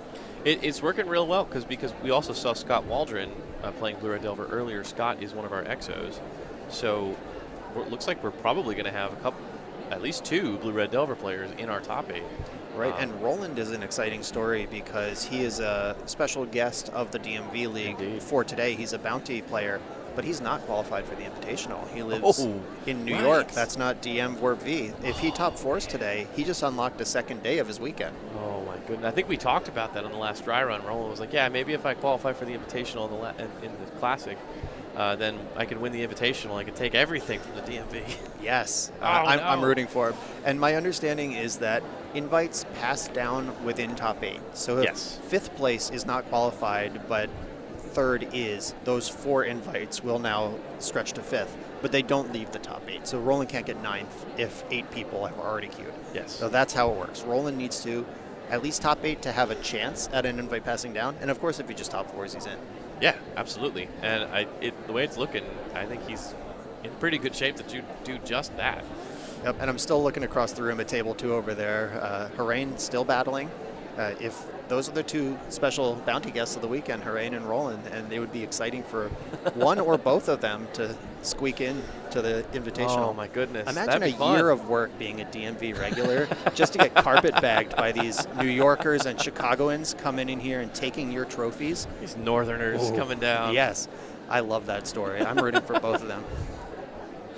Oh no, I'm living in a nightmare. Okay, well, I hope not. But hey, you know what? It's fun. It's all fun and games, and that's actually a pretty exciting storyline. We're gonna have to keep tracking that as we go through this game, this tournament today. All right, so as we wind up this round here for you folks, just another reminder that we are here today to raise money for Trans Lifeline. The Trans Lifeline is a wonderful charity supporting folks who need it really bad right now, and we are here to help. So if you can scan that QR code on your screen right now. You can do command charity, the exclamation point charity in chat, and that will give you all the details that you need to know. Again, you can go to our website, dmvlegacyleague.com, create an account, log in. If any donation that you make to Trans Lifeline through our raffle page will get you tickets, 1 ticket per $1 donated, and then you can use those tickets to enter into these raffles. We've got all kinds of good stuff here. Way too much to mention. We've got this wasteland that's burnt by the sun through a magnifying glass, which by hand, which is insane. We have the plateau. We have a revised plateau. We've got a lot of commander decks. We've got an SDCC promo, one of the Planeswalkers promo that they had a few years back. So go there, check it out. And see if there's anything that you might like. Put some bids in, put some raffles in, and we will do the drawing. And hopefully, we can take a piece of what we've got on stock here. Again, as you mentioned earlier, really, really nice, pretty much near mint set of foil Japanese Ponders. I think they're M10 Ponders. Yeah, they look really nice. They look at 3 cards just like any other one, but they look good doing it. And exciting news, the Wasteland is on its way to us right now. A production member is sprinting towards us. You're going to see it with your actual eyes through the screen. Yeah, here it is. All right. Look at this thing. That's huge. So cool. I'm going to touch the surface. Yeah, that's like, it's smoother than I would think. I mean, it's just sunlight. Sunlight and wood. Nature. Yeah. It's just, you folks can see it's just wood on the back. It's got a little hanging slot so you can hang it on your wall. Really, really handsome piece here. So, go check it out. Put some tickets in for this raffle. You won't want to miss it. And it's sturdy enough that you might actually be able to destroy a non-basic land with it. If your neighbor's acting up, you might be able to like smash their car. Pull it or out of your something. backpack and be like, I'm gonna crack my wasteland. I mean, this is the other thing about this is, like you mentioned, the artist is not like a Magic the Gathering artist. We commissioned them to make this and the Brainstorm specifically, so they don't make Magic cards like this. So if you really want a unique piece, put your raffles in on this Wasteland, or come down tomorrow, play in the 1K, try to win that Brainstorm, because they're really awesome. As you all can see for yourselves now, because we have it on the camera. Let's see if we can get the lighting. I don't know how to It looks great. All right. So we're going to go to break here. We're going to come back with Ari and Jarvis for the next round of Magic, and then Brian and I will see you all back for the last round of Swiss, and that's all she wrote for Swiss. We'll head into the top 8. So don't go anywhere. Hang around. Donate to Trans Lifeline, and help us hit our goal. And we'll see you in a few minutes. It's been a good day of Magic. It's been a lot of the decks that we expect, and enough things that we didn't expect, I would say. I'm not going to spoil too much about like who's drawing, who's playing, but I will say that at least one of the big 3 decks has a chance of not being represented in this top 8, like a very good chance of not being represented in this top 8. But I think that luckily for us, we might also be in the optimal scenario for viewing, where we actually have top 8 relevant matches to sweat at the end of the Swiss, and not just a draw round. Yeah, we were at 82 players, which is 17 above the cutoff. So it's sort of unclear what happens. It depends on how many unintentional draws or whatever. But we do end up in a position where there are 2 relevant matches playing out for top 8 spots. Yeah, just to sort of map out the standings, we have 2 players who are 5-0-1. We have another 6 players who are 5-1, and then a pair of players who are 4-1-1. So those 2 4-1-1 players are playing each other, and the 2 lowest tiebreak 5-1s are playing each other. And then you have this little shuffle where the 5-1-1 players could draw and decide whether they want to risk the tie breaks of the players below them. The 5-1 players could play, and then the winner of the 4-1-1 match is guaranteed in. But the 5-1 players also have, like, commonly in these tournaments, the reason the 5-1s might draw here is if their tie breaks are close enough that it's basically a coin flip between them, even if the 4-1-1 match goes the wrong way. Then you can kind of fudge the numbers and say, oh, we're both, 60% to make it or whatever. And that's probably favorable for everybody. That's not the case here. We have a clear winner and tiebreak in that match and a clear loser, and that's kind of the debate there is the person behind on breaks feeling like they are disadvantaged in the matchup enough to take the draw and risk it? And I kind of feel like it's very hard to show up to these events, get into the last round, and feel like you're not at least a coin flip against your opponent. Even if you aren't, it's really hard to feel that way. Okay, so I believe what we have seen is all the 5-1 tables are drawing. The bottom 2 competitors in the 5-1 tie breaks are risking it. That could have depended on tiebreak updates at the end of the round as well. We will see that X1 match play it out. Spoilers, I saw what it is. We do have a backup feature among the X2 tables, still playing for prize in the top 16, but I don't know if we're going to get to it. I have a feeling with this matchup we could be here a hot second. Yeah, I believe the matchup is Nadu Breakfast versus Yorion Beanstalk. That is in fact correct. We have not seen. I don't think I've seen a Yorion. This might be the only Yorion in the room. There's someone playing Yorion Death and Taxes. Okay, this is one of 2 Yorions in the room. So things are gonna get a little noodly.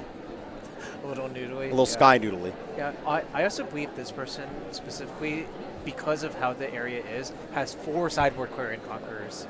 Ooh. That's a statement about the area. Yeah, and I guess to sort of spoil it, this Nadu player is the one sweating. Like if they win, they are the player representing Nadu in this top 8. And if they lose, there's no Nadu.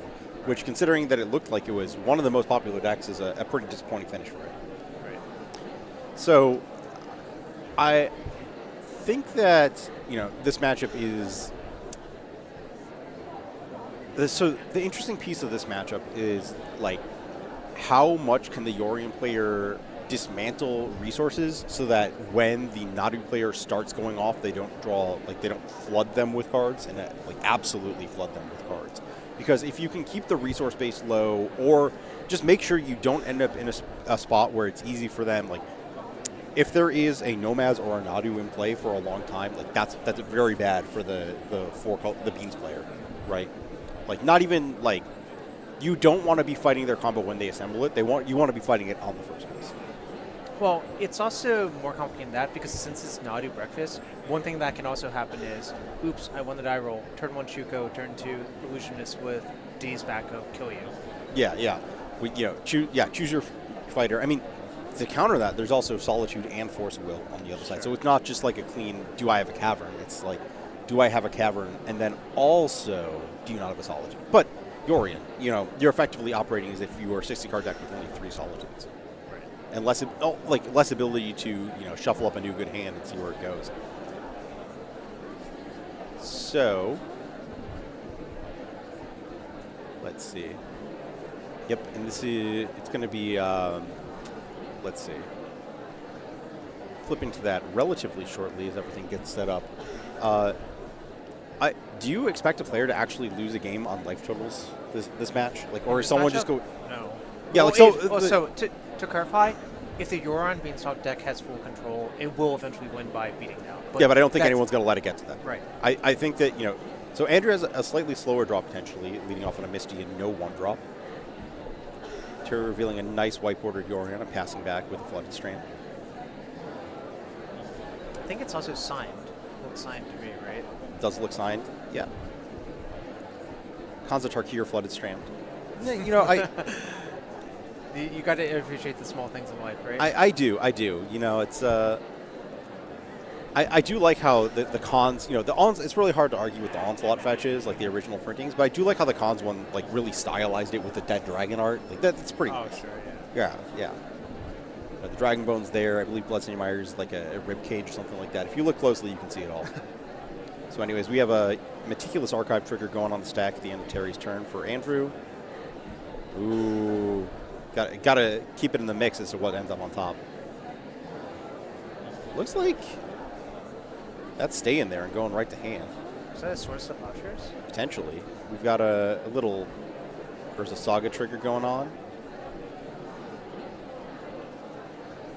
So maybe we've opted for the beatdowns. Maybe we're trying to on Andrew's side establish a battlefield of construct tokens, force Terry on this reactive side into a losing battle, and then once you've done that, then you have the Shuko in play off the Saga, and then Terry's in this lose-lose situation of spend all my cards, pick off all the Saga tokens, and just have nothing left, or my opponent just has resources, a Shuko, and then results in knock.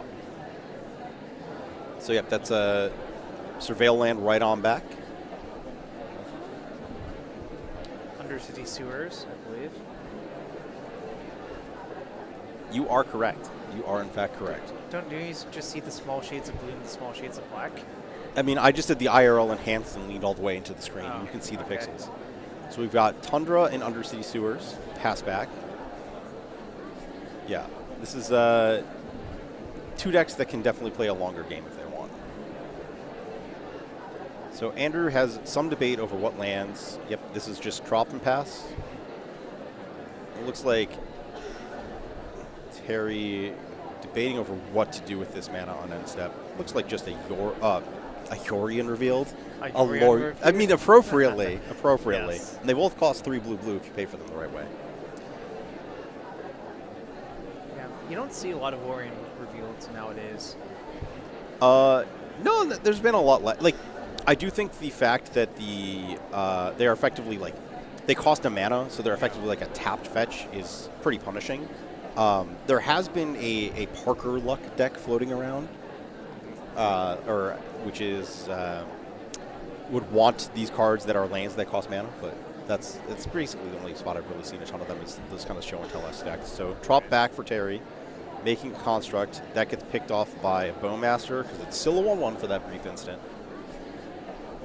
And so Andrew potentially in a spot where drawing cards is bad, but not really a card draw thing. So we're gonna move to this Urza Saga, float a mana.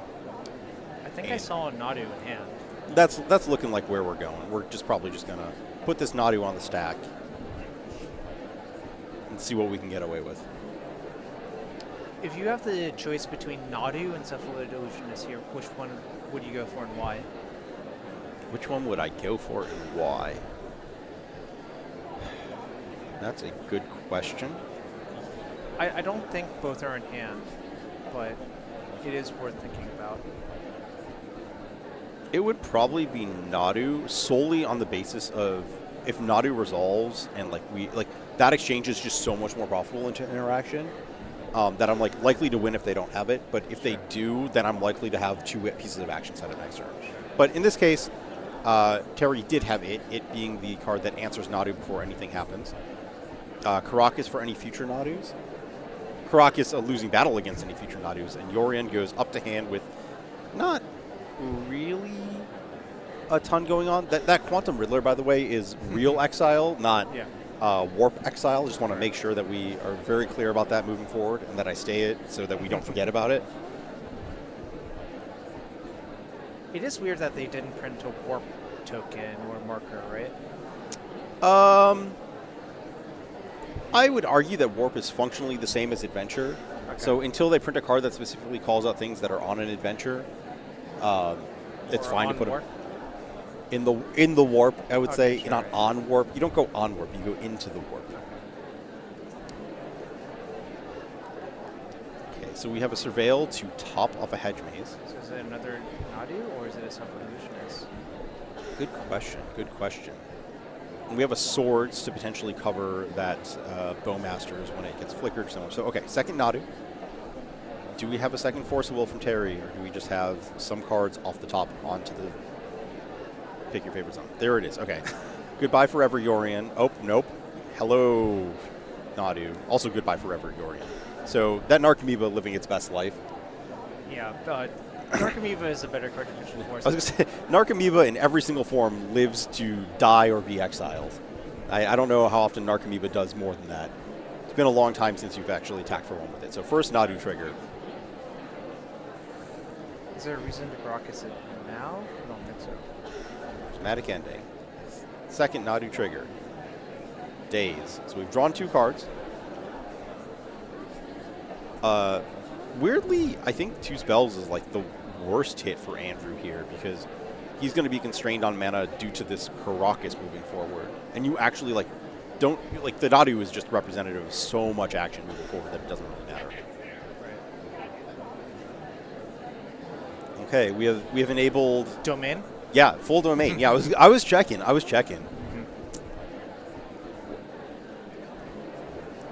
Unfortunately, I don't know if we got a literal domain card coming down anytime soon.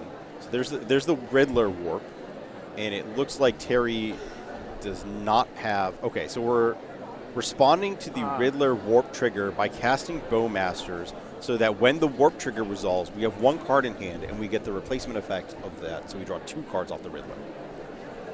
So we are swordsing a Bowmaster before the warp trigger resolves and puts more cards into Terry's hand and gives more options. One of these Riddlers is real exiled. One of them is fake exiled.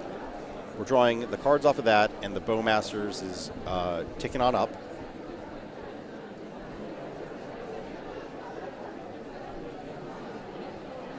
So we have... Let's see. Nadu probably coming back down into this Caracas.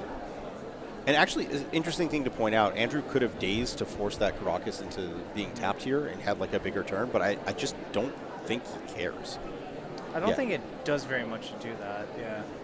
Yeah, I think that he is just going to keep casting this Nadu every turn, and eventually, again, to date myself, the thing... Oh, it looks like the Riddler is what got swords. I'm sorry. That makes much more sense why Terry only drew 1 card. The Riddler that was warped in got swords, costing a card, preventing it from being recast. Bowmasters doesn't matter because we're going to just Nadu all of our cards. There we go. So yeah, the Tamio's on the stack, the Nadu's going home, so that Tamio is not going to trigger this. But really, this is just Andrew building up to some critical amount of mana, where even if the Nadu goes home with Caracas, it just doesn't matter. Now this Tamio, as a 1/3, is going to hold off those Bowmasters. Yeah, I mean, you can attack with the Orc army, but that doesn't accomplish much. Are you supposed to block with Tamio if that happens, or are you supposed to take 2? You probably block given your life total is low, but yeah, there's some risk of yet another Orc army. So Terry firing off a Brainstorm. Still has a land drop remaining from the Domain plus Caracas we saw last turn.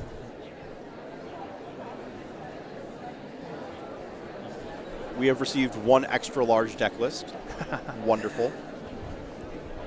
I love how clean this Yorion deck list is. The Clarion Congers are in the main deck. That's a real metagame. Whoa. Okay. Well, that's a matter of knowing your area, right? Yep. Yes. So Terry with a land here, able to clear the Brainstorm. Like, I want to talk about clean. So this Yorion deck, 30 lands, which is some fetchable mix. All 4-ofs, 2 singletons you can't tutor for. The sideboard, Yorion, 4-4-3-3. Just, I wanted a bigger deck list, but this is more impressive, honestly. It's almost the same size as the Cephalid Breakfast deck list. Actually, I would say the Cephalid list is larger because there are all the funky 1-ofs. Okay.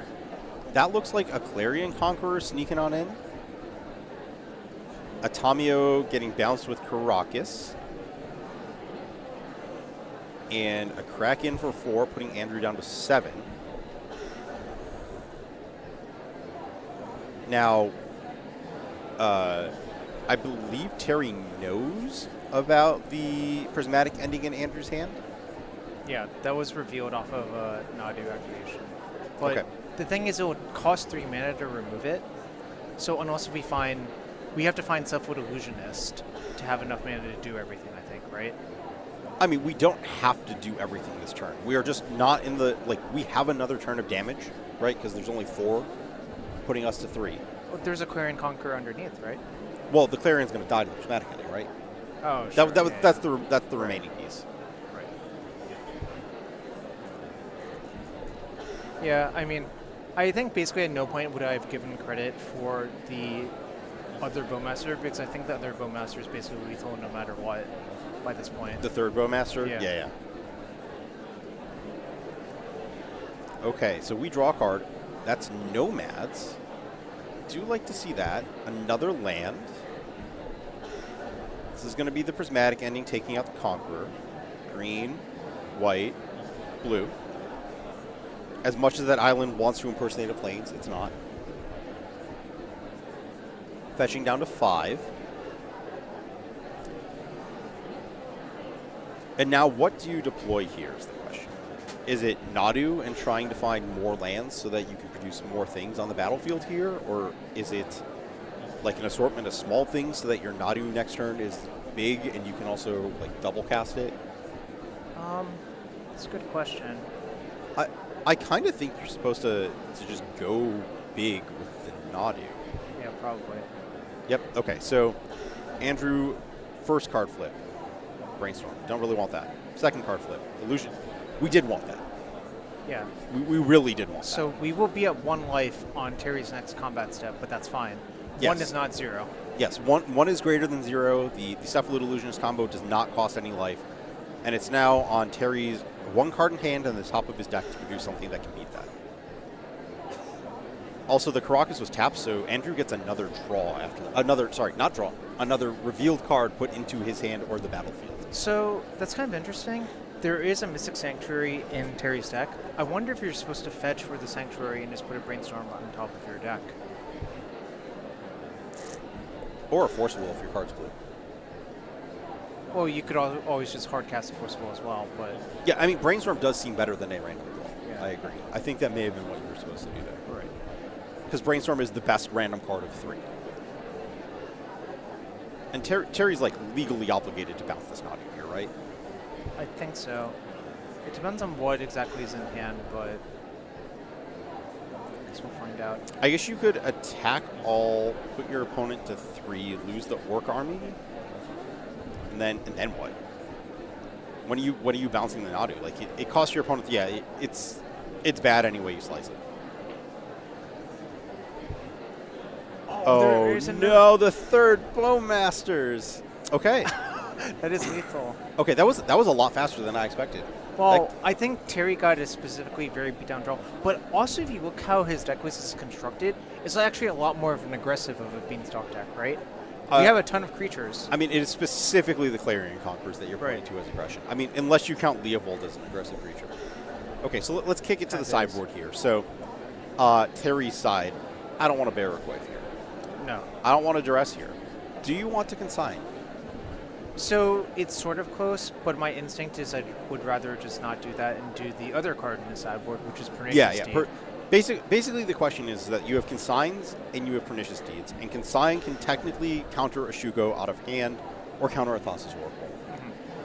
Pernicious Deed, like, Urza Saga versus Pernicious Deed is the reason Pernicious Deed is in this deck. Okay. So I agree, yeah. So yeah, that seems pretty straightforward to me. Deed's in, and I guess what's even coming out here? It's a great question. You could make a case that most of the cards are good or necessary, right? Yeah, like I wouldn't want to cut Raidler, Solitude, Bowmaster, Conqueror. I could see an argument for the Singleton, Leovold, or Uro going. It's very hard to justify cutting Cantrips or Thoughtseize. I don't think you can cut Force Will or Swords. I don't think you can trim a Beanstalk. You could maybe trim a Binding? I don't know. Maybe you don't even want that many deeds. Maybe that's the piece of this equation. Is you like, how many deeds do you realistically want? Because I think once you know your opponent is Urza Saga based, like breakfast, but you do want all of the deeds. it's not a blue card, Sure. and it's a slow card, and you're on the draw. So how good is a deed in your opening hand? It's only as good as the other cards in your opening hand. That's a good point. Yeah, I'm not sure. From Andy's side, I'm not a breakfast expert by any stretch of the imagination. Well, you saw the Clarion Conqueror, and it's in the main deck. I feel like you probably are having more Swords of Plowshares in your deck. Yeah, my issue is what do you want to cut? Like, what cards are we allowed to board out? Daze is really good. I think the expert question is how many Narcomoebas are you required to have in your library for this matchup? It's probably all of them, right? Because you need to hit both of them with the Illusionist if you have Shuko Illusionist. Right. Yeah, what are you boarding out? That's always my issue playing this deck. It seems so hard to me to cut any cards because I don't want to cut down on any of the engine cards because that's how you assemble a quick win, right? Do you need a Memories Journey? Probably. It depends on what you think your opponent has in their deck, right? Yeah, and also if they're like one of the, if you have Cephalid Illusionist, Cavern, Shuko, Yeah. they can counter the Dreadret. And if you need to have Dreadret Memories Journey to power through a Force Will. So it looks to me that Andy has taken a mulligan and Terry has kept on 7. Potentially. I will wait to see. Honestly, well, Andy's taken at least one mulligan. That's a rough one. And I think, okay, that's the first mulligan. Oh, okay. It's like, okay. I was going to say that hand would have almost been better if it was a mulligan because I saw an Archimedes here. Sure. And that is a card you do not want in the hand zone in your opener. Yeah. A friend of mine once told me that the London Mulligan was really good for Dredge because you could put all the recursive cards you need back into your library. I mean, I thought it was good for Dredge just because of the math on, drawing a Bazaar, but, Well, I was talking about modern Dredge. Okay. Yeah, funny fact, the London Mulligan, did Dredge even top 8 that Pro Tour? I don't think it did. Well, that Pro Tour or the one right after it that was Hogak? No, the London Pro Tour, where the London Mulligan is from. I don't think so. Yeah. So card back, looks like we are happy on a 6 here, and we are off to the races. Windswept Heath, Ponder. I'm just peeking at the Yorion list. There are 4 Wastelands. These decks usually play some number of Wastelands, but again, the clean 4. 12 fetch lands, a bunch of vegetables. It's the full, pretty much, there's a bayou, there's a scrub land, So- there's a sewers. This is the full spread, basically. The only There's only only thing one is the red red, so- yeah. Yeah, there's only one red source, but that's only for domain. Yeah, right? it appears that Triomes have no longer made the cut. Because we have to use all of our tap land slots on Surveillance, yeah. Yes. Real domain's overrated. That was a keep-off Ponder? Yep. Okay. So we have a Nomads, a Saga. Swords. Okay, so Archive. Putting Tundra into graveyard. Showing which one is the superior Azorius land. It's like get out of here, Tundra, right? Yeah, clearly worst. So, nice little sketch Urza Saga, and a Nomad's resolving. Passing back. Terry drawing for turn. Beanstalk? The Beans. They are, in fact, here. Now, Andrew takes up Saga. And Do you jam? what else are you going to do?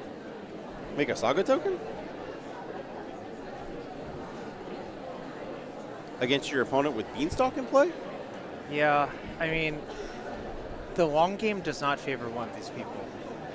I think the other very important part here is that specifically because you have nomads, a Solitude is even dicey here, right? Because your opponent has to Solitude the nomads, but then is also facing down a Saga trigger next turn. Sure. So it has to be Force of Will to break through that. Right. So, yeah, I think Andrew is coming to the conclusion that it's make him have it.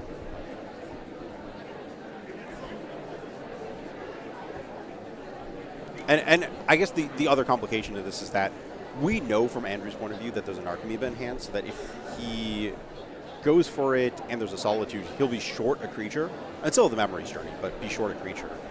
But I don't know if Terry knows that, and I think that there's just this debate going on. So yeah, here we go. So Terry gonna get the Beans card. Oh, okay. So we kill. Oh, okay. Everything's gone. And normally this would be a massive amount of card disadvantage, but this is the power of the Beanstalk, right? Yes. Big beans coming at you.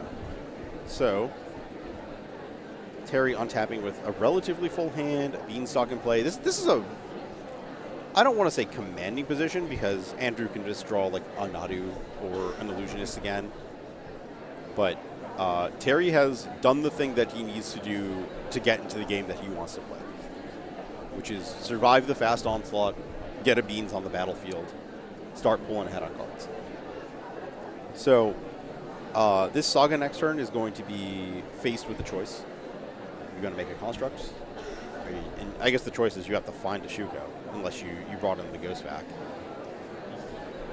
So as Terry resolves this brainstorm, land drop still remaining for the turn.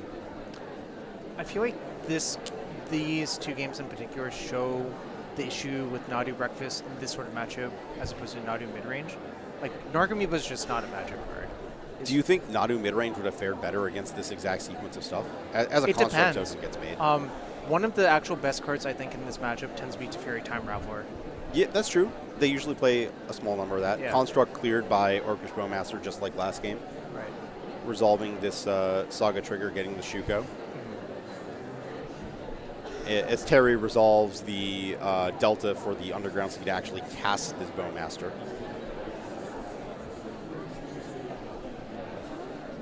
So I think, in general, the way this goes is that the constructs are very unlikely to be good enough, I think, in this matchup. So exchanging that sort of stuff, the Saga, the Shukos, and the dead, like Archimedes Dread Returns for cards that function, as long as a few of them are Teferi Time Raveler, I do think that Nadu Midrange deck has a little bit of a structural edge in that regard. And then the structural, well, I don't know if that's, because the structural edge you're talking about is entirely whether Teferi ends up in your 75. Sure. Okay, so it's back to Terry. No follow-up from Andrew after the construct token gets eaten. Looks like there might be a Nomad's hand that we're just waiting for a better spot to deploy. Karakas in play, so Nadu is less of a long-term concern. Clarion Conqueror battling down for 2. The slow grind. And Terry still with access to the companion here. Yeah, Yorion up to the Beanstalk. That's some real nonsense right there. I would, I don't think I'd blame up the Beanstalk. I'd blame Yorion. Can we just blame both? I would blame Beanstalk for other problems. But I think, like, if you go down the line, like, if it's Beanstalk Force of Will or Beanstalk Solitude, Beanstalk's the criminal. But when it's Yorion Beanstalk, Beanstalk's the same as, like, any other thing that cantrips and just, like, irrelevant material. Like, you could be like, oh, Beanstalk Abundant Growth. Abundant Growth is also the problem. Okay, fine. So, Meticulous Archive fetched on Andrew's side, surveilling to try and get somewhere good. We did leave on top. Yep. Looks like a Ponder that's probably going to end up costing a Bowmaster ping. Yep. How do you feel with the finger tap on the Bowmaster? Do you like it? Love it. Okay. The real point that I was using this is when I would play with Eidolon of the Great Rebel, and it would just be on my card the entire opponent's turn. Oh, maybe Terry learned from you. I think that that's a generalized trick. I didn't invent anything. Okay. Okay, so we've got a couple cards in hand here. We got a Swords. Clear that Clarion Conqueror out. Okay. Game back to approximately nothing happening. Nomads resolving, potentially? With a Shuka. 2-1 Nomads. That's beat downtown. Is it? I don't think it's going to beat down very hard into an Orc army. What else is it going to do? Block? I don't think it's going to do much of anything. Well, if you're no attacks, no block. Ooh, that's... Okay, so this is the Mystic Sanctuary you talked about. 4th Island. Do you put Warren Revealed or Forcible on top? It depends on the contents of our hand. Oh, no, it's going into our hand, so no trigger yet. Oh, it is the Lorien getting it, not a fetch. Right. Yes. Okay, but still, same question. What do you do? I think it depends a lot on what you draw. Looks like, okay, Force, which is going to set us up for playing... why not both, Jarvis? I was about to say, why would you put Lorien on top if you're just going to cast Lorien that turn? Yeah. That's a lot of cardboard. I think it might be difficult for Andy to come back from this. So if Terry has no blue cards in hand, And we draw a good one. Narcomoeba is not a good one. No, I think that's like the last card you want to play in these situations. I think appropriately. Oh, we're not blocking with the Bowmasters. Well, it just gets redirected to Narcomoeba, Okay, that's true. right? That's true. The actual text on Nomads. Thank you. Thank you for reminding us. Don't you remember Encore like unbeatable in Limited? I don't think that's. That also had like Shadow and Lycids, so like there were a lot of things going on back in the day. I don't really want to talk about what Lycids do. Just like look it up if you want to, or don't. This is, I believe the phrase info hazard has been tossed around. Info hazard? I think that's what it was. I see. Okay, so we're battling for 2 back, passing with mana up, castable Forcible now for Terry. That's real bad times. Real bad times. So our hand is Plow, Nomads. What's the last card? Probably it cannot be a very good card, is my suspicion, right? Ooh, Shuko getting on the Narcomoeba. Get back on the Nomads. It doesn't matter. We can just end. It can end up wherever it wants because it has Equip 0. That sounds about right. Yeah. Okay, Undercity Sewers, Surveil time. I just. It is a fitting end for the Nadu player to experience your opponent starts putting their deck into their hand slowly but surely. I just. It's a lot more incremental in this form, right? Listen, one turn and many turns is all the same when the cards end up in the same spot. Terry untapping here. Andrew several turns away from dead, but many turns away from breaking through what looks to be approaching a full grip. Don't forget, if we run out of things to do, we can just put Yorion in our hand. That's very true.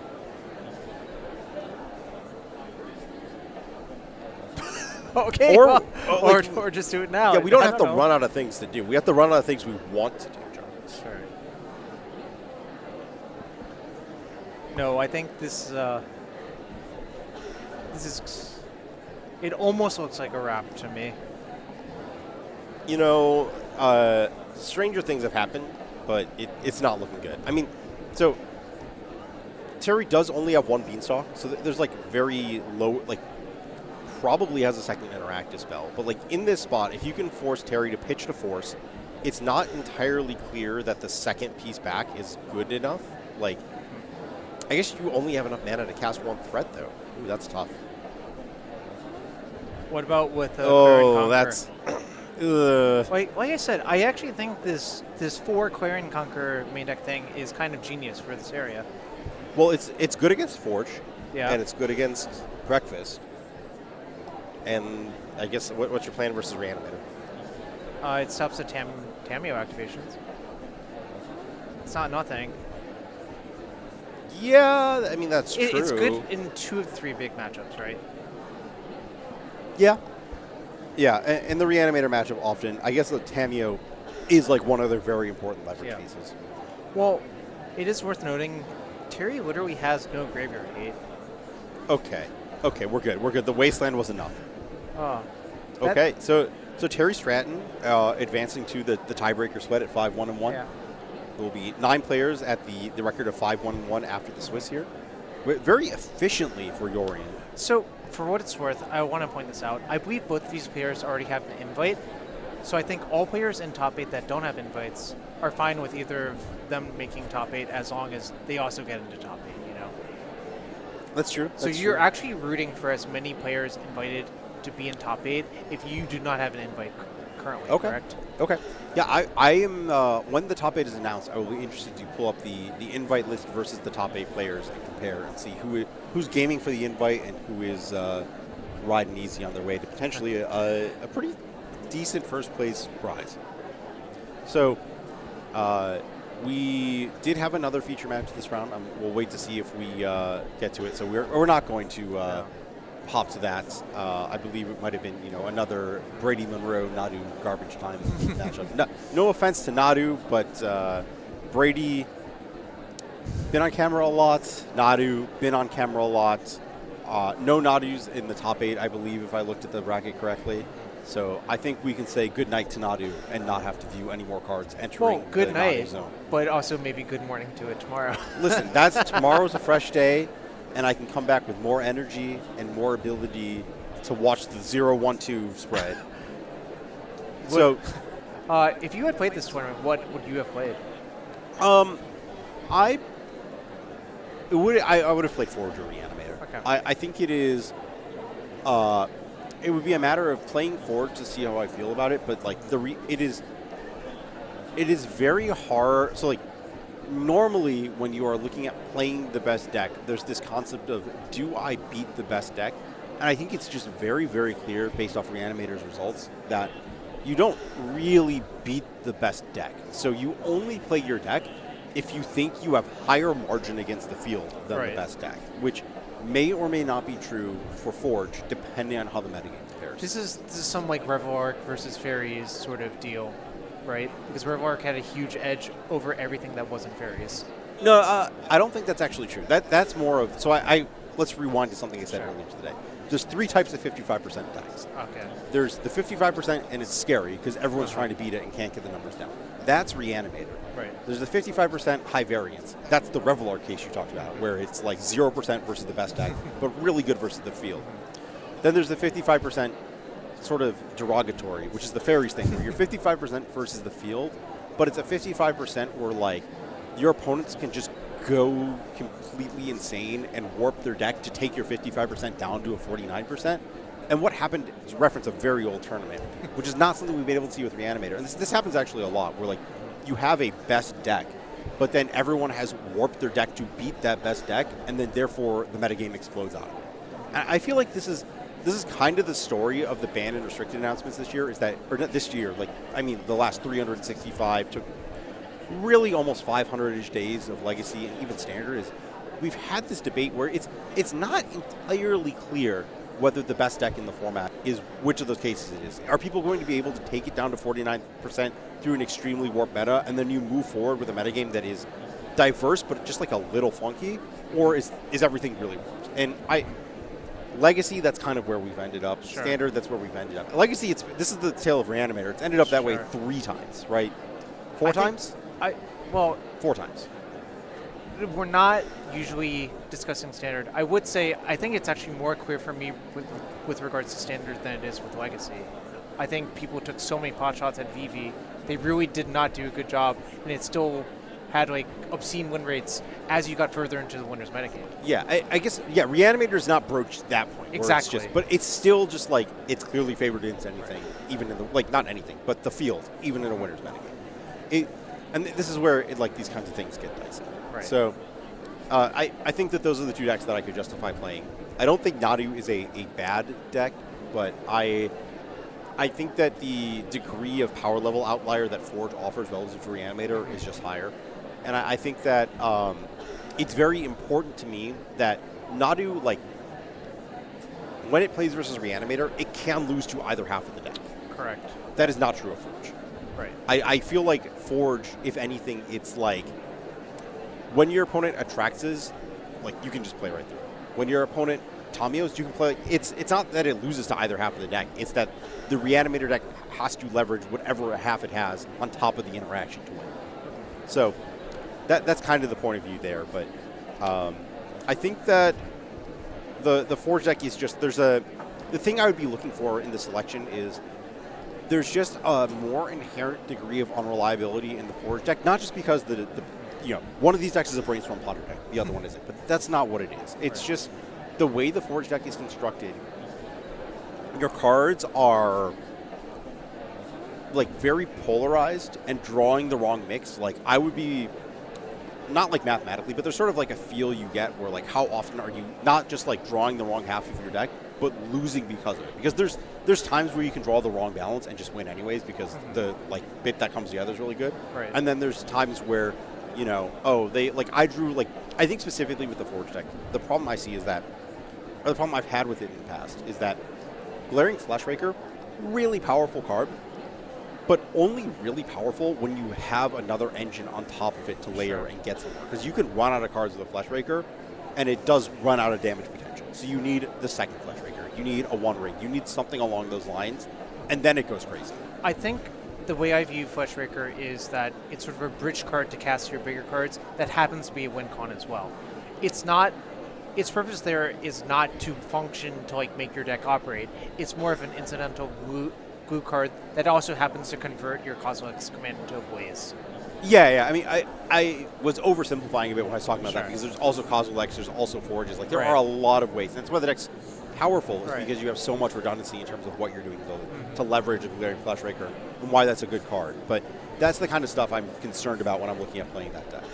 I've also seen the Mystic Forge deck pummel its way through like a Null Rod pretty easily. Urza's Hug is part of the equation there. Fleshraker is also part of the equation there. Tezzeret Ultimate's part of the equation. Yes. It's just, I think with the bunch of new printings, the deck has really become weaponized. People have figured it out and experimented a lot. I think Tezzeret being like an additional key / win con through Null Rod is super, super, super good. Yeah. It's... When it was released, I was skeptical because all it added was being a Voltaic key. Like, when you look at what it does, like, the baseline of Tezzeret is it's a Voltaic key that can find another Voltaic key. And people aren't really even adding things beyond a Voltaic key to find Voltaic. Well, Portable Hole, I think, is the big one as well. True. But it's because not like... That gives you more resilience versus Null Rod if you have Planar Nexus, right? Yeah, but if you cast Tezzeret, it's not like a spiraling threat the way that your One Rings, your Karns, or whatever are. Like, it's clearly a setup piece. The thing is that it is... such an amplified setup piece that it almost doesn't matter. And the deck, like, with the thing that it had last year was Vaccine Bubble, and that's gone. And that was really powerful both because it basically didn't exist in the deck when you were trying to combo, but it did exist as effectively when you needed it to be another threat, it did that. And Tezzeret isn't quite that other threat, but it makes it very easy. The piece that I miss is that it makes it very easy to over-deploy your threats because the amount of mana leverage that it creates is just so big in Tanner Action. Yeah, I think Brian, at the beginning of the day, put it best. The thing that is so good about the Forge deck is that all of its keys are either Dark Rituals or, like, concentrates. There's no in-between. It's just... Both of those effects are really broken. He specifically referred to them as Peer from the Abyss, which is kind of appropriate because it's the card in Storm that you cast once you've already confirmed to go off. I think the other piece of the Forge deck that I think is worth mentioning is that we talk about all these things in terms of threat counts, but there are times in builds of that deck where cutting their Grim Monoliths is really effective because they only have X number of ways to ramp. And what's kind of actually happened with just like the way the mana has reconfigured between the like Urza land mana is that cutting the Grim Monoliths is something that the deck, like cutting them off, I mean like you instead of pointing your Forcible at their One Ring, you're planning on pointing at the Monolith. It has just the right amount of redundancy to push through that with just the lands that it plays. Sure. Yeah, Planar Nexus, really interesting card. I mean, that was one of them where it was originally, there was a version of that from Unstable, I believe. It was called Nearby Planet. Yeah, Nearby Planet. Listen, I'm going to go off on a little rant here. That was the set with Acorn stickers and not Acorn stickers, and somehow that card had an Acorn sticker, and Name Sticker Goblin didn't, and then they reprinted that card into Real Magic, and then they removed Name Sticker Goblin, and it's still sitting there. I want Name Sticker Goblin back. That's what I want. I think that given what we're seeing, I think that a Goblin's presence in the metagame would be something people find fun and preferable to a lot of this. A little treat for the Goblins players. A little treat for everybody. Have you cast a Muxus? Have you cast I have. It's kind of nice. I was going to say, have you cast a Name Sticker Goblin? But I don't think I have. I think I've only cast an underscore Goblin. Have you rolled a d20 or pulled out the sticker deck? I just want them. I have never touched a sticker deck. I've kept my hands clean of that. I want them to print IRL ___ Goblin, print the Moto text, and just never acknowledge the fact that these two cards are technically not the same. Do you remember when someone was like, "Oh, I need to bring a sticker deck in case if I metamorph my opponent's Name Sticker Goblin"? That was the real nonsense. Yeah, I believe it was the charity event at Silver Branch Brewing last year. Yes. Was this who brought the sticker attraction? Elaine, yeah. Elaine, notably a judge. It was just to test all of the judges at that event. Yeah. How many goofy things can I fit into one deck and have to track? It's not often you get to register Judge Stack in a real tournament. Judge Tower? Judge Tower, yes, sorry. Okay. Yeah, we didn't have Warp Zone at that point, so we can even go further. I guess we could pretend we could go further. Yeah. I don't think that actually adds much rules complexity to the deck, but I guess it is another thing to keep track of and what's Yeah.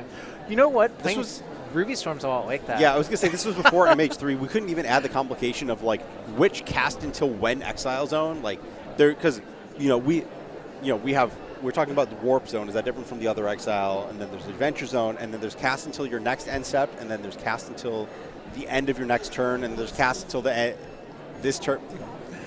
Oh, I don't know. The Ruby Storm deck in paper is kind of a mess, unless if you have a good system. Yeah. Is that even true in Legacy in, like, the bonus round ones? Because the bonus round one's fine. I'm talking about modern Ruby Storm. Is the bonus one round fine just because, like, at it some doesn't point... matter if they're dead. Right, yeah. I was going to say, like, the numbers are just so large it doesn't matter. Like, you don't really, like, you cast bonus round once, they keep tracking about it, but, like, the second bonus round, they're like, I'm out of rounds. I have a screenshot of dealing 4,096 damage with bonus round. What happened to the rest of the damage? Oh, my opponent didn't want to play anymore. I was going to say, that's like a pretty specific amount of damage to deal to your opponent. I think I had a bunch of bonus rounds stacked up.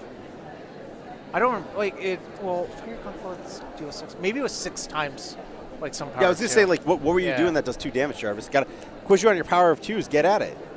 Firebolt. It could have been a Firebolt. Actually, it could have been a Firebolt. I had a Firebolt in versions of that deck to Burning Wish for. I kind of love to hear that. Okay. So, yeah. Any other Ruby Storm shenanigans to talk about, or? No, this is just for the Azaxes out there. I'm giving you your shout out now. Your evil twin. Yes. With that, I think we are going to be waiting for a top 8 announcement. We'll be back in some mix to discuss the decks that have actually made or breakered their way. I mean, breakered / drawn / cleanly made their way into top 8. It does look like a pretty diverse metagame, so do not worry. It is not, 3 Reanimator, 3 Nadu, 2 Forge, or anything like that. So, yeah, I'm excited to see. I'm excited to talk about it, and we'll see you right back. Howdy, folks, and welcome back to the DMV Legacy League Classic 5K. We have a top 8, and it's a pretty good one. It's a pretty stacked one. A lot of the players that we saw on camera today have made the top 8 indeed, even going all the way through. So that's back-to-back major events that we've broadcast that we just happen to follow a lot of the top 8 competitors from the early part of the day. So we have Nathan Stoyer is our 1 seed. And our 2 seed is Scott Waldron. So those were the 2 players. They had the same amount of match points. Those were our XO and 2s. They double drew in. And they will be playing against the 7 and 8 seeds. And as we see, Roland Chang has indeed made it onto the top 8. As well as, I believe Harrain made it too, right? Correct. Yes. I believe they drew in the last round to make it. They were the last table sweating out the tiebreaks. That's what happened. Yeah. But they're going to have to play against Nate and Scott Waldron in round 1. So we'll see let's see if the DMV can foist off the carpetbaggers from the north. And this is extra exciting for the carpetbaggers because the invites pass down. Right. We think there are 3. We think there's 3. We think there's 3. Trying to confirm. We're trying to confirm that. We think there's 3 that are going to pass down. But Roland and Evron are 7th and 8th, which means if somebody doesn't get invited out of 7, it's Roland or Evron if they don't win. Yeah. Right. Yeah, they are actually might still have to win this despite only one slot being someone who doesn't get it. Do you all want me to fill in some matchup data? Because I looked at the standings. Absolutely, yeah, if you can. Okay. So Nathan, Demir Reanimator, Okay. playing against Stiflenought. We watched both players on camera over the course of the day. Very interesting matchup to watch. I guess, if you want to pitch in on, I know you have some Stiflenought experience. If you want to pitch in on this matchup, I just want to pitch in that this is the Torpor Orb Ancient Tomb stock-up build of Dreadnought, not the Stifle Wasteland build of Tempo Dreadnought. So this is closer to kind of a show and tell deck in its own weird backdoor way than it is to a Delver deck on the spectrum of ways you could put a Dreadnought into play. That sounds good for the Dreadnought deck, because one of the things that's really good against the Reanimator deck is having the Torpor Orb to make the Reanimate like just a big creature or like delayed by a turn as opposed to an ETB. Yes, if they have to do a bunch of work, spend a bunch of life to put a large creature into play that is then susceptible to plow on a 1-for-1 basis, that is a good spot to be in. Okay. And it is a plow deck. We're getting word that 4 of our top 8 competitors do indeed already have this is invites, the full queue. which means every player on your screen right now will have an invite and will be eligible to participate in the Invitational tomorrow. The North will rise again. Yes, the North, unlike Maryland. We're not going to get into technical definitions. What does DMV stand for? I'm just curious. DC, Maryland, Virginia. Yeah, Department of Motor Vehicles. Right. No, yeah. DC, Maryland, and Virginia. We might have to change it to like DNV after this and have to insert New York into there. They might have claimed their rightful C place. for Chicago. We're changing acronyms here today. Yeah. So we did a brief metagame breakdown overall. We have 2. I think you said RE2. So we said Reanimator versus Stiflenought. Moving down to the 4-5 pairing is it Painter versus Forge combo? Wow. We're going to get to see some of the intricacies of what happens when there's a Painter Servant on the battlefield in those matchups. Yeah. 'Cause it gets weird real fast because the number of things that say colorless that are no longer colorless, a lot of them. Yes. There's also Karn the Great Creator as a 4 in a main deck Yes. versus the artifact combo deck. Right. Yes. At the bottom, the 2 versus 7, the Roland versus Scott, we have 2 Izzet Delver players playing an Izzet Delver Mirror to kick it off. Awesome. And then the final match is Reanimator versus Lands. Okay. So Jube's Mono Green Lands, Paul Lynch, Reanimator. Yeah. So, and Paul's been, of course, a long-time Legacy player. He knows how to navigate a lands matchup. So we'll see, who can prevail there. But I think so. We have the overall breakdown is 2 blue-black Reanimator, 2 blue-red Delver, and then 1 of everything else. Yeah, it's sort of like 3 Ancient Tomb decks and lands. But the Ancient Tomb decks are a really weird spread. We went into this event talking about Forge, and I don't think we spent a single word about Painter of any kind, let alone Izzet, or Stiflenought. Yeah, other than to note that Eric Farmer, noted Painted player, was not playing Painter today. He was playing Nadu. Okay. Okay. So it's mono blue Painter. Okay. So we have been lied to by the MTG Melee deck labeling. Technically, Pinnacle Adversary is a card you cast for red mana, just mostly blue. So this is the basically we've seen the Affinity deck on camera today. This is the Painter combo spliced into that. Right. Yep. Okay. So this is going to be really exciting to see. Well, of course, I'm really excited. I'm really rooting for Scott. I was just over at his house a couple days ago to play board games, and now he's going to have a chance to defend the valor of the DMV region against the carpetbaggers of the North, and prove that I'm not full of BS. You pause on that one. About how awesome the region is, but I mean, you just got to come down here and try it out for yourself, because this is a packed field full of killers, and many of them have made the top 8, and so anytime you show up here, you just got to be ready to battle, because you could go against an EW champion, a Pro Tour champion, a GP champion, A world on champion. a world champion. Yeah. Just round 2. Here's the world champion. Good luck. So be ready to battle, and I think that's going to do it for our top 8 briefing. And we're going to go ahead and the top 8 is taking their photos and getting ready and getting their accolades that are hard fought, well earned. So we're waiting for them to get all set up with the match. In the meantime, folks, just to hit you up again, go check out the charity that we can raise money for. We have broken $4,000 raised so far. If you see the tracker, the progress bar tracker, it is not showing that total amount, but that is inclusive of the money that we have made from side events, from players coming up, showing up, playing some chaos drafts, hanging out, having a good time, and raising money for a good cause. So again, if you're in the area, or even if you're not, buy a plane ticket, come on down. Check it out tomorrow, playing some side events, raise some money for a good cause. You can scan the QR code on your screen, or type !charity in the chat, and you can get details there. Sign up at the DMVLegacyLeague.com website, create an account, donate some money to Trans Lifeline, get some tickets, and enter those tickets in a raffle for anything that you'd like. We showed the Wasteland on camera earlier. It's really pretty, a really awesome piece. There's all kinds of good stuff there for you all to pour over. There's some like limited edition playmats and things like that. We have the legendary Atraxa playmat from the Magic Con. So go check it out and see if there's anything that you like to pick up. Brian, what are you looking most forward to in the top 8 round here? Besides, the carpetbaggers, taking it home. Though he is also a carpetbagger, Evron has been working hard. That's Harain. Evron is the interchangeable name. He seems to be going by both. He needs to pick a brand and stick to it, quite frankly. But he's been working on this Torpor Orb Dreadnought deck that it's cool when somebody innovates in a space and then also shows up and wins with their innovation in the space. And Dreadnought has been a deck since a very long time. Yeah.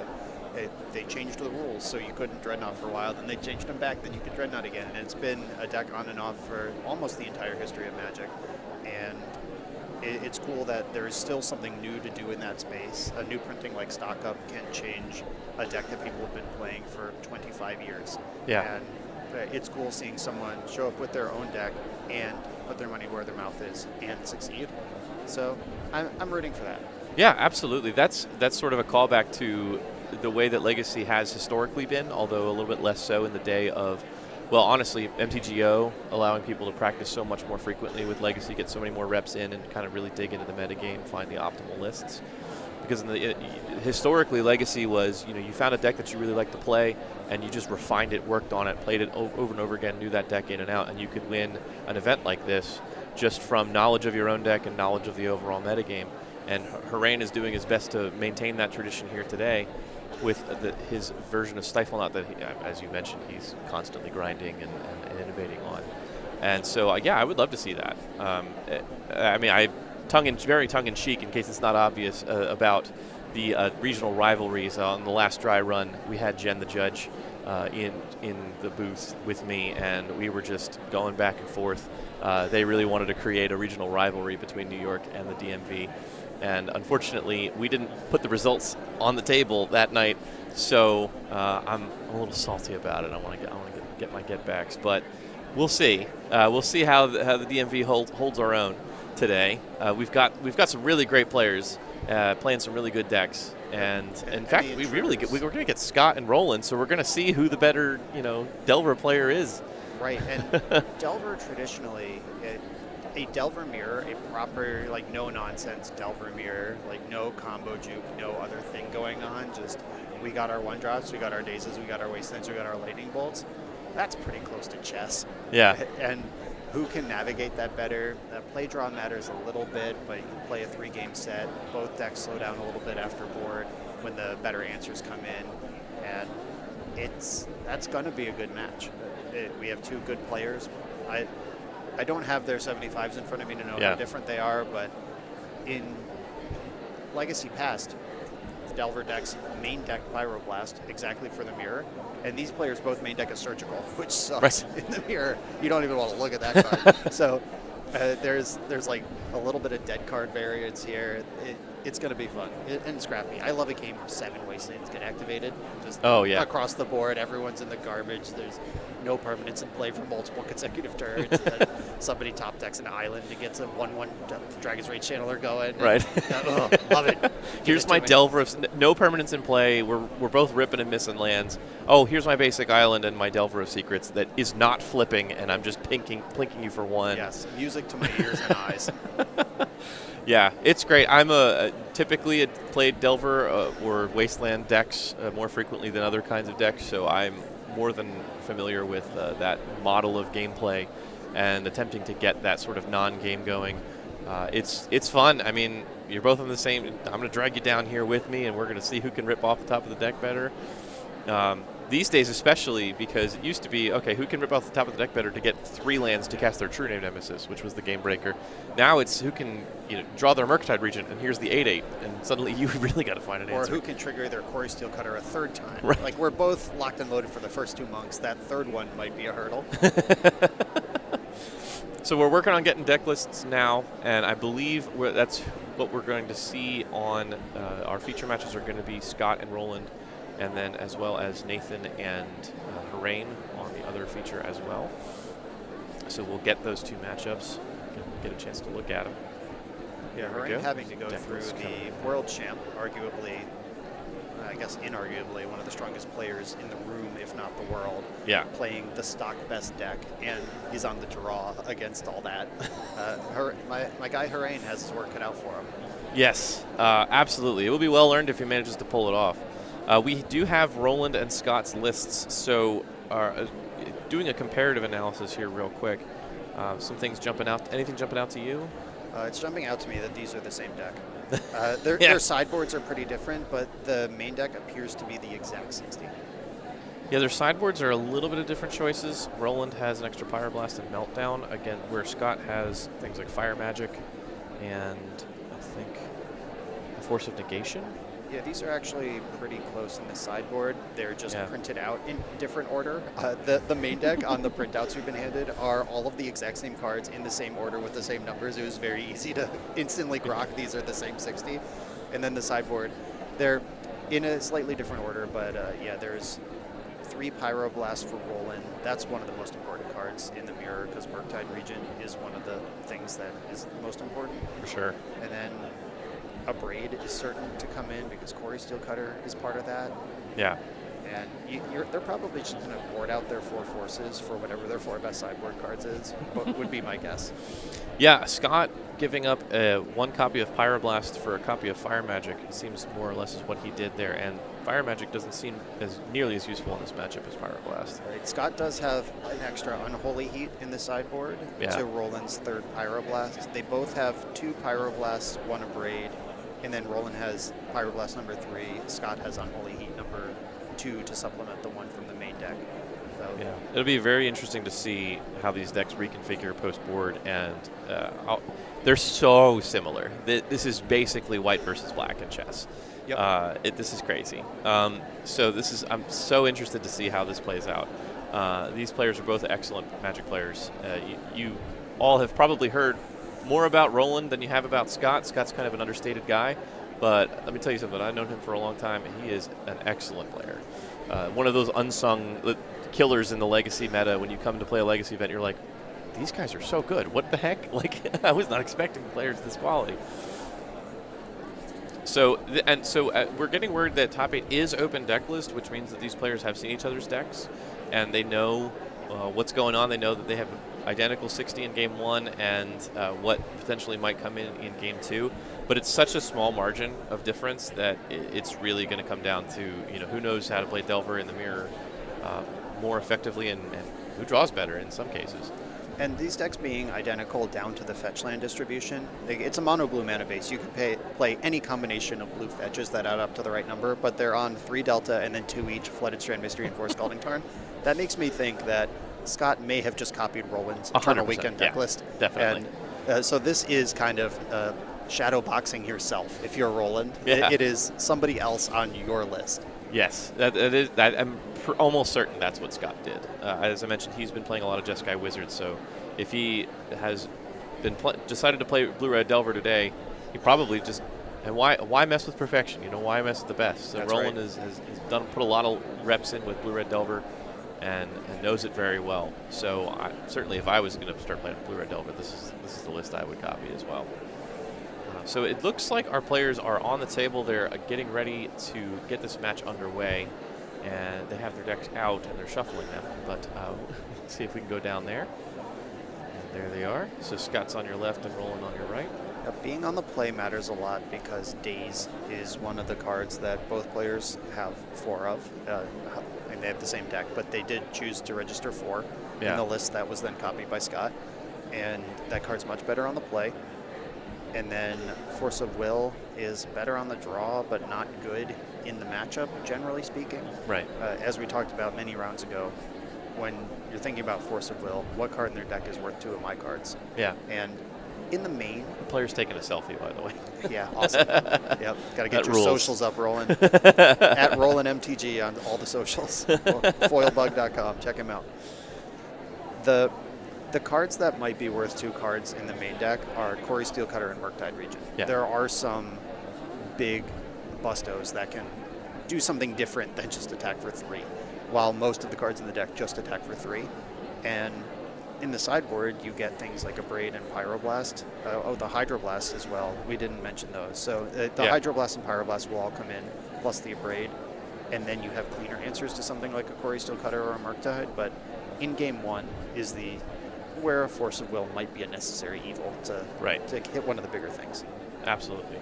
There's also some other situations where Force of Will I found that can be useful. Of course, forcing your opponent's force. If you're trying to resolve a spell that's worth a Force of Will, then that might be a use case for it. But also something like, of course, if you're ahead on board, if it's your only threat and you just need to get that, you just need to commit to being the beat down, then maybe protecting your queen could be worth countering or removing the spell. But it's not great. It's certainly not. You don't want to be spending a Force of Will on a lightning bolt if you can avoid it. Yeah, we're not going to see Force of Will jammed off on a turn 1 Delver of Secrets, for example. Right. It's going to be for those 2-drop more, the threats that either take multiple cards to answer or are just straight up unanswerable in the main. Yeah, absolutely. Okay, so we're still shuffling up. Haven't quite yet drawn our opening hands. These untimed top 8s players like to really settle into themselves and take their sweet time. Yeah, I would too. These players have been through. Well, Scott has been through. Has had the last 2 hours of break, so that also is working to his advantage. In addition to being the top seed, so that he should get the play here. Yep. Roland rolled the dice last round. He's had an hour off as well, but he did finish 8th on Breakers, and it was not a clean cut. Yeah. I 7th. He was 7th on Breakers. It was Harain was on 8th. Oh, Harain. I think he drew with Harain. He did, so Roland, Harain, and our 9th place finisher were all live to have the 8th slot or the 9th slot. Yeah. So he's had an hour off, but it might not have been a restful one. Yeah. So if you all saw Terry Stratton win in the last round, Terry was our unfortunate 9th place finisher due to tiebreakers. So had enough points to get there, but not the opponents. So Scott leading on the draw with Dragon's Rage Channeler and Go. That's probably your best turn 1 creature, right? Yes. So Roland is going to go with the Waste Your Valk play. This is going to be dangerous because Scott has another mana source, which he does have a fetch land here. This Dragon's Rage Channeler can get going, and then Roland is even further behind the wheel here.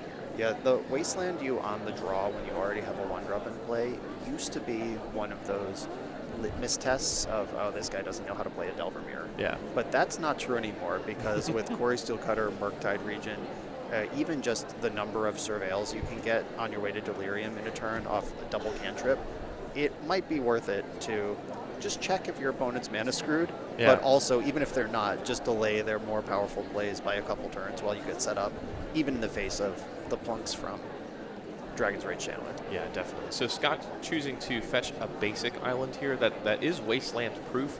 So that's always an interesting thing to do in these Wasteland Delver mirrors, is because, okay, my opponent has spent one Wasteland. Do they have another? Because if not, then I would rather have the Valk, but to be able to cast my red spells. Although it does also look like Scott has a lot of blue spells in his hand. Yeah, and this is one of those things where to play around Wasteland, you almost have to Wasteland yourself functionally, because that island will never cast a lightning bolt. Yeah. For the entire game. It won't be destroyed. It'll be in play. Roland has no way to destroy it, but there are double spells like double bolt you, or Dragon's Rage Channeler plus bolt something, or Corey Steel Cutter plus bolt that this island will never contribute to. And over the course of the game, we'll see if that ends up being a bottleneck or not. Yeah, and so Roland cracking fetch here, probably will get a Volcanic Island because we know he has a couple of red spells. Oh no, he's going to get the basic island. Okay. He's also wanting to dodge his opponent's Wasteland. Let's just get a baseline of mana so that this is an actual game of Magic. There's no non-game scenarios happening here, and I think he's going to go ahead and, yeah, there's Delver's Secret, so he's got his own threat now. There's one of those things going on that might be invisible if you haven't played a lot of Delver Mirrors, is Scott main phased his Brainstorm last turn, and that was because Roland couldn't currently daze it, because he had Wastelanded, he didn't have an island. You'll pass, see what you do, Brainstorm in your end step. You would see all the same cards, but then daze is a consideration. Yes. And he was playing around that because he was so nervous about missing a land drop. His Brainstorm was really important, and he kept the Surveil on top from the Dragon's Rage Channeler when he cast Brainstorm. So we know he found land. So if Roland is tuned into all of these things of he was desperate for a land, so desperate he main phased the Brainstorm, and he kept the Surveil, which means he found it, I think Roland could have confidently fetched Volcanic Island there, knowing that there's no Wasteland in his opponent's hand. Agreed. So Scott with a second Dragon's Rage Channeler and then a Brainstorm to Surveil twice. This is a lot. We're going to see a lot of cards here. If Scott chooses, of course, if Scott chooses to Surveil some of these cards. Yeah, Brainstorm that looks at 5 is pretty messed up. The Delver deck, the Cantrip Cartel, the Xerox Shell, there's all these words that have been used to describe this deck going back into history, and they're built on powerful one-ofs and solving specific situations with the cards that you're going to see lots of over the course of a game. And when your deck that's already meant to see 3 cards at a time starts seeing 4 or 5 cards at a time, that engine kicks into overdrive, and Roland is way behind here. Yeah. So Scott actually chose to keep that top card. So he's kept that top card and only saw 3 here with the Brainstorm. Put 2 cards back, and then he's got Mishra's Bauble, which he's using. Of course, he knows the top 2 cards. He's going to mill the Brazen Borrower, which is, again, Petty Theft is useful for, can be useful for resetting a Murktide, but generally speaking in this matchup is not the kind of card you want to have. So choosing to get that into the graveyard, also helping turning on Delirium. I believe he has full Delirium now. Yeah, he correctly identified that Roland is not going to have a Murktide in play by the time he is dead, given the double Delirious, Dragon's Rage Channelers, and the grip that Scott knows that he has. Yes. There's Force of Will there. There's a Wasteland there. That means Roland's next land is not safe. Scott's also got, I think Scott has a Daze as well as a Force of Will, a Ponder, and a Wasteland in Scott's current hand. That's almost the perfect hand when you're yeah. 6 power ahead on the play in the Delver Mirror. Feels pretty good to be in Scott's seat right now, I imagine. And so Roland is a little bit on the back foot. He's got to get some, well, definitely on the back foot. He's got to get something going here. Delver did not flip in his upkeep, so he's going to need to continue building his board, cracking a fetch here, going to get a Volcanic Island. Of course, Roland, what else would he get but a gorgeous 4 and black border Volcanic Island? Yeah, Roland's got some cleaning up to do here. I see a Lightning Bolt in his hand that takes care of one of the channelers, and then if Delver flips, he can trade with the other. And Scott doesn't have removal or a follow-up threat in hand. His stuff is all reactive. He's got Wasteland, Daze, and Force of Will. And if Roland can stabilize versus these two channelers, and then we get into the dregs of people hitting land drops and sculpting their hand without life totals getting lower, that's how Roland can turn this around. Yeah, it can turn on a knife's edge, and so of course Lightning Bolt here with the basic island available as well means that it's protected from Scott's Daze, so Scott would have to Force of Will to counter it. Is that something that you would consider doing here? Getting your Force of Will dazed in this spot because Scott is currently tapped out is so disgusting. Yeah. Not only does that 2-for-1 you, but Roland gets to pick up that Volcanic Island and hide it from the Wasteland that you kept on top of your deck on purpose with Brainstorm, and he has set up this whole line that revolves around waste you, keep the pressure up, and that would be devastating. I think I would just take my medicine and let that Dragon's Root Channeler die in every situation here. So Scott is going to go ahead and daze the Ponder here and get some value out of it, and get a Surveil off of his Dragon's Rage Channeler, which sees a Mishra's Bauble, which that's just a free Surveil. Yep, just put that right in the graveyard. It draws Unholy Heat. So he does have removal now.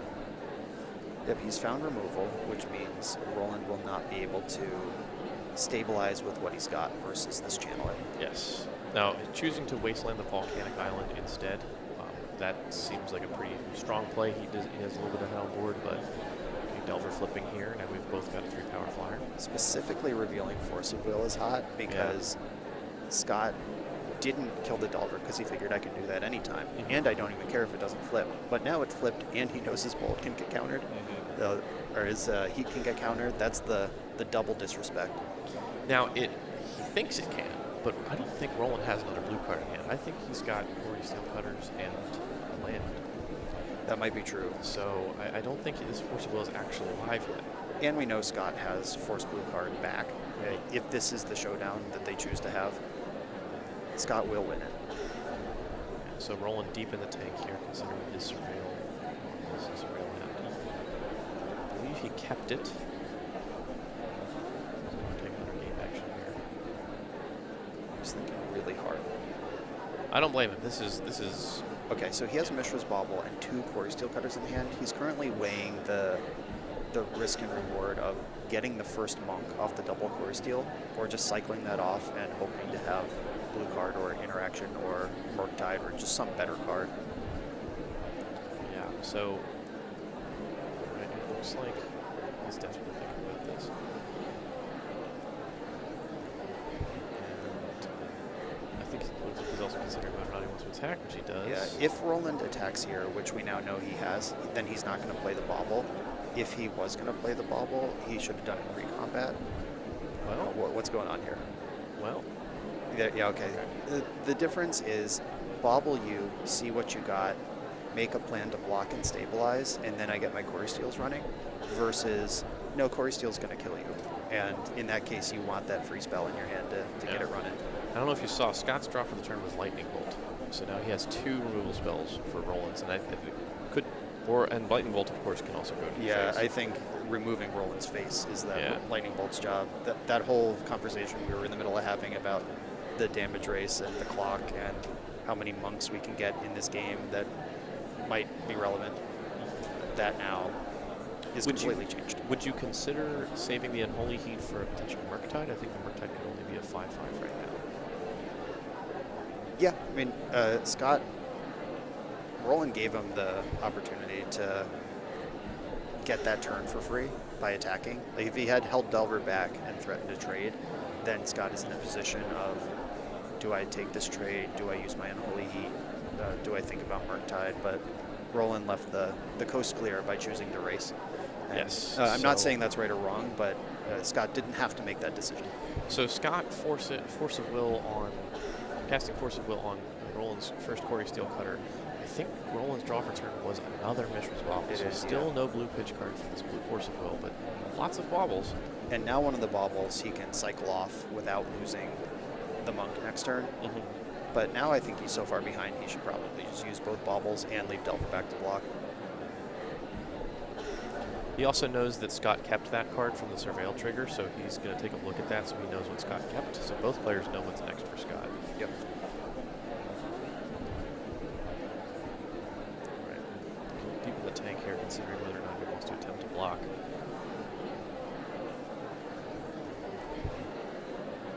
Roland verifying 2 cards in hand, and what's the worst they could be?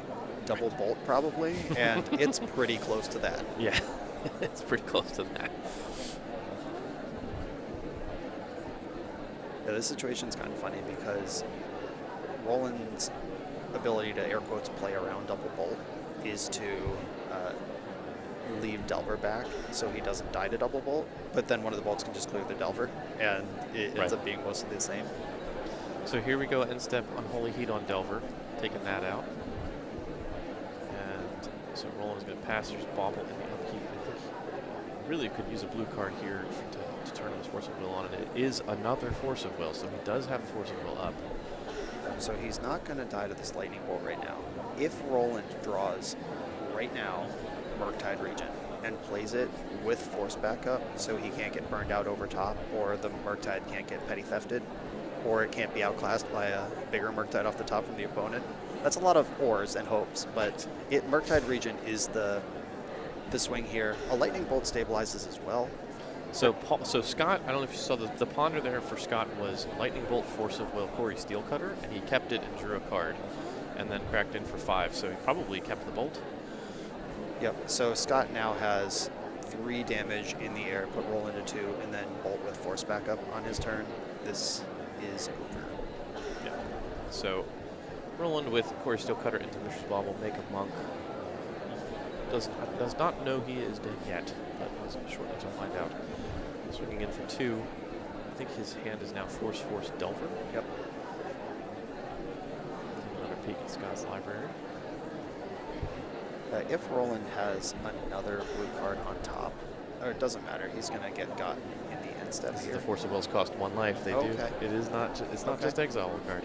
So Scott did not set up Protect My Force with Bolt. He set up Clear the Force, and I'm going to beat you some other way. Yeah. So Roland's in the tank, but you got to counter it. You're dead. There we go. All right. Just considering how he wants to do so, but now he's pitching the other Force to counter this, which means that that Force can't go live. Well, he was going to be at 1 from this attack, so that Force was gone anyway.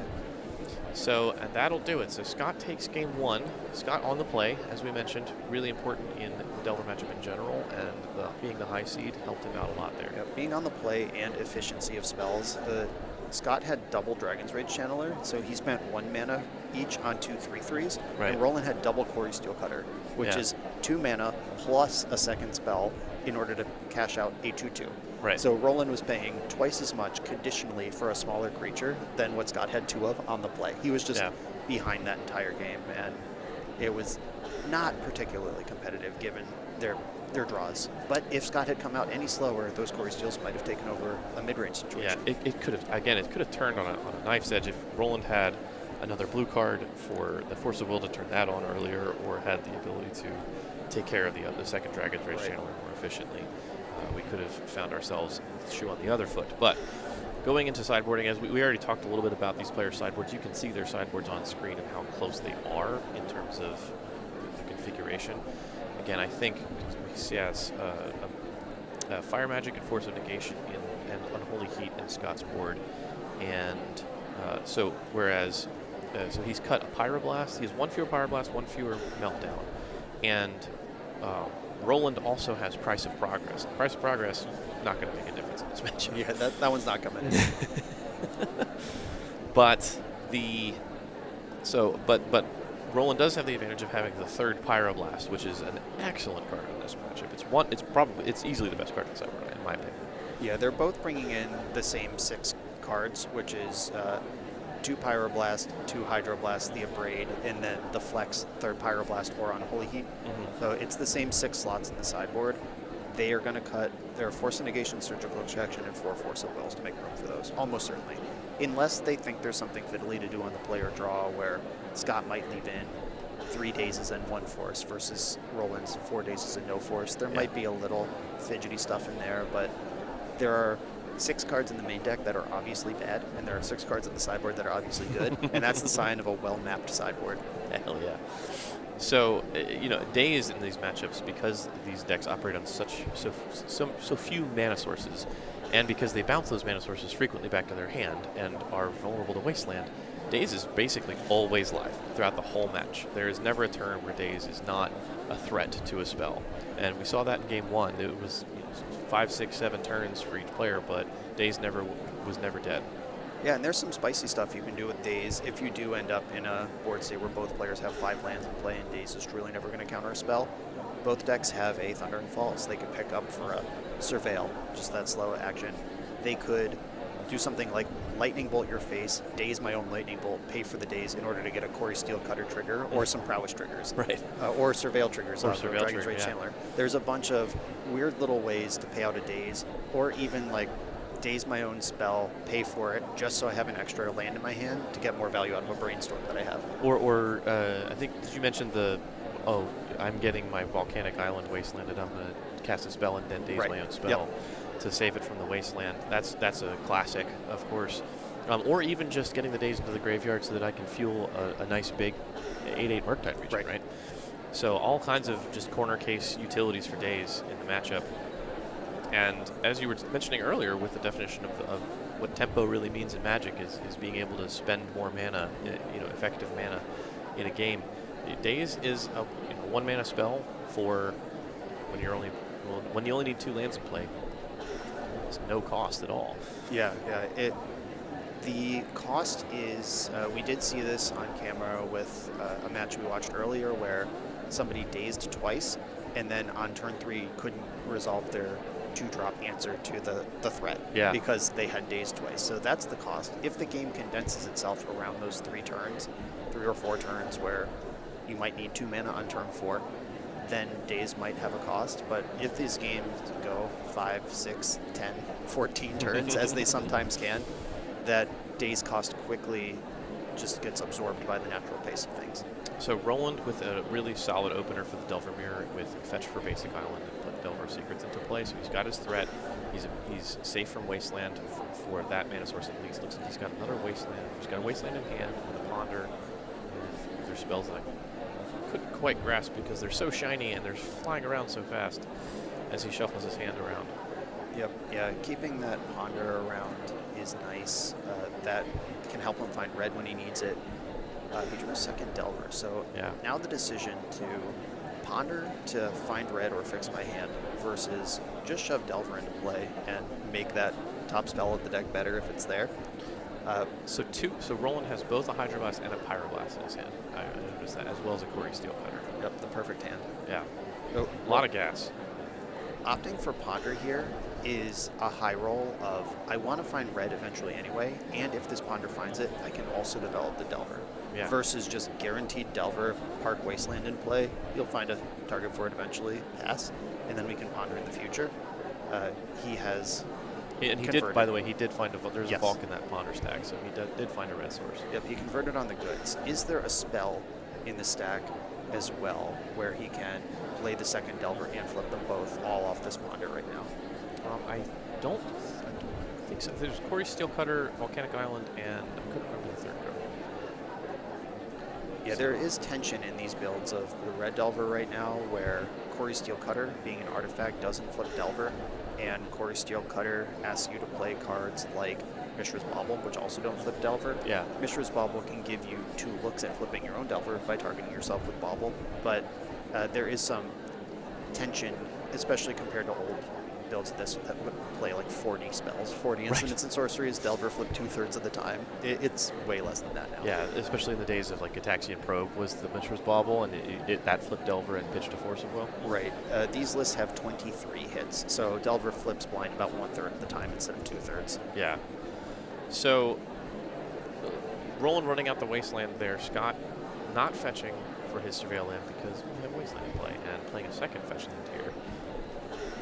Right, and that means that Roland did not find an instant or sorcery in that Ponder, which means he did not develop the second Delver, which means if I'm not developing the second Delver, I'm not going to develop my Valk into a potential Wasteland.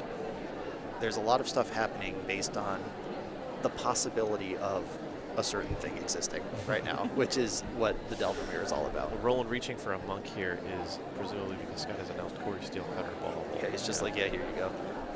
I know you got it. You're good. Help for you it. out, bud. So Bobble you, then Corey Steelcutter is still on top of the library, so no hits for flipping Delver in the top 2 cards now, we know. Right. And I don't think Roland has a way to shuffle these, right? No, but he does have Volk, Corey Steel, Hydroblast, your Corey Steel, Trigger Mine as a line here. Or if he wants to prioritize the Wasteland, making it harder to trigger that Corey Steel that's already in play, he could just like waste you, Hydroblast you, play the Delver pass. He could play this aggressively or controllingly. So running out the Volk here, it does look like he's going to go for a Corey Steelcutter, 1 of 2. I believe that is just Scott just gave him the thumbs up, so that resolves. Yep. Scott also has a Hydroblast, so he can deal with 1 Corey Steelcutter, but can he deal with a second? Right. Oh, I don't. Is that Hydroblast or is that Ponder in Roland's hand? I'm getting mixed messages here. So that's Delver. That's the second Delver that he drew. I believe it's the Eternal Masters Hydroblast. Okay. Either way, Roland, very smart to play that Delver because Daze is such a beating if it happens here on something important, but you do need to cast a spell to get your monks in the game, and playing a spell that gets you a monk and adds additional pressure, and you don't really mind if it's countered, is just the triple threat. Yeah. So Scott untapping with Corey Steelcutter in play. He's about to make another land drop. Oh, it's Wasteland. Okay. These players have almost all the same permanents in play, Yeah. and they both have double Corey Steel. Okay. And Roland's still in his hand, but Scott's is both in play. Yeah. So Scott. Okay, he's going to go with Mishra's Bauble to trigger the second Corey Steelcutter. So we're going to make 2 monks. Yep. Scott getting to trigger, getting a double Corey Steel trigger first before Roland was able to do that. It's pretty good. It's a pretty good spot to be in. Yeah, these Delvers that refuse to flip, the Fugitive Wizard, not really a legacy card, compared to Game 1, where Scott basically has Roland's hands from Game 1, and Roland has almost Scott's hand from Game 1, except he has Delvers instead of Dragon's Rage. Yeah. Those are 1/1s instead of 3/3 flyings. Though that's a completely different item to think about. So the last card in that Ponder stack from before was Brazen Borrower, and it's currently sitting on top of Roland's library. These Delvers are still not going to flip. Yep, and Scott this is 9. Yeah, it's a significant amount of damage. I believe they are, so he cast Hydroblast on Corey Steelcutter, which triggers prowess on them again. So the 1 monk that is not suited up is currently a 3/3 from prowess triggers, and the other 2 are 3/3s because they've got cutters on them. Right. So that's 9. Yeah, that's more than half of Roland's current life total, and could be, as Scott's got a bolt in his hand. So this is looking like he is ready to turn the corner and close this game out. Yeah, I think it's good news for Roland that there were 4 invites that passed down in this top 8, because he is not going to earn one the fair and square way. Yeah, so Scott in a great spot here. We're going to see what Roland wants to do. I think he's considering jumping, and I think that's a reasonable thing to consider because you know this Delver is not going to flip for this next turn. Right. And which means it's probably going to have to jump for lethal next turn, so you might as well cash it in now. Considering his options, doing math. Again, math is for blockers. Yep, and he is currently blocking. All right, so he does choose to throw Delver under the bus. Yep, and the messed up thing about Corey Steelcutter, which anyone who's read the card knows, is if you spend something like Lightning Bolt on one of these monks, it'll be back. Right. It'll make another one. If you spend Hydroblast on the cutter, it's already made 2 monks. Who cares? Like Scott has already gotten paid twice already, and even if Roland goes like cutter from hand plus Hydroblast your cutter, he's still so far behind right now. Yeah, absolutely. It's tough. This Brazen Borrower is nearly blank right now. It could be helpful if this board somehow gets stabilized later on, but Yeah, I mean, Brazen Borrower or Petty Theft kills a monk outright. It is a proper removal spell versus token creatures, but that does You're assume kinda trading that it for Roland is half a still card. alive there. Yeah. Yeah. and right, the monk came from nothing. It's not like a card was spent to generate that, and then Brazen Borrower removes it permanently while going on an adventure. The calculations of who actually got a card out of that are impossible to know. Well, you know, the math guy is Jarvis. You know, he's the mathematician, so he's not at the table right now. So Yeah, I I'll don't have to hang ask out him with later. nerds.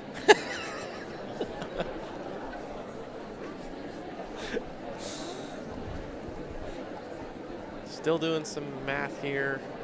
So Roland, I think, considering whether or not he wants to attack, I don't think he can, because I think he's vulnerable to Holy Heat clearing the path, or other blast effects potentially opening up lethal damage on it. Yeah, the question Roland is asking himself is how much can I chump? Because being tapped out on defense with a pair of 1/1 prowesses versus 3 1/1 prowesses is, I mean, you're just such a dog to any spell. Like Bolt, Brainstorm, Ponder, Bauble, like another Corey Steele. Anything Scott does in his main phase or even as a surprise in combat will cause Roland to lose the combat. There is no trade. It's just, am I in chump mode here? Have I fallen this far from grace? Are the questions he's asking himself. Yes, and the hand on the forehead is the true sign of the distressed Roland. Yep. Deep in the tank, trying to draw as much power and energy out of his brain as he can. So cracking in for some damage here.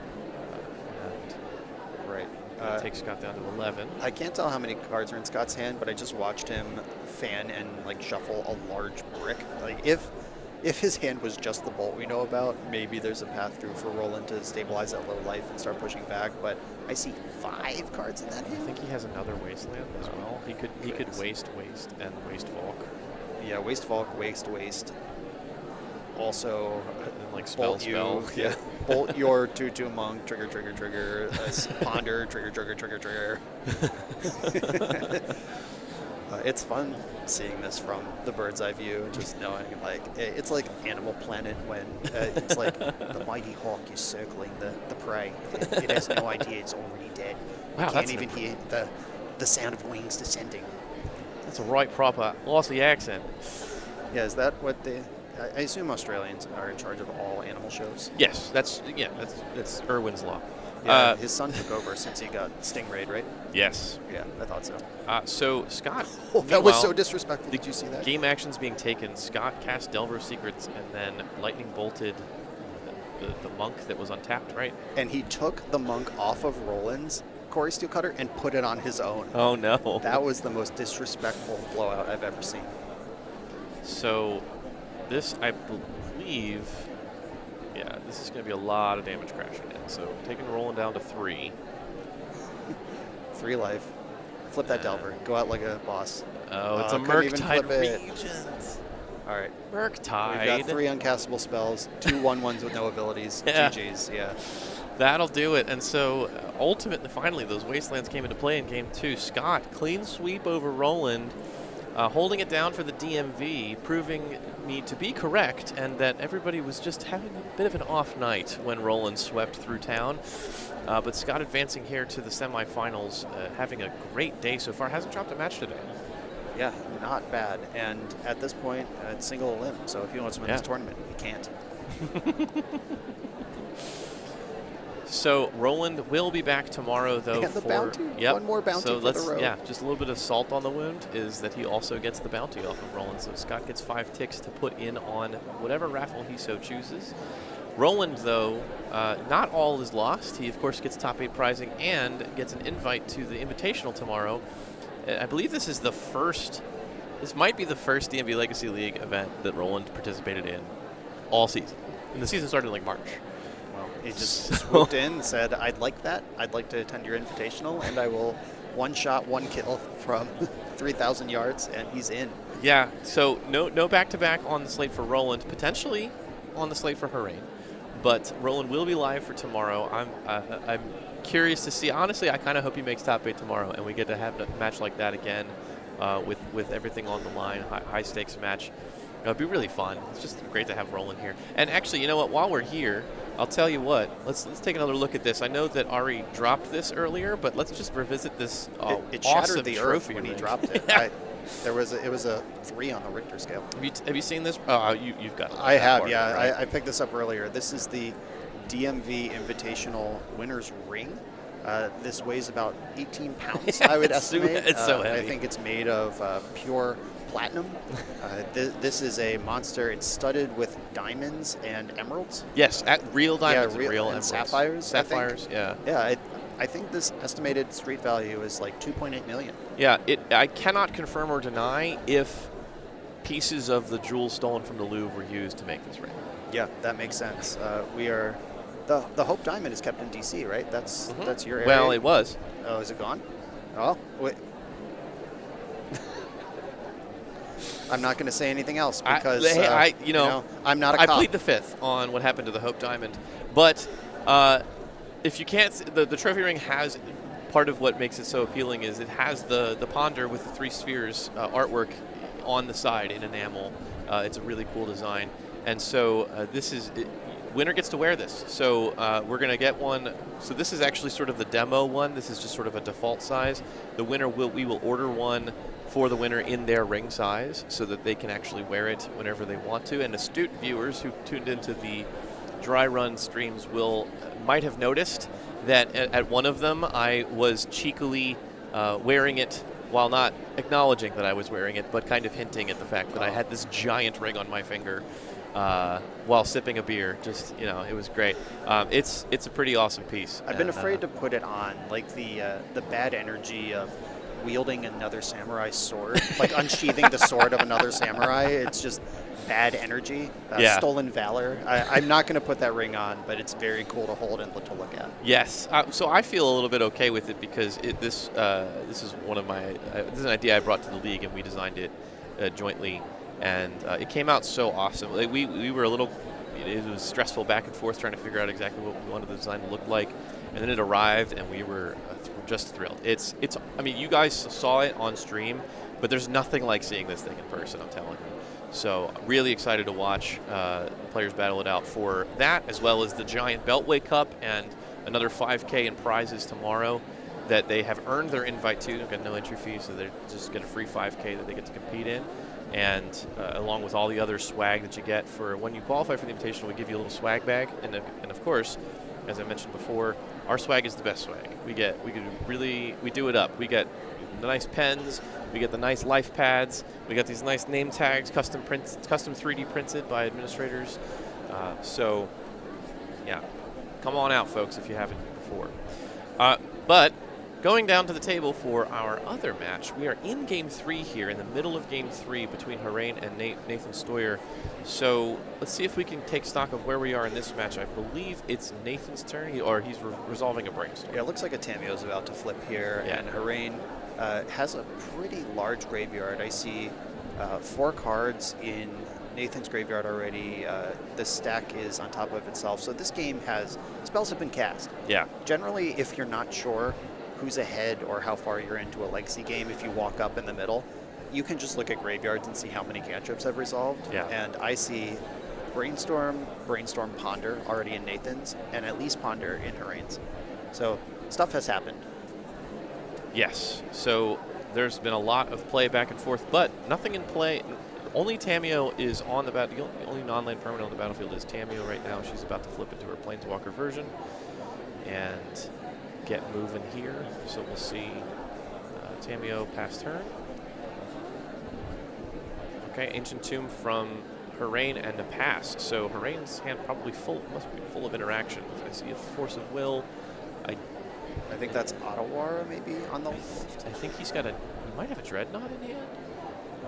It's hard to tell. I think, yeah. I can confirm 2 forces, and we will wait and see about the rest. We'll see about the rest. So just Ancient Tomb pass, and Nathan gets to untap with his Tamio and start casting some magic spells. And Harain can hardcast Force of Will through days here. It'll hurt, but he's at 19 under no damage pressure. It'll cost him 4 life. There you go. There's a Saga. As a former 8-cast player, I have done that. It's not fun. Oh, we've got a Null Drifter. Let's go. Are we hard casting Null Drifter? Oh, yeah. There's no other thing this could be. This card's dangerous against Reanimator because they could reanimate your 4/4 Annihilator 1 body. They don't get the draw 2, but they do get Annihilate 1. Well, that's going to make it even more painful. So 2 Ancient Tombs tapped to cast the Null Drifter and Orcish Bowmasters in response, getting in there to ping Harain for three more damage. Null Drifter's still bigger. Scoreboard. It is, but certainly paid the iron price for it. Yep. We'll see if Nathan has a way to answer it. So Nathan with a Thoughtseize. Thoughtseize this fat grip. Yeah. There's no flying on Nathan's side, and if Harain can get one poke in on Tamiyo, just hit a few loyalty off of her so we're not in imminent death mode anymore. Yeah. That's good for him. Okay, so Harain's Hand, Fairy Macabre, Phyrexian Dreadnought, the DCI promo, very nice, photo promo. Force of Will, Tundra, Meticulous Archive, I believe. Oh no, that's a fetch land. Yeah, I think that's Flooded Strand. And, it's Flooded Strand. And Otawara. So, well, Tamiyo's not going to go ultimate next turn. We've got Otawara as the fail case. If this Null Drifter gets either blocked or removed, the Otawara can reset Tamiyo, but there is still this Bowmaster with a 3/3 friend alongside it. That's a big orc army and only due to get bigger. So, yep. There is a Saga ticking up as well. Both players have both a threat and an engine going on here. Absolutely. So taking the Force of Will here, even though there's no pitch card for it, just to make sure it's really locked up. There's Bitter Triumph, taking care of the Null Drifter, and then here comes Bowmasters and his buddies. So that's coming in for 4. It's going to take Harain down to 8. Yep. So Harain desperately wants to draw, I think, Dress Down this turn. He has exactly enough mana to Dress Down, channel Otawara, and cast Dreadnought. Yeah, so here comes Urza Saga on 2. Tamiyo is already sitting at 8 loyalty, so that's going to be a problem. Yeah, there's forced action here. Unless he has Hull Breacher, which I don't have his list in front of me, and Hull Breacher has come in and out of his sideboard, but yeah, clearly doesn't have it if he's using the Otawara. Yeah, Otawara bouncing Tamiyo back to the hand to reset that, so that's going to help stave that off, but it is going to require the tapping of an Ancient Tomb, which takes him down to 6, and with 4 damage power on the battlefield, even if making a construct is going to cost him 2 life. So looks like he's maybe considering whether or not he actually wants to do this. Yeah, there's some conversation being had about when and how you want to do all this, and what mana we're going to spend to do it. And currently, Tamiyo is in Nathan's hand, and no mana is tapped by Harain. That's definitely not right. Right. Come on, guys, get it together. We're trying to commentate your match. Yeah. So I think maybe Harain is considering what lands he wants to tap for this, but he is going to go ahead and tap Ancient Tomb. I think he could have cast Otawara by not tapping any Ancient Tombs and not take any damage for it, but I think he wants to leave the Urza Saga available. Right. The construct, like, he could make a construct right now and threaten a trade with Bowmaster. Okay. Or just die to a And that's spell. it. So Brazen Borrower, Petty Theft taking care of the construct, and that's going to do it. That's a wrap for Harain, putting himself at 4 and saying, like, this has to happen, but it was not to be. So Nathan Stoyer advancing to the top 4 here. So, okay then, I feel a little bit better. That's all of the robber barons who swooped in from the north to steal your league. They did the bare minimum to make it into the NV tomorrow and then took their quick exit. Yes. Hey, yeah, I mean, a win. Consolidate your wins. Take your victories where you can get them. No energy wasted. Yeah, and then hey, you know what? Now they don't have to play 2 more rounds of Magic the Gathering. They can rest and recuperate their mental energy. That's definitely what they were thinking when they lost those matches. Oh, for sure. Yeah, absolutely. It's all part of the plan. It's all part of the plan. I'll tell you, I am going to be thinking in bed tonight and laughing my way to sleep as I picture Scott taking Roland's monk token off of his Chorizo cutter and putting it on his own. That's an extremely Scott thing to do. I've ever seen in my life. That's insane. That's the kind of guy Scott is. I love it. Yeah, he's just like that. It's great. He talks sometimes, but he also obviously walks the walk. He's a great player and backs it up with some. He's soft spoken, but every now and then he does some stuff like that, and you're just like, really? Yeah, the real sickos are the quiet ones. The people making noise you don't have to worry about. Yeah, for sure. So that does it for top 8, our top 8 coverage. So we have 2 other matches going. We're not sure if they've been completed. I'm not sure if I think they just finished. Okay, so There we go. There's our bracket. So we have Nathan Stoyer is going to advance to the top 4 to play Nicholas DeJean on Mystic Forge. So what are we thinking there, Brian? How do you feel about that matchup? That was our call of what are the serious decks. 8-10 hours ago, whenever we started this day today, we said, what are the decks? And we said Reanimator, Forge, and then Nadu. Nadu lost 2 different win-ins, I believe. Round 8, both Brady and Andy against Andy Terry, both fell. And so Nadu came up a little short, but the 2 Reanimator players, looks like Paul was just dispatched by Lands. We also said earlier, Lands is historically pretty solid versus graveyard strategies. Absolutely. So that held up, and then here we are. This is the story of the format. This is a deck rematch of the Eternal Weekend Finals. It was Reanimator versus Mystic Forge, and these are both accomplished players, Nick being a long-time Eternal grinder, and Nathan being a world champion and Pro Tour grinder who today has chosen to play Eternal formats. And the bottom of the bracket is 2 more locals. So we have Jubes and Scott Waldron, who Lands versus Delver, in 2025. 8 years past the prime of that matchup. And didn't we just say Roland had a price of progress and Scott didn't? Correct. Yes. So Roland had price of progress in his sideboard. Scott does not. So we'll see if that comes into play. Or if Scott wishes he had it. But certainly, Scott, of course, a longtime veteran of this region. And when you're in this region, especially, when you were in this region, you had to know how to beat Lands because there were so many Lands decks and so many really good Lands pilots here that the metagame was warped. I mean, Jarvis, right, our fellow commentator Jarvis, won a Grand Prix, a Legacy Grand Prix, Seattle Tacoma, playing Red-Green Lands, where the commentators there had not really seen the deck before. They were like, Jarvis is Red-Green Lands brew, and we're like, brew? What are you talking about? Yeah, brew. It's not a brew. It was invented by Kurt Spiess, who is another Baltimore local. Absolutely. There was a joke for a long time that most of the tabernacles in America exist in the DMV area. So that joke has kind of pivoted to Nadu. Like, you all love mid-range Nadu down here more than the rest of the world does, but you all love Lands down here. Kevin King, another local crusher with that. So Kevin King, Rory Reitmeyer, shout out. Billy Buttons, who has not played Legacy for a hot minute, but Billy is a longtime Lands player. Usually went with the blue build, like the more European build. Like to play with the Academy Ruins and things like that. Dave Long, of course. Dave Long, excellent player. So, throw a stick here, you'll hit an elite Lands player with a 5K win, or many 5K wins probably. So those reps Scott has versus Jubes in this top 4, he's going to need them because he does not have the price of progress, and that matchup's not great. Yes, so we'll be eager to see how that match plays out. Since there's only 2 matches left, they'll both be on camera. And we'll see. We'll check in with both matches and see how they play out. Ari and Jarvis are going to come back to handle the top 4 with y'all, and then Brian and I will be back to cover the finals. And then that'll be all she wrote for the Classic today. So stay tuned. And while we're on break, again, go check out those raffles.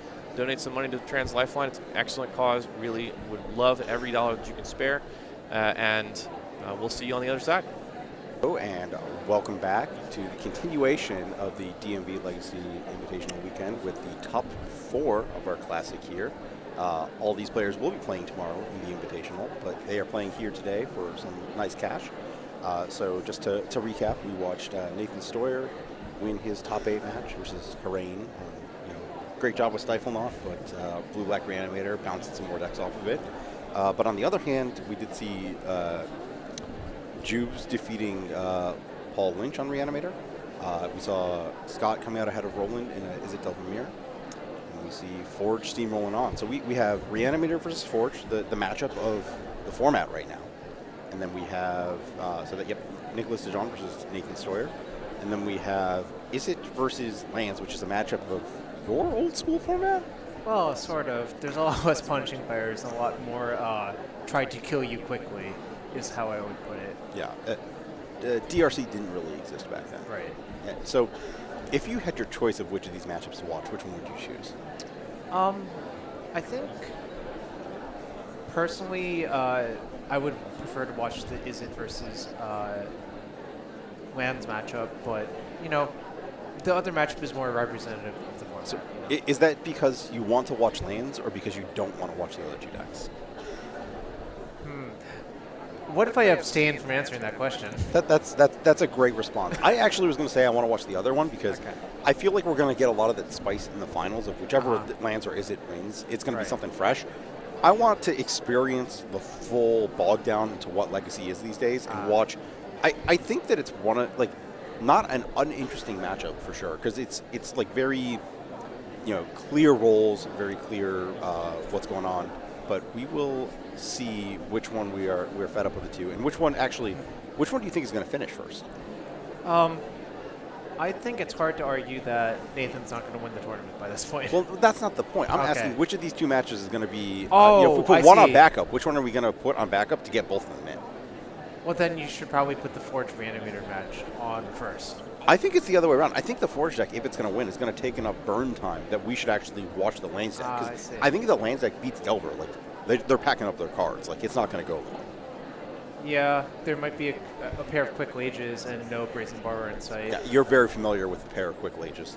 Yeah. I mean, like, it is one of the easier ways to beat that strategy. You just have to be wary of Brazen Borrower. That's typically the only point of interaction they have. And you have to get through their wastelands, you know. Yeah. I mean, those are the good cards in the matchup. I mean, Lightning Bolt's also quite good in that matchup. Sometimes it is, and sometimes it isn't. I think you kind of have to assume that in any game you are going to win, it's going to Oh. involve a turn one threat, and therefore Lightning Bolt And then is flurry the of very damage. good leverage Yeah, on top sure. of that. Yeah. Right. That's kind of where I'm looking at that at.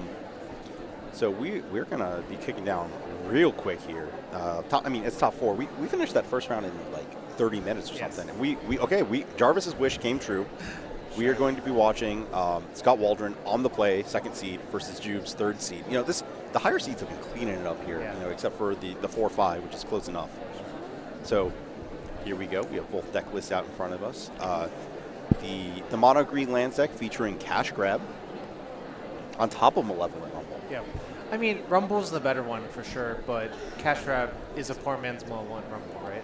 Yeah, it's instant, same text as Rumble, except for a different token, and you have to have a squirrel or something. Yeah, so you get a food token instead of an Eldrazi spawn. I don't think there's any squirrels here. No. I don't see any. I looked for Immutable. I looked real hard for Immutable, but I don't think that's how it works. No. What if we milled Acorn Harvest and flashed it back? Would you rather do that, or would you rather Chatter? Because you can cast the front half of Chatter a little easier. I mean, as we're jabbering on here, Jube's going down to 6. Not really a big deal here. The number of cards in your opening hand quickly ceases to matter as soon as your Life from the Womb start going on the stack. Right. So, Jube's debating, looks like an Exploration to the bottom, which is one of the cards that reduces in potency as you jump up, or jump down in cards, jump up on mulligans.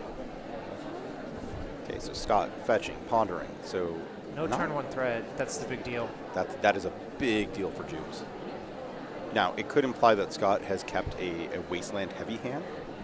And it looks like Scott is playing against that Wasteland heavy hand by fetching up this island. 3 forests in Jubes' deck if he wants to fire back on the same axis. So it's actually interesting. This list cut all of the fetch lands essentially. So you're basically just you're worse at filling up lands in your graveyard without Rumble or dredging Life from the Loam. You also have less access to your forest sometimes, but 3 forests is a lot of forests. You got Ghost Quarter, that's a fetch land. If you really have to do it that way, yeah. Yes. So Ponder, looking at the 3, thinking a lot. I think that this island fetch is also kind of telling about the structure of Scott's hand and what threats might be in it, and how much red mana you need to deploy those. It looks like pointing more towards like a single quarry with some cantrips, or not like double red. So yep, just a Thespian stage from Jubes. No explosiveness. We put that exploration back on the bottom. We're just kind of I guess there's some amount of if your opponent wants to wasteland you here and they didn't play a threat on turn 1, then where are they getting? So yep, there's the Delver follow up, probably what we kept off the Ponder. Thundering Falls also for Scott to pull this bauble out of the way. Now Jube's sitting here thinking about lands things. There's many lands things to think about. Yeah, so just quick hits some of the 1-ofs, and Ancient Tomb, 3 Yavimeyas. The card's really, really, really good. As much as you ever thought about the Urborg Dark Death stuff, it makes your correct color. So Yavimaya, Delver doing its favorite thing, going Brainstorm, flipping.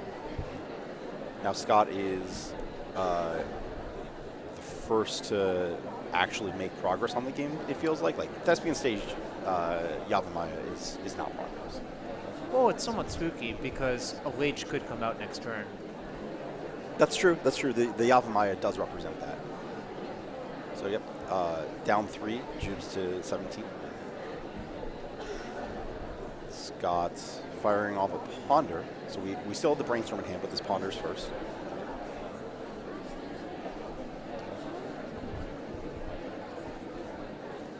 Looks like a couple of DRCs that we're debating whether we want to keep and just get going on some action or not. I do want to point out there's no the classic Glacial Chasm here. None of that. Yeah, that stuff has not aged particularly well, I think, mostly. Yeah. So we're basically, like, if we're going to try and stop stuff, we're either trying to Tabernacle and strip away the lands, or we've got the Amazing Thing to go for. Yeah, the problem with that plan is without an exploration, it takes a really long time to do that. The Wastelanding out your opponent will Yeah. Tabernacle them? Yeah. So there is a Wasteland, first Wasteland of the match on Scott's side after this DRC revolves. Passing the turn. This is, so, worth discussing.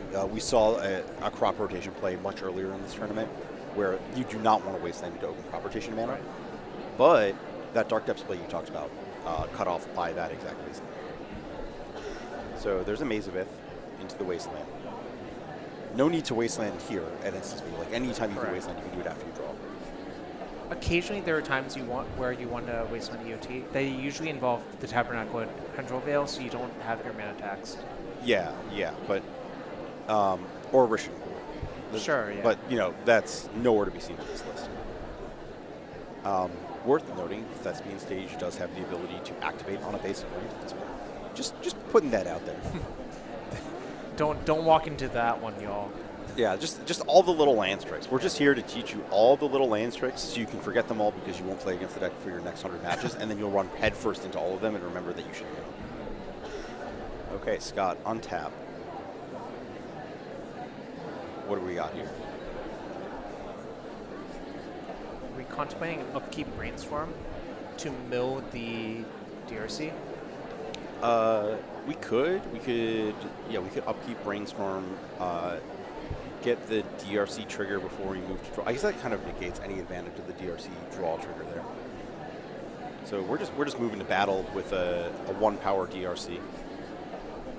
So I guess the plan would be to play another DRC, really amp up the pressure, and then try to get Delirium for both of them off of the Brainstorm. There's also a Brazen Borrower and a Forcible in hand, so it's a really, really good hand for Scott. I think we might have miscounted on Delirium there potentially for a little chip, but I think the numbers are going to line up that it's not too huge a deal to be like 16 versus 14. So looks like we're just passing. Interesting. Probably, so I think that just to walk through the details here, this might be a case where we don't want to tap our mana down because we want to leave up Wasteland and the Borrower. And then we also potentially want to Brainstorm EOT. We didn't want to invade it. So if we have a land in here, we might just want to be, like, that's what the card we're going to get rid of. So if a Ghost Quarter gets activated, Scott can actually use the Ghost Quarter as a shuffle effect. That's adorable.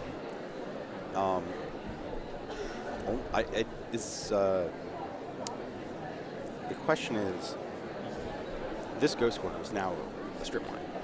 There's only one basic. There's only one basic island usually, yeah. Yeah.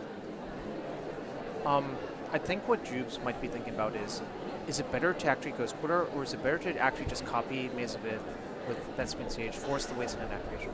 I think probably you don't want to proactively copy it, because then the Wasteland is just way too juicy to use, right? Potentially, unless you're baiting the Wasteland with the crop. Sure.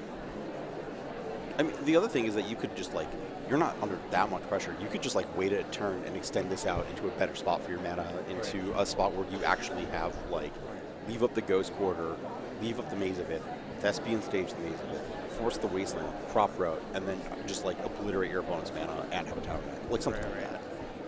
Yep. I often like saying, playing against the Delver deck, you only really have to play as fast as they do. Usually, you don't... people have a tendency to try to rush things out, if that makes sense. Yeah, I mean, this is like one of the things about Delver is they do cast their cantrips and they do sculpt their hand, but they're not amassing a huge number of cards. And often, if you just like run your stuff in one for one, they're going to get to the point where they can cast their cantrips anyways.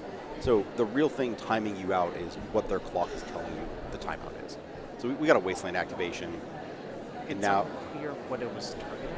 it's it might be clear as soon as the scrap Sure. goes on the stack. There are three. Well, there are really only 2 lands you can target. I don't think you can target Ghost Quarter or Thespian Stage. Yes. So 2 in response. Crop Rot. Yeah. Okay, we're floating. Is that a float of a green, maybe? Yes. So there's a green floating. Yep. It's very interesting that Thespian Stage is the worst land in this battlefield. Like, in terms of leaving it up. Right. The Yavimaya just represents infinite green mana for Jubes. Correct. And the question is, what happens after this? Like, I don't know. We're going to resolve a stack, but Jubes is going to have a lot of decisions when the library gets picked up. Like, is this a spot where you just waste? Ooh, okay. So that's the DRC to graveyard. This is the brainstorm. Jubes is like in a spot where he might just not have mana next turn. Right. 2 cards back, but if it would be no mana and then be attacking for 3 with a DRC window. Because one of them is going to get stifled by that. So we got not stifled, stymied. I'll use a word that is not like literally. So we got a force on that Crop Rot. So nice little 3 for 2 exchange. Scott opting to mill a land here, which this floating green is going to. Oh boy. Where are we going with our players having no mana? So Crop Rot 2, no green mana floating. Huh. So I wonder what you get in this situation. It's okay. So it is worth noting. Suppose we decide we want to get Tabernacle. Then we can Ghost Quarter away the island and hope to be a wasteland. Then it is basically we're in the situation where you want to be. Well, if you get the tab and you Ghost Quarter one of the lands, one of the creatures dies and we have the other locked in base. So actually that sounds like a pretty good spot. Yeah, But the thing is that, like, are you concerned that if Scott has another land, he's just full on operating? Yeah, that is the major concern. So we're gonna upkeep. Okay, because it was the untapped land that we wanted to go after. So one note is Jubes actually has Life from the Loam in hand. So we could start making forward progress, destroying all the lands, but then at some point you still need to find the Tabernacle itself to manage this board. We don't. We just need to find a way to get this Thespian Stage on the battlefield and make a second maze. Yeah, that's slow. Like, at some point, my suspicion is you should stop dredging and try to find an Exora instead. Yeah, I mean, also a piece of this is that if Scott's going to hit this extra land, and this whole plan kind of goes out the. You're not going to outrace this with this setup. So we're back to Jubes. We're going to draw a card. We have 2 lands, another Thespian Stage as a replacement, and a pass of the turn. So we're going to use cash grab to look for exploration, I think. Yeah, it could be exploration, could be the Tabernacle too. Like we're still at a point where even with like if we hit the Tabernacle naturally the Ghost Quarter might be fast enough to get out of this. Yeah, one caveat to that is I actually think Corey Steelcutter is sort of nice for getting around that sort of stuff. Yes and no. It depends on like how fast your lands are disappearing from the battlefield. Okay, never mind. Disregard anything I said. So that's a Corey. That's a Bolt U. That's a trigger. That's another Surveil trigger. That's a lot of damage. Young Pyromancer never had it so good, right? I was going to say, this looks like 8 damage coming across. Actually, is this? It's not lethal because you can raise 1. Yep. Okay. And now we're wishing that cash grab can make food. Unironically, yeah. So, no.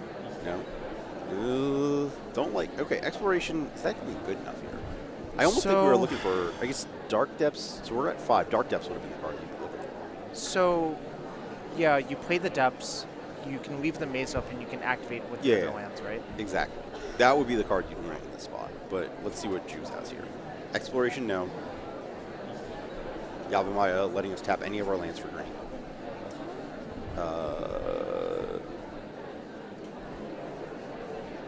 set. Okay. We're tapping the stage rather than the Yavimaya because we're sacrificing the stage. Okay. As opposed to the typical heuristic of you tap the Herb Orc or the Yavimaya because all your other lands still make green. So there's the tap. Our opponent's 3 creatures are all tab upkeep blocked. So, actually, here's what can happen. We have Life from the Loam in our hand. Well, if we have another Mana Source. No, we don't need to. We haven't played a land this turn, right? Right. So you can play a Green Source, play Exploration, play Ghost Quarter, Island, right? Correct. And then we are at the mercy of, it would have to be like Land, Bauble, Ponder, or something along those lines. We're also really at the mercy of Lightning Bolt is where we're going to be.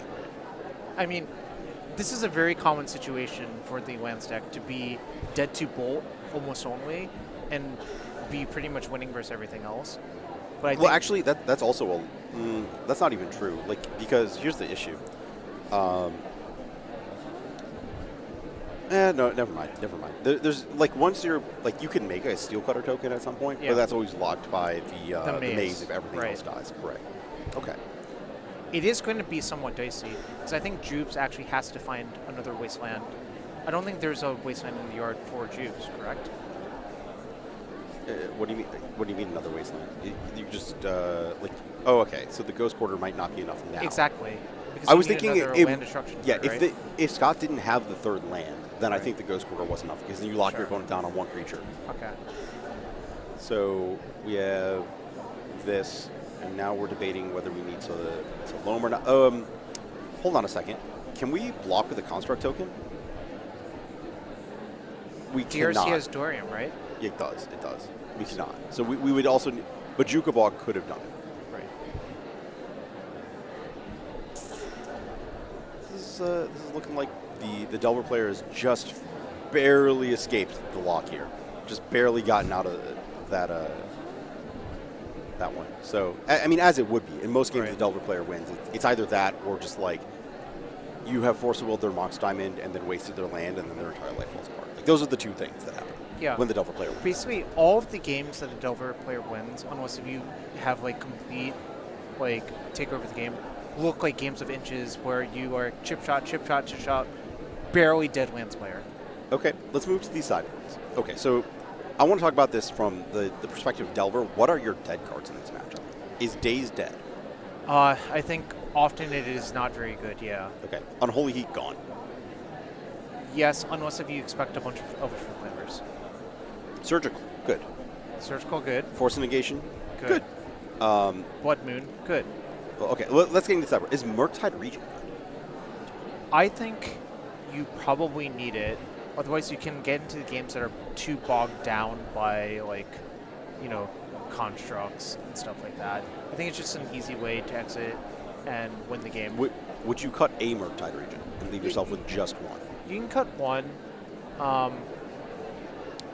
I guess the question is how many Reclaimer Right. answers do you want to leave in your deck, right? Okay, so I'm just putting that out there as we're looking at like 3 to 6 sideboard cards out. So Consign to Memory, is that card good in this matchup? I don't think so. I mean, conceivably, you could consign like the Saga Trigger. You can consign Mox Diamond. You can consign Disruptor Food if you think it's coming in. You can consign Adepts, right? Nope, you can't. You can do it once. Well, what happens when it re-triggers? I know, that's what I said. Yep, you can consign Adepts. Sure, you sure can do that. I Yep, don't okay. recommend doing So that. so it doesn't sound like we're anywhere on this consign. You can consign the Tabernacle triggers and pay 1 mana for each one that you'd like to. This is the old Simian Spirit Guide pitch, Pyroblast days. Never mind. You mean Spell Snare Days? Yeah, exactly. Yeah. So Consign, Hydroblast, Pyroblast. We're just gonna call those out of there. Sure. Blood Moon, that's in. Force Negation, second copy, probably in. So I like Meltdown, actually. You like Meltdown over Null Rod? I like Meltdown and potentially Null Rod as well. Okay. And let me explain why.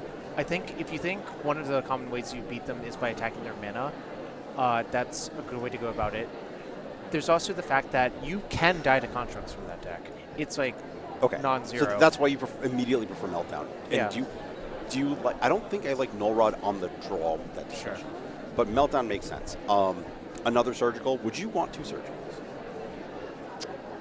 Yeah, probably. Okay, just a free spell. Okay, so winding back up, that brings me to a Braid, but it sounds like we think that Meltdown is just so much better.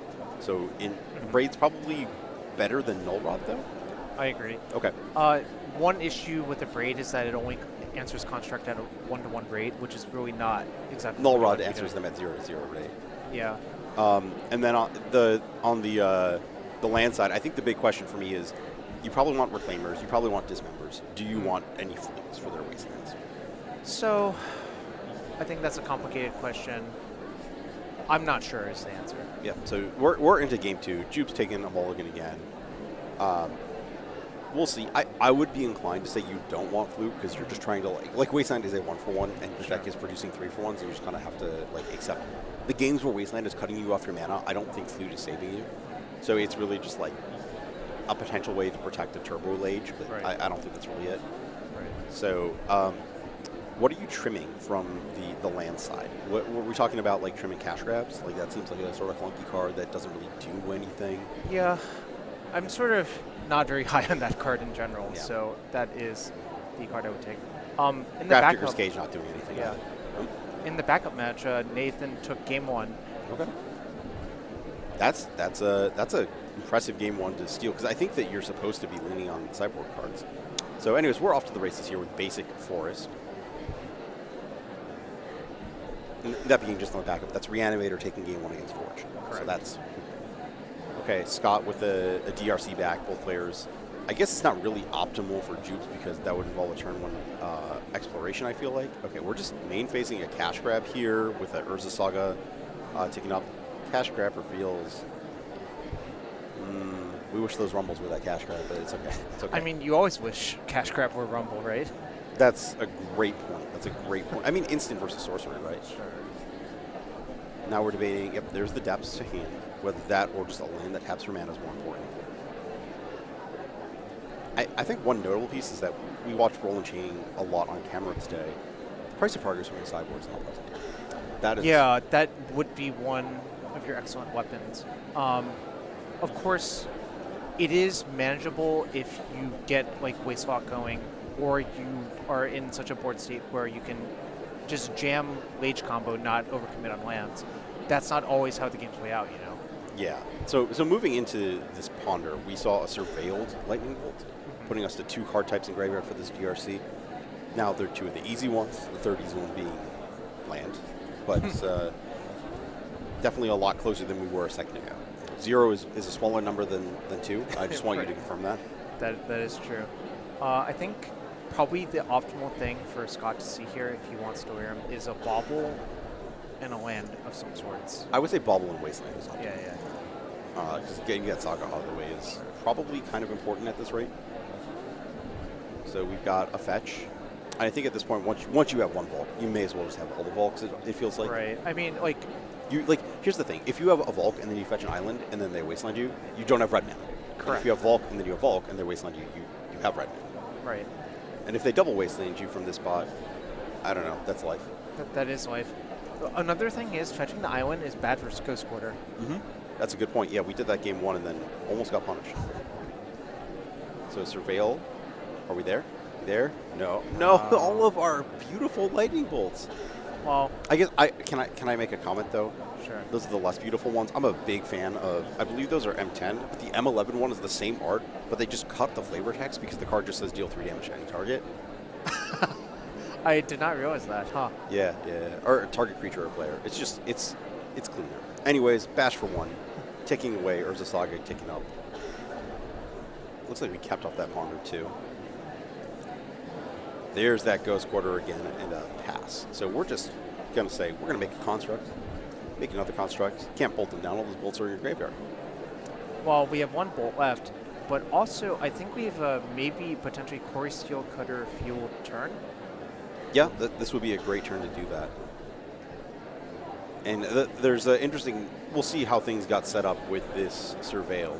Right. Because you have seen all 3 cards off Ponder. Sure. If you set it up nicely, you could Steel Cutter, flip a 4th type into graveyard that you knew about, and then cast your second spell and just pump a ton of damage onto the battlefield. But it looks like that's not what's happening here necessarily.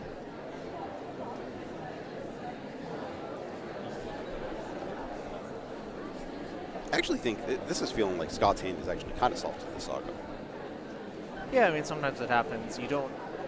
People often like to joke that the Delver players always have it, and while they often have it because of DRC and card selection, it doesn't feel like that Scott has everything he needs so far.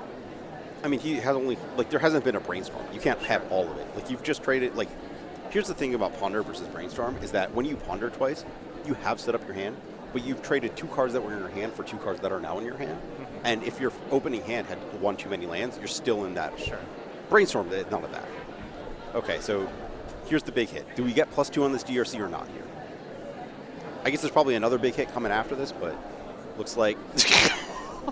That is the opposite of what you want there. That's a 3rd lightning bolt. Oh my goodness, it's really insane. It's really hard to win these games if your opponent starts at 29 life. 29 life? Yeah, the 3 lightning bolts went to the graveyard instead of the face. Oh, that's another not delirium. So Ponder firing off. We can still find Mishra's Bauble. Oh, there it is. You know, there you go, Jarvis. And that's actually... Oh. You can get another blue card for your Force of Negation, and you can draw a Wasteland after that. Yeah, so this is actually like a really good stack. So Yeah. it was Force of Will, Wasteland, Bauble. And so this is actually a spot where you draw the Bauble, you put it into your graveyard. You are going to look at your opponent's card, not surveil to graveyard, because you probably want the blue card off Force Will, and then draw the Wasteland on the next turn. So I guess there's actually like a little sub-game here. I guess it's not really a sub-game. You're not ghost courting your opponent off of the draw. Oh. Whoa. Whoa. Nope, I respect that because the card that you care about wastelanding is no longer going to be on the battlefield by the time that this Bauble is resolving, and by the time you can play that wasteland, right? Because it's the Saga. That's what you want to kill. And even a second Saga might be a little too slow to that. So this is an attack for 6 because there was a prowess trigger off of the Mishra's Bauble. Correct. And we still have a pending card draw, which is the blue card. Also, there's a surgical in there too. So yeah. There's not really a good surgical target though. I mean, not yet. So there's the Saga. There's our construct token. And then we are going to... No, I want that construct. I want the windmill. Bring it back. The windmill is an official WotC sponsored I know. contract. Oh. The Tabernacle at Pendrel Vale. That's not really what we wanted. So Saga to 3. Now we look at our hand and figure out where we're going. Do we think that 3/3 constructs are good enough to hold down the fort against Quarry Steelcutter, full hand, and a lot of mana? Do we think that we need to use that mana to go bigger and just throw this construct under the bus and maybe aim for a faster Merit Lage? Where are we going? Well, the question is, how do we get to faster Merit Lage? We have 3 Dark Depths in hand, which is kind of an issue. I think one of those might be the Sajiri step, which is also an issue. Oh, yes. That one's good for forcing through the Lage, but... It doesn't make a Lage. So this, okay, this looks like we're just conceding that we're going to be constructing. We can... Is this a spot where we're going to get Diamond, potentially? It feels like not a spot where we're going to try and race back with Lava Spur. So, something you can do is actually get Soul Guide Lantern, right? I don't see a Soul Guide in this list. Well, then it would be hard to get Soul Guide Yeah, Lantern, we got then. Graph Diggers, not Soul Guide. Yeah, worse in this matchup, but better... Versus Reanimator, yeah. Also better versus, like, Cradle Nadu. That's true. So that makes sense, right? I mean, it's better versus any Nadu. Like, the Green Sun Zeniths, whatever. Yeah, like, yeah. Expedition map actually makes sense because that's a slow way to bridge towards your Dark Depths. Very slow. I don't know if we have the time there.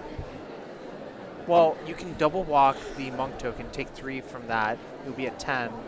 Sort of depends on what Scott has in hand. If Scott has 2 more non-creature spells, it might be dicey.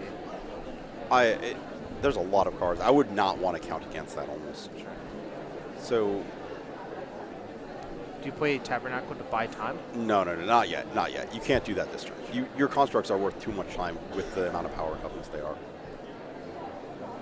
Right, because the constructs, the big concern immediately is always like the Monk token is going to have big trample, and something's going to have to chump block it. It's like, well, chump blocking with a 3/3 is going to absorb most of that trample. The second Monk token can't really attack. And also, like, the constructs are sort of in a way where, like, once one of them blocks, the other one's not worth a lot. So it's very easy to talk yourself into just clearing both of them out here and then tabernacling the next turn. But also, I don't know how good tabernacle is. Anyways, the Monk's not even getting in there.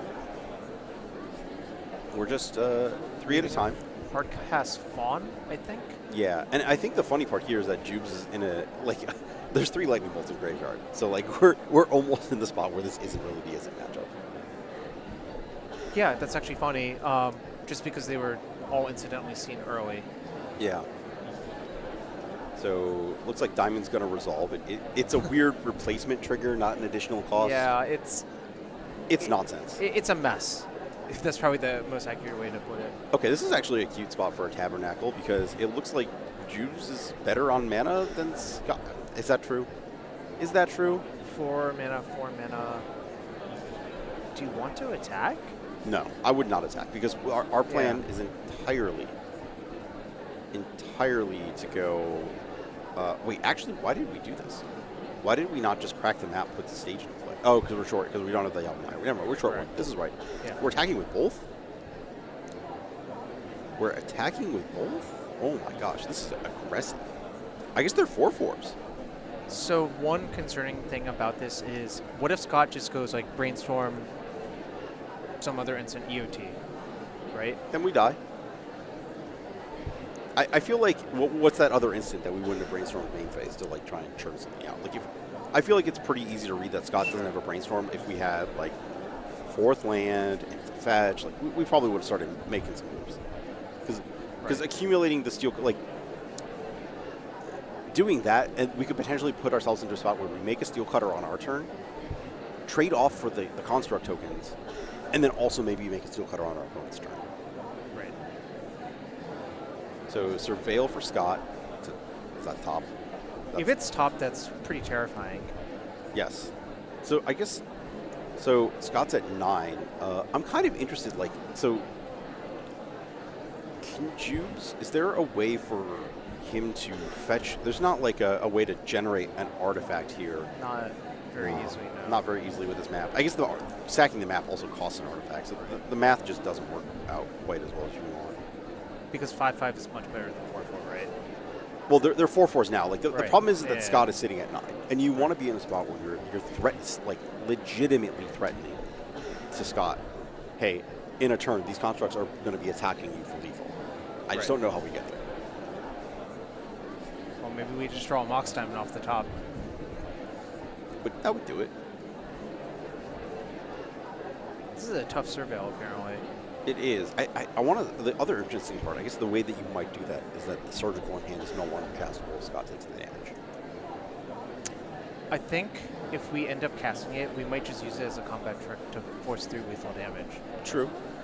I guess the other piece of this is that if Jubes assumes that Scott has a force of will and not negation, then that 1 life is the difference on the construct side. So I believe Scott has left on top. He's paying for Tabernacle. Mm-hmm. So I think he was doing a bunch of math to see if it's lethal damage. I'd believe it. 4, 5.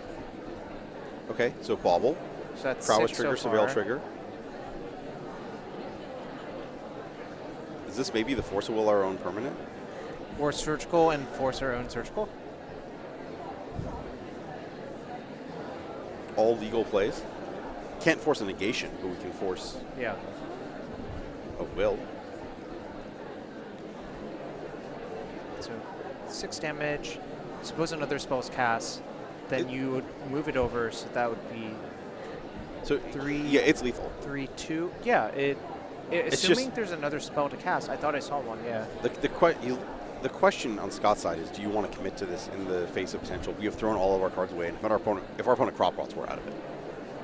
So, yeah, that's a good point. Do we have 2 Force of Wills and a Force of Negation? Yeah, we have Force of Will, Force of Negation, and Surgical. So We can hardcast FON. yeah, I think that's what Scott's thinking about. And I think that's it. yeah, I think you're safe from most things. He's just triple checking. Yeah, because this is. No. Oh no. did he? We didn't see the line Wait. because it's 3.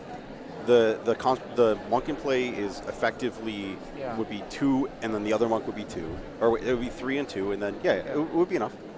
Huh. So do we lose to Boseiju or something? Something I'm not thinking of? You would lose to Boseiju because it's Xaxes, and the core steel cutter Sure. would go away. Okay, so maybe that was the concern, but Yep. Okay, so we've turned the Tabernacle into a forest. We've turned the forest into a Thespian stage. So now the constructs are nowhere near lethal, right? Because they are 3/3s. I do just want to point out that this was the Ghost Quarter ourselves for value play. Because well, the thing about this is that you can keep your constructs and make a merit, and your opponent is probably in a spot where they cannot make 2 monk tokens. So we're actually just sitting on protected lethal next turn on the way back. And you just make the merit like immediately, right? Because if they have the borrower, you're toast. And if they, you just need to not let them get to their main phase, play a wasteland without using the stack. Pretty common interaction. Sometimes you just have to go all in and hope it works out. Yep. So, Jubes at 4 has... I think that... So there's a brainstorm in hand. Maybe we can generate enough to get through this? So we can... Okay, hear me out. So we can EOT... So here's the problem, is we're facing down 3 blockers. Right. And basically any config of our monk tokens gets eaten up by this. And the DRC has to attack and is not beaten. So I think do we have ways to win this other than the Lightning Bolt? Second Quarry Steel Cutter, right? Do we know where the last bolt is? I thought it was in our hand at one point. It was not. Okay.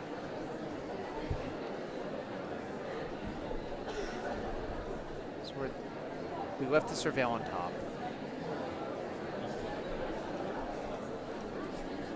All right, let's see if we can find lethal. This is a really interesting puzzle all around. Is that a Brazen Borrower? Yeah, that would do it. That'll do. I think what's going to, we're in the situation of the classic, my creature has trample, you block, bounce it, kill you.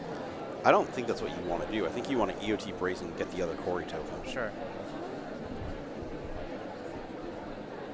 It's kind of funky because we're still thinking about this Boseiju situation, right? Well, no, there's only...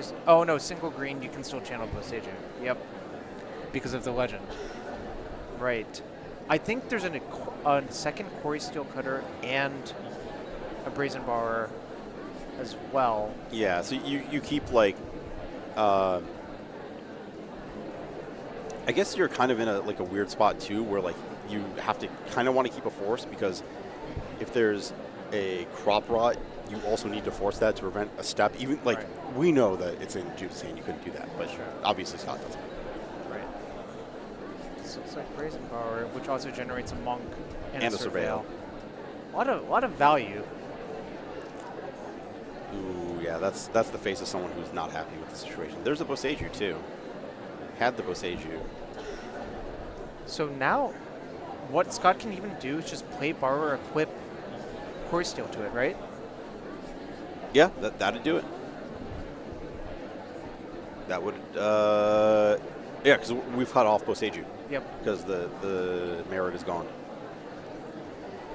Okay, so this is let's see if the players see it, but I think Scott will see it this time. The last time the DRC is probably also yeah. I think that's a better version of the same effect. So we got another DRC to graveyard. I think we're just brainstorming to what can really just really make sure we lock this entire thing up. Also, you put enough monk tokens into play, then everything's you can safe. do lethal. Okay, I think we're good. I think we're good. That was a really good game. Yes, it's funny because Scott surveilled away Wasteland and surveilled away another Wasteland, so not a single Wasteland. And no bolts. Yeah, no bolts. So Just naturals. we were just beating down with our 3-power creatures, you know? Yeah, what did we just played creatures? Did we interact at all? We didn't kill a construct. We bounced a Merit Lage. We played, Brazen Borrower, we bounced a Merit Lage. This was just Zoo versus lands, and the implied threat of Delver. Sometimes that's how it is. Sometimes that is how it is. So we have Is It Delver on one side, and we are, it looks like they are still, we're dropping live into, it looks like game 2 of Forge versus Reanimator. There is stuff happening. This is what a winning Mystic Forge game state usually looks like. Yes, I concur. The question, this is really just does the Mystic Forge combo have, Did they accidentally not find a One Ring to replace the One Ring? Yeah. Because this looks like a Tezzeret on 8. There's a Brazen Borrower getting shot here. Okay, so this is Karn. We're recasting the Grim Monolith. There's a tap. There is this tapped One Ring, and we need to remove this from the battlefield. That is all this turn is about. This is Ugin. That gains you 3 life. Yes. So But your probably opponent isn't dead next turn, but probably is dead. Okay, so Ugin. Well, so the thing you have to be worried about is the Brazen Bar can also still attack for 3, right? That's true. That's true. So that's exactly what the Ugin offset is. Right. There. Okay. Okay. Now we're good. Okay. We saw the important part of that. The One Ring was in play, and then the second ring went on the stack. And then all of Bilbo's worries were immediately erased. You know, that's how it works in the books, right? No, not really. That's not how it works in the books. The burden stays on the person. I think this is basically like when the ring passes from Frodo to Sam and everything gets a little better. That's basically what's happening. It's inflated. It's horrible. It's horrible. This is not how gameplay is supposed to happen. Let's move to sideboarding. Let's talk about this. Reanimator side. Consign. Yes. Yes. Bowmasters? I think is good. I think punching the One Ring is worth it. I am dubious under the statement that I think a lot of the One Ring punishment happens on the turn that the One Ring has resolved, and you are protected. So it's kind of dubious. Voidwalker, no. Borrower, sure. Barrowgrave, no. Bitter Triumph, no. Push, absolutely not. Murktide, don't think so. EE, maybe. On the play, yeah. It's really slow. I don't think you want it because it costs 4 or 3 mana to really pop off. Okay. Gothy? Y/N. No. We're not casting any other cards. Oh! If you cast their Karn, it's kind of game ending, but okay. I don't know. It's still just a maybe for me.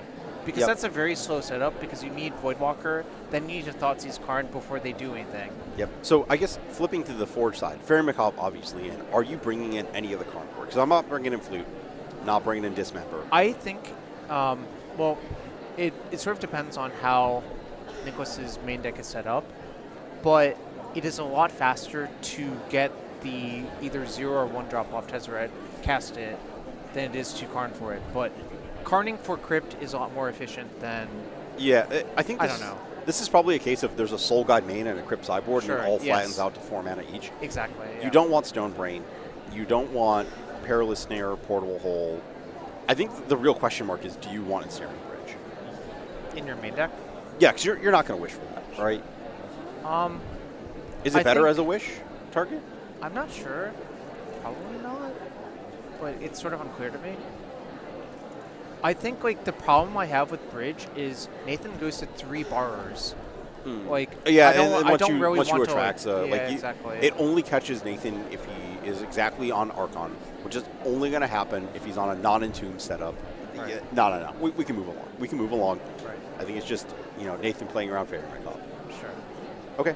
So with that in mind, that almost puts Nathan into like a more disruptive role here, right? Because it's really critical to land a Thoughtseize, and in order to do that, you also want the other interaction to buffer some time. So you're going to be entombing as an eventually piece to eventually Atraxa, and that's like you have expended your first load of interaction, and then you're going to reload and use that to finish the game. Yeah. Okay. Good chat, and good game 3. Yep. So, as a reminder, the top 8 matches were all open deck list. Yep. By that point. Yeah. Everyone's been on camera. Everyone's going to be on camera. At that point, you can kind of just say, if anyone wanted to pull up a deck list, they could just watch the stream. So the information is effectively public, and we're going to save everyone a lot of time by just handing the deck list. Right. So, again, just a reminder, is it Delver facing either of these players in the finals? What do you think the Reanimator versus Delver matchup is going to look like, and what do you think the Forge versus Delver matchup is going to look like? So, I think the Is It Delver deck is structurally sort of ideal versus Mystic Forge deck. It's very fast, it has a lot of burn, which punishes the Ancient Tombs, and punishes the One Ring. Like, in a very unique way. Like I said, a lot of the format's not ready for Flurry Bolts, but this is like the exact matchup where Flurry Bolts is very, very, very good. Yeah, and I'll also point out that this sideboard is, we're talking about Scott, who's not in this match, but, the Forge deck is going to be facing down a Null Rod, extra Force Negation, Consigns if they make it to the final stances of Delver. So the other games are going to look a little dicey. Nathan, on the other hand, I think that's like, if you're playing Delver here and you don't like your Reanimator matchup, what are you doing? Or you don't at least think it's 50-50. Maybe you think it's 50-50. I think it might be just be even, is the reality. Yeah, I mean, maybe that's what you're hoping for with that setup, but both players considering their sevens. Nathan on the play. The facial range is just, we're going to sit here and appreciate it. We got some downs, Nathan always we got some so ups. concerned when We've got some playing. hiding our faces from the camera because we are too concerned. Back to up, back to hidden. But I think the debate here is we have no blue or black mana. We have 2 wastelands. I think this, if you are unable to forcible something, I think this hand is unplayable. I think that was a pretty clear mulligan. And I'm the kind of person to keep crazy no-landers. Sure. Oh, I recently kept a crazy no-lander versus a known Mystic Forge opponent. I was on the draw. My hand was Forcible, Atraxa, Entomb, Reanimate, and another blue card. So you're hoping that they don't pop off on one and then you just draw a discard Atraxa, good luck, have fun? And that I draw a blue-black source in 2 turns. That's a given. You don't keep these one-landers without saying that's a given. So what happened was... Or no-landers. What happened in this match was I bricked on turns 1 and 2 and drew on 3, and my opponent just died in a furry ball. Nice. Well, it's actually like, that hand is kind of problematic because you can't force on one and continue your game plan, but sure. Actually, you had to Reanimate. It's fine. You gotta fall back. You're fine. Well, I'm fine if I draw blue-black source. I'm not so fine if I don't draw blue-black source. You could just be a mono-black source, right? Sure. Yeah. But there's only one of those in my deck. And it looks like based on this deal out that Nicholas has decided to keep a 7. Yes. Is this hand better?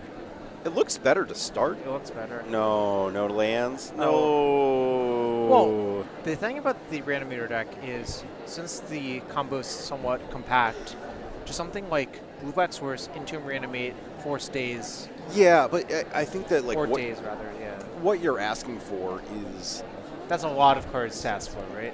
Right, and there's no margin. Like, once you're here, you're kind of in this spot where it's like there's not really margin to have, like, another Mana Source to let you squeeze in a Consign in the middle of all this, or, like, a Wasteland. Like, you're really constrained on which interaction is the ones that matter.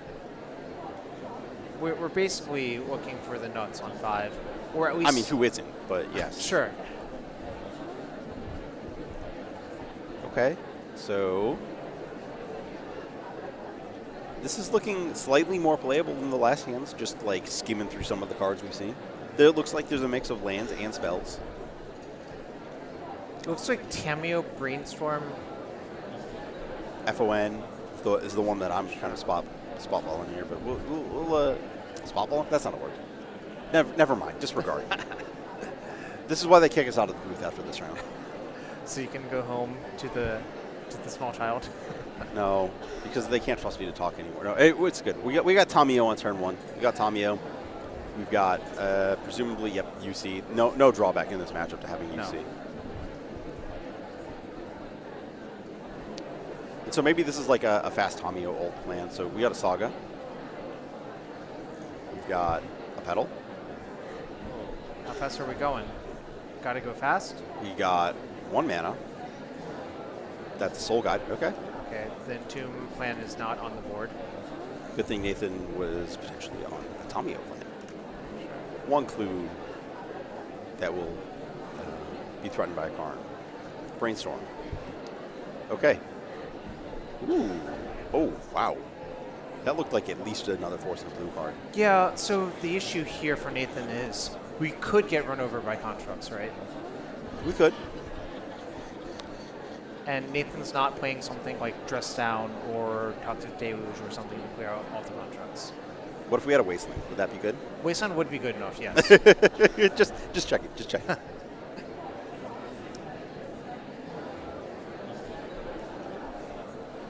So, okay. Tameo going to flip. Take up to 4. Whoa. There was the Wasteland. This is the classic problem with playing against Reanimator. You've got your graveyard hate lined up, you've got your stuff lined up, and you're like, no. That was the other game. Sure. We're on this game. Okay, second saga. Second saga, which will... So Tamio will go to 6, it'll go to 8, and there'll be a construct potentially. So it might be fast enough. It's close. It's close, yeah. How good is Tamio? We're about to find out. Yeah, it's... We're getting interesting. So a consign might be sufficient as well because you can consign the construct making trigger, right? Yeah, that would do it. Nathan now looking at... I don't 3 think that's- bricks? Yeah, 3. I would call that 3 bricks. I don't think those cards do anything. I don't think they do either. But maybe he needs the second blue black source. Oh, I guess we can keep the second blue-black source. Yeah. Tamio 6, fetch, pass. So, question is, do we have another land on this side of things? Okay, that's a land. That's an Urza's Tower, I believe. Yep. So, but that's only one construct. Oh. Whoa. Oh. Send that right away. That is a Grim Monolith. That is not a construct token. I don't think you're allowed to let that resolve. Yeah. That's a giant Danger Will Robinson sign right there, right? Yeah. So I think Nathan might be getting a Surveil land here just to, like, get a peek at what's upcoming before we fire off a force. I mean, his hand was Force Unknown, right? That's what I believe, but there's been a brainstorm in the middle, right? So.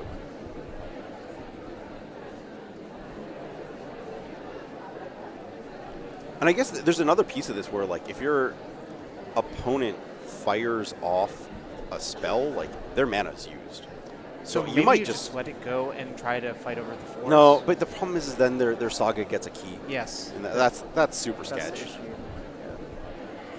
I don't think you're allowed to. Like, what does the saga get if it doesn't get a key next turn? An opal? So Opal would put you to 3, 4 off the pedal, but that's worse than just getting a key to untap Monolith, right? Okay, so we got a Grim. Got a pedal. We've got Okay, this a ring. was- Okay, well, actually, you know what? There's another piece of this. What? The Tamio, because of the saga timing, not going to get a chance to ultimate. Picks a Pithing Needle? Yep. Oh, I see. So we effectively have countered out this this key option. So, I mean, this one ring's not going to land. Like, we're done with that. So this is going to come down right now. It's like Nathan is thinking about how does he find a Brazen Borrower to ultimate this Tamio fast enough, and also protect against the next layer of action from Nicholas' side. This looks like he's Force of Will, pitching Force of Negation. Interesting. Oh, other way around. Yeah. We're good. Okay. So it is sort of an interesting question which one you should use. This allows the ring to be retrieved from Karn. The other one costs you a life point, right? That's a good point. I had forgotten how Karn, every single wish card makes the decision differently. Ooh, Thoughtseize. That's a... Oh, no. Don't like that. Don't like that. So, I wonder, is Nathan supposed to downtick Tamio here? If you have a Brazen Borrower or something in your future, maybe not. And also if you give credit for Nicholas having Pithing Needle in the deck, right? You have to. Like, with Wasteland and Tamio, like, there's too much to, in my opinion, to disrespect that. So maybe the thing is that we don't think this command is big enough. That is a Pithing Needle. I guess the command at this point is just, like, make or bank mana and preordain. Right. Which might not be enough. It's pretty scary, but it might not be enough. So 2, 3. So we're casting Preordain. Oh. That's a lot better to cast than Preordain here. I think. Yeah, that's pretty good. That's pretty good. I mean, it doesn't actually get us out of this, though. So it Well, what is this we're trying to get out of? get some. I guess we do get to Kozilek No. for a large number next turn. Right, exactly. I think this is fine, actually. Yeah, this is that like the parity board state of like Tamio digging for Brazen Borrower versus your stuff is like not an assured, and we're trying to find a way out of that into an assured survival. So Tezzeret is you untap. Because Yeah, I you want to think be so. able to tap and then untap again next turn, right? Because Well, if you this also lets you theoretically leave up Kozilek's command for 1 if you want to do it, but I don't think you That's really true. do. and it also like the only other thing you could do is Tezzeret for What? Ooh. What? The casual toss. Had it. Had it. Did that happen? Well, so hold up. Does Nathan actually win the game from this point? Like, you can find a bunch of forces, right? Off of your draw? Is that enough? I mean, I guess theoretically not. Right. So but- this is actually okay. We're gaming on. We're gaming on. Nathan's gonna draw no maximum hand size, so good. We don't have to worry about the discarding. Like that looked like about the right number of cards. Oh, I think in general, if you know you've boarded down to 60, or if you're still at 60, I would just count the cards that are not in your deck, right? I And like divide just them. counting to make sure because Sure. I don't want to be wrong. Is it rounded up or rounded down? It's Do you rounded know? up. You just gotta get that bonus one half the time. If you boarded 61. Wow. That was unreal. I mean, this is exactly what Nathan needs to happen, obviously. Yeah. We get a land drop too. So okay. So now that Nathan has this, he's now like, how do I fight through 2 pieces of graveyard hate to assemble something that actually kills my opponent? I mean, maybe the answer is we just cast a giant Arctide region next turn or something like that, right? If it's in our deck, yeah, we can. Yeah. Well, what's our graveyard even at this point? There's a force, A Thoughtseize. a fetch. a brainstorm. Yeah. Okay, enough. Yeah. There's action, and Nicholas is not legally allowed to sacrifice the. I mean, legally allowed, yes, but like that's effectively the same as a concession to try and clear out the Murktide because your opponent drew so many cards that like they're gonna put a big thing in the graveyard and reanimate it if you let them. To be fair, 3 Brazen Borrowers is a lot of Brazen Borrowers, right? Three is a lot of Brazen Borrower, yeah. Wait, is Nathan going to discard? No. No, this is the land for the challenge. Okay, sure. I guess he was mapping out. And we're going to just take the Cosmos command. Do you cast for 1 here off the Monolith? No, I think that the floating monolith mana is just more important. Like, so like here's the thing: we'll have exactly 4 up. Right. Is it more important? I don't know.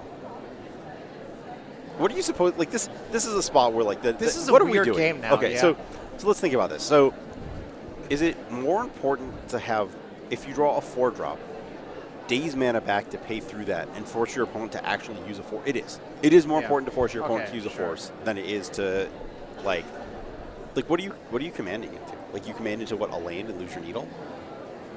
I even want the needle in our hand here because the other option is that this Tezzeret is not under pressure and it can get to 7, right? So did you take Pithing Needle then? No, you take Kozilek's Okay. command, but Sure. I'm just saying like that is the other thing that Nathan has to consider is that this Tezzeret is eventually working its way up to lethal. By the way, I would like to point out, I think Nathan could theoretically just cast a Borrower and attack 7 times if there's enough to resolve. Okay. So here you what do you need? Do you still needle Tamio? Probably. I think that you actually do need to protect against the absolute It's number naming of forces. Wasteland. Fascinating. Okay, that's fair. That's fair. I think that the Tamio producing another force will is also a problem. Right. Oh wait, no, the piece of paper was taken away. Maybe it's naming Tamio instead. So we're minusing. Okay, so Nope, it is it's- Wasteland. It is Wasteland. What are we minusing for? Do you get a key? Is there? I mean, it's not on this list, but like, I'm kind of like interested in the concept of there being a Sensei's Divining Top in these decks. I'm sure people have tried it. Sensei's Divine Top? Is it with key? But it's not there. Legal- Not legal in this format? Sorry, wrong format. Again, this is why they kicked me out of the booth. I don't want Sensei's Divine Top anywhere near this format. That's good. That's good. Good check. We got a research desk. I mean, I guess that is the grindy card you can get in these scenarios, right? Yeah, we don't have a red mana without access to an opal, but it'll get us a card. Like it's better than not having a card. This is as good as that Kozilek's command that you want to cast, by the way. That is fair. And you have rebuys on it. true banger from Brothers War. Yep. Yeah. Feels like it was everywhere and then nowhere, and now it's back for a little bit. Ancient Tomb, Manifold Key. Huh. So do you take the tomb or the key? Okay, so what do we think is going to win us this game? They're the same amount of mana, right? The tomb is Right. +2 and the key is +2. So if you just assume that you can run Nathan out of forces and you eventually draw a One Ring, the key is probably better then? Yeah, but if you think that your Grim Monolith is potentially under duress, it's probably the key is better because that also puts your Tezzeret up to minus again. Right. So I think that's an indication. Oh no, we played the Ancient. But the key is dazeable on this board state. No, there's one floating. That would be what you pay for. Oh, with sure, the yeah. key. Never mind. You don't get your cake and eat it too with the tomb. Oh. I like cake. You like cake That's- too. I mean, yes, that's nothing wrong with that. But you know that phrase doesn't make a lot of sense. It's fine. We'll keep using it, but you can throw that one out. Again, I'll take it with me when I do. So I wonder if Nick is going to use the Soul Guide now under fear of Murktide Regent, right?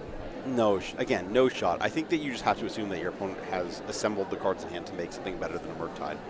And that, like, the odds of them drawing any configuration of stuff. Okay, here's the Unearth, off of the pedal.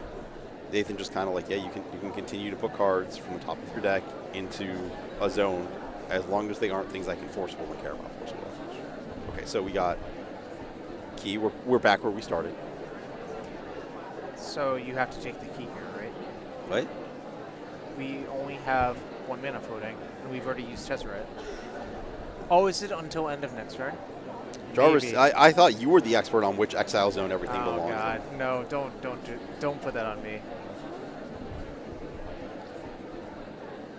Okay, I in. think Is in fact the end of your next turn. Yeah. So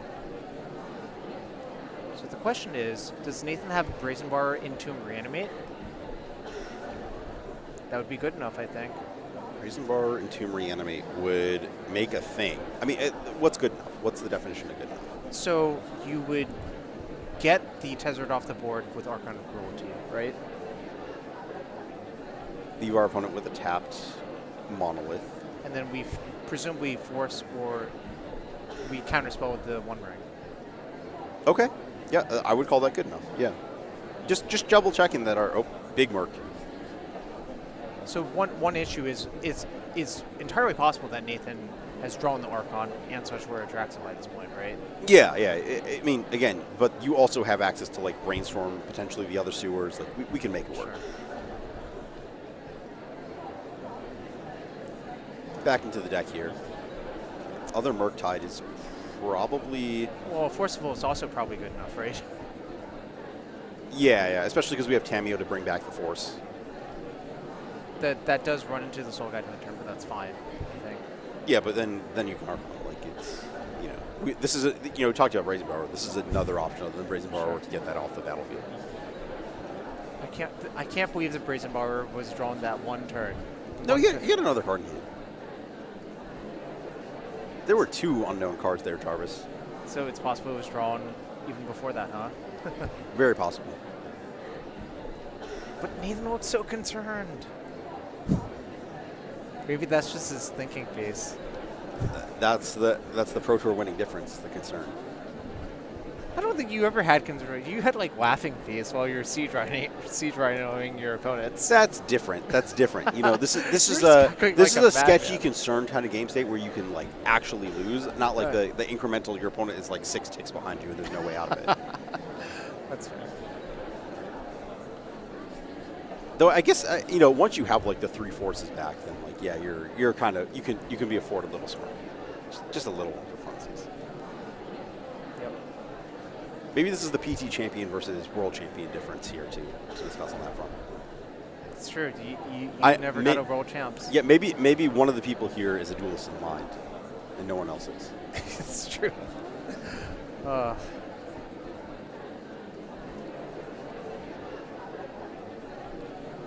Okay, we are. Oh no, this is the desperation draw card off the Soul Guide. Sometimes that's how it be. That's not a good place for it to be how it is. I don't. I don't want to say it's wrong, but it feels like Feels like we're dying, right? it feels like the elongated form of a concession. Sure. I mean, like, you don't really have a lot of good moves here if you're Nick, right? No. You do not. Even days. Okay, days. That's like a force will. We put 2 blue cards into our graveyard or into a zone, Yeah. and countered our opponent's spell. Right? That counts as a force of will. Wait, so we had... Oh, do we have anything good to entomb for? Oh, the Archon was still in deck. Oh, that's okay. We're done. We're good. We're good. Blue cards have defeated the colorless cards this time. They remain triumphant, unlike Eternal Weekend, and we will be moving to a blue deck finals. We got Izzet versus Dimir. Yeah, I've actually played leagues with these decks within the past week. Super impressive power level wise, you know. Nathan on the play due to the first seed versus Scott in second seed. Play draw may be important based on who has been winning these matches. And yeah, this is our bracket. Again, we started with a good mix of pretty much everything and have whittled it down to one kind of a dominant expected metagame deck and one, I don't want to say fringe deck, but, you know, certainly tier 1.5. Yeah, I mean, DRC is still a broken magic card, right? Yes, DRC still very, very powerful.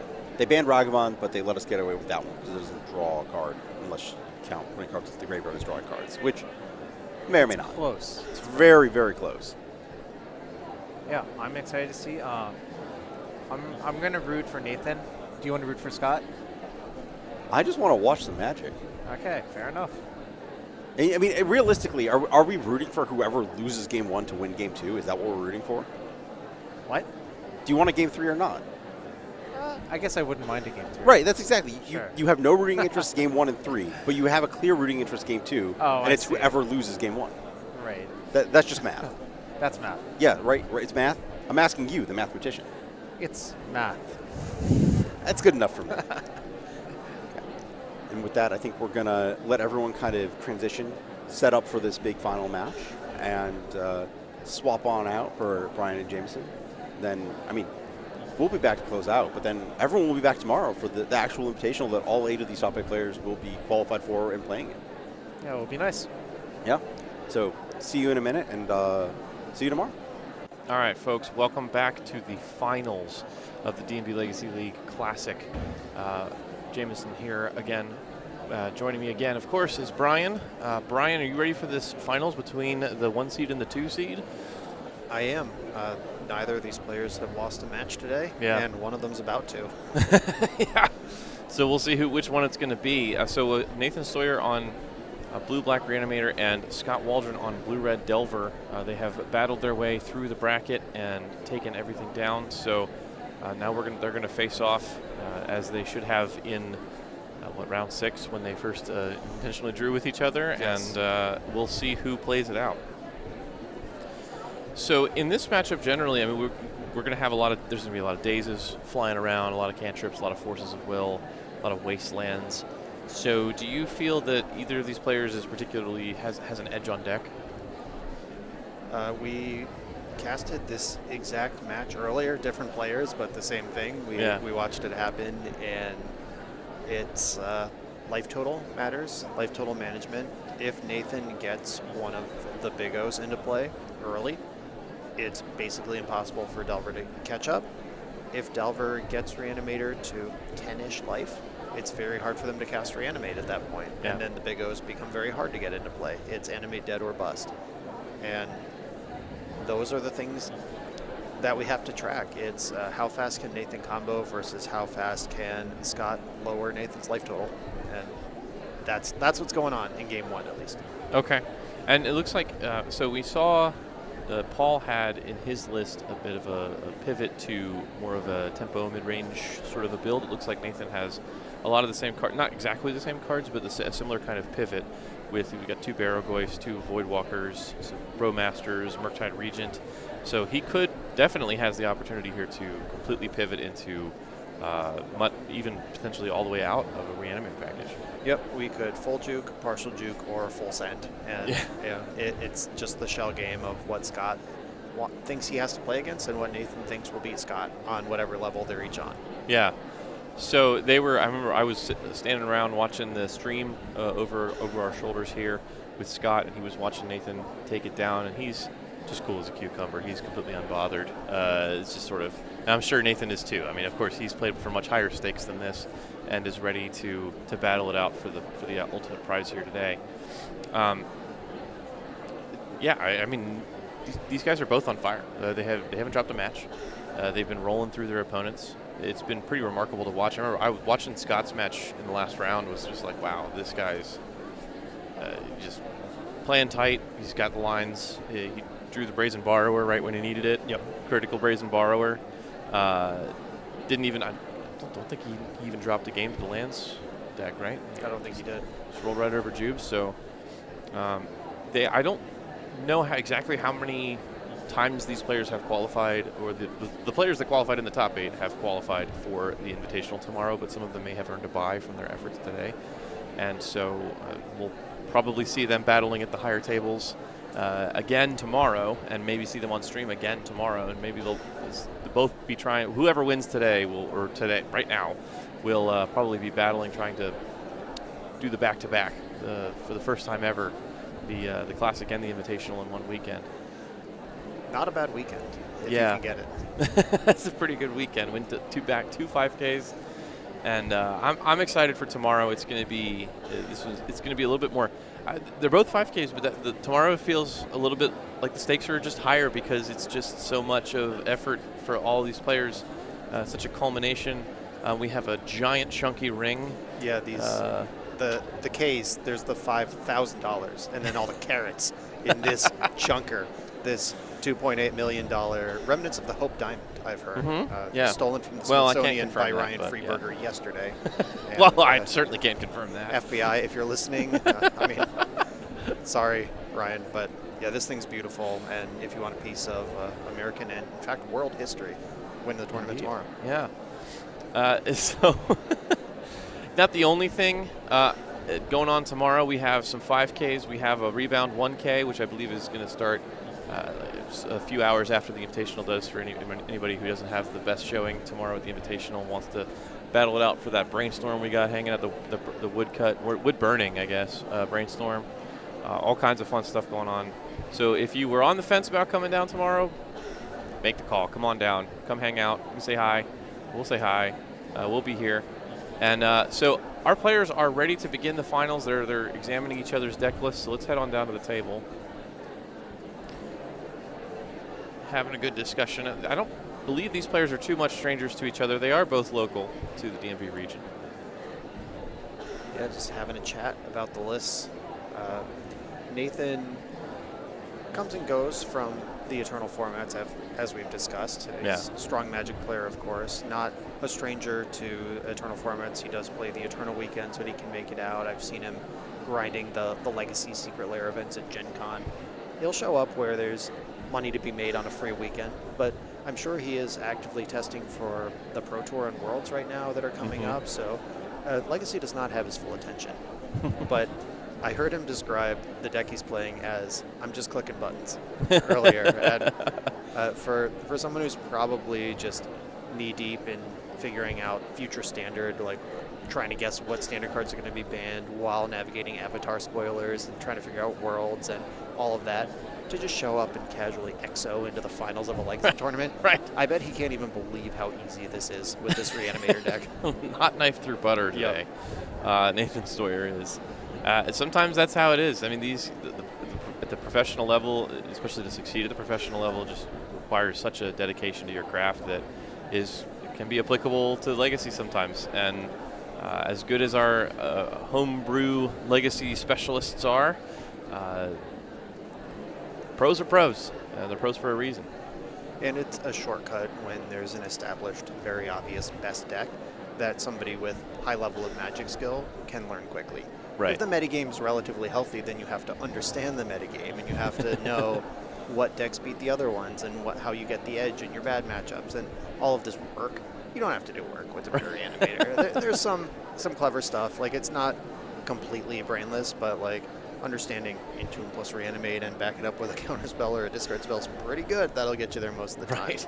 Yeah, if I can get Atraxa into play one time, I'm probably winning the game because a draw 4 or 5 is usually enough in the game of Legacy, unless you're really far behind on board. Which you don't tend to be if you have a 7/7 flying Death Touch. How many keywords does she have? I don't even remember. I think it's all of them. It's Actually. just all of them. Yeah, every single one. All right, our players are dealing out their opening hands, and we'll see who can take it here. Now, Scott is going to have to be on the draw here for the first time in the top 8 because he has been cruising through so far, but Nathan has the higher seed. So that may come into play, especially in a matchup like this where there's a lot of tempo stuff going on. Scott has multiple Delvers, a Force of Will, a couple fetches. Yeah, Scott's hand looks really good. He has Pressure, Force, and Daze, which is what you want in a matchup like this one. Yeah. And 2 lands, exactly 2 lands. That's the correct number. Yeah. It's a Delver opener created in the lab. So Nathan here cracking a fetch to put Tamiyo into play. It's a really solid opener on his own. Yep, and this is where, I mean, as we've discussed all day, this Reanimator deck is so frustrating. Scott's over there like, yeah, I can double fight over an Entomb in my end step with the Daze and the Force, and I've got Pressure, and then, oh, it's Tamiyo instead. Right. Are you going to force that when Nathan can Daze and you can't Daze back? Right. Are you going to try to blast through that with damage? Delver better flip, or it has 0 power the rest of the game. Absolutely. Good luck. Yeah, so Scott fetching Basic Island here to dodge Nathan's Wastelands and playing Delver number 1 at least. So here comes Tamiyo to make a clue. There's Blue to Delta and Brainstorm. Kudos to both players for not reaching for the life pad when Tamiyo attacked. I still can't help myself. When Tamiyo attacks, I reach over like life totals are going to change and then have to redirect my hand to grab a clue token instead. Both players, ice in their veins, just, yeah, that attacks for 0. I understand the score. So it looks like, I believe, Brainstorm resolved, and you're going to want to force the will of Brainstorm. But since it's going to flip to Tamiyo, there's some consideration to wanting to counter it, but of course, Nathan being on a play, having that extra mana in play, Daze is not going to do it here. And that's part of the Tamiyo subgame as well. If beating down a Planeswalker, if this Delver flips, attacks Tamiyo for 2, Tamiyo pluses for 2, and Delver attacks for 2 every turn, these cards have washed each other out. Yeah. That's okay. If Tamiyo remains the 0/3 that makes a clue every turn, those cards will add up. Right. So there's a gamble of, does Nathan want to flip Tamiyo? Clearly he does because he casts the Brainstorm. Does Scott want to attack the Tamiyo down or just try to go face around it? Tamiyo is full of interesting skill testing play patterns. Unfortunately, they're all just a little too powerful. Yeah, it's just a little too cranked up. An incredibly powerful Magic card. Yep. So Nathan is deep in the tank here, deciding what he wants to put back for this Brainstorm. That could be a pretty bad sign for Scott because the cards are just so good, and he is clearly intending to fetch them away. And he's not sure what he wants to get rid of. Yeah, either the hand is so good Nathan doesn't want to get rid of any of it, or the hand is so bad that Nathan can't believe how bad all the cards are and is struggling to decide which ones are the worst. Those are the only outcomes. And I mean, he kept 7 and has Brainstormed Tamiyo successfully. I bet we're on the good side. I think we're on the good side too, yeah. That's my bet in the dark. Just at a guess. So it looks like Delver did not flip in the blind. Never does. Here's Delver number 2. Scott does have a few ways to make sure that both of these flip. He's got Ponder and Brainstorm. I think he's probably setting up to use Brainstorm to do that. I think he's trying to play around Daze here because this is the turn Nathan can really start pushing. And with that Tamiyo at 4, this can be Entomb, you countered it, okay, minus Tamiyo Entomb again. Right. And just double send on any important spell here. Yeah, interesting. I don't think Scott attacked with his Delver of Secrets. Do you think that this is like a Roland situation from a few turns ago? Or is this Surveillant happening in main phase? He did not attack because it would be a 0/1 in combat. Because we took Tamiyo off. That's right.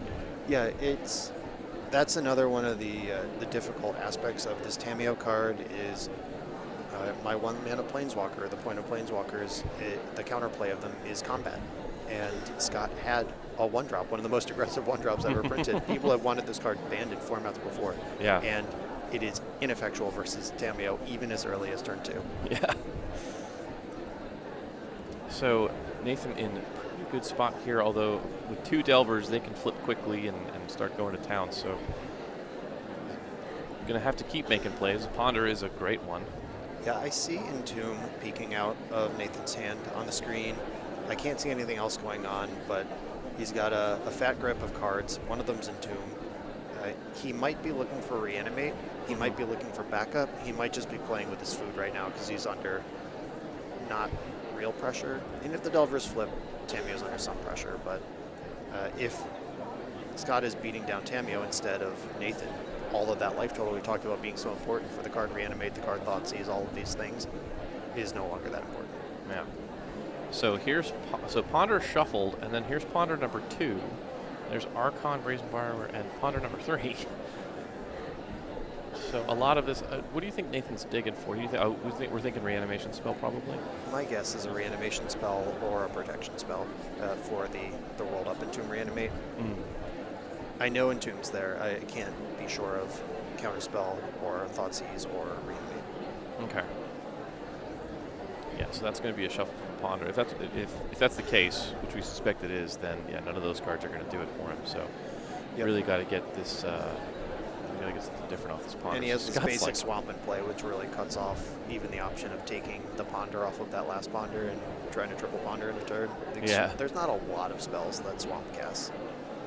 Yeah, so it's always interesting when your opponent casts Ponder and then shuffles. You're like, okay, good, I think, because right.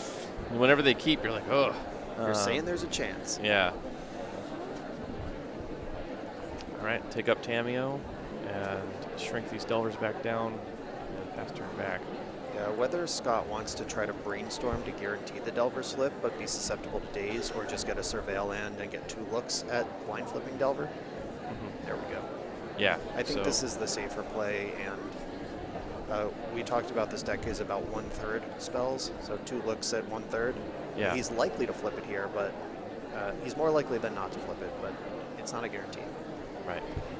Yeah, at this point, with the Surveil, he will have had a chance to look at 3 cards with Delvers of Secrets, and if it hits about 1/3 of the time, then that should be right about there. Yep, the math is there. He's due for a flip. That's how it works. But he does have the Brainstorm he can upkeep. If this look is a non-spell, he could still upkeep Brainstorm and start pushing. But if it is a spell, then he's just good to go and gets to keep his Brainstorm for other business. It looks like he split a sleeve there. All right, so we can see the Surveil trigger resolution here. That's a power move in an untimed game, is to resleeve each card as you play it throughout the course of the match. All right, so taking a gander at the Surveil. So not a snap bin, so it could be either. Okay, yeah, Mistress Bauble. All right. Mistress Bauble hits the bin from the Surveil, and we have another shot at Delver, so I think we're going to go ahead and brainstorm and upkeep. Yeah, it's Brainstorm time. That Tamiyo about to threaten going to ultimate, and we need to have a fight right now while Nathan has less than he could going on with just basic swamp available. And we know there's no removal in his main deck. Yeah, that's the conventional wisdom on Delver is brainstorming to flip 1 Delver is not generally worth it, but brainstorming to flip 2 is. Yep, and also just making sure you can attack for literally any amount of damage when a Planeswalker is 1 turn away from killing you. Yeah. At any number of Delvers, I'm trying to get the flip there. Okay, so Corey Steelcutter was part of the draw. I think the Dragon's Rage Channeler as well. That hand is a mess. Yeah. It's like Force, Daze, maybe a Ponder, and then a bunch of things that don't flip Delver. Yeah. This is that tension you were talking about earlier with the current version of Delver with Corey Steelcutter and Mistress Bauble. It has so many cards now that just don't flip a Delver, and so you can wind up in situations like this where Scott, if he wants to flip these Delvers, which is what he casts Brainstorm for, is going to have to put something like perhaps Ponder on top. Yep. And that's what he did, and make sure that they flip.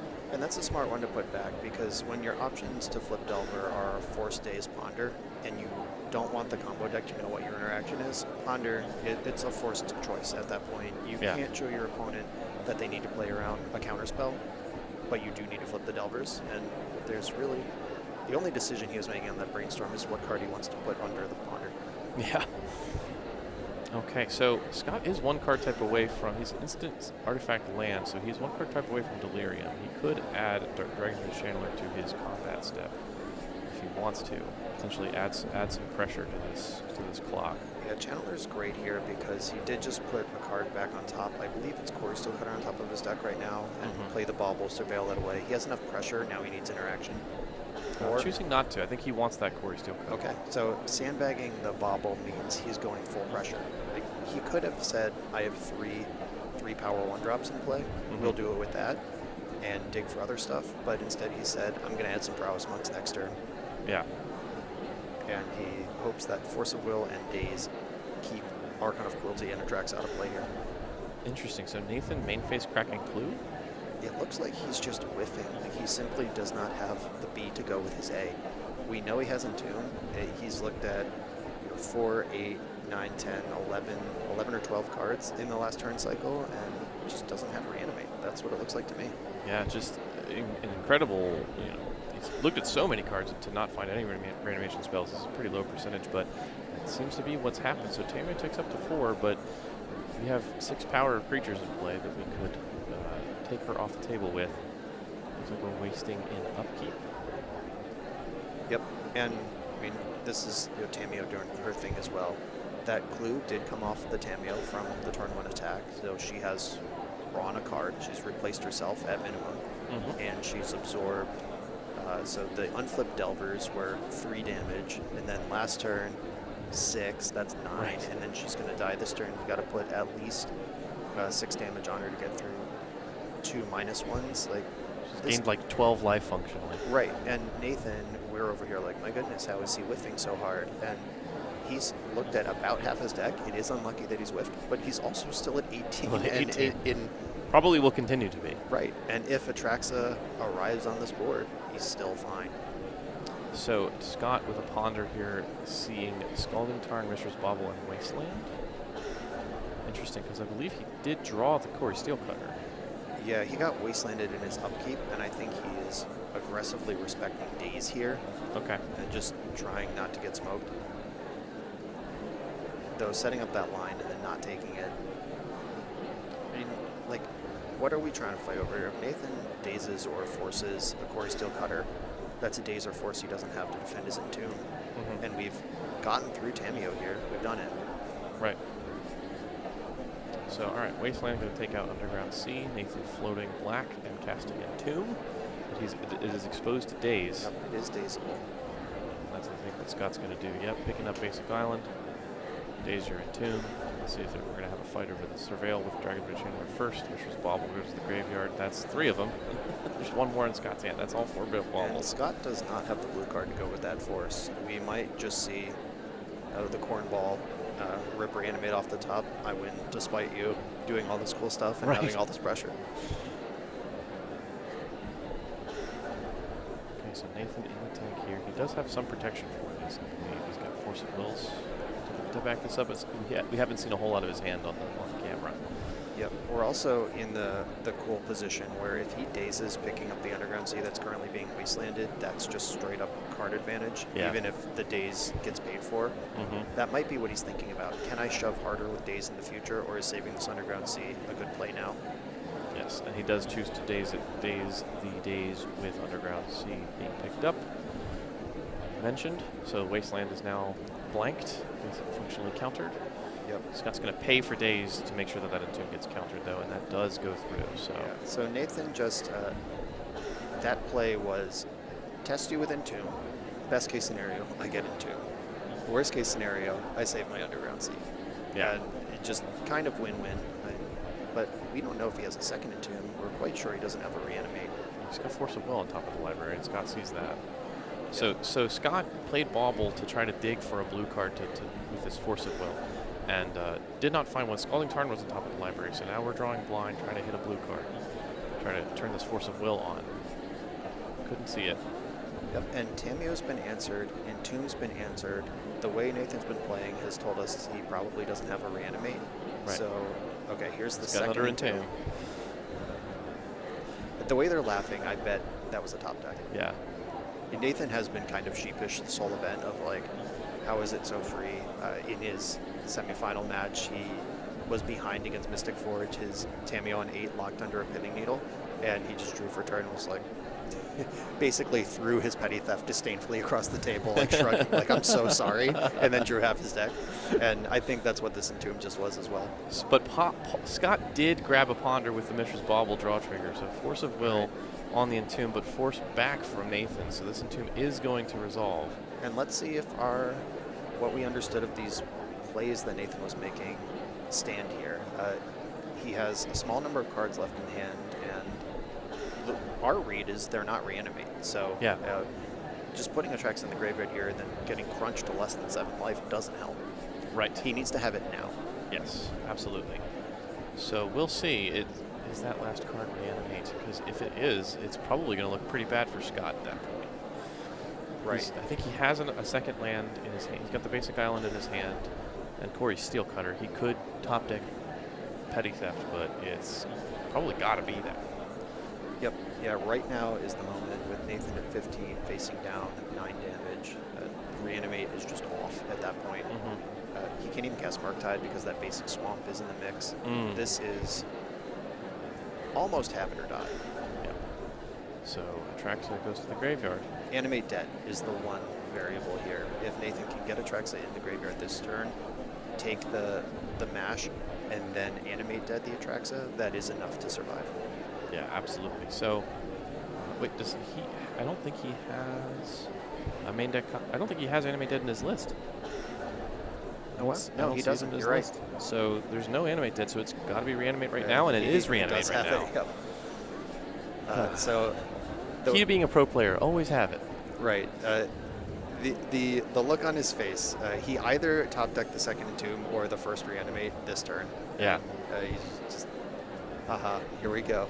How stupid. So here comes some counter spells. We got Force of Will is the instant. Murktide Regent is going to be the creature, or it could be Brazen Bar. Plenty of blue cards to back it up.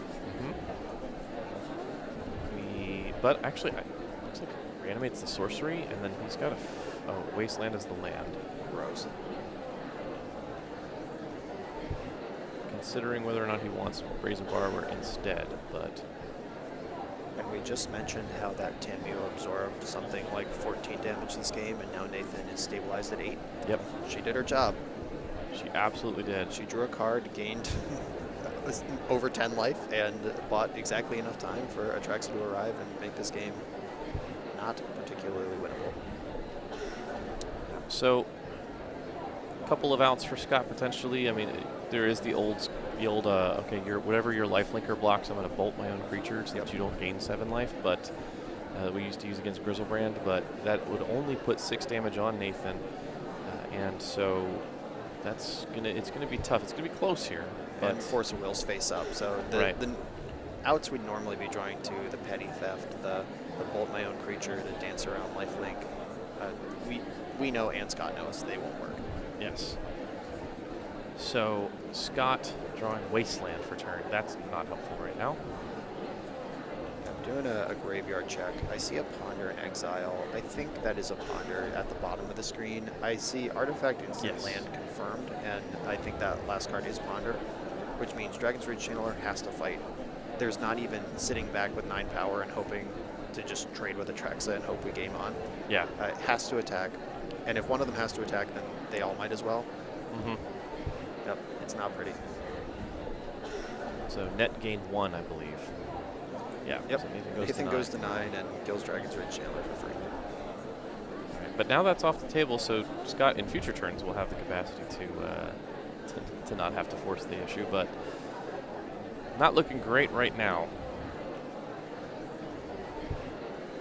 Yep. Swing Switch 7. life totals. Yep. Change places, everyone. Atraxa, of course, vigilant, so attacking doesn't even cause her to tap here. That was always one of the things with Grizzlebrand, is like, yeah, maybe if they attack me with Grizzlebrand, I can crack back for enough damage, but Atraxa's just like, no, I'm vigilant, I'm going to also block. Yeah, a lot of folks are talking about the ban update that's going to hit 2 days from this tournament. This is kind of the last weekend of whatever this version of Legacy is.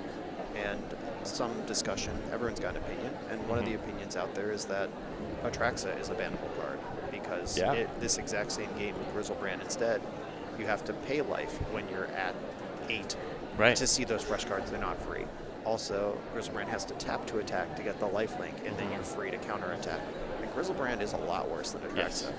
But I don't know that banning Atraxa and letting this deck otherwise exist with Grizzlebrand instead really is the solution Legacy players are looking for. It could be. It's one of those where this deck has been pretty consistently near the top, and of course it's had a lot of really broken cards that have been a part of it. It's the new Delver where it's like all the other card, the Psychic Frog gets banned, the Grief gets banned, all of that gets nuked, but it's still here, and Atraxa is one of the through lines. It's pretty much been since Atraxa was printed. It's just clearly the best creature to reanimate, and I don't know that there's ever been a ban out of a Reanimator deck that was the fatty that gets reanimated. Certainly not in Legacy. Maybe something like that happened in Standard. I don't really know. But yeah, the correlation does not equal causation. So this deck's been winning a lot since Atraxa was adopted as the primary target. That's true. But when was Atraxa printed relative to figuring out how busted Grief is? When was Atraxa printed relative to Modern Horizons 3 coming out and giving us Psychic Frog, and then once we worked through 6 months of that, they give us Tameo right behind it in the same set, and we started to figure that one out? Like 2 busted bannable Legacy Tempo cards that fit into the Reanimator shell coming out in the same set. It's a lot to ask, and while Atraxa is great, I don't think that is the problem here. Oh boy, so Nathan, in the meantime, is casting Reanimate on Scott's Dragon's Rage Channeler. Yeah, I'll have that one too, please. A 8/8 Murktide and your Dragon's Rage Channeler. So Scott is like, okay, all right, you're just making fun of me now. Let's go to game 2. All right, so shuffling up for game 2 and going to the sideboard. So let's see. So Scott's down here. Let's see, what can he bring in, do you think, that would help him in this matchup? Scott has the Grafdigger's Cage, the additional Surgical Extraction, and the Pyroblasts are probably coming in for Tameo and Murktide. Force of Negation probably comes in, right? That's tricky because it depends on if he's juking. As a tempo deck, I actually like cutting Force of Will versus Blue-Black Reanimator. Okay. I'm not adding more. I'm trying to get the ones that are in the deck out. Because if you have one Grafdigger's Cage successfully resolved, then that counters all of their Entombs and Reanimates in your deck.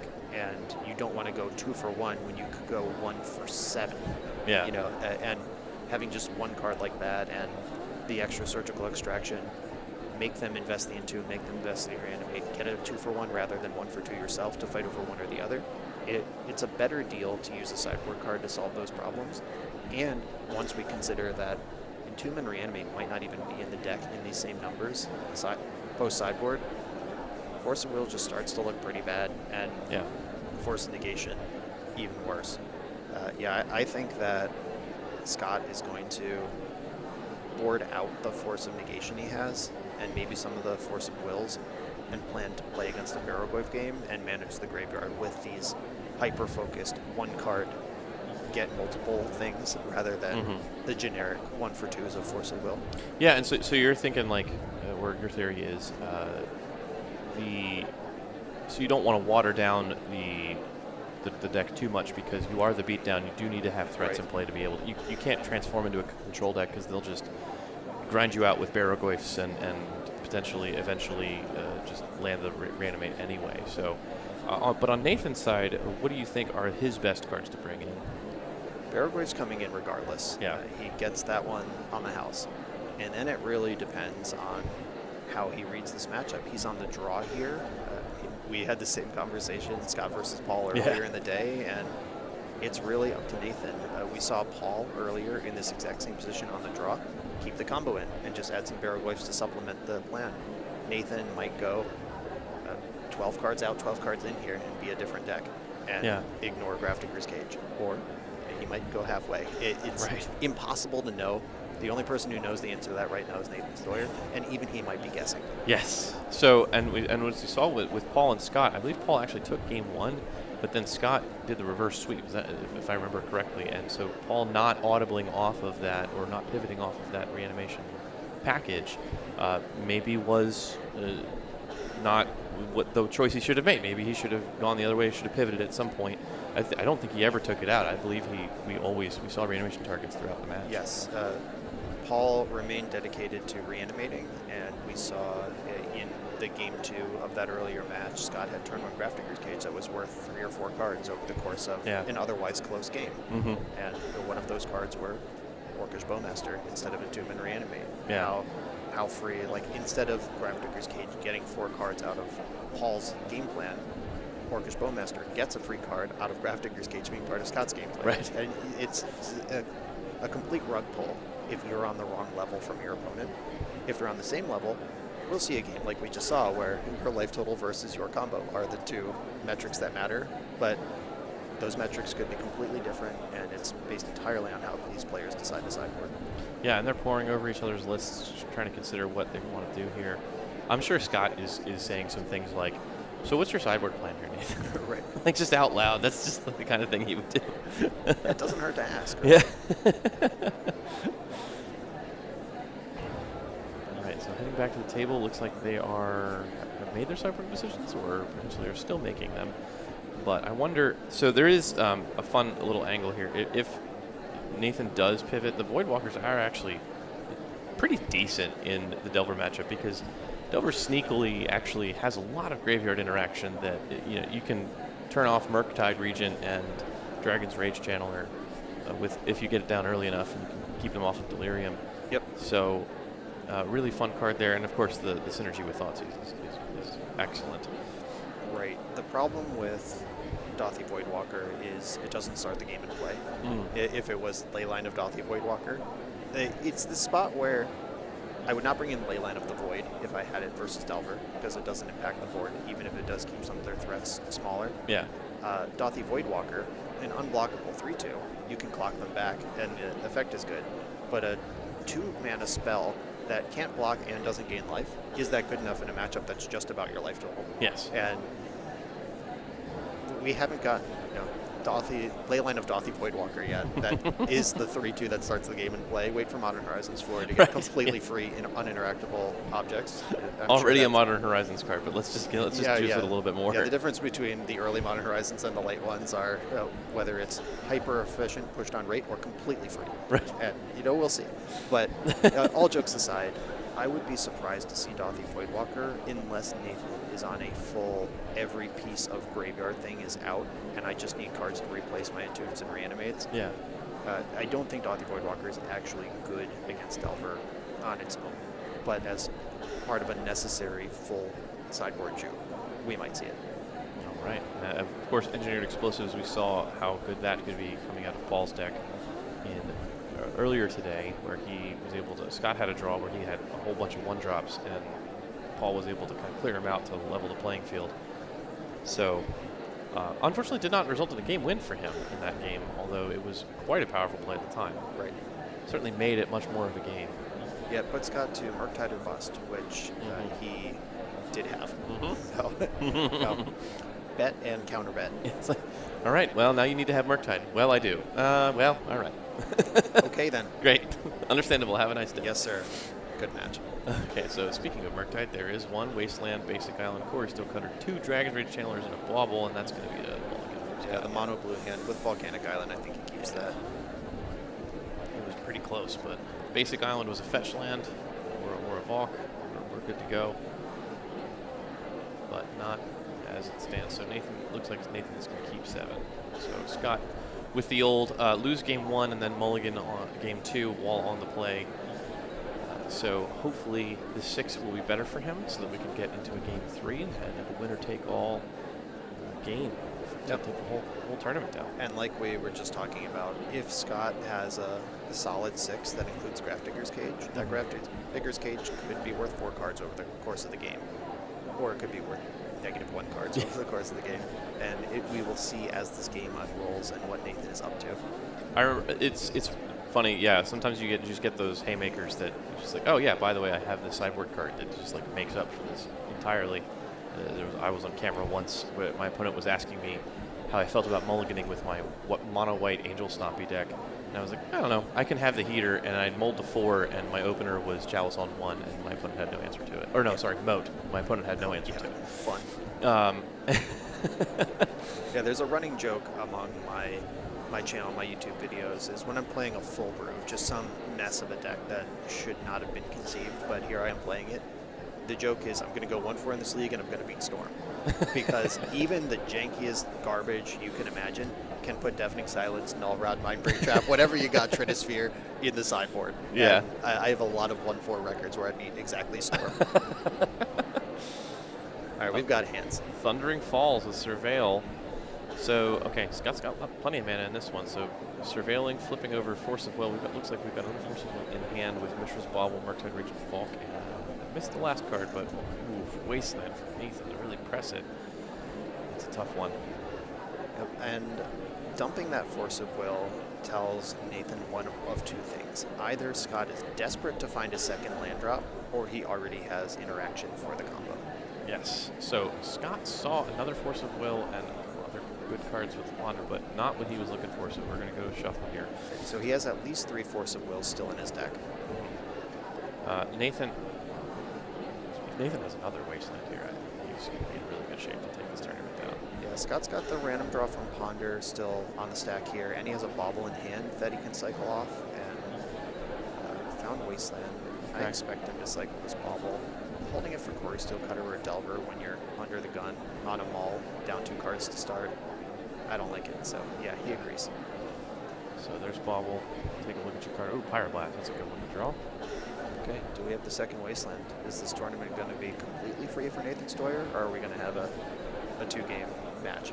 I think he would have already fired it off if he had it, so looks like he's going to decide which mana producing land to play. He wants to really kind of open his game, because his first turn was just, waste you. Well, I'll take turn 1 again next turn. Yep.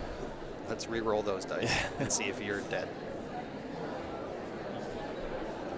Deep in the tank here on what land drop he wants to make. I wonder if that means if he has the Surveil land in hand versus casting Ponder this turn, or if he has 1 fetch land and he's determining if he can afford to play on basics, or if he has a black spell to cast here but only Scalding Torrent that doesn't get Swamp. Could be something to think about.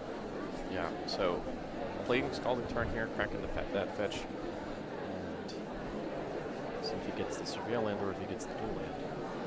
And this, it's Basic Island. yeah, and this Reanimator deck plays so tight, you can functionally end the game on turn 2 a lot of the time. So something as simple as how I'm going to sequence my second land drop could actually be one of the biggest decisions you make in the game.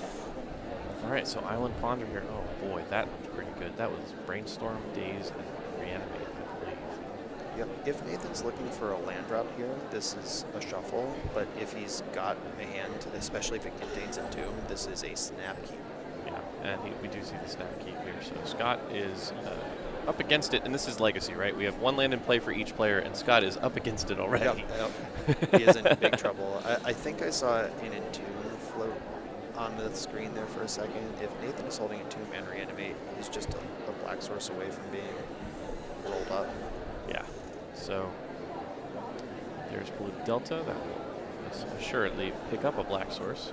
Polluted Delta pass. Yeah, a casual pass the turn. Unlucky for Nathan that he didn't have a spell to cast. That's really sad for our Reanimator player. Yeah, it's just all 3s and 4s in there. I know, that's what's going on. Just a grip full of Baraglyphs.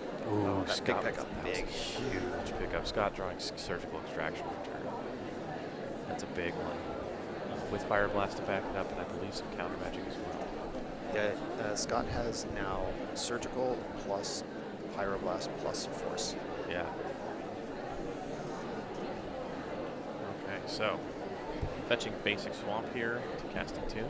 Let's see if there's any Hollywood here.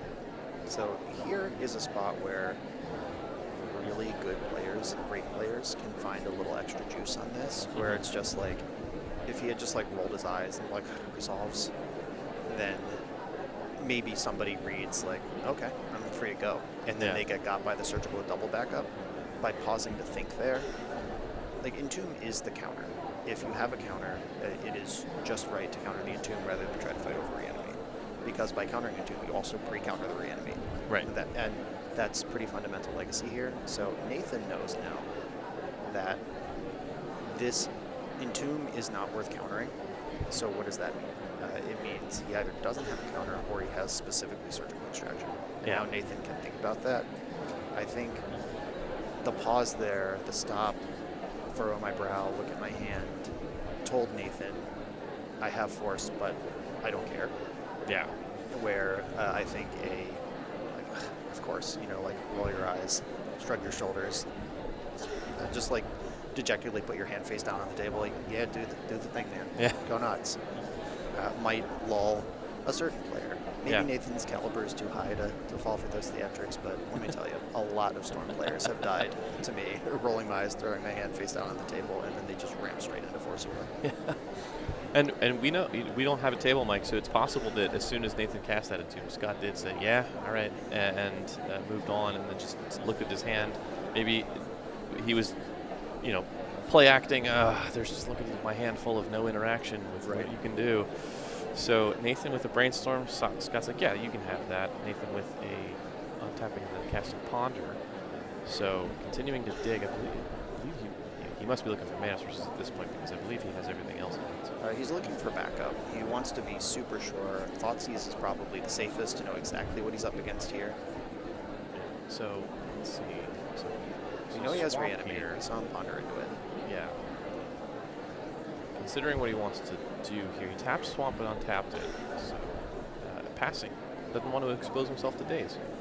Right, and Scott telegraphed that he has force. So doesn't want to get maybe dazed, doesn't want to get definitely forced. And if Scott telegraphed that he has force but then didn't force him to, then he also telegraphed that he has surgical. And I bet Nathan is tight enough to understand all of these signals.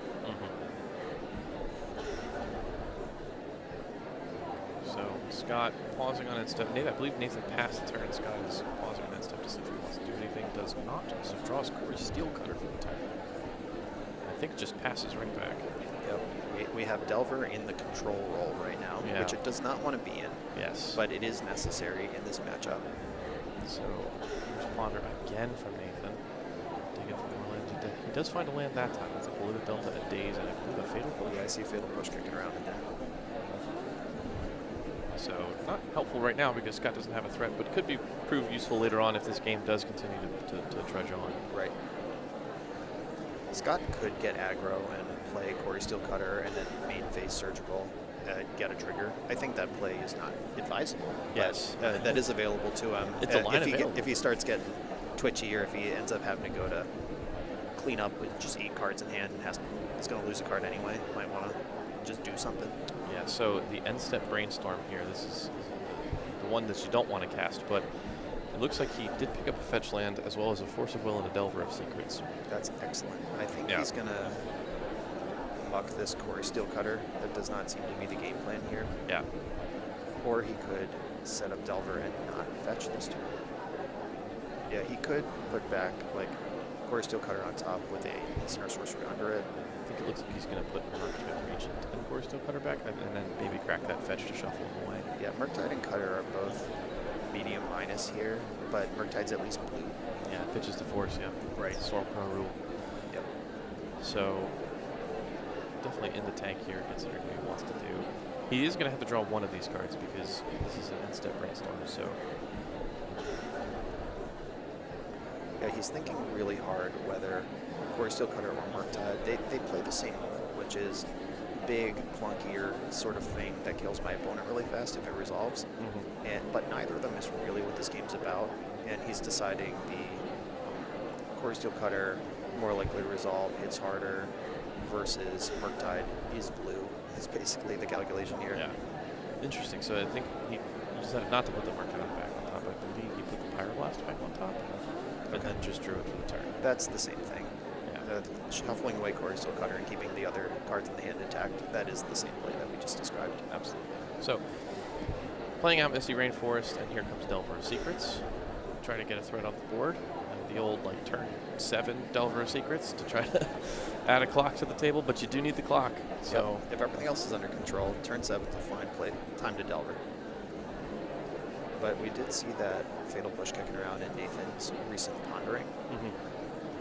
This fetch may have gotten rid of the Fatal Push. He might just be trying to push for that double protected reanimate, and I don't need to push a Delver if I have a 7/7 in play. Yeah, absolutely. Okay, so fetch for Surveil Land. Check the top card. Do you think Scott wants to fire off his Wasteland here, just to keep him off the 3rd mana? I probably would. It's not getting better, right? It depends if Scott is still including that Quarry Steel Cutter on top of his deck as part of his game plan. Wasteland also lets him cast Murktide Regent next turn and play it around days. I don't think he would tap out of red when Pyroblast is one of his backup spells here. We might be at the point where he can't screw Stoyer off mana, so let's just keep this colorless around. Yeah. Okay, so here's Fetchland and Barrogoyf. So let's test this angle of attack and see what Scott can do about it. Now he can cast Daze and force the Fetchland here. Yes, he does have the trick where he could Wasteland the fetch in response to the fetch, Daze the Barrogoyf, and then he loses his Wasteland, but he gets to keep Force. He's not interested in taking that trick for a spin, though. Yeah, just force pitching Daze here. Yeah, this would kind of, in a way, if you want to think about it as Force pitching Wasteland, or Daze pitching Wasteland, kind of. You're going to go down a card here to try to fight this fight one way or another, and he is deciding to leave Wasteland back to just make sure he doesn't get dazed coming back his way. So Nathan with Force Pitch Daze right back at Scott, and I think Scott is going to go ahead and pull the trigger on his Pyroblast right now. Yeah, I mean, this is the fight. Yeah. So he has another Force Blue card still kicking back there. Yeah, as well as Surgical Extraction. So he's got a pretty good lock on what Blue-Black wants to be doing here, but needs to start getting the clock ticking. And Murktide Regent is right now the pitch card, so if you draw a different blue card, that would enable him to flip Delver. It looks like a red card, though. Yes, we have a little thing on our screen. That's probably clear as day for you at home. Okay, it's Pyroblast. It's Pyroblast. That was going to be my guess. I saw an old border red card, and I'm sure Meltdown's not in. So, yeah, Pyroblast in there. Yeah. Now we got the triple protection up again on a Reanimate. And we flipped Delver, so that's a legitimate clock. So we actually have, looks like his deck is starting to do what he wants it to do. So not out yet, not out of the park yet. Yep, it's not too late for a Reanimate. A Barrogoyf can flip this. A Reanimate on Barrogoyf. Barrogoyf is in the graveyard now. So Nathan, if his hand is double Reanimate, he could Reanimate Barrogoyf to flush out Surgical and then surprise Reanimate Atraxa behind it. He's got lots of options now. There's 2 viable giant lifelink bodies in the graveyard. Yes, absolutely. So cracking fetch here to get another Surveil Land. He's got 2 copies. Those are both copies of Undercity Sewers that he's got in his deck. We're going to Surveil again here to take a look at what we've got. And it's a blue Delta. We don't need that. So draw for turn. I did catch a flash of a Brainstorm, so he's definitely got at least that right in the head. And we're kind of in the dregs where Scott is doing what he wants to do.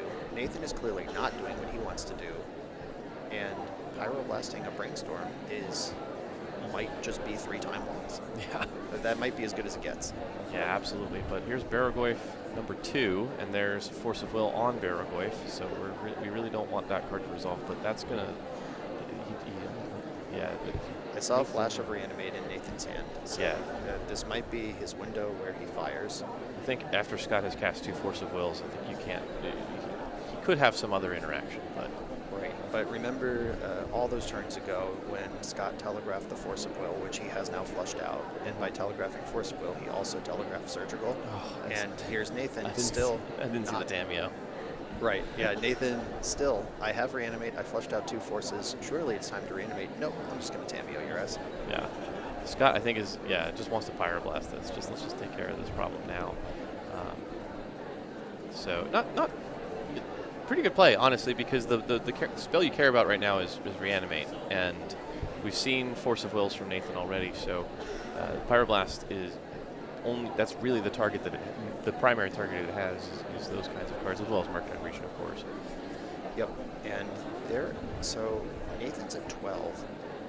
Scott has the option right now. He drew Quarry Steelcutter. He could Quarry Steelcutter, Surgical Barrogoyf, hit you for 5, so you don't have 7 life to reanimate Atraxa. Yeah. And there are 2 Barrogoyfs in the graveyard, so that takes care of both of them. Right. It also means Nathan, he only has 2 Barrogoyfs, so that's all of them. So there's not a third one coming. We don't have to, so there's no value to Surgical taking the 3rd Barrogoyf out of the deck. Yeah. It's just to prevent it from being a reanimation target. Yep. But here comes Reanimate. So Nathan has Petty Theft, Brainstorm, and Wasteland in hand. So it doesn't have a counterspell back against Scott, but could get one with Brainstorm. Yep. If this is the way he chooses to go. So Wasteland is, I believe, targeting a Volcanic Island. And then we're going to go to main phase. Is that through to second main phase? Okay. Do that whole rigmarole. Get past the floating mana. Here comes Reanimate.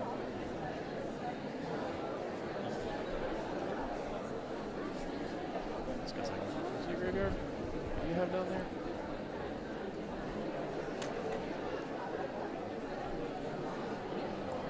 Well, Reanimate does target, so Nathan will have had to announce the target that he wants to reanimate. Both players are Nathan's like, what are you coking thinking and about? joking about this. So this Reanimate would put Nathan to 6, and the Delver hits him to 3. Yeah. Scott is mathing. Am I getting baited here? If you have a second Reanimate, then I have Atraxa in front of me instead of Barrogoyf. Either way, you're dead to bolt off the top. Right. That's the math that's mathing here, but I think you just have to take your medicine and don't let this Reanimate happen. Yes, because if that barrier wave starts turning sideways, we start losing the damage rates very quickly. Right. It's and especially Scott with no cantrips in hand, even if he wants to have that line of bolt, it's got to be bolt off the top pretty much, or cantrip into bolt off the top. No, he doesn't. He only has one colored mana source, so it's got to be bolt off the top if he wants to win, and then beyond that, he's going to start losing the damage rates. So.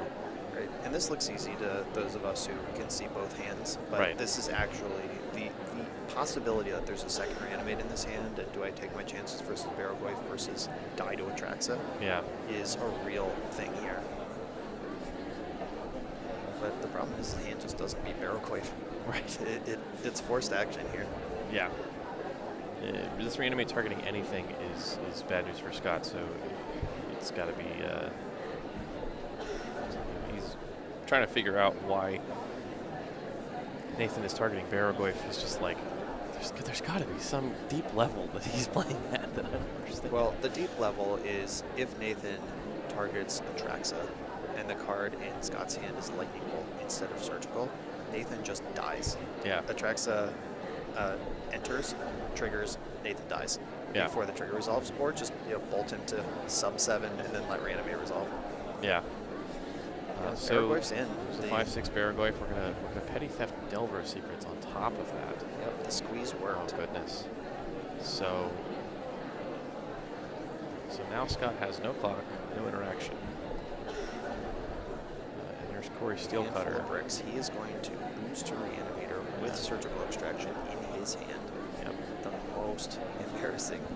It sucks for Scott, but that's the depth of this Reanimator deck. It just has so much going on, so much to think about, so much to manage.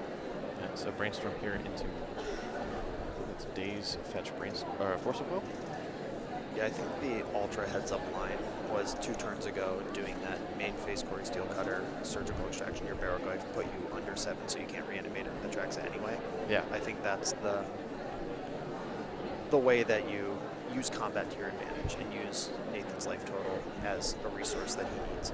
Yeah, it's a hard line to see because it's so easy to forget how much life Reanimate costs to when you're kind of doing your math calculations of lethal damage. Right. So here comes Barrogoyf, and we're going to change places. Give each other our... I'll go back to 11, you go down to 13. And Barrogoyf gets to clear these Brainstorm cards. Who needs fetch lands? I'll just flip them and draw a card. Roll these.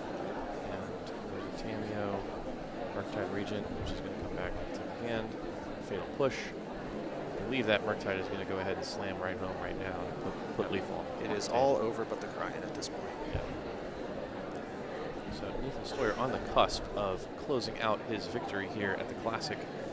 It's a casual, easy day for him after I'm sure has been several weeks of Pro Tour testing.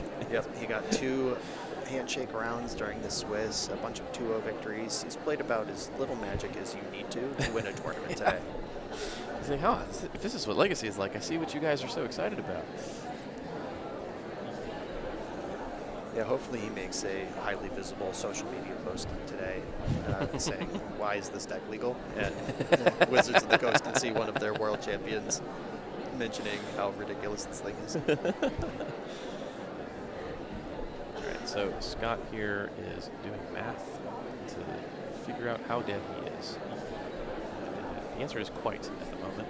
I love the idea of even thinking here. Like the hope, the belief in the heart of a human being here. Just looking at the hand of cards that he has, facing down a 7/7 and a tapped 5/6 with lifelink, and thinking, yeah, this game's not over. I'll spend 6 more minutes of our viewers' time. Just hey, he paid his entry fee. Yeah, I mean, he's letting the days, the FU days. Days on this card that doesn't matter all that Nathan much. is not losing to this Corey Steel Cutter. Yeah. So, like, the best possible thing here. Yeah, let's force back, baby. We're not casting this Force of Will again. Yeah, counter war. Yeah, like the best thing Scott could have is the best remaining cards in hand is land bolt from here. Like, if Corey Steel resolves, bolt you to 8, attack you for 2. That's still not lethal. Yeah. There is no situation here. There's nothing. He did make 1 monk off of casting Force of Will, which will be assuredly thrown under the barrel. Yep, it'll buy him 1 more draw step that Yep. can't possibly win the game.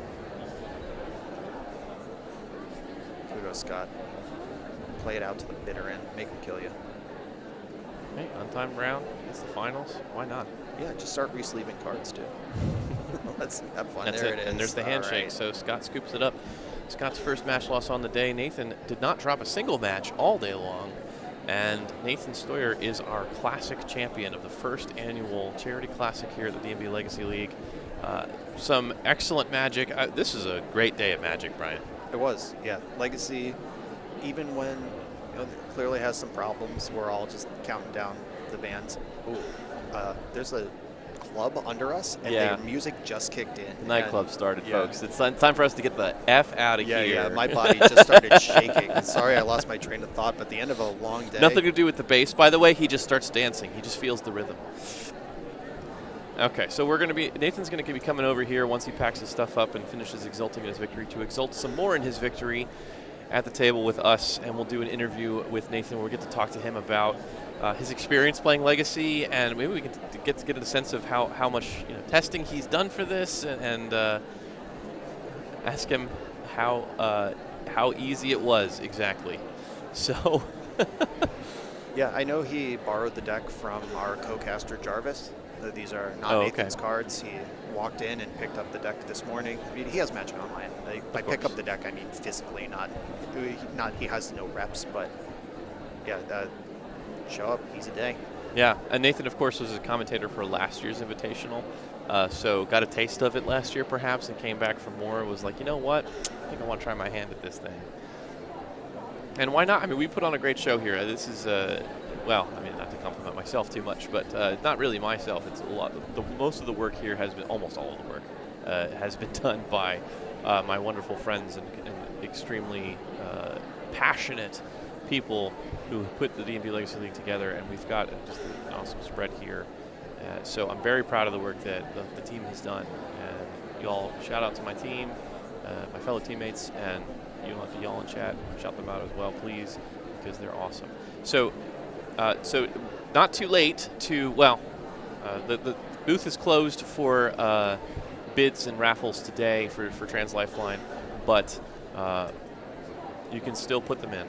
Yeah, so you can still put bids in, and the raffles don't close till tomorrow. So, and you can put them in online. So, go ahead and put those bids in and make some more donations. We're still cranking towards our goal. We're making a lot of good progress, And then we're going to get dancing to the beat here. Jeez, they're really cranking it up down there. So we see Nathan walking over, so he'll be here in a minute. Yeah, here he comes. He's on his way. Were you at Grand Prix Alien Ant Farm?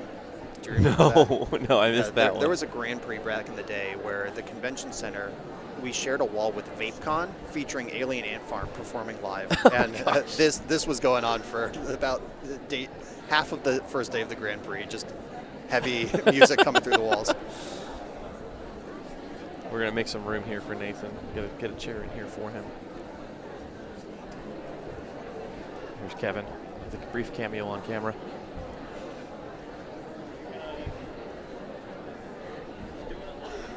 Yep, we're just doing it live. Because the nightclub has opened, and so we need to get the heck out of here. So, get these cords away. All right. Okay. All right, Nathan, how's it going? It's going great. No, Yeah. that was honestly a very sweet finals. Super fun games. Yeah, so Brian and I were talking. We were like wondering how much. Not a legacy. I mean, you're a pro. You got. I'm sure your schedule's been full of pro testing and stuff. So, and it seemed like you really kind of cruised through this tournament today. How was your experience like all day? It was super cool. I mean, I haven't played Legacy in like 4 or 5 months. I really enjoy playing the format just because there's like a lot of depth to all the interaction on the stack apparently. Obviously, like going into the tournament, I'd played a lot of the previous blue-black builds when Frog and Troll were legal, but I hadn't played with this version. So I sort of had to figure out on the fly, oh wait, this is a combo deck. This is not like a fair deck, at least game one, and adapt like my mulliganing strategy accordingly. But yeah, I mean, the gameplay is really difficult and tricky, and I felt like I know there's probably talk of bans and stuff coming up, but as someone who's kind of a novice to the current format, it seems to me like, you know, maybe the blue-black deck is too strong, but the cards are generally like pretty palatable. Like there's a lot of strong things to do. The Forge decks, blue-black, Nadu. I don't know how you guys have felt in the booth this weekend, but sort of what I felt going into the tournament. I just thought the blue-black deck was probably much better than the rest of the field, and felt a little worse than I thought, even though I won the tournament. Yeah, interesting. So, doesn't drop a match all day. The deck felt a little worse than I thought it was going to. Well, it does if you're used to playing with Psychic Frog and Troll Costume. There was a marked decrease, and then the deck dipped for a while, and then people figured out Tameo was almost as good as Psychic Frog. But rather than being a tempo object like Psychic Frog, it's just a second AP. Tameo, Brainstorm, and 2 Reanimate. But you just got 2, and you got to mulligan appropriately. Yep, those are your combos. So, you got down with. He was on Blue-Red Delver. Did you play him? No, I think you guys started intentionally drawing in the Swiss, if I remember correctly. Did you have a chance to play against Roland or any other Blue-Red Delver decks today? No, this is my first time playing against the deck. I mean, one of the big things was just the fact that the Blue-Red Delver deck is closer to a burn deck in the matchup because you only have Reanimates to put a threat to play, so I felt like I started essentially at 12 in a lot of the games. Otherwise, I couldn't use the Reanimates at all. Right. Especially versus bolts. So that was interesting. Yeah. So, Nathan, we have your trophy here. Oh my gosh, that's way heavier than I thought it was going to be. This is the trophy for the Classic. And be careful with this. I'll hand this over to you. Thank you so much. So it is. Oh wow. It is it is stunning. It has some real weight to it. That is, that's a lethal weapon right there. Please don't swing that around too strong. It looks like, I mean, that is proper, like a glass trophy. That's not the plastic kind. Like that is a real solid piece of trophy. So I mean, it's really pretty to look at. It's going to be a nice shelf piece for you. Yeah, I'm excited to add to it, and also excited for the event tomorrow. You know, one of the things I love so much about the DMV area is that we have the series that you guys are helping put on, and also that I feel like the level of competition is still very, very high. Like, you're playing against a tough player almost every round, and I felt like I had to really lock in and focus accordingly on each of my turns. So this was a lot of fun, and I'm excited to be back at it again. Were you qualified for the Invitational before this, or this was when you earned it? No, this was my first event this season in the Legacy League. Wow. I've watched some of them, and of course I did commentary last year for the Invitational. Yeah. But I definitely am going to have to come out to more of these. I mean, I love playing Legacy, and this is a lot of fun. Yeah, awesome. Yeah, we would love to see you out there. There's so many. Of course, there's a million stores to choose from that you can participate at, and of course, the Legacy community famous for being welcoming and helping lend cards where needed. So, of course, you're borrowing your entire 75 today, so no stranger to that. Yeah, shout out to Jarvis. Yeah. Okay. Okay, we're gonna bring Ari and Jarvis back in. So Nathan, thanks for joining us, man. Congratulations on your victory, and we'll see you so much. tomorrow. All right, Congrats. thanks, guys. Appreciate it. All right, so we'll get our Ari and Jarvis back in here.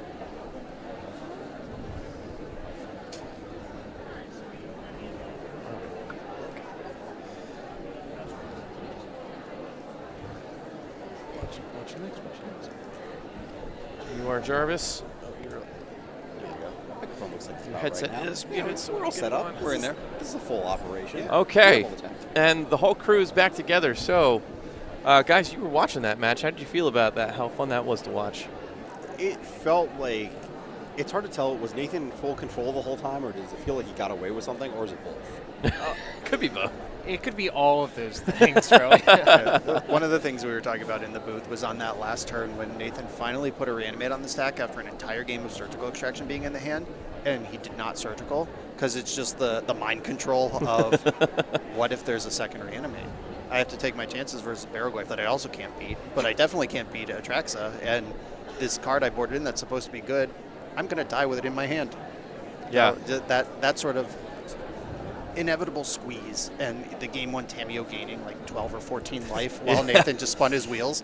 It's a beast, that deck. Tamio is such a reasonable Magic the Gathering card, right? I mean, it's just Best player, best deck, won. I mean, nothing else interesting happened in the middle, right? We didn't watch a bunch of decks that we didn't expect to win and put their way, punch their way to the top 8, punch their way through a decent amount of the tournament. We listed off a lot of different decks to start the day. We said 3 major ones, and those decks only made up 3 of the top 8 here, right? 2 Reanimators, 1 Forge, and 5 other decks. right. Yeah. I mean, so we had lands in the top 4. Yeah. Yeah. Just lands. It's good to see lands again. I love to see lands in the top 4. It's a fun deck to watch. And so, really fun. We had some really great matches to cover. A lot of back and forth. Game 3s going down to the wire could turn on any given draw step or any given decision line. And so it's been a real pleasure broadcasting, especially with you, Brian, because we've been working together directly. But of course, with Ari and Jarvis, guys, are great to work with. I don't know how do you guys feel about any matches stand out to you guys that you can remember right now? I mean, it's been a long day, but The Brazen Bar off the top to unlock the Tamio ult was nice. that game 3 of the top 4 of Nathan versus Nicholas, the Forge versus Reanimator showdown to see, it's like, the virtual finals before we start playing the As a Delver finals. yeah, That was, Nathan mulling to 5, trying to ride out this Tamio, and then it just being like, you've got this window. There's a Pithy Needle. What do you have the out, or is your opponent going to go off? And then Nathan put his deck in his hand. Yeah, I mean, really, every top 8 match I feel like was really, really awesome. It was, the first round with Roland and Harain unfortunately exiting was like they were great matches to watch, and then the middle rounds of Scott taking down lands by drawing the Brazen Borrower that he needed to take out Merit Lage. Like everything was just so down to the wire, so intense. So really great top 8 here. So that's pretty much it for us, folks. We're going to go ahead and wrap things up because we've got a nightclub to get into. So thank you all for joining us so much. Come back tomorrow. We're going to be broadcasting the DMV Legacy League Invitational, the culmination of the season.